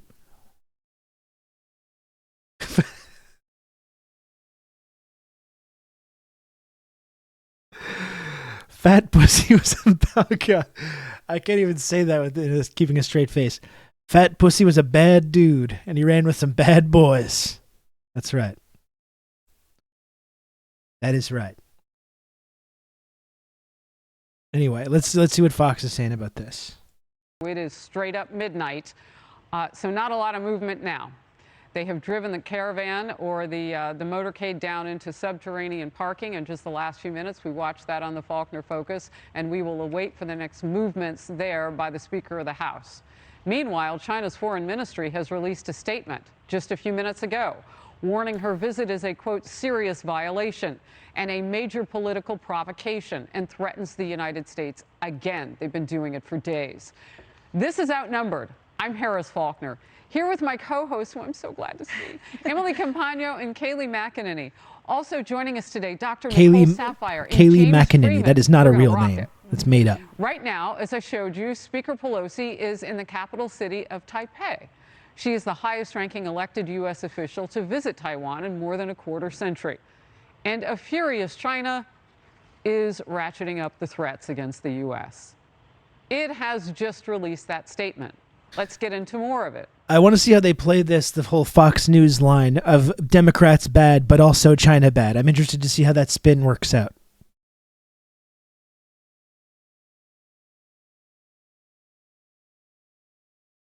To be honest, Fat Pussy and the Michelle Obama streaking just sounds like a bizarro Mad Lib version of the Tanner from high school copy pasta. That guy disappeared as well after coming in here and dropping that in the chat.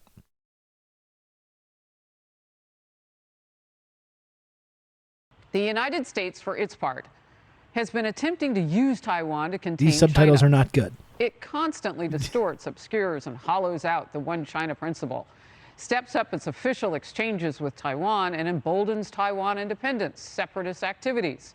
These moves, like playing with fire, are extremely dangerous. Those who play with fire will perish by it. That's a quote. Play the with Chinese matches, you state get media now burned. reporting the military will hold live fire exercises around Taiwan between August 4th, so Mad Lib. Thursday of this week, and August 7th. That is just after 4th. What are what's Will the hold interesting live nail fire exercises art around there? Taiwan What are between nails? Kind of interesting. What is that, like a Ukraine thing? That's kind of a bold statement. August 4th, so Thursday of this week, and August 7th. That is just after Pelosi will have left Taiwan. But there are now also reports that a series of military operations could start tonight. Chinese warplanes at the ready, reported flying very close to Taiwan already, the Taiwan Strait. Earlier today, in a provocative move, we saw them. We also have some new chilling footage of Chinese amphibious tanks on the beaches opposite Taiwan.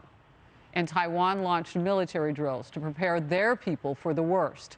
And 4 U.S. warships, including the aircraft carrier, the USS Ronald Reagan, are positioned in waters east of Taiwan. Good old Ronald Reagan. The I'm going to world fucking waits blow that thing and up. watches for Metaphorically, China's next of move course.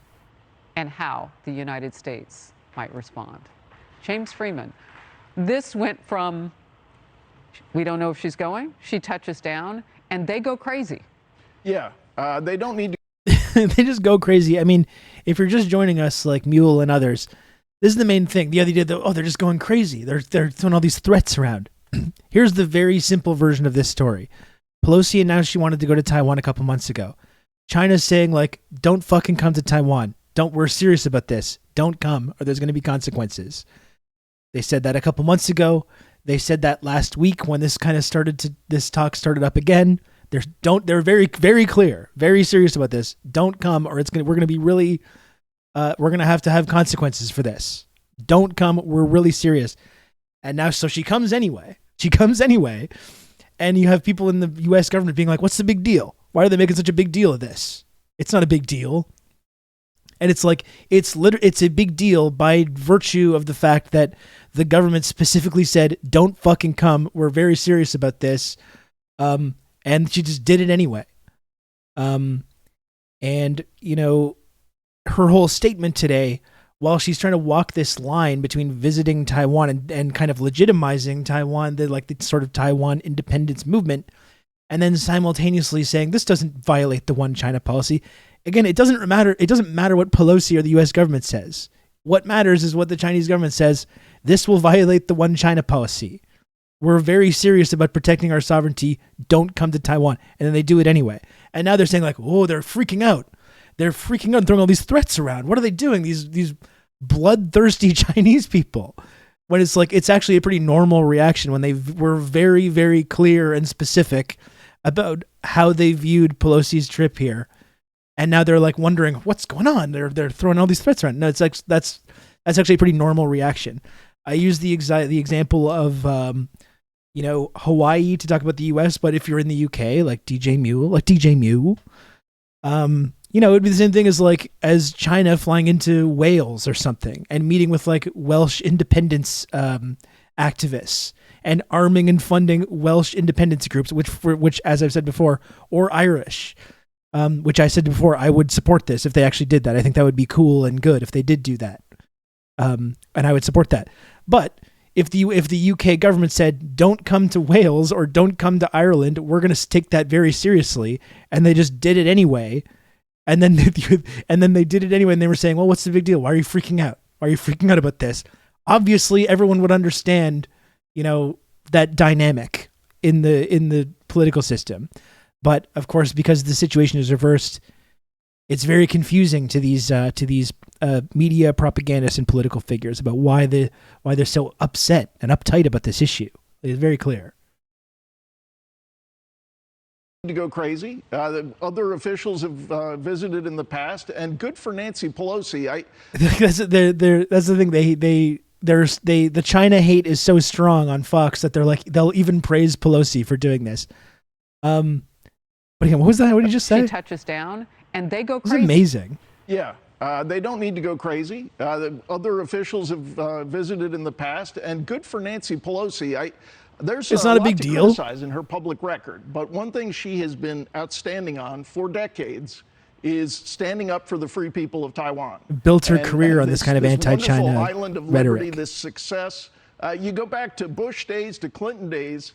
She has always been, in many ways, better than the White House, saying these are our friends, and good for her. Fox endorsing Pelosi. Again, this is totally bipartisan. This kind of saber rattling and deliberately increasing tensions, which is what they're doing. Deliberately increasing the tensions and then blaming China for responding at all. Amazing. Delegates go, that sort of thing. But this moment in time is so different, Emily. That's right. And she's in the presidential line of succession. And I think that's really important for us to remember, and also why the administration's officials have said, well, maybe China doesn't quite understand that this isn't an official administration visit. Oh, yeah, they just don't get it. The fucking Chinese government, they're just confused about this. It's not an official government visit. It's simply the third highest ranking Democrat in the House visiting Taiwan after specifically being told not to. They're just confused. That's the problem. They're confused about this. They think it's an official visit, but obviously it's not. These fucking people. It's unbelievable, this. It's pretty cool in hindsight how much time we've spent on this channel for the last couple of years talking about the new Cold War. Now there's irrefutable proof that it's real and it's intentional. Rob wins again. That's right, G Cluppy. Vindicated yet again. Vindicated yet again. Very true. I hate being right all the time. I'll tell you. Confuse it that she's a Democrat also, so they're sort of conflating the two. But I think because she's in the presidential line of succession, that's why this is so important. We talk about the potential impact to Taiwan too. Already, it's my understanding, based on the president of the Eurasia Group, that 100 ships of food exports have already been cut off from the mainland. So this visit has just started, and yet there's already been major consequences. And I just want to point out, going back to that import, the Chinese ambassador to the U.S. said in July that the question of Taiwan for us is the most sensitive, important core issue in China-U.S. relations. And against the backdrop of there being, everything else on the table, the fact that that is their number one priority, to me, speaks volumes about why they are taking this so seriously. So, Kayleigh, what happens if we don't get it right? And the timing of this is really interesting, too, because China's looking across the world and seeing what Russia has done with Ukraine. Yeah, well, the sad truth is we haven't gotten it right. The response from the Biden administration has been weak. It's been paltry. It's been inexcusable. Not strong enough. That's the problem. That's the problem with the Biden administration. This is the we lecture other countries a lot in America and Canada and the UK and elsewhere about our free exchange of ideas. And this is the beauty of the free press, is you have a wide array of opinions represented in the media, represented in politics. You have a wide array of opinions, all the way from China bad to China really, really bad. That's the beauty of Western democracy. Authoritarian, autocratic countries like China doesn't understand this, where they don't have freedom of speech. Fortunately, in the West, we do have freedom of speech. We have this marketplace of ideas where all these different viewpoints are represented. That's the beauty of Western liberal democracy. And it brings a tear to my eye to see on full display this marketplace of ideas on display right now. Beautiful. It's a beautiful thing. I was appalled to watch the press secretary, Karine Jean-Pierre, we played the clip yesterday, asked about these Chinese threats, which are real, which are actual. They are not hypothetical. And her response to Peter Doocy was, I will not answer a hypothetical. No, no, no, no. If you are asked about a threat from another power, yes, you have to be measured in your response. Who's doing the You have to talk threat? to the National Security Council. But you exhibit American strength. John Kirby had to clean it up. He got out yesterday on the airwaves. Where do they because fucking it's an find these important ladies visit. on We Fox support the News? speaker, which should have been the point from the get-go. But that aside, Who's doing the threat? That's the insane thing. Who is doing the threat? Is it the country that's just like, stop violating our sovereignty? Do not come here. We're telling you, don't come, or there's going to be a serious problem. And then the country which, by the way, has the largest global military imperialist power in human history, the country that has militarily encircled China for decades with military bases in Okinawa, in South Korea, in the Philippines and elsewhere, who have been arming and funding the Taiwanese military for decades. Who's the aggressive country here? Who's the threatening country? Is it the country saying, like, please leave us the fuck alone? Or the country that is militarily encircling that country, deliberately violating their specific requests about this? And China exists. That's the threat. That's right. That's the big threat that they're talking about. It's so backwards the way this is presented. It's so backwards. If this is not an official visit, she should have taken business class on an Air Taiwan flight. She's landing there on a plane with massive USA on the fuselage. It's amazing. Amazing. The fucking the media establishment. It's just unbelievable the absolute backwards way they present systematically each and every one of these issues. we have been so strategically weak against China. Axios did a really good report on the 4 years of the Trump administration, and they said in 2017, Trump put billions of dollars Trump was good on China. Tariffs on Chinese He was strong. goods. By 2018, 2019, a whole of government approach was taking form. By 2020, there were 210 executive actions against China. Where is that? Look at her approach eyes from lighting Biden? up. Look at her eyes lighting up, talking about how aggressive the Trump administration was on China. She's loving even talking about it. It's so exciting to even talk about to her. And why isn't it happening? Good for the House Speaker. I'm so glad she stood firm. But why is she more of a leader against China than the current president of the United States?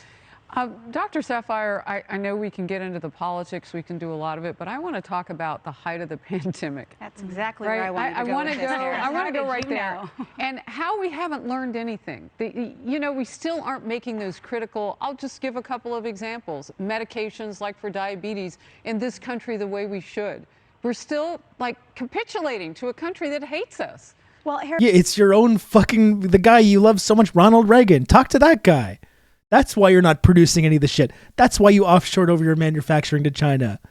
That was your boy that did that. Talk to him. Complain to him. Oh my goodness.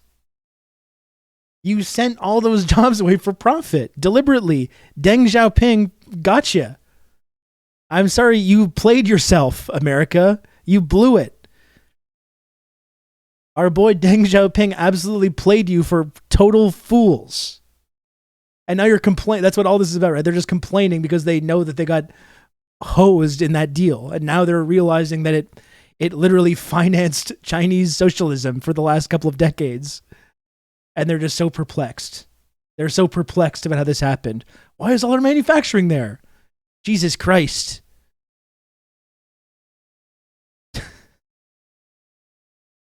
You really hit the nail on the head there. I mean, at this point, I think a visit of this level is way overdue at this point. The small but mighty Taiwan were the true ally to not only the United States, but the world at the beginning of COVID. They tried to alert us about the outbreak, human-to-human transmission. Yes. But China lied and people died. And the way that this White House has thanked them for it, they've just completely turned their back on the free people of Taiwan. And what is CCP doing right now? Because they need to keep their image on the world stage. And it has usually been about rhetoric and conjecture. But now It's China's fault that our pandemic response was bad. Remains very dependent.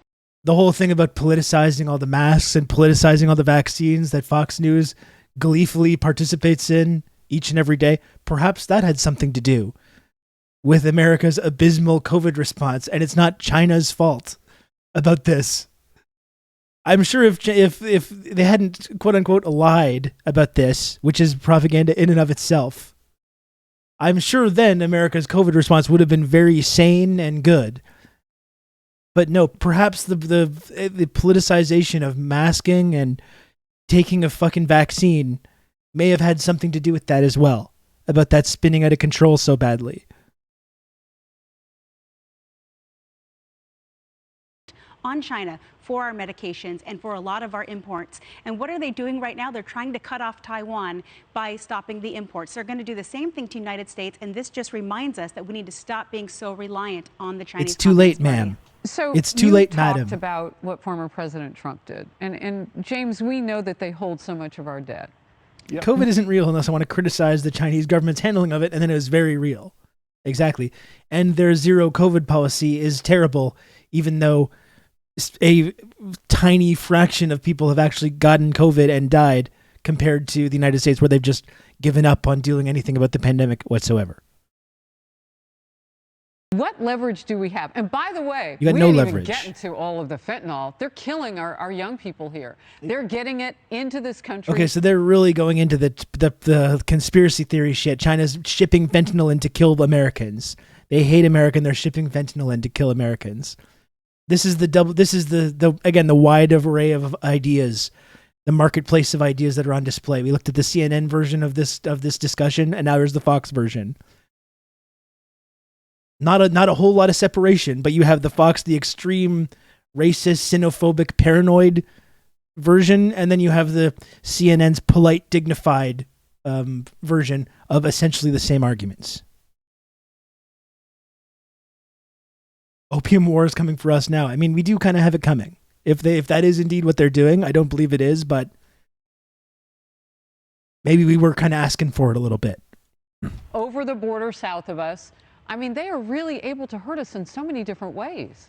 It's a complicated relationship. It's harder than the old Cold War in terms of we are integrated with them economically and we have benefits. And that's why, we don't want a Cold War like we had with Moscow. But can we pause right there? There is already a Cold War. You're participating in it right now, dickhead. It doesn't feel very cold in terms of Cold War.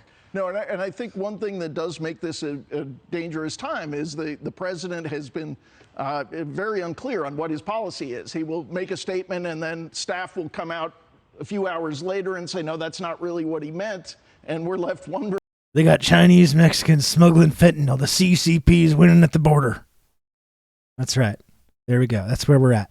What did he mean? Yeah. And what did he think he was saying at the time? So that is a problem. But and you go back, reviewing the history. Xi Jinping, who now runs that country, is an old-fashioned communist thug. When he came to power roughly a decade ago, That's right, Vice asshole. President Biden was in charge of managing that relationship, and he completely misjudged this man, completely misunderstood what he represented, which was unfortunately a turn away from what had been a very nice trend toward liberalization, market opening in China. So we need to be strong. Press the socialism button. Xi Jinping was pressing the socialism button. They thought they had China right under their thumb. They thought they had turned China into a nice little compliant client state, and everything was going great. Right? And then all of a sudden they start pressing the socialism button and they're like, whoa, whoa, whoa, hey, what's happening here? What's going on? What's going on here? You're not supposed to be doing this. You're supposed to remain a loyal client state like South Korea or like any of these former Soviet states. What's happening here? you can count on me. You're going to have good old Rob to talk you through all this. Oh boy, Moss World. Thanks so much for the 3 gifted subs. Moss World. I really appreciate that. Thank you. Effusive Stoic. What's this?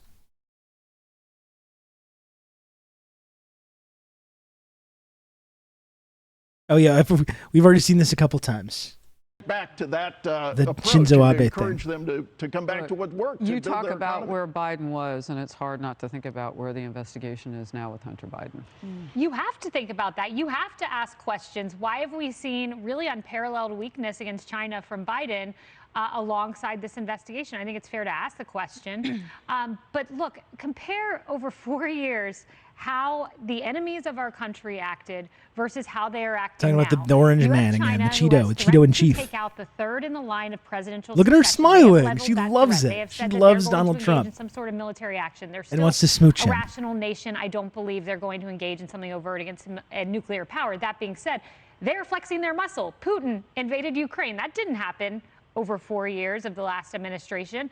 Al-Qaeda flooding into Afghanistan. We decimated ISIS during the 4 years I was there. There is a difference. Iran thinking they're on the verge of perhaps a nuclear deal. Our enemies Inshallah. are more Hopefully they get a nuclear than ever, weapon, and not a you've nuclear got deal. one reason for that, and he's sitting in the Oval Office. I guess not today, but in a few days he will. Well, look, we all know, just with regard to Putin invading other countries, the only president that he hasn't done that with in the 21st century was Trump. I mean, Yes, that's just a plain correct. fact. That's All right, we'll move. Oh boy. Oh boy, these fucking ghouls.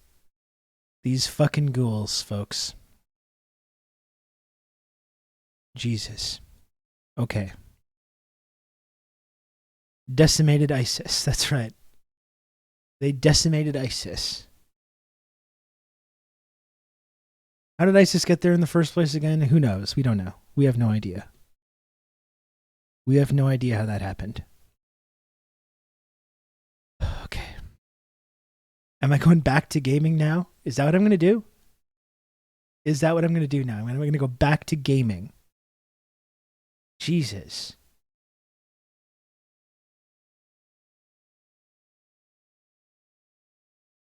Don't look into how every terrorist group started. I'm going to do another couple minutes of gaming. I don't know if I have it in me to power through the rest of the stream or the rest of the game. I just don't know if I have it in me. But I'm going to see where my progress is at. I'm going to at least get through where I was, the whole jail section there that I was in. And then I think it will be time to say goodnight. I don't think I'm going to make 10 hours. I don't think I can do it. Whoa. Whoa. Steam was unable to sync your Stray saves with the Steam cloud. If you play now, you may not have previous game progress and you may permanently lose it. That's not good. You can cancel. Cancel. We don't want that. I'm on my 5th win. That's right. I was gaming for a bit on Fortnite and got a W. Very nice. Very nice.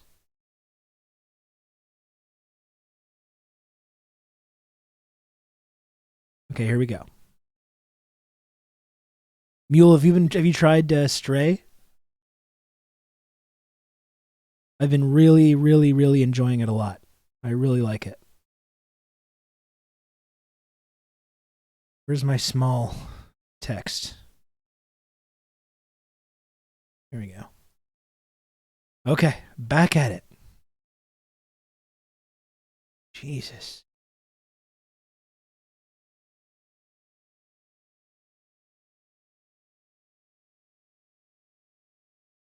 It's not really my kind of game, but I've been enjoying watching people play it. Well, it's fair enough. Fair enough.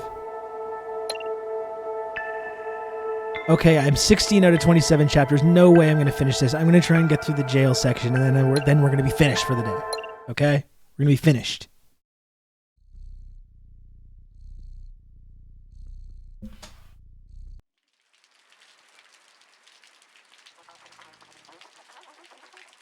Whoa. Okay.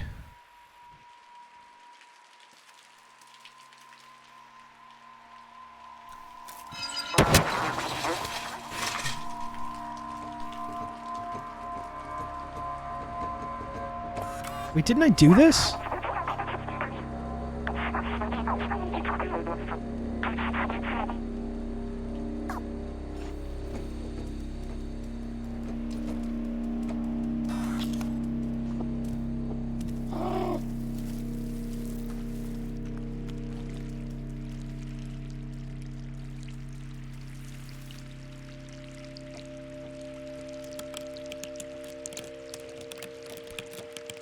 A little scratchy.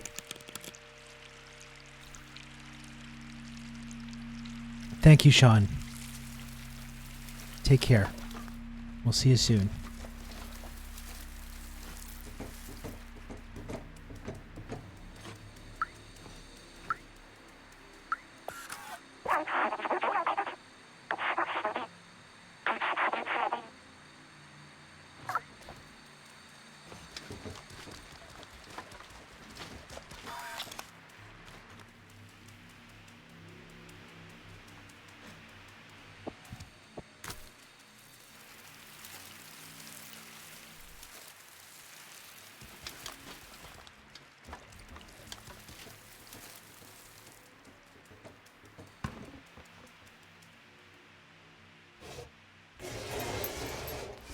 Oh.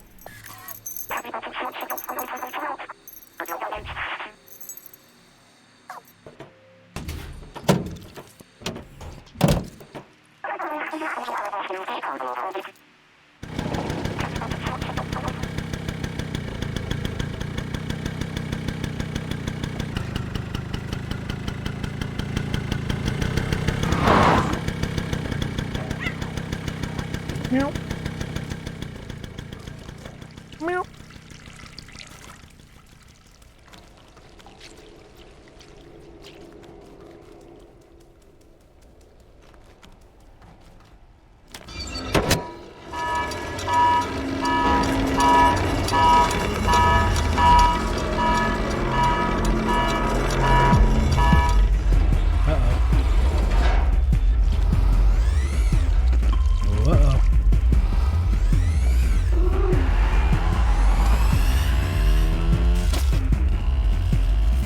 Clementine!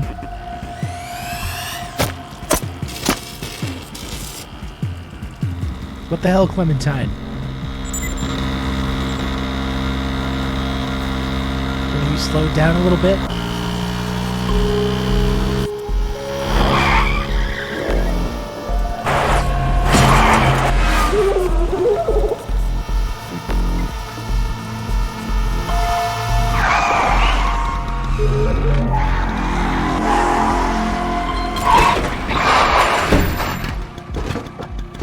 Hell yeah.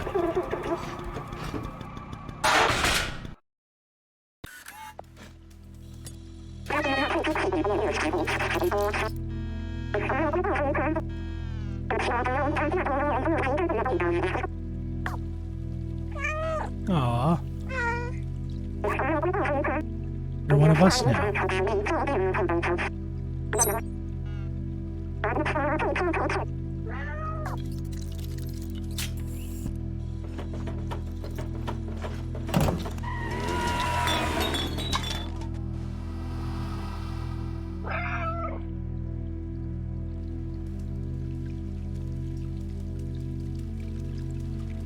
Sad.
I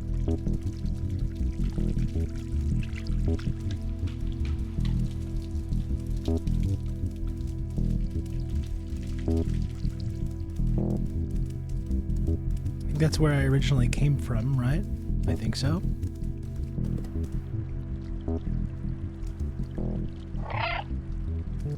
Cat doesn't even know how to turn on a subway. Ridiculous. Completely ridiculous.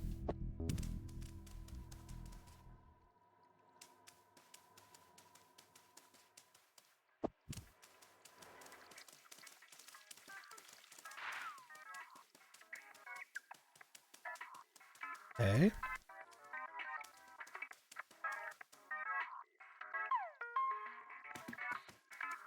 Certainly seems like I gotta get through there. Using the subway.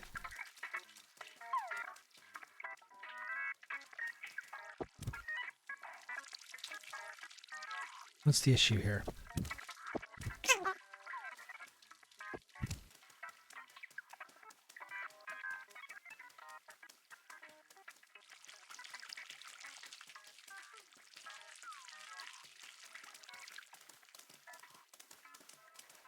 What's in here? I'm sure this is the way I came from in the first place.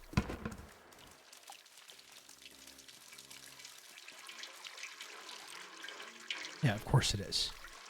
Okay. Who's it this?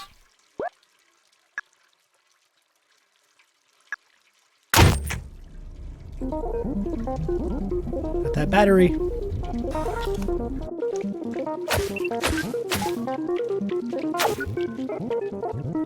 There we go.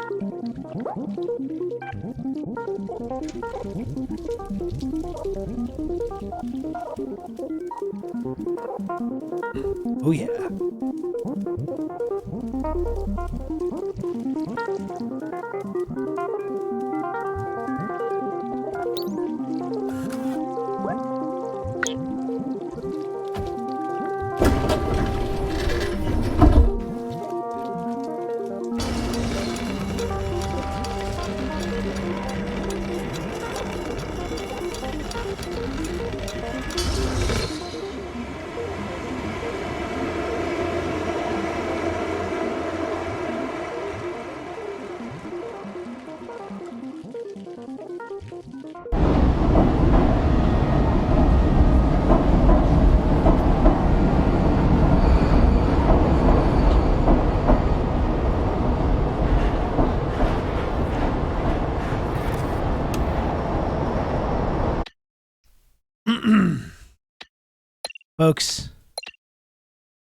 Folks,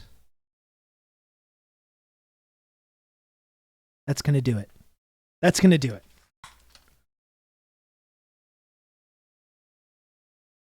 You're so close. I'll do it tomorrow. I got plenty of time, okay? Plenty of time. No need to rush. I think I'm still only like 18 out of 26 chapters, so there still is a bit more to do. Look at this streamer. He's a sleepy baby. Yes, he is. Thank you very much for hanging out with me today, friends. 9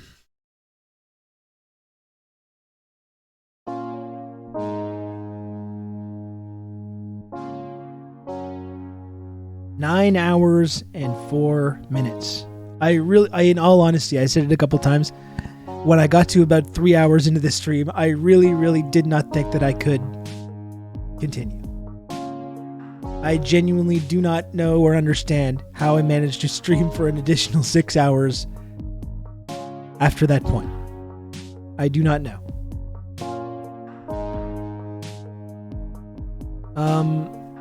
I'll be back tomorrow.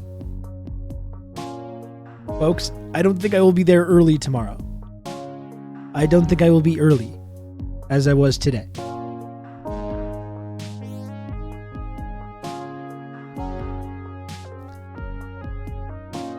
But I will be there noon Eastern, 1 a.m. Pyongyang time tomorrow.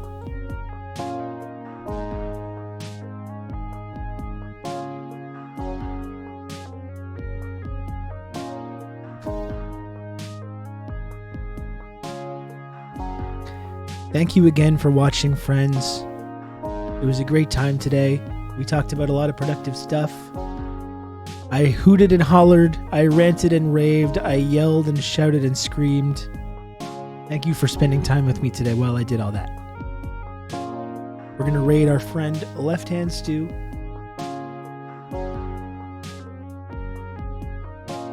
If you're not already, if you're not part of the Discord community, I do recommend and encourage everyone to subscribe to the Discord server. Please do that. Join the Discord server. It's really, really a cool community. We will be, in fact, I'm adamantly demanding that we will do a community movie night this week, because it is another bachelor week for me where I'm able to do things, after around 9 p.m. at night, which normally is very difficult for me. So join the Discord community, and we will be You've just become an elite member of the Friendship Triangle. Boxes, thank you for the 5 gifted subs. Damn Boxes. Truly a treasured and valued community member. Damn Boxes. You're lucky you're still streaming. I guess so. I guess maybe you're lucky that you get to engage and enjoy all this content. How about that?